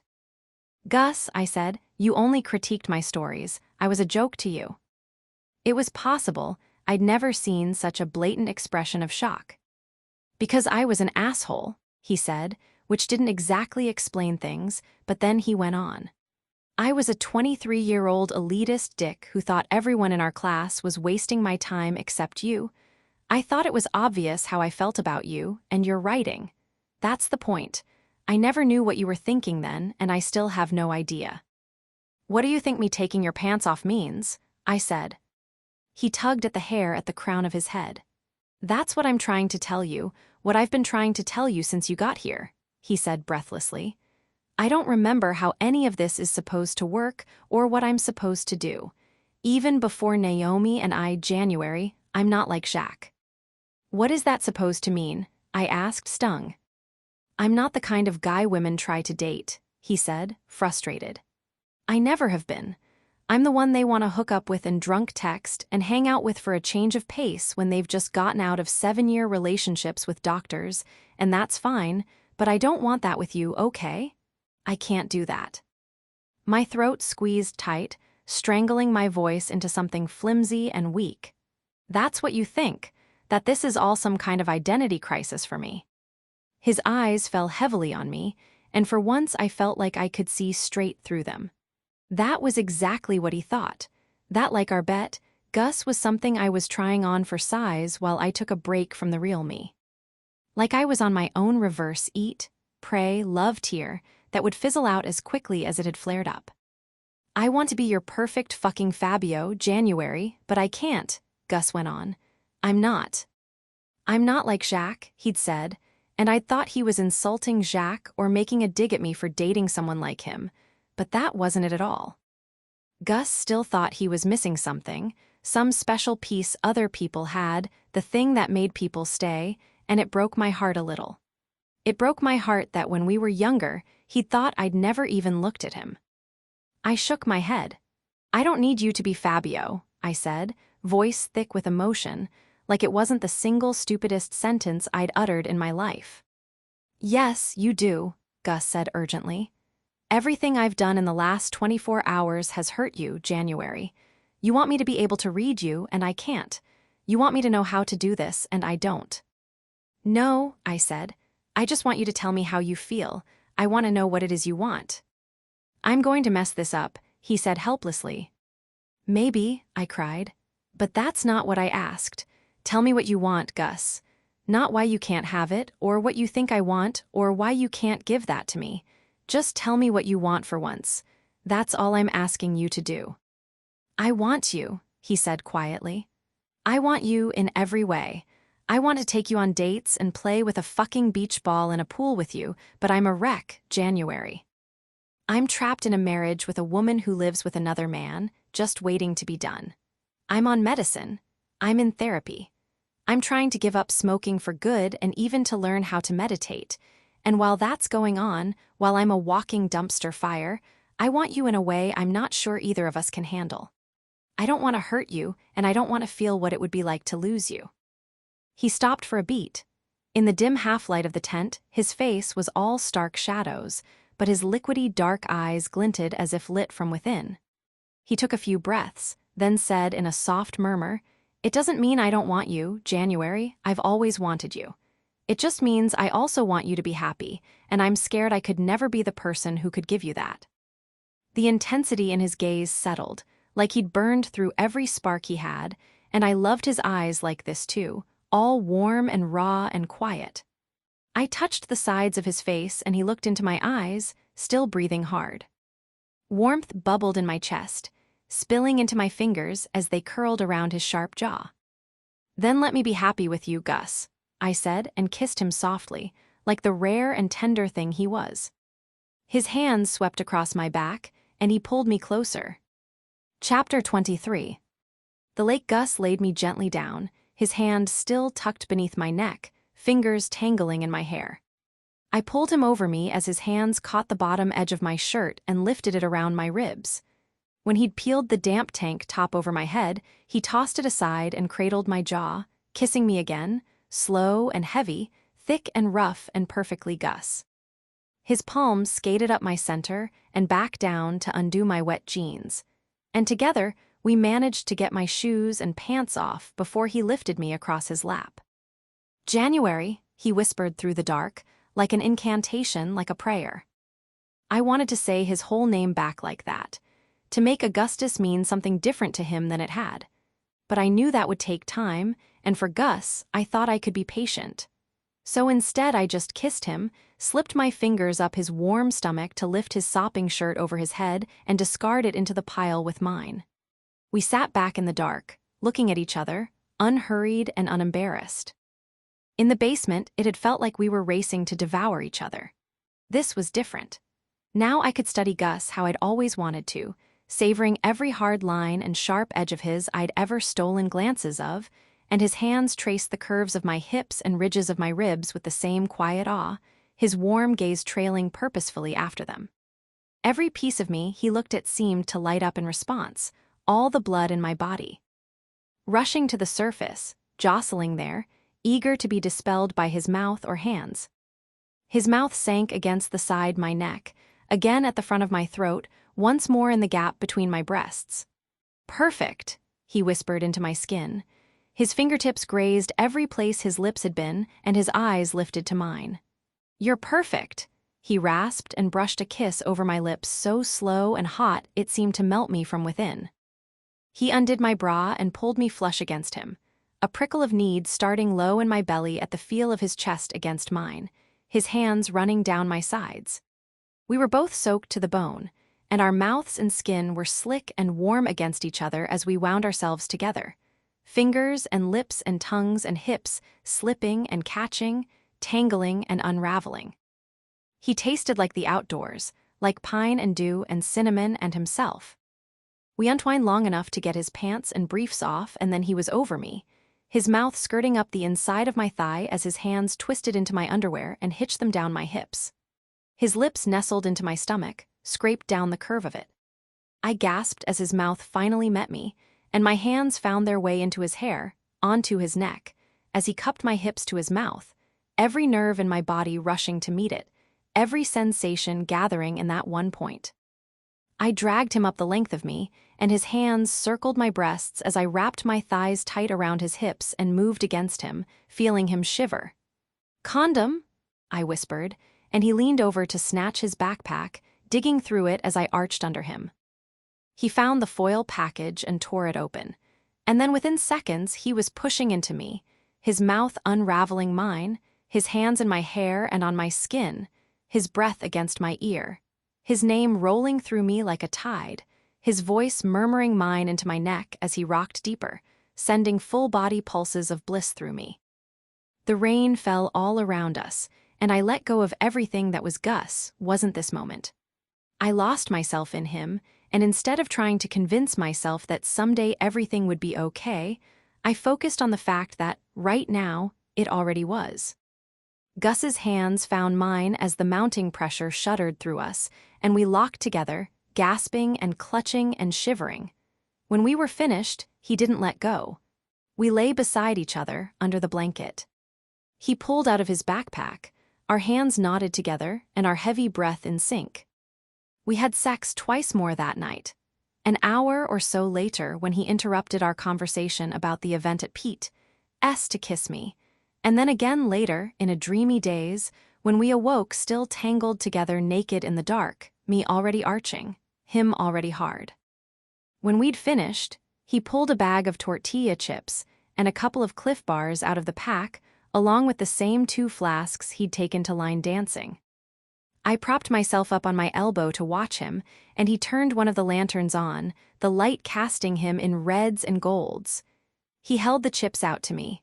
"Just a precaution," I said, nodding toward the provisions. Gus's dimple deepened.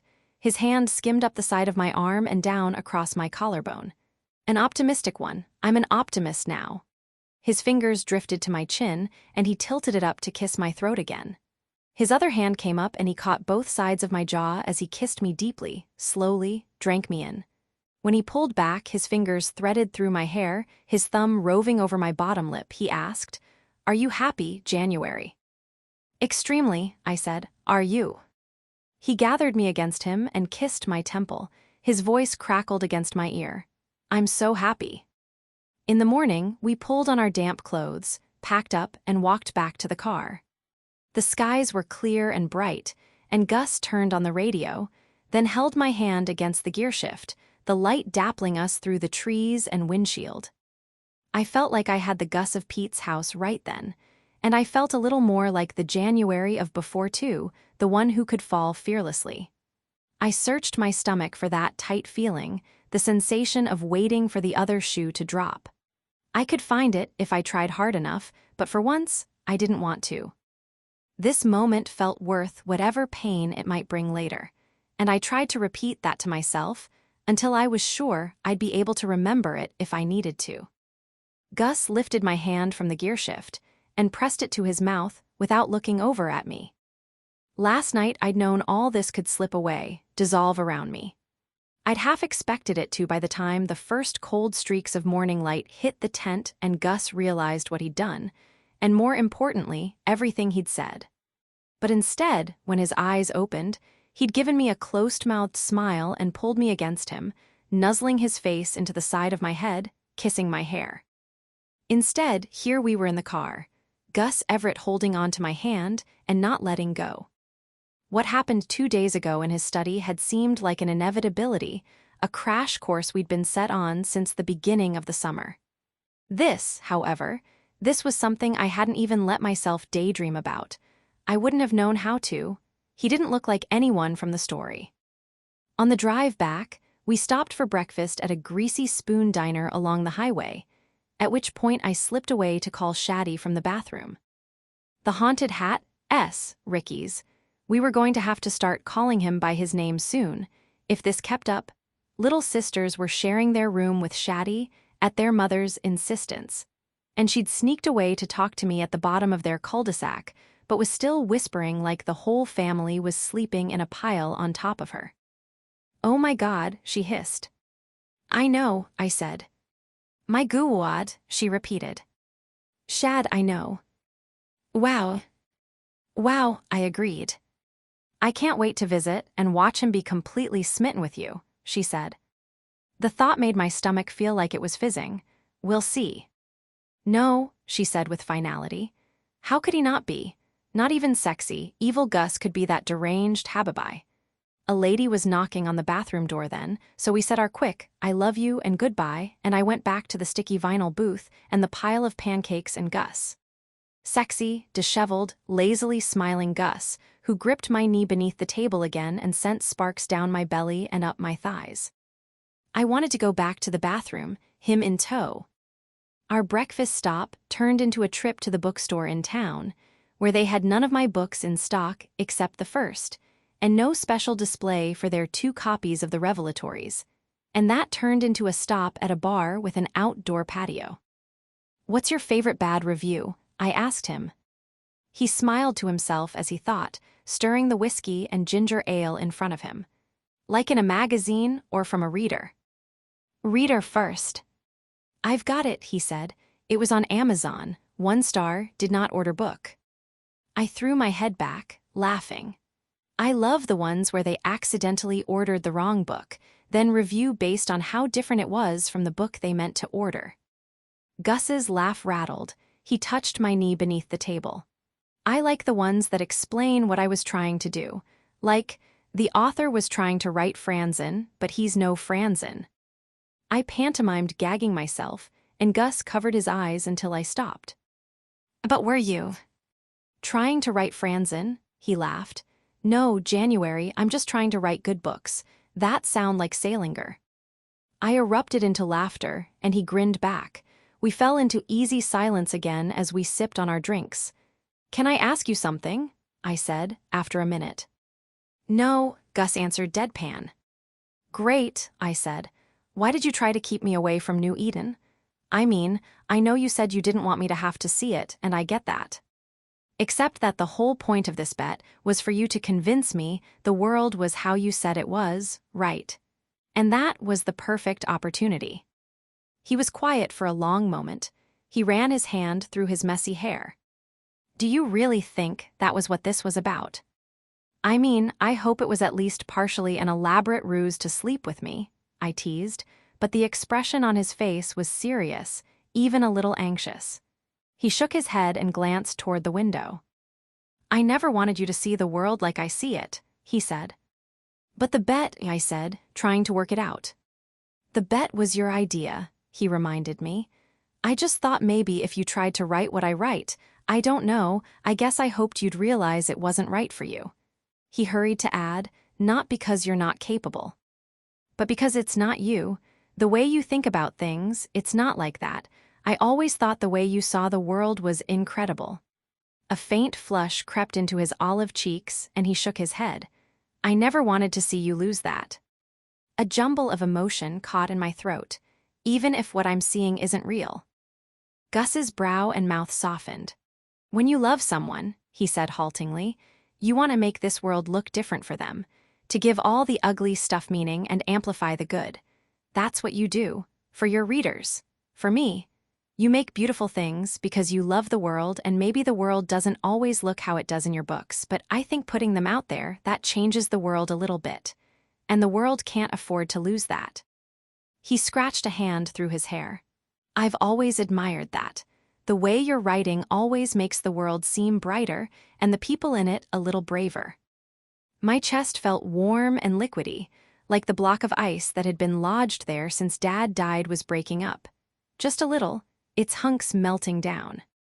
Because the truth was, learning the truth about my dad had made the world seem dark and unfamiliar, but discovering Gus bit by bit had done the opposite. Or maybe I'm just right, I said quietly. And sometimes people are brighter and braver than they know. A faint smile flickered across his lips, then fell as he thought. I don't think I've ever loved the world like you do. I remember being afraid of it. And then angry with it. And then just deciding not to feel too strongly about it. But I don't know. Maybe when I do this shit, when I talk to people like Dave and walk through burned buildings, there's a part of me that's hoping I'm going to find something. Like what? It came out as a whisper. He put his elbows on the table. Like the kind of world you write about. Like proof that it isn't as bad as it looks, or it's more good than bad. Like if we added up all the shit and all the wildflowers, the world would come out positive. I reached for his hand and he let me take it, his dark eyes soft and open. I first found out about my dad's affair. I tried to do that kind of math, I admitted. How much lying and cheating could he have done and still have been a good father? How deep could he have gotten himself in with that woman and still loved my mom? Still liked his life. I tried to figure out how happy he could have been, how much he could have missed us when he was away, and when I was feeling particularly bad, how much he must have hated us to be willing to do what he did. And I never got my answers. And sometimes I still want them, and other times I'm terrified of what I'd find out. But people aren't math problems. I gave a heavy shrug. I can miss my dad and hate him at the same time. I can be worried about this book and torn up about my family and sick over the house I'm living in and still look out at Lake Michigan and feel overwhelmed by how big it is. I spent all last summer thinking I'd never be happy again, and now, a year later, I still feel sick and worried and angry, but at moments I'm also happy. Bad things don't dig down through your life until the pit, so deep that nothing good will ever be big enough to make you happy again. No matter how much shit, there will always be wildflowers. There will always be Petes and Maggies and rainstorms in forests and sun on waves. Gus smiled, and sex on bookshelves and in tents. Ideally, I said, unless the world freezes over in a second ice age. And in that case, there will at least be snowflakes until the bitter end. Gus touched the side of my face. I don't need snowflakes. He kissed me. As long as there's January. Hey ye, baby cakes. Just wanted to make sure we're still on for a September 1 manuscript delivery. Sandy keeps checking in, and I will gladly be the human barricade that keeps her off your back, but she's desperate to buy something from you, and if I keep promising her a book, well, then there really does need to be a book in the end.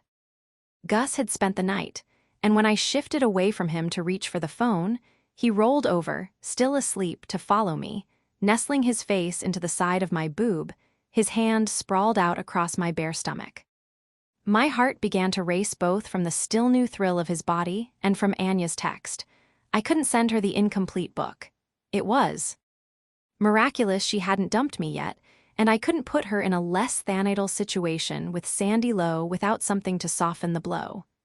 I slid out from under Gus, ignoring his grumbles, and grabbed my robe as I headed into the kitchen, texting Anya as I went. I can do it. Promise. September 1, she replied. Hard deadline this time. I didn't mess with the coffee. I was wide awake as it was. I sat at the table and began to write. When Gus got up, he put the kettle on, then walked back to the table and took a swig from the beer bottle he'd left there last night. I looked up at him. That's disgusting. He held it out to me. Do you want some?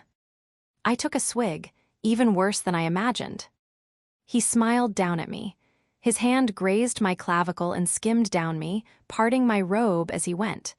His fingers caught on the tie, and he tugged it loose, letting the fabric fall open. He reached through to touch my waist, drawing me onto my feet. He turned me against the table and eased me onto it as he walked in between my legs.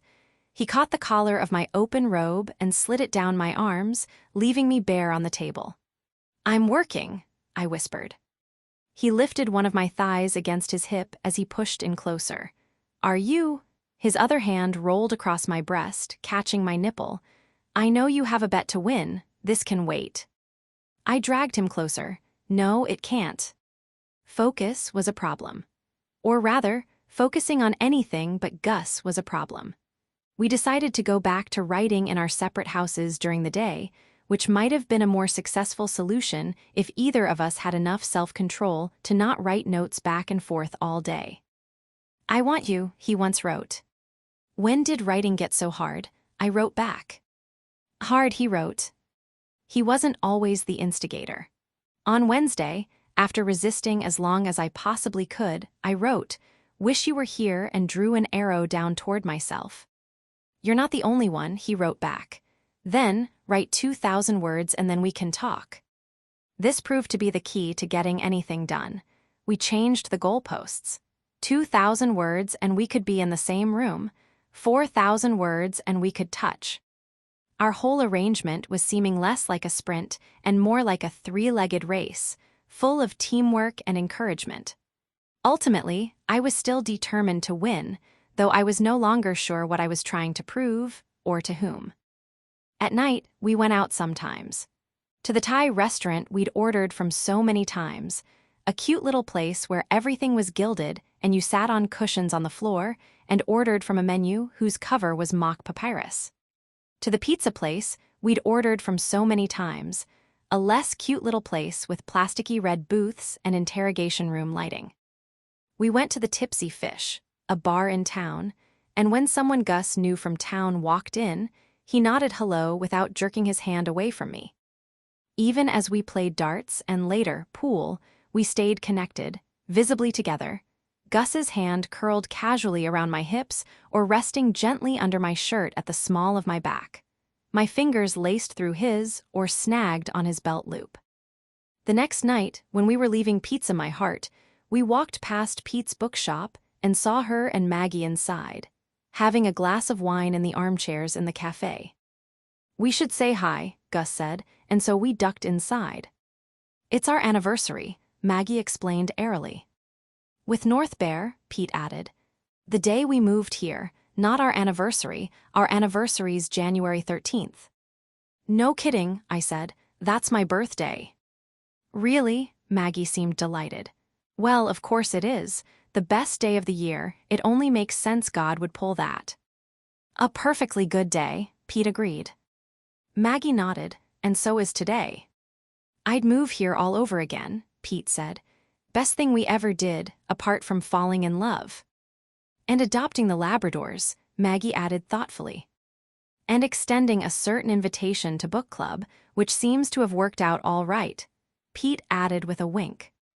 "Tricking us, you mean," Gus said, smiling.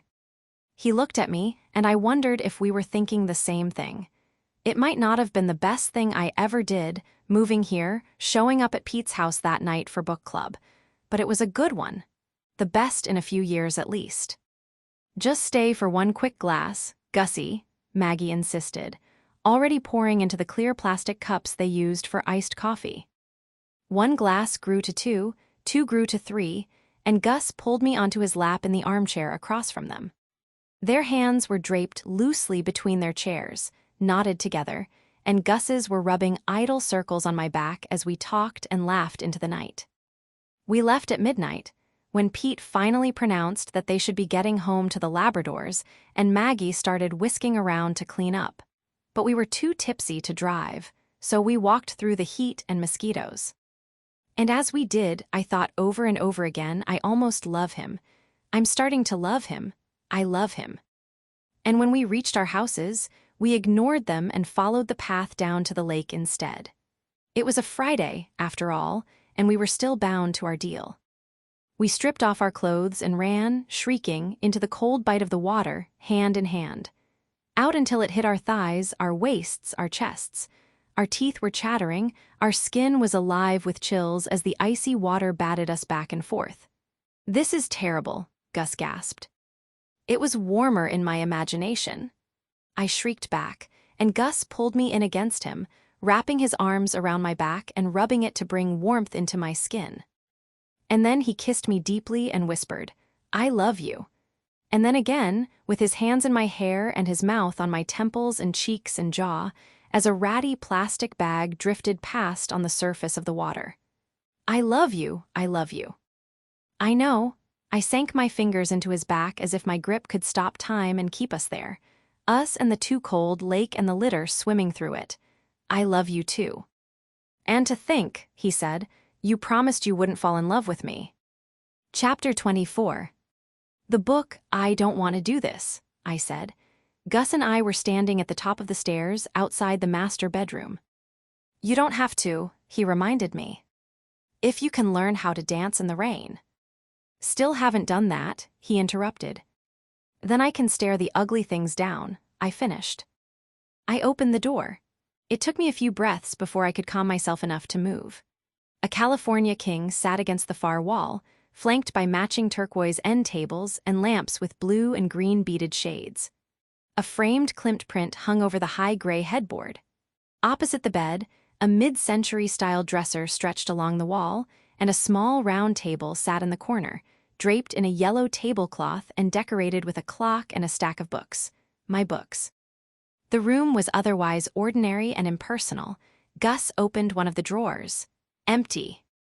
"She's already cleared it out." My voice shook. Gus gave me a tentative smile. "Isn't that a good thing?" I went forward and opened the drawers one by one, nothing in any of them. I went to the side table on the left. No drawers, just two shelves. A porcelain box sat on the top one. This had to be it, the thing I'd been waiting for, the deep, dark answer that I'd expected to spring out at me all summer. I opened it. Empty. January. Gus was standing beside the round table, holding the tablecloth up. From below, an ugly gray box stared back at me, complete with a numbered keypad on its face. "A safe." "Or a really old microwave," Gus joked. I approached it slowly. "It's probably empty." "Probably," Gus agreed. "Or it's a gun," I said. "Was your dad the gun type?" In Ohio, he was. In Ohio, he was all biographies and cozy nights in, dutiful hand-holding at doctor's appointments, and Groupon Mediterranean cooking classes. He was the father who woke me up before the sun to take me out on the water and let me steer the boat. As far as I knew, letting an 8-year-old drive through the empty lake for 20 seconds at a time was the peak of his impulsiveness and recklessness. But anything was possible here, in his second life. "Wait right here," Gus said. Before I could protest, he'd fled the room. I listened to his steps on the staircase, and then a moment later, he returned with a bottle of whiskey. "What's that for?" I asked. "To steady your hand," Gus said. "What, before I pry a bullet out of my own arm?" Gus rolled his eyes as he unscrewed the top. "Before you crack the safe. If we drank green smoothies like we drink alcohol, we would live forever. If we drank green smoothies like we drink alcohol, we would never leave the toilet, and that would do nothing to help you right now," Gus said. I took the bottle and sipped, then we sat on the carpet in front of the safe. "His birthday," Gus suggested. I scooted forward and entered the number. The lights flickered red and the door stayed locked. "At home, all our codes were their anniversary," I said. "Mom and Dad's, I doubt that applies here." Gus shrugged. "Old habits die hard." I entered the date with low expectations, but my stomach still jarred when the red lights flashed. I wasn't prepared for the fresh wave of jealousy that hit me. It wasn't fair that I hadn't gotten to know him through and through. It wasn't fair Sonia had parts of him that, now, I never would. Maybe the safe's code had even been some significant landmark for them, an anniversary or her birthday. Either way, she would know the combination. All it would take would be one email, but it wasn't one I wanted to send. Gus rubbed the crook of my elbow, drawing me back to the present. I don't have time for this right now, I stood. I have to finish a book. This week, I decided. The important thing, I told myself, was that the house could easily be sold. A safe was nothing, no big curveball. The house was practically empty. I could sell it and go back to my life. Of course, now when I thought about this, I had to do everything I could to avoid the question of where that would leave me and Gus. I had come here to sort things out and instead had made them messier, but somehow, in the mess, my work was thriving. I was writing at a speed I hadn't reached since my first book. I felt the story racing ahead of me and did everything I could to keep pace. I banned Gus from the house for all but an hour each night, we set a literal timer, and spent the rest of my time writing in the second bedroom upstairs, where all I could see was the street below me. I wrote late into the night, and when I woke up, I picked up where I left off. I lived in the give-up pants and even swore to start calling them something better if I could just finish this book, as if I were bargaining with a god who was deeply invested in my thoroughly non-capsule wardrobe. I didn't shower, barely ate, chugged water and coffee, but nothing harder. At 2 in the morning on Saturday, August 2nd, the day of our event at Pete's, I reached the final chapter of Family Secrets, DocX, and stared down the blinking cursor. It had all played out more or less how I'd imagined it. The clown couple was safe, but still living with their secrets. Eleanor's father had stolen her mother's wedding ring and sold it to give his other family the money they needed. Eleanor's mother still had no idea the other family existed, and she believed she had only misplaced the ring, that perhaps when they unpacked in their next town, it would fall out of a pocket or a fold of towels. In her heart, the bit of colorful yarn her husband had tied around her finger more than replaced it.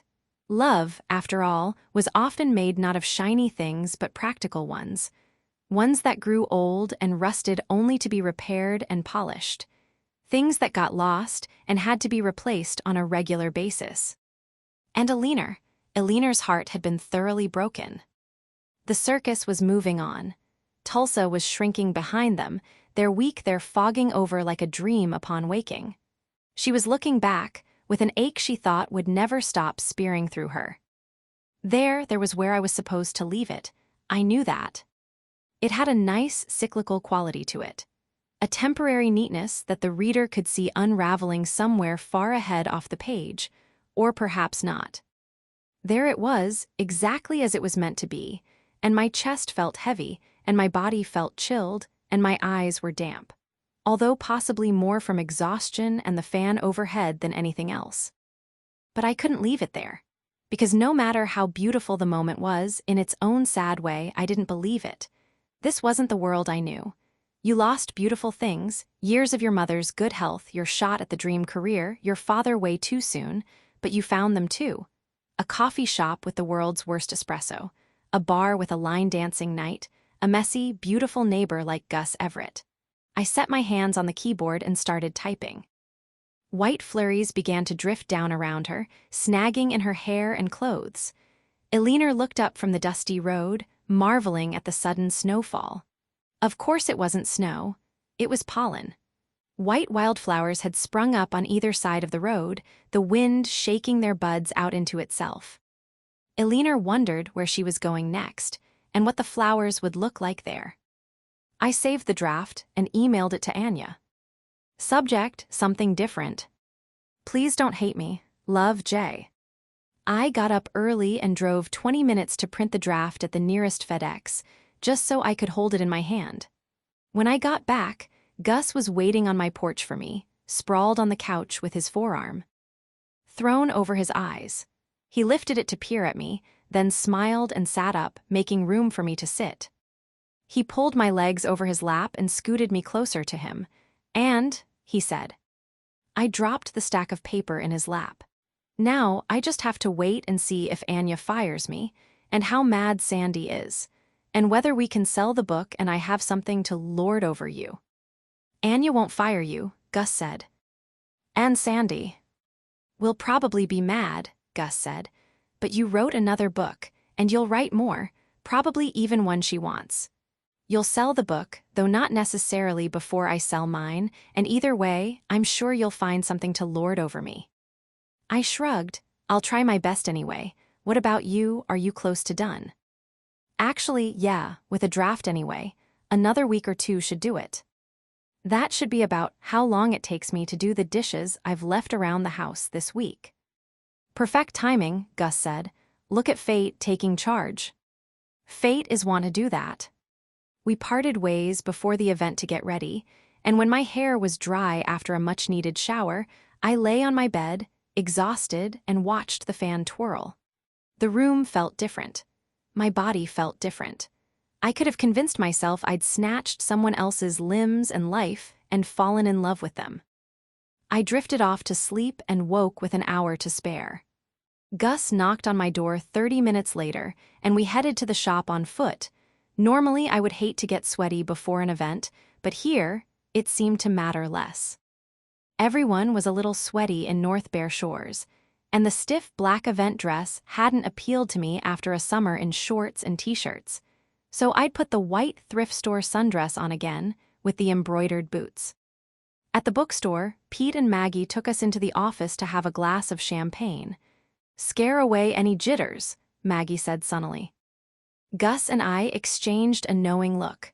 We'd both done enough events to know that in towns like this one, the turnout was pretty much local friends and family, at least when it was your first book.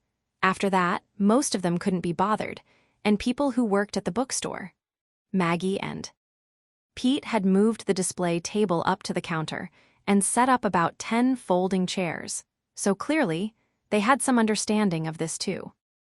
Shame school's not in session, Pete said, as if anticipating my thoughts. You'd get a full house then. The professors like to make this sort of thing mandatory, or at least extra credit. Maggie nodded. I would have made it mandatory for my students.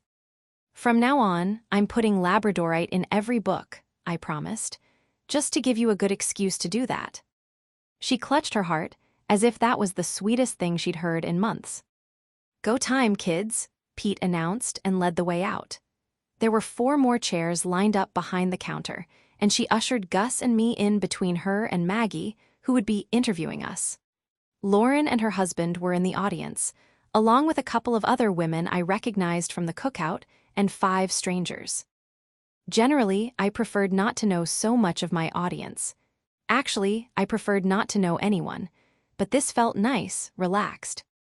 Pete was still standing, welcoming everyone to the event. I looked over at Gus and knew right away something was wrong. His face had gone pale and his mouth was tense.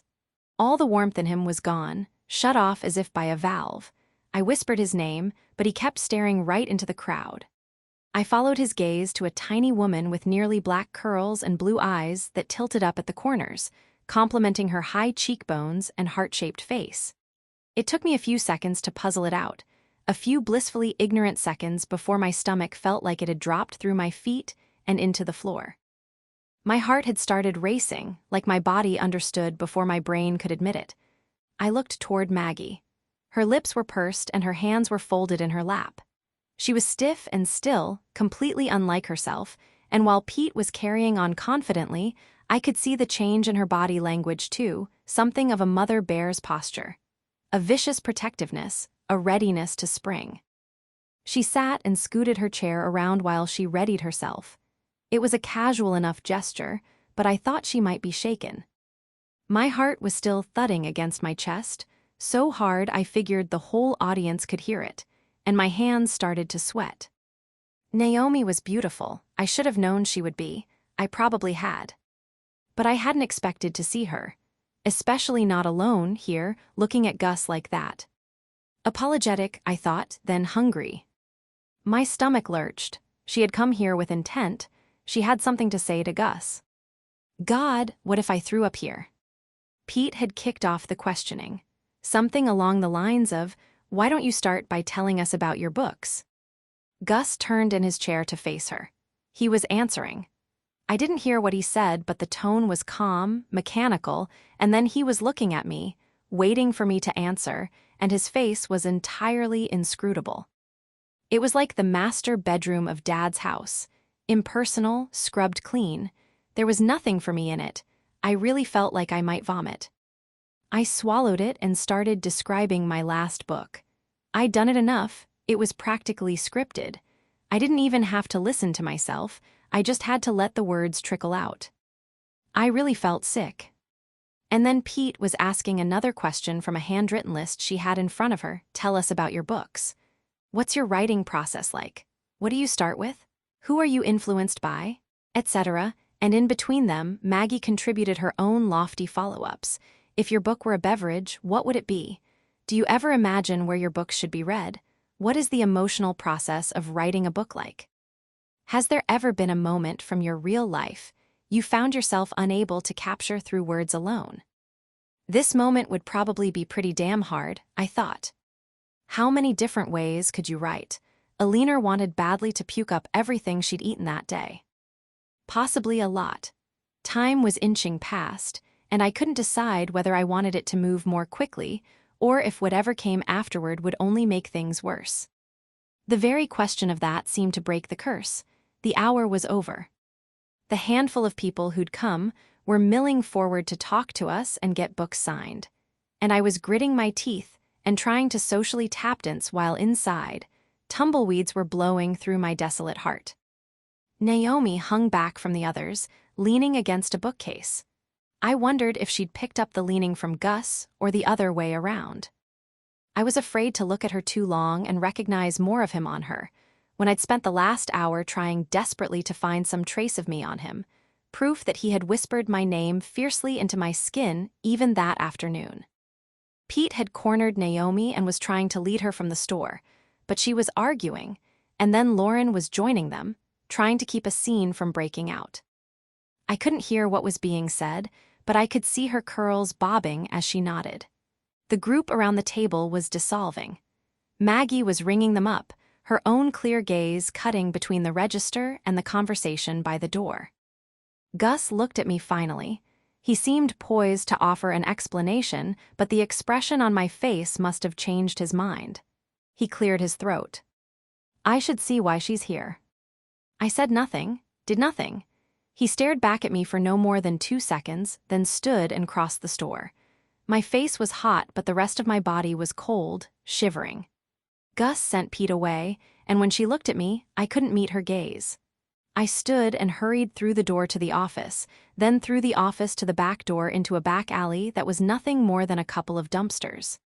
He hadn't invited her, I knew that, but I couldn't guess what seeing her did to him or why she'd come. Tough, beautiful Naomi, whose unknowability had thrilled Gus.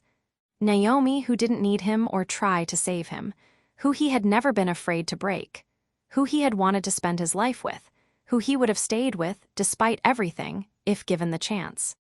I wanted to scream, but all I could do was cry. I'd burned through all my anger, and fear was all that was left. Maybe that was what had been there all along, masked in thornier emotions. Unsure what else to do, I started to walk home. It was dark out by the time I got there, and I'd forgotten to leave the porch light on, so when someone stood from the wicker couch, I nearly fell off the steps. "I'm sorry," came the woman's voice. "I didn't mean to scare you." I'd only heard it twice, but the sound had worn grooves into my brain. I would never forget it. "I was hoping we could talk," Sonia said. "No, more than hoping. I need to talk to you. Please, 5 minutes. There's a lot you don't know. Things that will help, I think. I wrote it all down this time." Chapter 25. The letters, I don't want to hear it, I told her. "I know," Sonia said, "but I'll have failed your father if I don't make sure you do." I laughed harshly. "See, that's the thing. You shouldn't have had my father to fail." "Shouldn't have? If you started at the beginning of your father's life and predicted the whole thing, and how it should have played out, based only on where it started, he might never have found your mother. You might not exist." My insides thrummed with anger. "Could you get off my porch, please?" "You don't understand." She pulled out a piece of paper from her jeans pocket and unfolded it. "Please, 5 minutes." I started to unlock the door, but she began reading behind me. "I met Walt Andrews when I was 15 in my language arts class. He was my first date, my first kiss, my first boyfriend. The first man or boy I said I love you to. The key stuck in the lock. I'd stopped moving, stunned. I turned toward her, my breath caught in my chest. Sonia's eyes flicked to me anxiously, then back to the page. We broke up several months after he went to college. I didn't hear from him for 20 years, and then one day, I ran into him here. He'd been on a business trip an hour east and had decided to extend his stay in North Bear Shores a couple days. We decided to get dinner. We'd been talking for hours before he admitted that he was newly separated. When we parted ways, we both believed we'd never see each other again. She looked up at me. I mean that, but on his way out of town, your father's car broke down. She studied the note again. There were tears in her eyes. We were both broken at the time. Some days what we had was the only good thing in my life. We started visiting each other every weekend. He even took a week off and came up to look for a house. Things were moving quickly, effortlessly. I'm not saying any of this to hurt you, but I genuinely believed we had our second chance. I thought we were going to get married. She stopped talking for just a beat and shook her head. She hurried on before I could stop her. He put in to transfer to the Grand Rapids office. He bought the house. This house, it was in terrible shape back then, just falling to pieces, but I was still the happiest I'd been in years. He'd talk about bringing you up, about moving the boat up here and spending all summer on it, the three of us.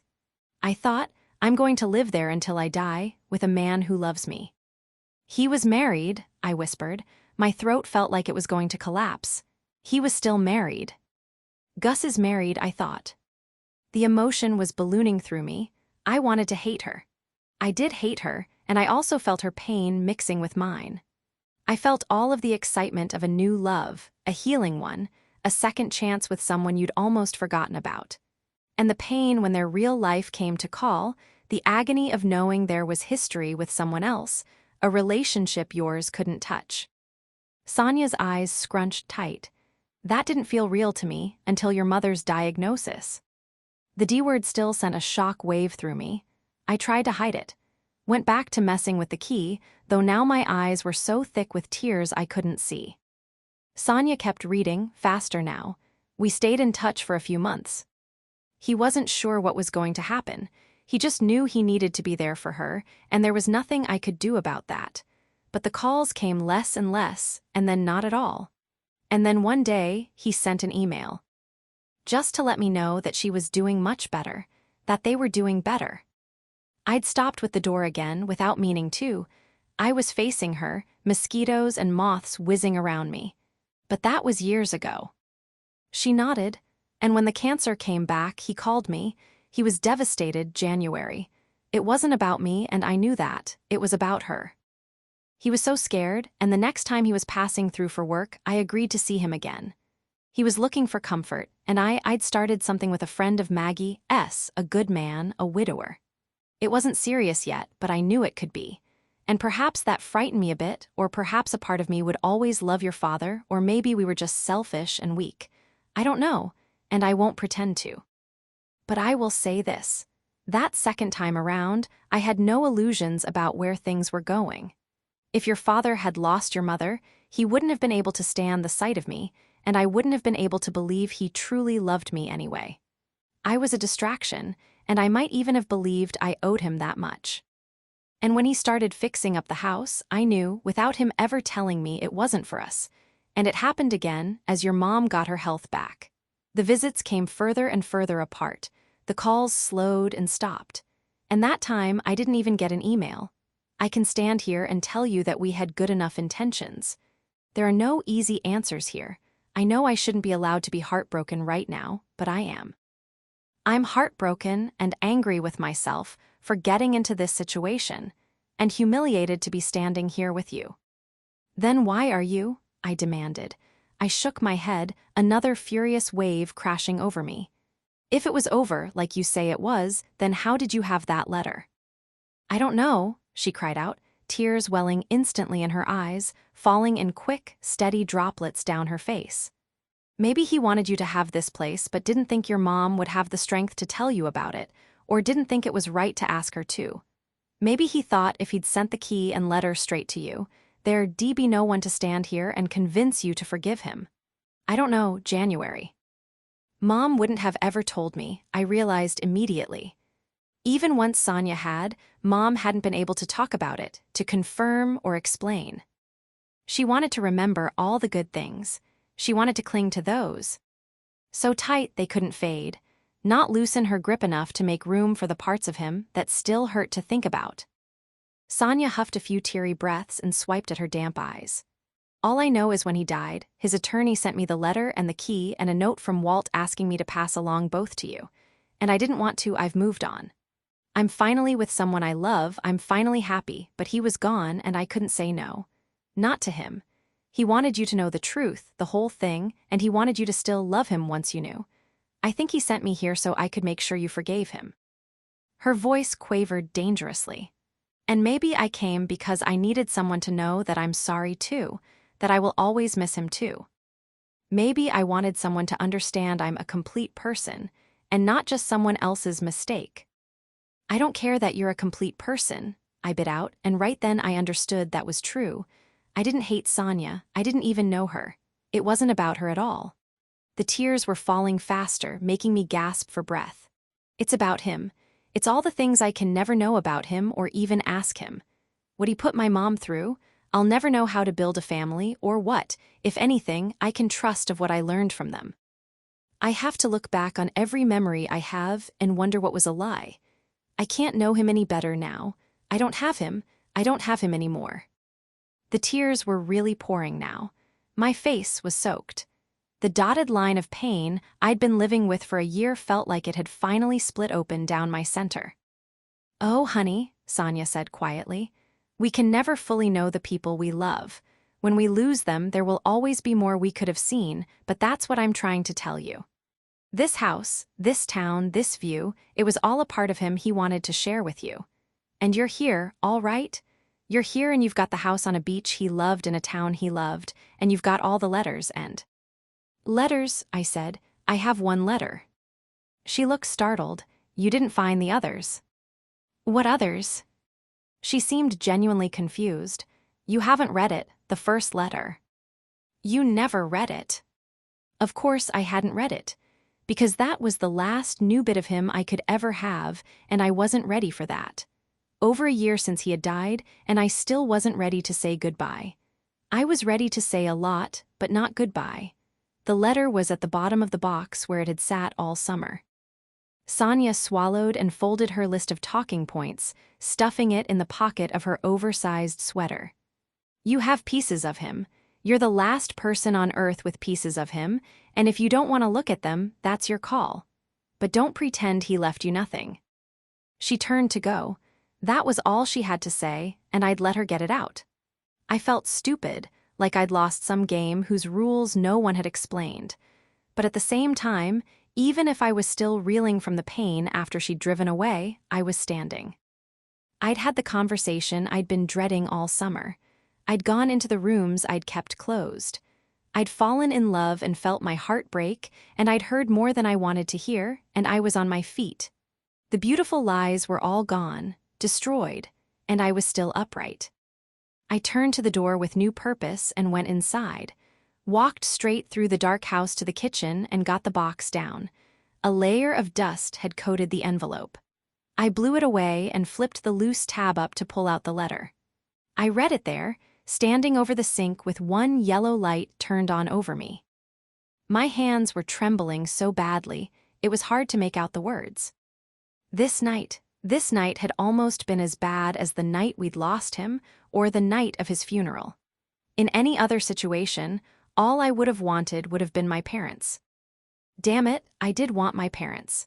I wanted Dad in his ratty pajama pants folded on the couch with a biography of Marie Curie. I wanted Mom moving around him in Lululemon, obsessively dusting the picture frames on the mantel as she hummed Dad's favorite song. It's June in January, because I'm in love. That was the scene I'd walked in on when I'd surprised them that first Thanksgiving I'd been away at U of M, when a wicked wave of homesickness had prompted me to make the last-second decision to come home for break after all. When I'd unlocked the front door and stepped through with my duffel bag. Mom had screamed and dropped the pledge on the ground. Dad had swung his legs off the couch and squinted at me through the golden light of their living room. "Can it be?" he said. "Is that my darling daughter, pirate queen of the open seas?" They'd both run to me, squeezed me, and I'd started to cry, like I could only fully comprehend how badly I'd been missing them now that we were together. I felt broken anew right now, and I wanted my parents. I wanted to sit on the couch between them, Mom's fingers in my hair, and tell them I'd messed up. That I'd fallen in love with someone who'd done everything he could to warn me not to. That I'd let myself go broke. That my life was falling apart and I had no idea how to fix it. That my heart was more broken than it had ever been and I was scared I couldn't fix it. I gripped the notebook paper in my hands tightly and blinked back the tears enough to start reading in earnest. The letter, like the envelope, was dated for my 29th birthday, January 13th, a solid 7 months after Dad had died, which made everything about this feel dreamy and surreal as I started to read. "Dear January, usually, though not always, I write these letters on your birthday, but your 29th is still a long ways off, and I want to be ready to give this and all the other letters to you then. So I'm starting early this year. This one contains an apology, and I hate to give you a reason to hate me just before we celebrate your birth, but I'm trying to be brave. Sometimes I worry the truth can't be worth the pain it causes. In a perfect world, you would never know about my mistakes. Or rather, I wouldn't have made them to begin with. But of course I have, and I've spent years going back and forth on what to tell you. I keep coming back to the fact that I want you to know me. This might sound selfish, and it is. But it isn't only selfish, January. If and when the truth comes out, I don't want it to rock you. I want you to know that bigger than my mistakes, bigger than anything good or bad I've ever done, and most completely unwavering has been my love for you. I'm afraid what the truth will do to you. I'm afraid you won't be able to love me as I am. But your mother had the chance to make that decision for herself, and you deserve that too. 1401 Queens Beach Lane. The safe, the best day of my life. I ran up the stairs and thundered into the master bedroom. The tablecloth was still tucked up under the clock to reveal the safe. My heart was pounding. I needed to be right this time. I thought my body might crack in half from the weight on my chest if I was. I typed in the number, the same one scrawled in the top right corner of the letter. My birthday. The lights flickered green and the lock clicked. There were 2 things in the safe.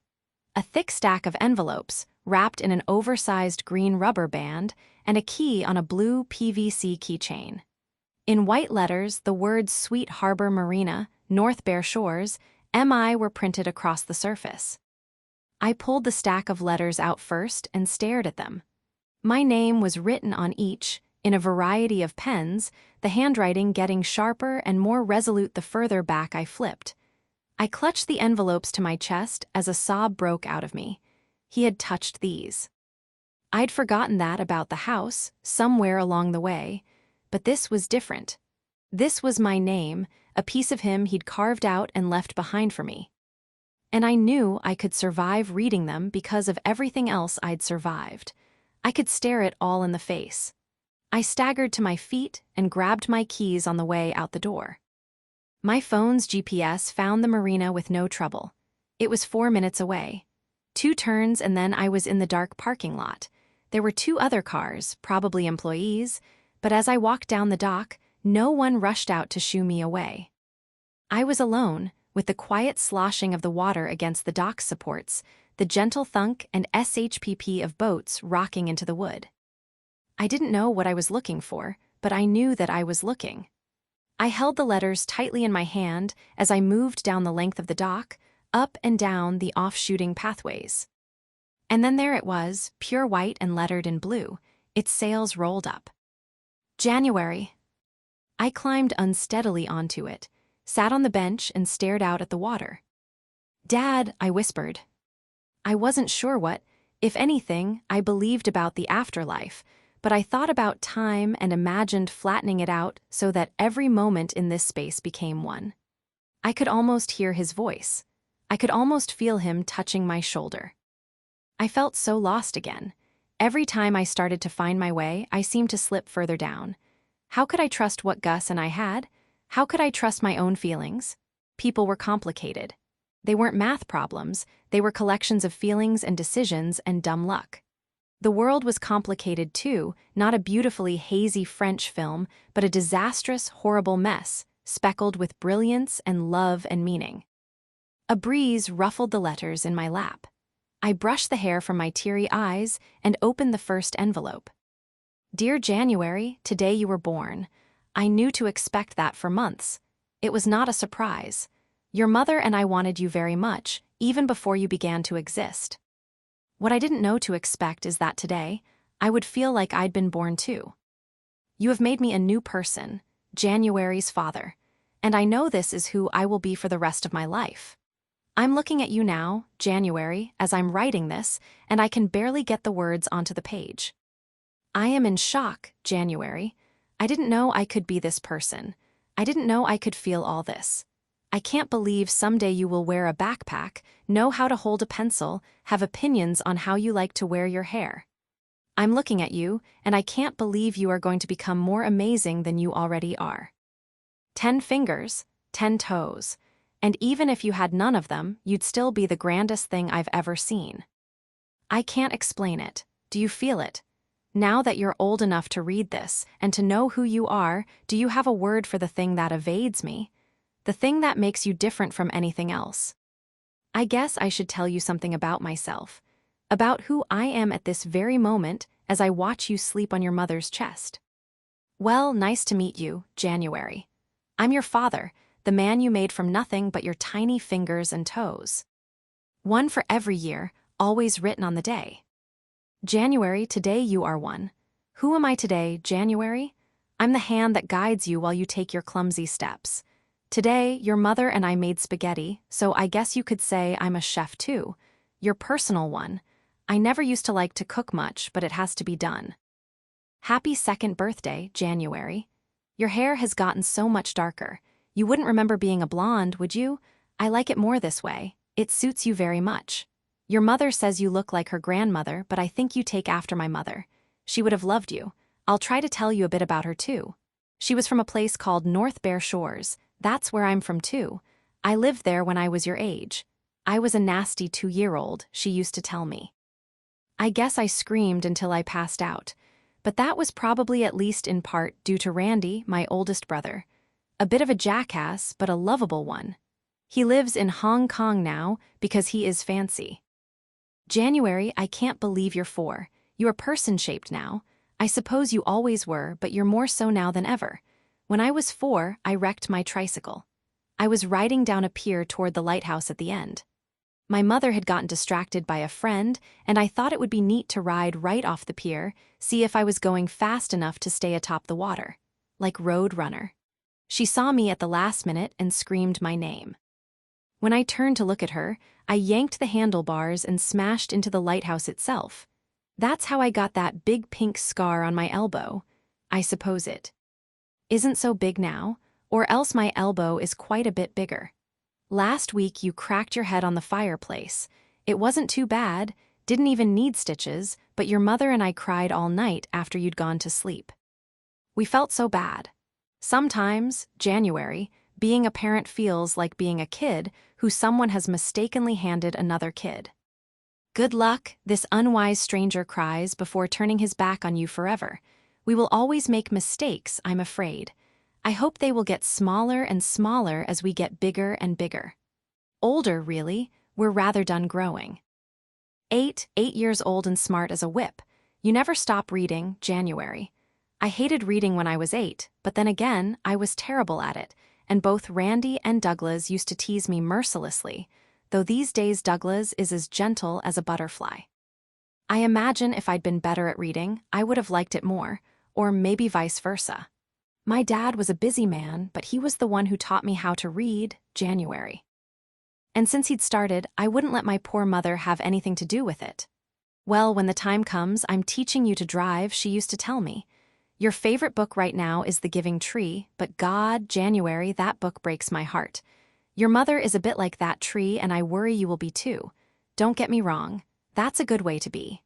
But still, I wish you could be a bit stonier like your old pop, only for your own good. You know, when I was 8, I shoplifted for the first time. Not condoning it, of course, but the goal of this is honesty.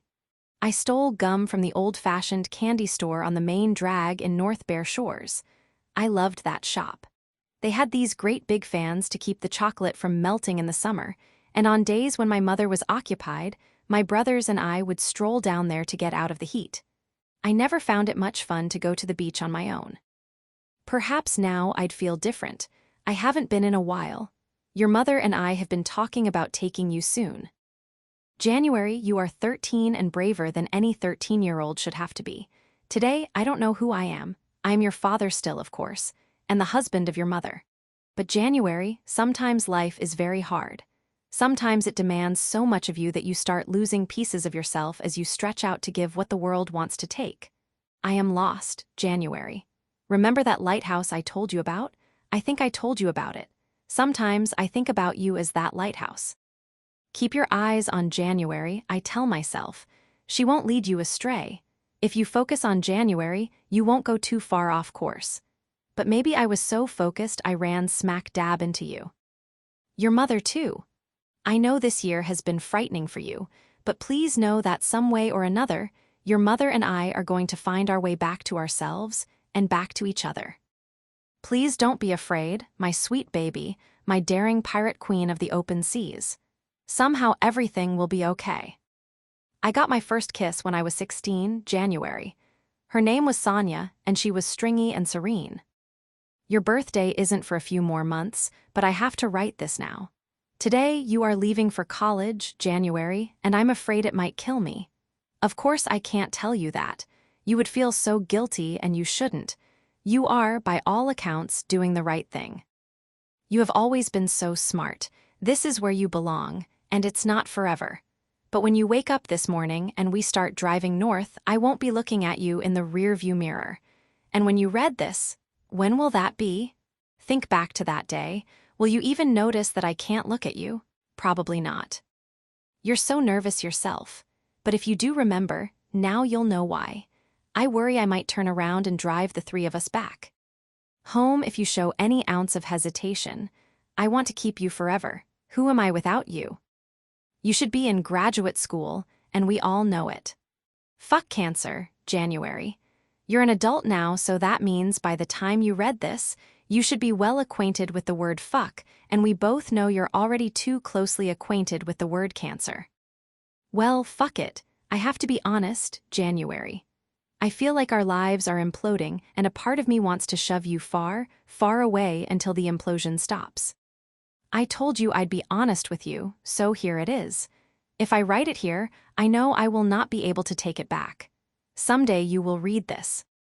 Someday you will know. I am cheating on your mother. Sometimes I feel like I am comforting myself, and other times it feels like a punishment. Still other days I wonder if it's all a big F you to the universe. If you want to destroy my life, I can destroy it worse. Some days I think I am in love with Sonia. Sonia, that's her name. I was in love with her once when we were kids. I think I told you in your 16th birthday letter. That was the year I kissed her. I'm sure you don't want to hear that, but I think I need to say it. I'm in love with a version of myself that can't exist in this hell. Do you think I'm terrible, January? It's okay if you do. I have been terrible at many different moments in my life. I want to go back to being the man your mother made me, her new husband. The man you made me, your adoring father. I'm searching for something of myself I lost, and it's not fair to anyone. If I could have the past back, those beautiful years before the cancer came back, I would pounce. I'm going to fix this. Don't give up on me, January. It isn't the end. January, today you are 28. When I was 28, my beautiful wife gave birth to our child. On this day, January 13th, widely regarded as the best day in the history of days. Sometimes I think about what your children would look like. Not your and Jacques' specifically, though that would be fine too. I picture a girl who looks like January. Maybe she has 10 fingers and 10 toes, but even if she doesn't, she will be perfect. And I think about the kind of woman you will be for her, the kind of mother. When I think about this, January, I usually cry. Because I know you will do better than I did, and I am so relieved by that thought. But even if you don't, even if you make the kinds of mistakes I made, I know you, January. I know you so much better than you know me, and I'm sorry. But if there had to be an imbalance, I can't say I regret it going this way. Remember your first breakup? I mentioned it in the letter for your 17th birthday. You were devastated. Your mother called in to your job at Taco Bell and pretended to be you, too sick to come in. In that moment, I was so in love with her. She knew just what to do, the way she took care of you, there are no words. She knows, by the way, she knows everything I've told you. She's let me take my time telling you. I worry she's ashamed, that she thinks everyone will pity her, and you know how she hates that. She's not sure you need to know. Maybe you don't. If that's the case, I'm sorry. But I guess I wanted you to see the whole truth so you would know. If you think the story has a sad ending, it's because it's not over yet. Since I started these letters, I've been a million different things, some good and some ugly. But today, on your 28th birthday, I feel like the same man I was all those years ago. Staring at you, counting your fingers, wondering what it is that makes you so different from the rest of the world. I don't know when it happened, but I'm happy again. I think, even if things don't stay like this, I will always carry this moment in me. How could I ever be sad, having watched my baby grow into the woman she is? January, you are 28, and today I am your father. Chapter 26.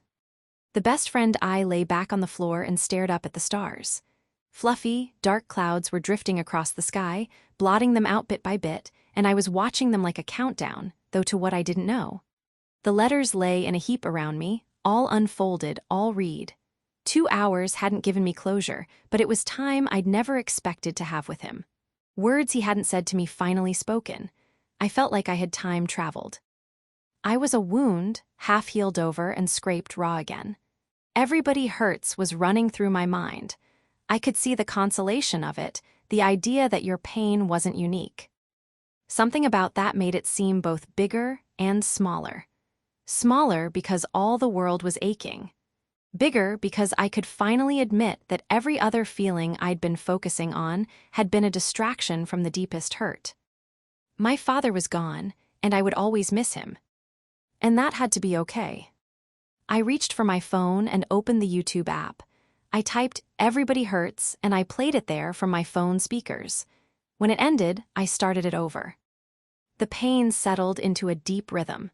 It felt almost like exercising, a mounting burn through my muscles and joints. Once, in a bad season of tension headaches, my doctor had told me that pain was our body demanding to be heard. Sometimes it's a warning, she said. Sometimes it's a billboard. I didn't know what this pain's intent was, but I thought, if I listen to it, maybe it will be content to close back up for a while. Maybe this night of pain would give me even a day of relief. The song ended again. I started it over. The night was cold. I wondered how much colder it would be in January. I wanted to see it. If I did, I thought, that would be one more part of him I could meet. I gathered the letters and envelopes into a neat stack and stood to go home. But now when I pictured the house on the edge of the lake, a strange new variation of that searing ache, Gus in D minor, I thought passed through me. I felt like I was coming apart, like the connective tissue between my left and right ribs had been hacked away and I was going to split. It had been hours now since we'd parted. I'd gotten no call, not even a text. I thought about the look on his face when he'd seen Naomi, like a ghost was standing in front of his eyes. A tiny, beautiful ghost he had once loved so madly he'd married her.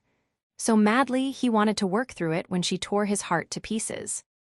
I started to cry again, so hard I couldn't see. I opened my text with Shaddy and typed, "I need you." It was seconds before she answered, "First train out." I stared at my phone for a second longer. There was only one other person I really wanted to talk to now.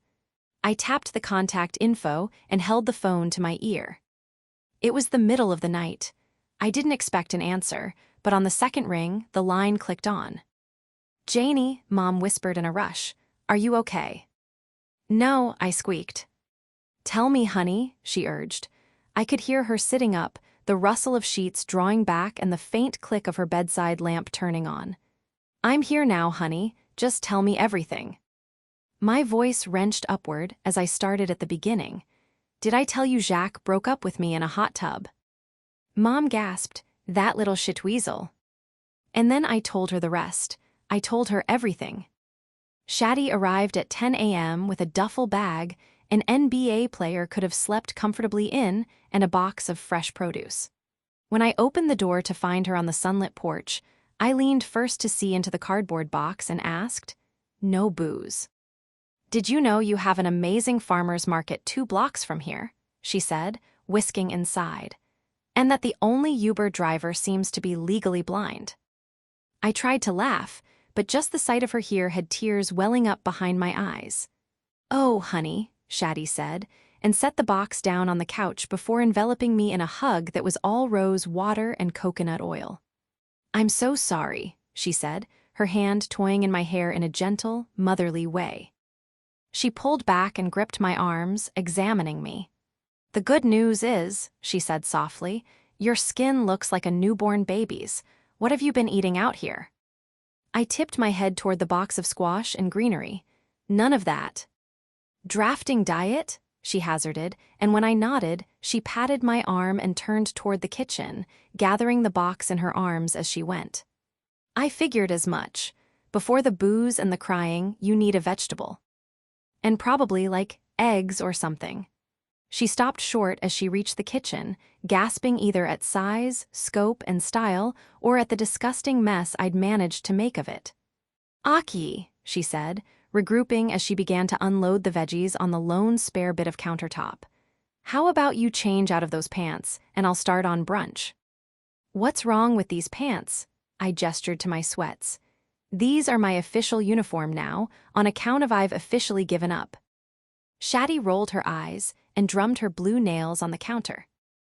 "Honestly, Janie, it doesn't have to be a ball gown, but I will not cook for you until you put on pants that involve a button or zipper." My stomach grumbled then, as if pleading with me, and I turned back to the first-floor bedroom. There were a handful of wrinkled t-shirts Gus had discarded in the past couple of weeks on the floor, never to be picked up again, and I kicked them into a pile behind the closet door where I wouldn't have to look at them, then dressed in cutoffs and an Ella Fitzgerald t-shirt.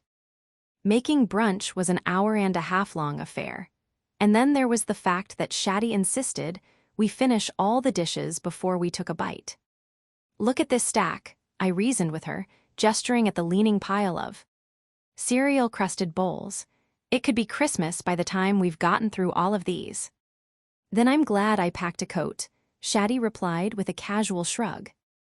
In the end, it only took half an hour to load the dishwasher and hand-wash everything that didn't fit. When we'd finished eating, Shaddy insisted on cleaning the entire house. All I really wanted to do was lie on the couch, eating a pile of potato chips off my chest and watching reality TV, but it turned out she was right. Cleaning was a much better distraction. For once, I didn't think about Dad's lies or Sonia approaching me at the funeral. I didn't replay tidbits of my fight in the car with Mom or picture the pretty, apologetic smile on Naomi's full lips.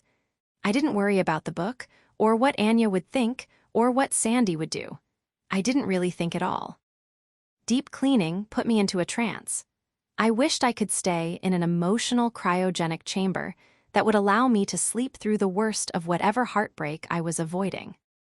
The first phone call from Gus had come at about 11, and I didn't answer. There wasn't another for 20 minutes, and when that one finally came in, making my heart knot up into my throat, he left no voicemail and sent no follow-up texts. I turned my phone off and stuck it in the dresser drawer in my bedroom, then went back to mopping the bathroom. Shaddy and I decided not to talk about it, about Seg or the haunted hat or anything else, until we'd finished with our work, which seemed like a good policy, since the cleaning was helping to numb me, and any time my brain even gestured toward a thought about Gus. the numbness started to unravel from my middle. At 6, Shaddy determined we were done and banished me to the shower while she started on dinner. She made ratatouille, which she'd apparently been craving ever since she watched the movie Ratatouille with Ricky's little sisters during 4th of July weekend. "You can tell me about him," I promised, as we sat on either side of the table, my back turned to the window into Gus's house, despite the fact that it and its blinds were both closed. "I still want to hear about you being happy." "After dinner," Shaddy said, and again, she was right. It turned out I needed this, another meal comprised mostly of vegetables with nothing but comfortable small talk. Things we'd seen our old classmates post online, books she'd been reading, shows I'd been watching, only Veronica Mars. After dinner, the sky clouded over, and as I was washing our plates and silverware and Shaddy was making us sazeracs, it began to rain heartily, claps of distant thunder quivering through the house like mini earthquakes. When I dried the serving dish and put it away in the cupboard to the right of the oven, she handed me my glass and we went to the couch I'd spent my first night on and curled up in opposite corners, our feet tucked under a blanket together. "Now," she said, "start at the beginning." Chapter 27. The rain we talked all night, through the storms that rolled in and out like waves, always carrying a fresh batch of thunder and lightning in just when it seemed like it might let up. Our conversation took that long, with all the breaks for crying and the 2 Shaddy took to make us fresh drinks. In the time we'd been friends, I'd witnessed 5 of Shaddy's life-shattering breakups. "It's about time you threw me a bone," she assured me. "I needed you to cry this much, so I can come to you if and when Ricky destroys me." "Is he going to?" I asked, through sniffles, and Shaddy let out a deep sigh. "Almost definitely." She had a habit of falling in love with people who had no interest in falling in love. It always started as something casual, a fling that accidentally put down roots. In the end, there was always something standing in the way, something that had been there from the very beginning but hadn't been an issue back when things had been truly casual. There was the pillhead cook, the alcoholic skateboarder, the extremely promising mentor in an after-school program for disadvantaged youth, who, ultimately, had told Shaddy he loved her in the same breath he'd admitted he wanted to be single for a few more years. Everything about my best friend was misleading to the men of Chicago. She was eccentric and loud, prone to heavy drinking and all-night partying, comfortable with casual hookups, always the funniest and most shocking person in any room, and she posted mostly nude selfies with increasing regularity. She was enigmatic, the closest to the stereotypical male fantasy I'd ever seen outside of a movie, but deep down she was, completely, a romantic. When she connected with someone, she opened up like a rose to expose the most tender, pure, selfless, and loyal heart I'd ever known. And when the men children she accidentally wound up dating saw that side of her, they often wound up ass over toes in love with her, as she did with them, dreaming of a future that neither of them had signed up for at the start of it all. "I wish there was literally anything I could do to stop it," she said then. "No you don't," I teased, and a slow smile spread across her face. "I both love and despise falling in love." "Same," I said, "men are the worst." "The worst," she sang. For a few seconds we were silent. The tears on my cheeks had dried and the sun had started to rise, but the storm clouds were blocking it, diffusing the strange bluish light that came through the blinds across the couch. "Hey," she said finally. "I think it was time." "What was?" I asked. "I think it was time for you to fall in love," she said. "All this time I've known you and I've never gotten to see it. I think it was time." "You knew me before, Jacques. You watched that happen." "Yeah," Shaddy gave a shrug. "I know you loved Jacques, and maybe in the end it's the same thing you wind up with, but with him, you never fell, Janie. You marched straight in." "So falling, the part that hurts?" I asked with a humorless laugh. "And if you wind up in love without it hurting, then there's no falling." "No," Shaddy said seriously.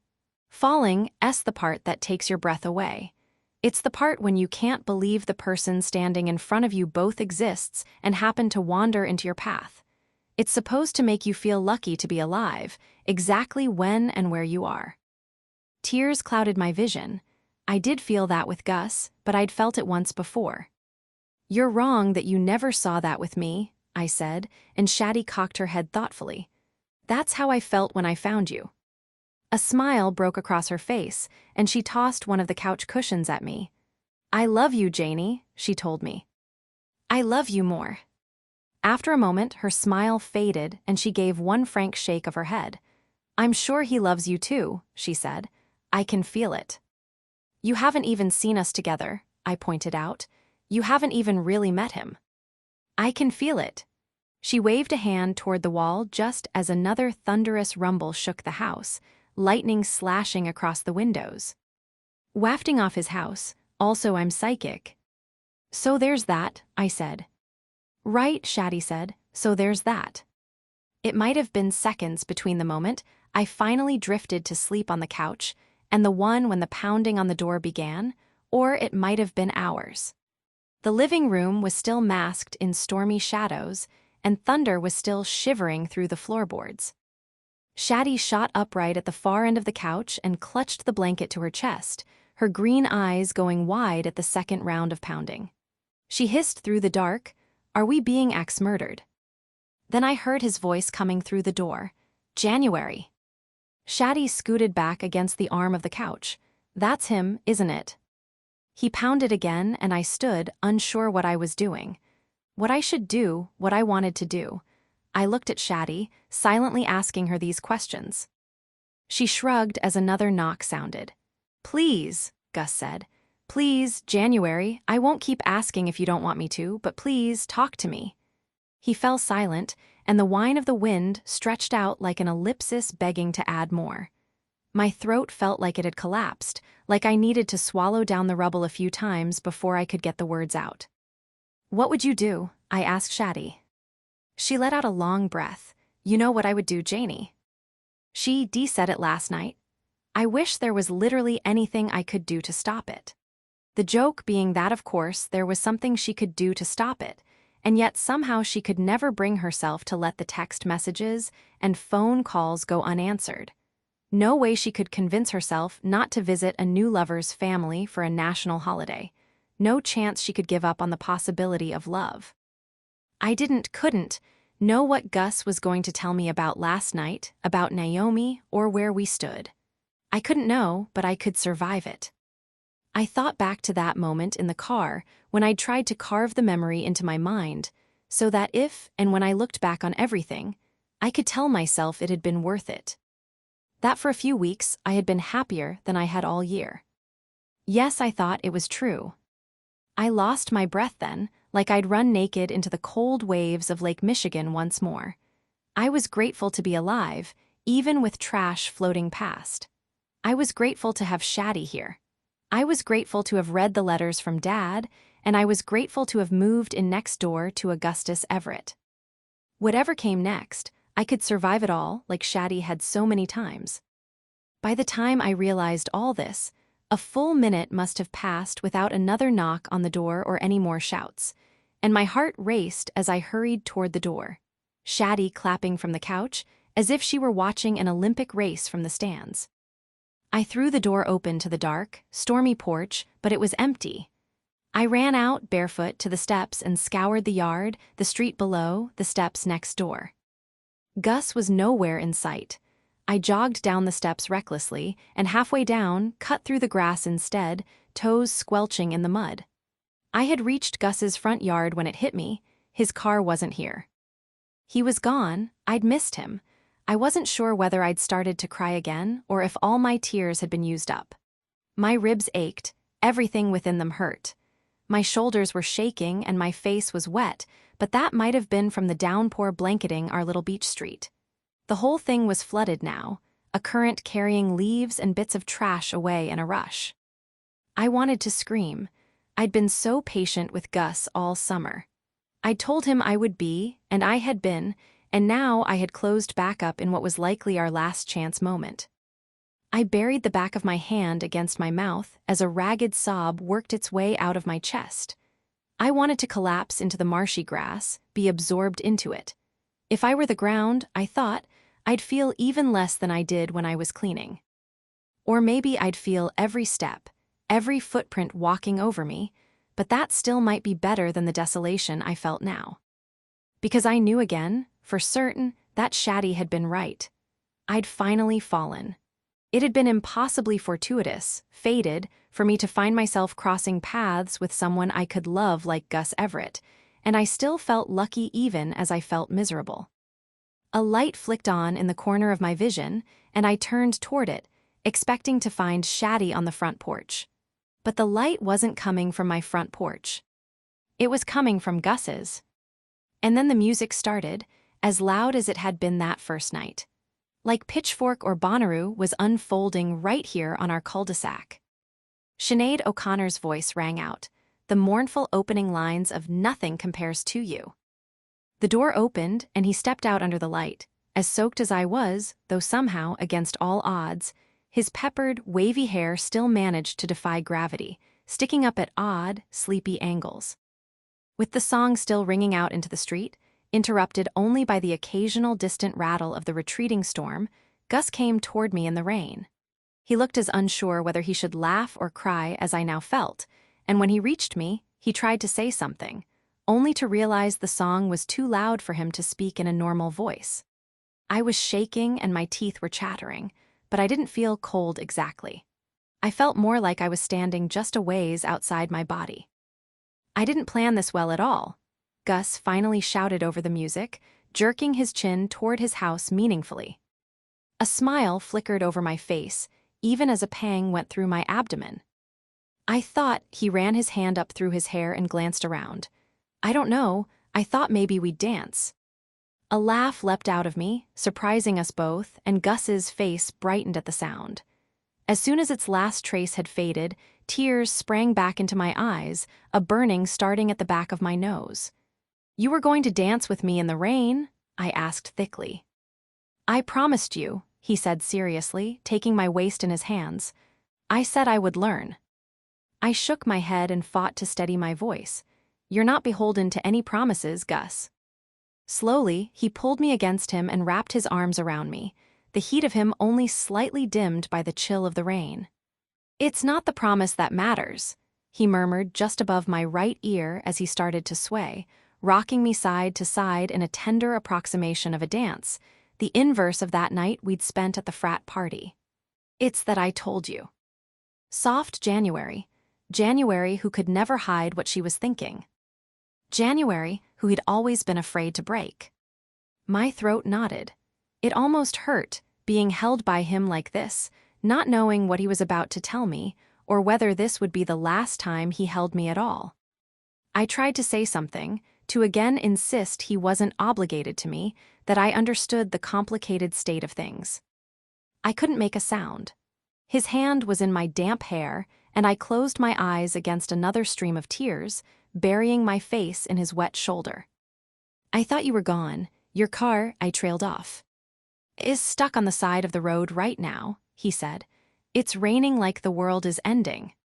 He gave a forced smile, but I couldn't match it.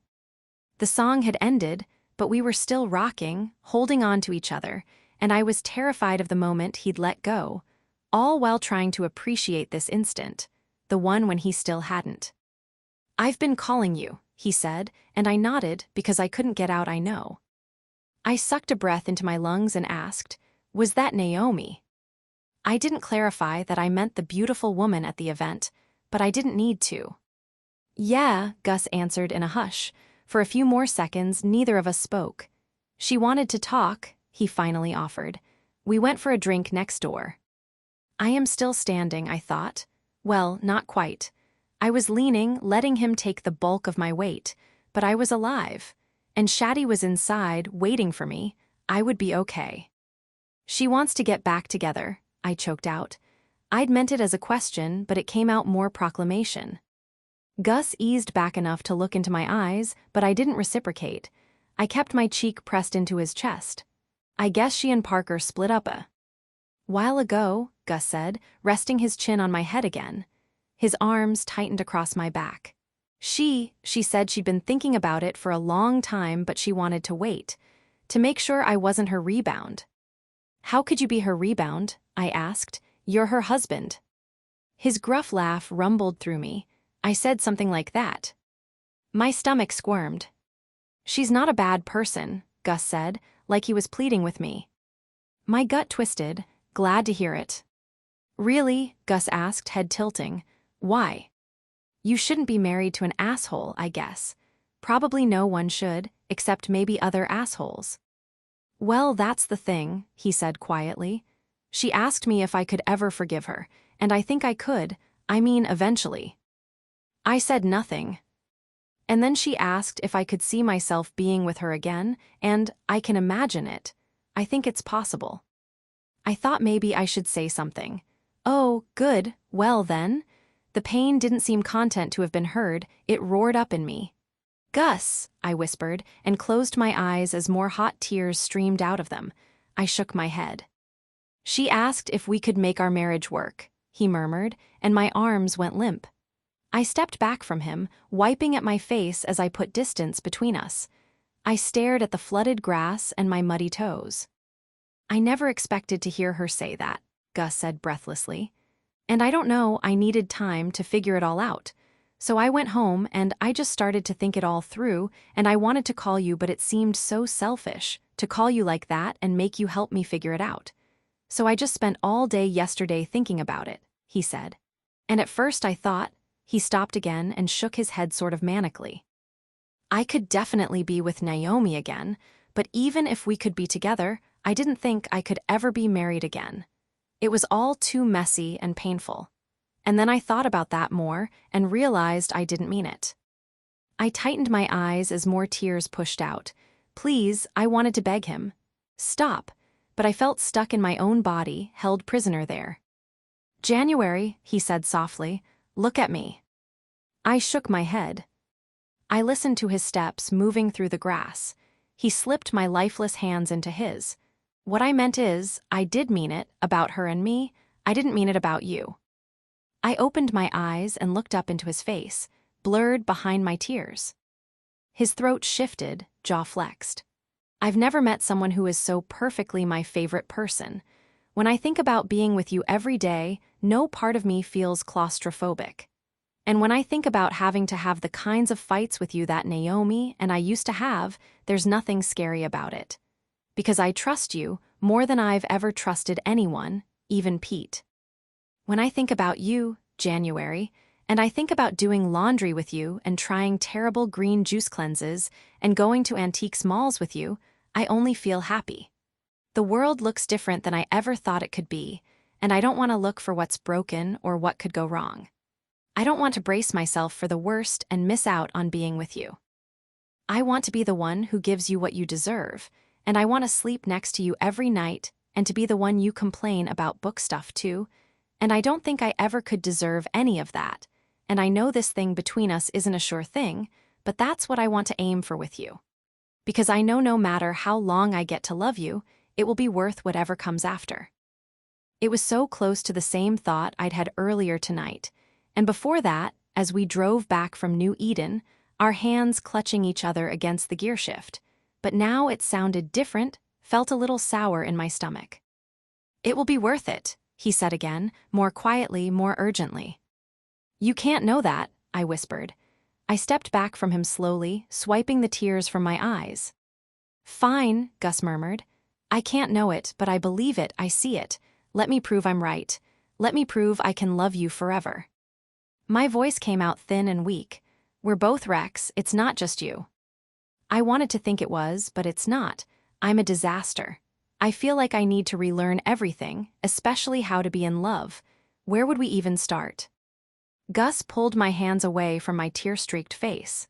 His smile was faint, but even in the cloudy light of morning, I could see the dimple.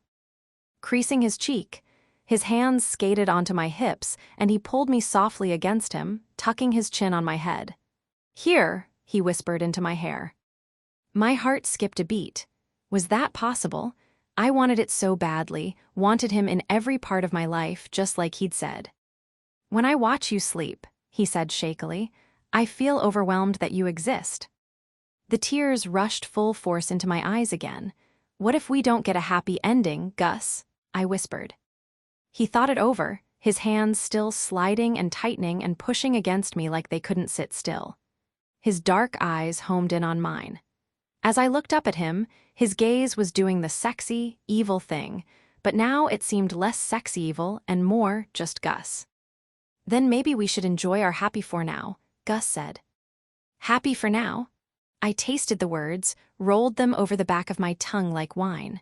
The only promise you ever had in life was the one moment you were living, and I was. Happy for now.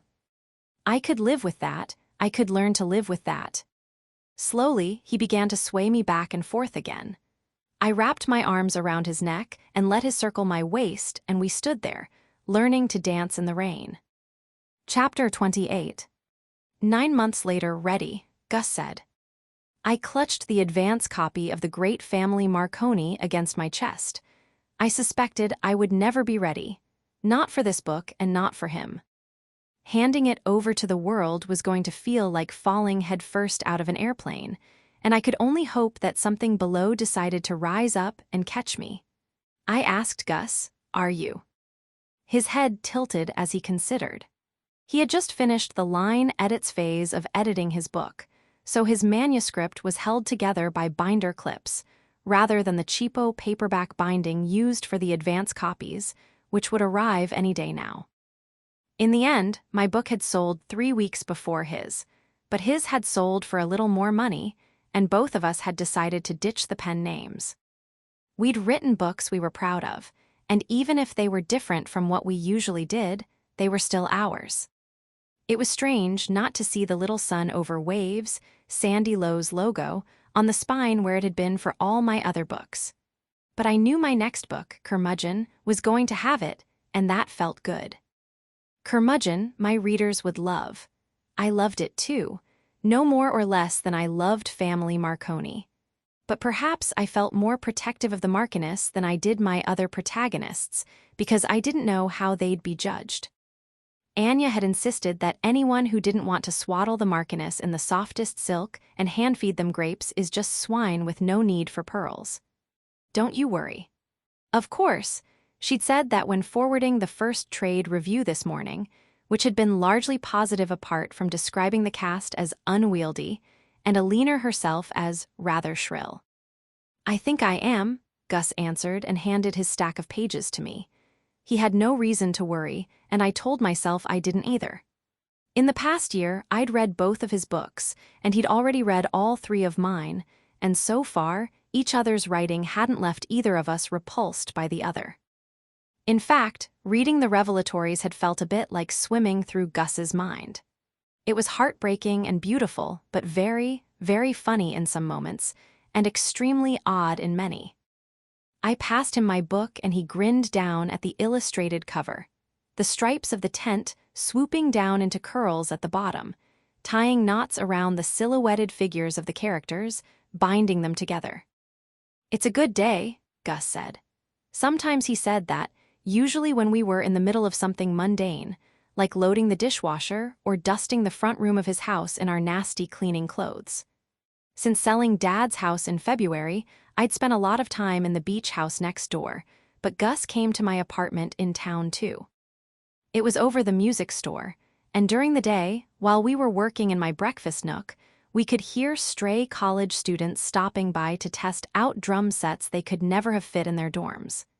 Even when it bothered us, it was something we shared. Truthfully, sometimes Gus and I liked to be grumps together. At night, after the shop closed, the owners, a middle-aged brother and sister with matching bone gauges in their ears, always turned their music up Dylan or Neil Young and Crazy Horse or the Rolling Stones, and sat on their back stoop, smoking one shared joint. Gus and I would sit on my tiny balcony above them and let the smells and sounds float up to us. "It's a good day," he'd say, or if he'd accidentally shut the balcony door with it locked again, he'd say something like, "What a fucking day." And then he'd climb down the fire escape to the weed-smoking siblings and ask if he could cut through the store to the second stairwell inside the building. And they'd say, "Sure, man," and a minute later, he'd appear behind me with a fresh beer in hand. Sometimes I missed the kitchen in the old house, that hand-painted white and blue tile, but these past few weeks as summer began anew, I'd heard the clamor and laughter of the six-person family that was staying in it, and I imagined they appreciated the touch as much as I ever had. Maybe someday, one of the four kids would describe those careful designs to his own children, a piece of memory that managed to stay bright as everything else grew vague and fuzzy. "It is a good day," I agreed. Tomorrow was the anniversary of the day Naomi left Gus, the night of his 33rd birthday, and he'd finally told Markham he'd prefer not to have the big party. "I just want to sit on the beach and read," he'd said, so that had been our plan for the last 2 weeks. We would finally swap our latest books and read them outside. I was, of course, surprised he'd suggested it. While we both loved the view, I'd seen in the last year that Gus wasn't lying about how little time he spent on the beach. He thought it was too crowded during the day, and at night, it was too cold to swim anyway. We spent much more time down there in January and February, walking out along the frozen waves, holding our arms out as we stood on the edge of the world, squinting into the dying light, our jackets rippling. The lake froze so far out that we could even walk on it past the lighthouse my father had once ridden his tricycle into. And what was more, the water froze so high and the snow piled on top of it such that we could walk right up to the top of the lighthouse, stand on it like it was part of some lost civilization underneath us. Gus's arm hooked around my neck as he hummed, "It's June in January, because I'm in love." I'd had to buy a bigger coat, one that looked like a sleeping bag with arms, a fur-lined hood and rings of down-stuffed Gore-Tex all the way to my ankles, and still I sometimes had to layer sweatshirts and long-sleeved t-shirts under it. But the sun was brilliant on those winter days, glancing off every crystal edge sharper than when it had first hit. It was like being on another planet, just Gus and me, closer to a star than we'd ever been. Our faces would go so numb we couldn't feel the snot dripping down them, and when we got back inside, our fingers would be purple, gloves or no, and our cheeks would be flushed, and we'd flick on the gas fireplace and collapse onto the couch, shivering and chattering and too numb to undress and tangle up beneath blankets with any semblance of grace. "January, January," Gus would sing, his teeth clacking from the cold. "Even if there aren't any snowflakes, we'll have January all year long."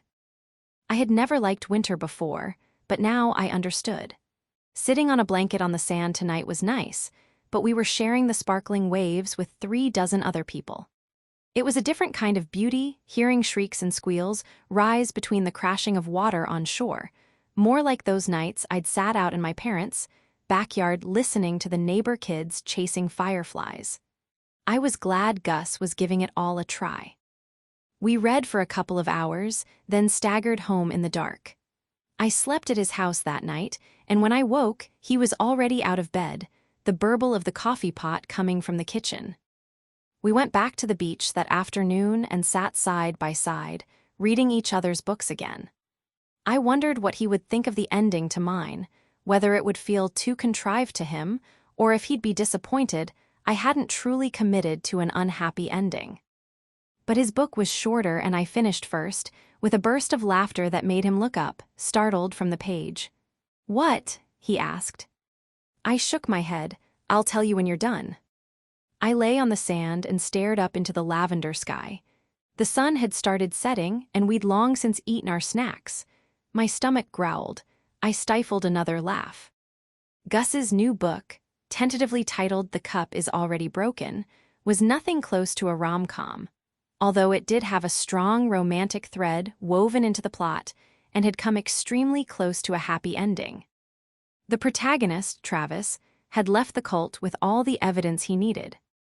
He'd even talked Doris into leaving with him. They were happy, extremely happy, but for no more than a page or two before the world-ending meteor the prophet had been predicting hit the Earth. The world hadn't ended. In fact, Travis and Doris were the only 2 human casualties. It had missed the compound and hit the woods just off the road the two were traveling on. It hadn't even been the meteor to kill them, it had been the distraction of it, Travis's eyes skirting off the road he'd worked so hard to get onto. The right tire had run off the shoulder, and when he'd cranked it back too hard, he'd hit a semi-truck that was flying past in the other direction. Come. To a screaming halt, crumpled like a stomped-on can. I closed my eyes against the dusky sky and swallowed my laughter down. I didn't know why I couldn't stop, but soon the feeling hardened in my belly and I realized I wasn't laughing. I was crying. I felt both defeated and understood. Angry that these characters had deserved better than they'd gotten and somehow comforted by their experience. Yes, I thought. That is how life feels too often. Like you're doing everything you can to survive only to be sabotaged by something beyond your control, maybe even some darker part of yourself. Sometimes it was your body, your cells turning into poison and fighting against you, or chronic pain sprouting up your neck and wrapping around the outsides of your scalp until it felt like fingernails sinking into your brain. Sometimes it was lust or heartbreak or loneliness or fear driving you off the road toward something you'd spent months or years avoiding, actively fighting against. At least the last thing they'd seen, the meteor streaming toward Earth, had distracted them because of its beauty. They hadn't been afraid. They'd been mesmerized. Maybe that was all you could hope for in life. I didn't know how long I'd been lying there, tears trickling quietly down my cheeks, but I felt a rough thumb catch one and opened my eyes to Gus's gentle face.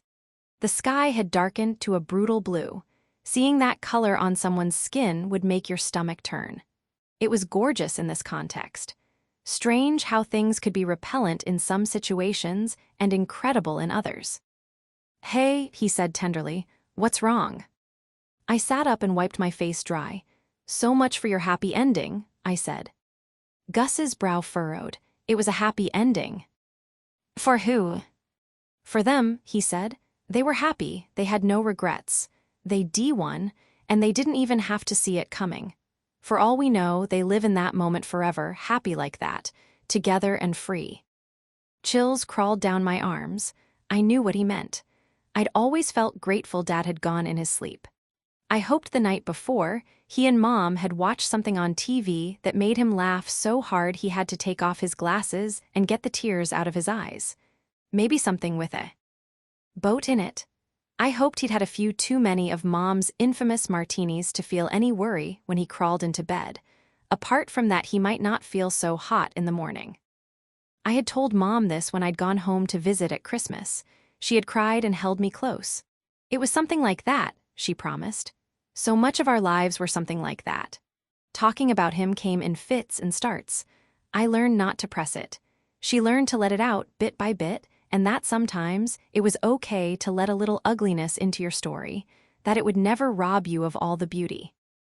"It's a happy ending," Gus said again, bringing me back to the beach. "Besides, what about your ending? Everything tied up perfectly." "Hardly," I said. "The only boy Alina had even thought she'd loved is married now." "Yeah, and she and Nick are obviously going to get together," Gus said. You could sense that through the whole book. It was obvious he was in love with her, and that she loved him back. I rolled my eyes. "I think you're projecting." "Maybe so," he said, smiling back at me. "I guess we both failed," I said, climbing to my feet. Gus followed me. We started up the crooked, rooty path. "I don't think so. I think I wrote my version of a happy ending, and you wrote your version of a sad one. We had to write what we think is true." "And you still believe a meteor hitting the Earth is the best-case scenario in a romance?" Gus laughed. We'd forgotten to leave the porch light on, but usually there was nothing to trip over. He'd never had porch furniture, and when I'd given Dad's to Sonia, we'd decided to save up and get our own, then promptly forgot. Tonight, however, the porch wasn't empty. A cardboard box sat against the door, and Gus scooped it up, studying the shipping label. "Must be the advanced copies," he said. He sounded a little nervous but didn't hesitate to balance the box against his hip and use his keys to slice open the tape along the top. He set the open box down, withdrew a copy of the book, and passed it to me. "Don't you want to see it first?" I asked. He shrugged. "You first. I'll just watch your reaction for signs that they accidentally printed it upside down or with the wrong title." But they hadn't printed it upside down or made any other ridiculous mistake. It looked gorgeous, with shades of blue swirling across its cover, the clean white lettering of the title so large I could read it perfectly even in the dim light of the stars and moon. "It's perfect," I said, running my fingers over the words. I flipped the flimsy cover open and thumbed through the first few pages. The typesetting is really wonderful, and I just hit the dedication page, and whatever I'd been about to say dispersed from my mind like smoke on a breeze. The bound manuscript I'd read hadn't had a dedication in it, or if it had, I'd somehow missed it, which seemed improbable both because of how closely I had studied every word, as if each were a piece of Gus I could bottle up and keep, and because there was no way I could have missed those first 2 words. "For January, I don't care how the story ends as long as I spend it with you." I looked up at him, his perfectly imperfect face obscured by the prickling tears in my eyes, the mess of dark hair turned jet black by the night, the soft gleam in those eyes I loved so much. "You just had to outdo the most beautiful dedication you'd ever read, didn't you?" He smiled, something like that. His hand found the side of my face, and his warm mouth pressed into mine. When he pulled back, my hair catching in his scruff, he said quietly, "And to answer your question about the best-case scenario for a love story, yes. If I were hit by a meteor while in the car with you, I would still think I went out on a high note." My cheeks still heated when he said things like that. The lava-like feeling still filled my stomach. "I love you, Augustus Everett," I said, and he didn't shudder at the sound of his name, just smiled and ran a thumb over my jaw. So much had changed in the last year. So much would change next year too. In books, I'd always felt like the happily ever after appeared as a new beginning, but for me, it didn't feel like that. My happily ever after was a strand of strung-together happy for nows, extending back not just to a year ago, but to 30 years before. Mine had already begun, and so this day was neither an ending nor a beginning. It was just another good day. A perfect day. A happy forenow, so vast and deep that I knew, or rather believed, I didn't have to worry about tomorrow.